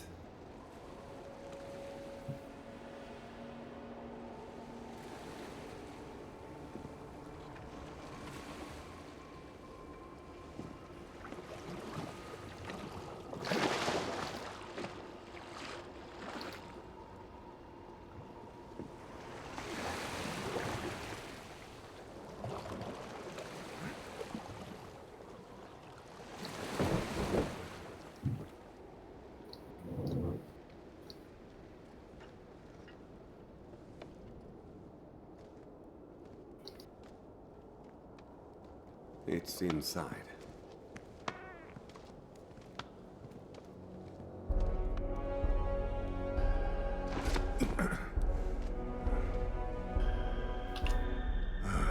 Great mother of, damn.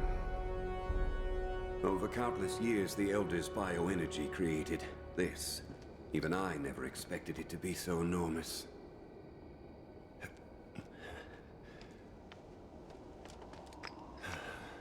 Wait. It's too pure. What is this thing, really?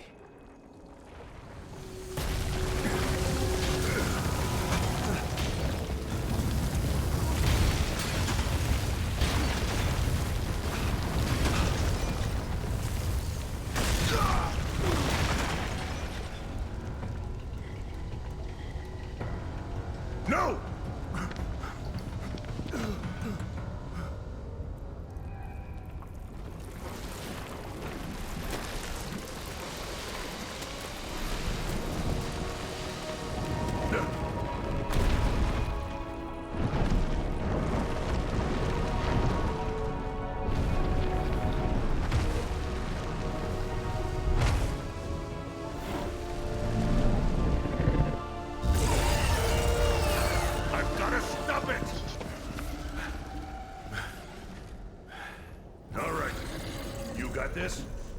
I'll get him back to safety while you keep our new friend here at bay. Don't let it leave the nest. And I mean do not. I'll be back with help. Just do what you gotta do.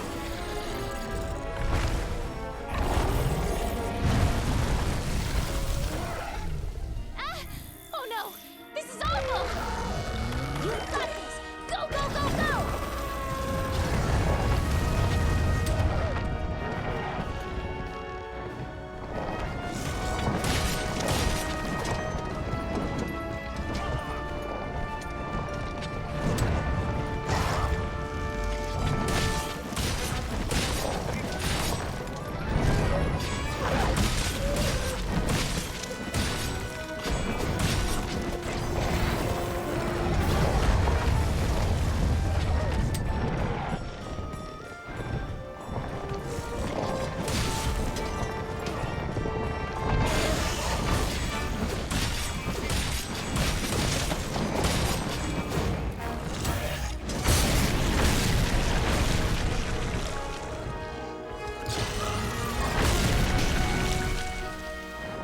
What the hell am I doing?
powerful type of slinger ammo that can do some serious damage.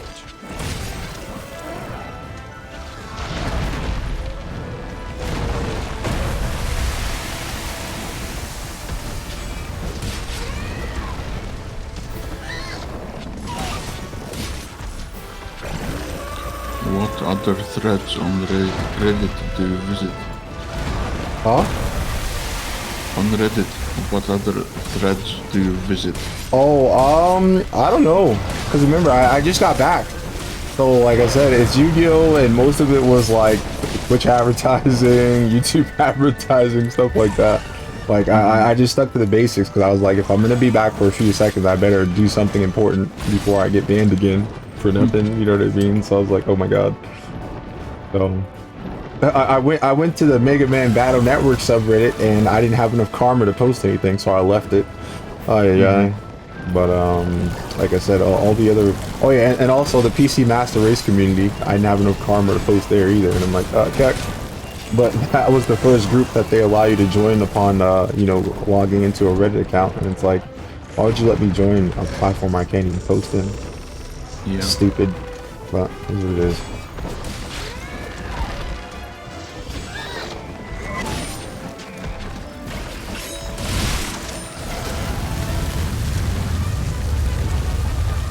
But yeah, I don't know, cause I used to go to what is it? Damn, I don't know if it was called Facepalm or something, but there was one where like a whole bunch of people said like dumb stuff.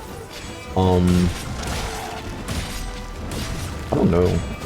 One like I went to like one of the ones where you make friends and stuff like that, but I didn't use it that much because it was like, I know for me, almost everybody I met wanted to talk personally, and I already have years of experience with that, where people just talk personally, but like none of them hang out. None of them want to hang out as a group. It's just like it's one-on-one all the time, and I don't know. Like one-on-one's cool, but it's like, I don't know. I never really saw too much appeal in being friends with someone who wouldn't be friends with more people than just you. You know what I mean? So, kind of became a bummer.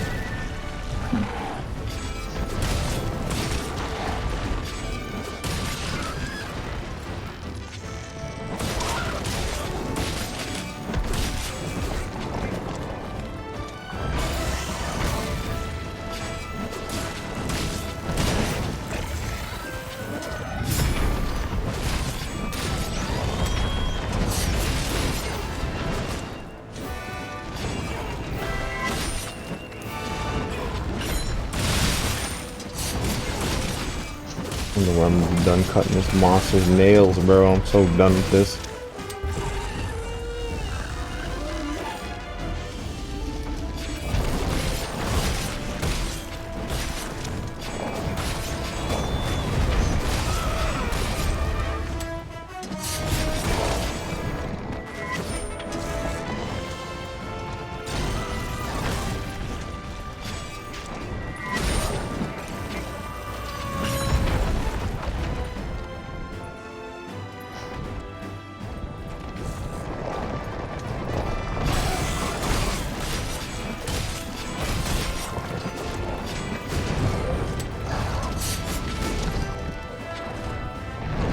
Oh my god, controller.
do you know of any threads to I don't know, any threads that are interesting? No, not really.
Guy.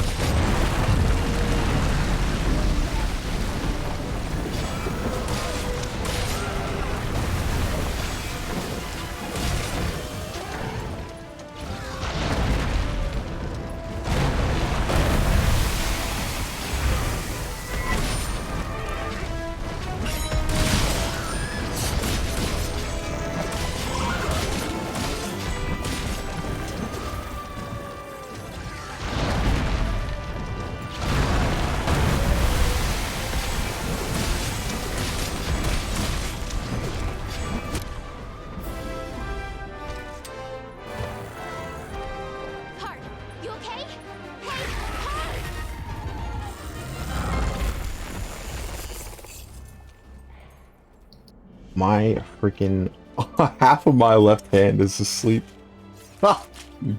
Oh yeah, I've been holding this controller for so long.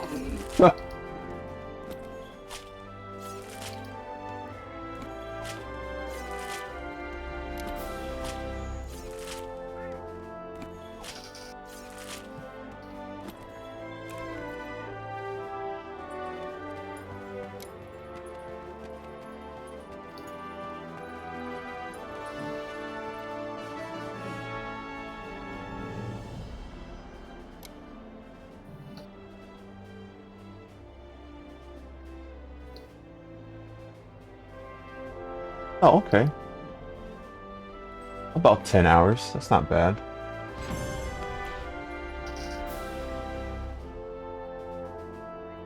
I wonder what took me so much extra time.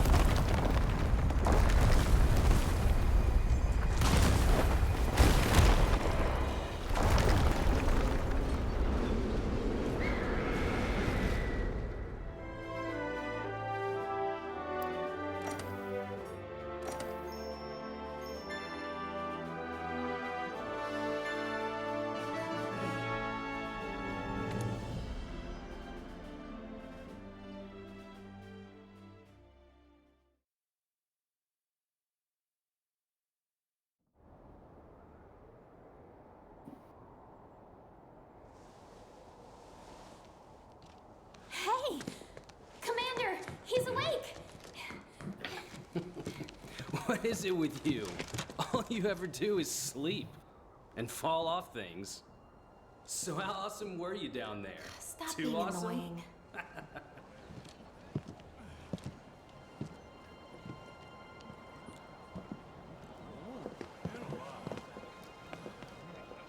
Yes. Well, good morning.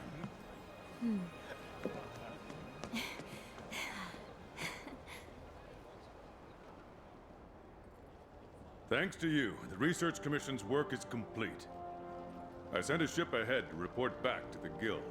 They'll relieve us just as soon as they confirm our findings.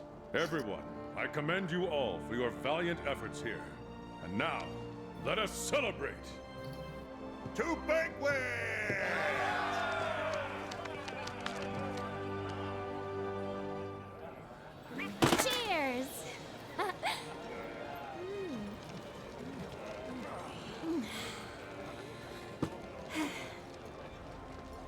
Well, we did it. You know, after we crash-landed here, I started to wonder if I made the right choice. But the new world was all the adventure I wanted and more. Oh, she made it. I'm just gonna say hi. Come on. May I? If not for you, I might not be alive. Thank you.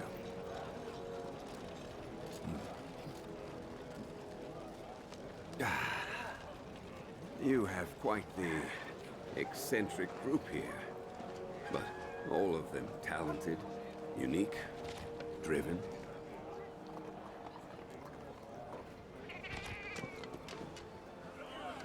You all seem willful, of your own mind, but when the time comes, you join together and become a force to be reckoned with. I suspect there is no trial you could not collectively overcome.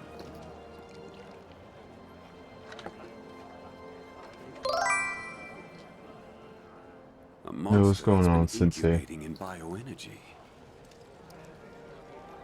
Oh, game over, man. It's over. Lurking so close, yet hiding so well. Serious? You finished this? Yeah, the credits are about to come. Perhaps it was what first drew the aging elders here, to satisfy its cravings for energy. Could be right. Maybe it used some sort of pheromone or something. Oh, yo, what's good, man? Eventually, Not much, the bro. I'm land just became rich chilling. with nutrients. The perfect home for tough Just monsters. having a good time, man. I'm probably gonna beat what you call it? Huh, you know. Okay, We're lucky okay. you stopped that thing. Would have been a disaster if it left its nest. Well then, 3 cheers for you. I'm probably gonna stream Monster Hunter tomorrow. I think you should. Oh, Monster Hunter Rise.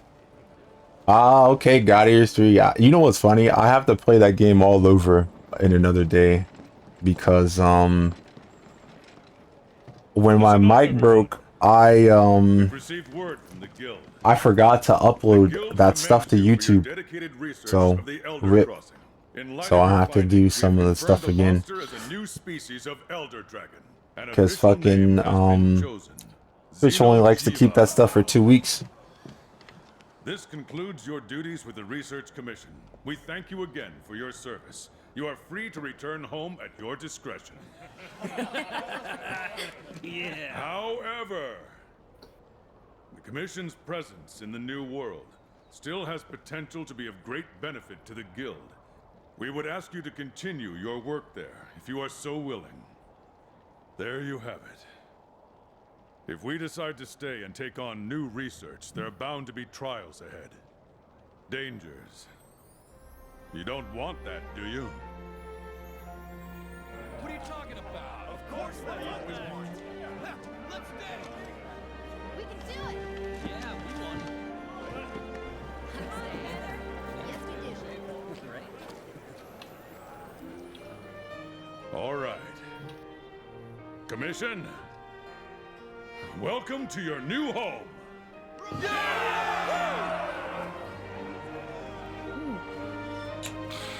I better pack on some weight. This is gonna be hard work. That is my punishment for going upstairs and going to the gathering hub, is having my handler be a cat for the whole damn game.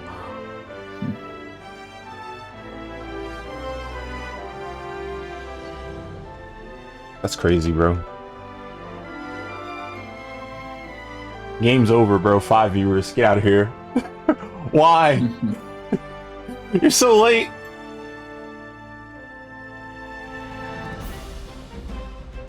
Alright. For the sake of you guys not watching credits, I'm gonna get out of here. Well, I'm gonna stay here for the thing to be over, but still.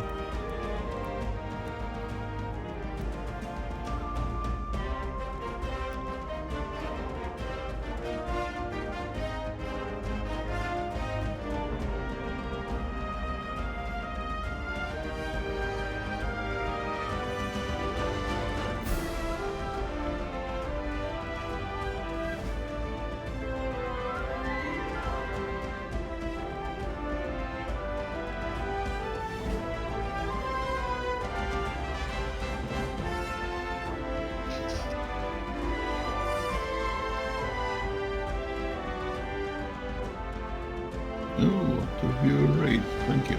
Yeah, I figured it would be better than having people in the damn stream just watching the credits. Ay.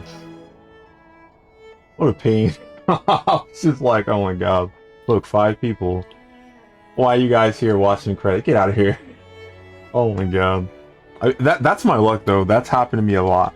Where I would kind of I would finish a game, the credits would be on, and then now everybody's here, and it's like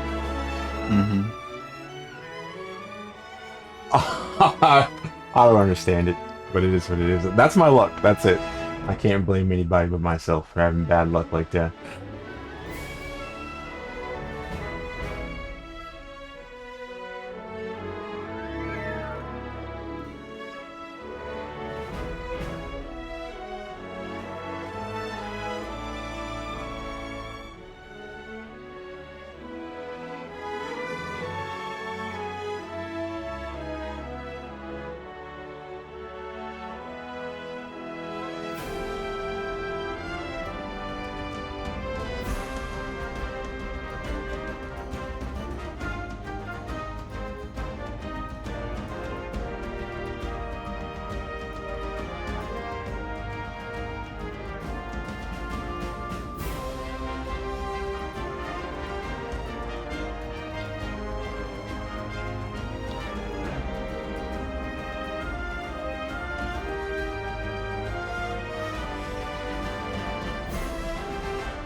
What the hell am I gonna do with the other 2 hours? Yeah, that's a good question. Oh no. Well, I'm not keeping you. If you have other things to do, I don't have anything to do. I'm just chilling. I'm just like, should I make something to eat? Probably. Yeah, that's what I'm saying. I should. Oh my god, bro, are you still fasting? Yep. Oh, but Lord. 12 hours a day, that's not a lot.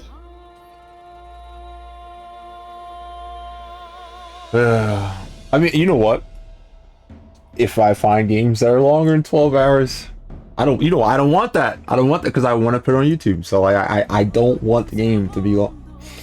Yeah, so that's a problem. You have to Google the hacks. The hacks. I don't know. Maybe, like I said, you said it too. You need 4,000. I hope I don't need that, because like, what the hell is that, bro?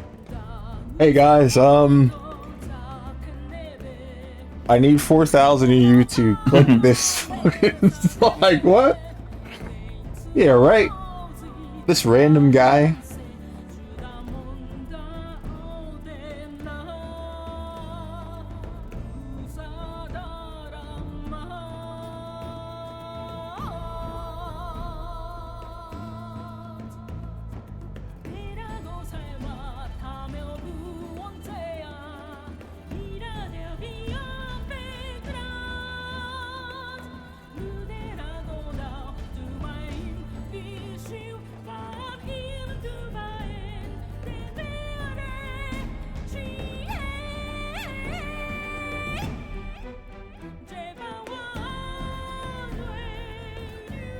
Oh, I forgot. That's good. The chat service that I put on, it doesn't move chats when I read out, so I can still see what people are saying. Cause like the normal Twitch chat, if you raid out, it takes your chat box and it turns it into the chat box of whoever you raided, and that shit is terrible. Cause like I said, I wanna, if I ever have like a big audience or whatever, I'd be right over there, right over there, right over there and stuff. But I don't know. It should work out fine though if it's gonna work like this. So that's pretty chill.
By the way, what does your username mean?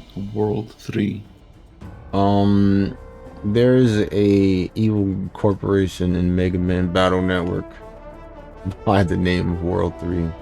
So it's a Mega Man thing. Yeah, that's it. I don't even know. Like, it was kind of like an homage to, you know, the World Wide Web, WWW, you know. So I thought that it was cool, kind of like a new internet slogan.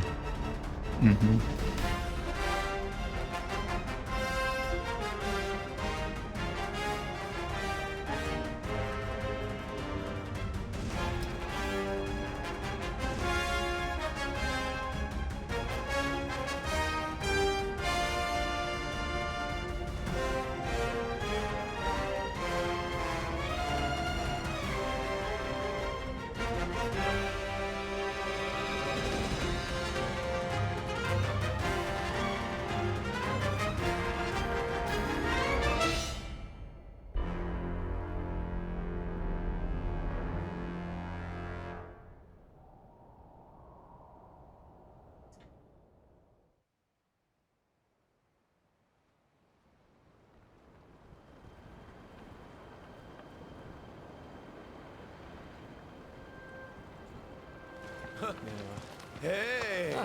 How's it going?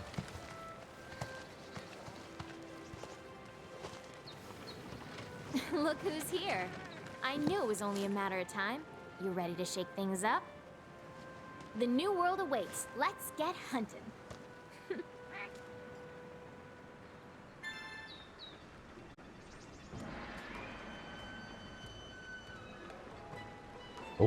Oh, controller dead again. Oh my god.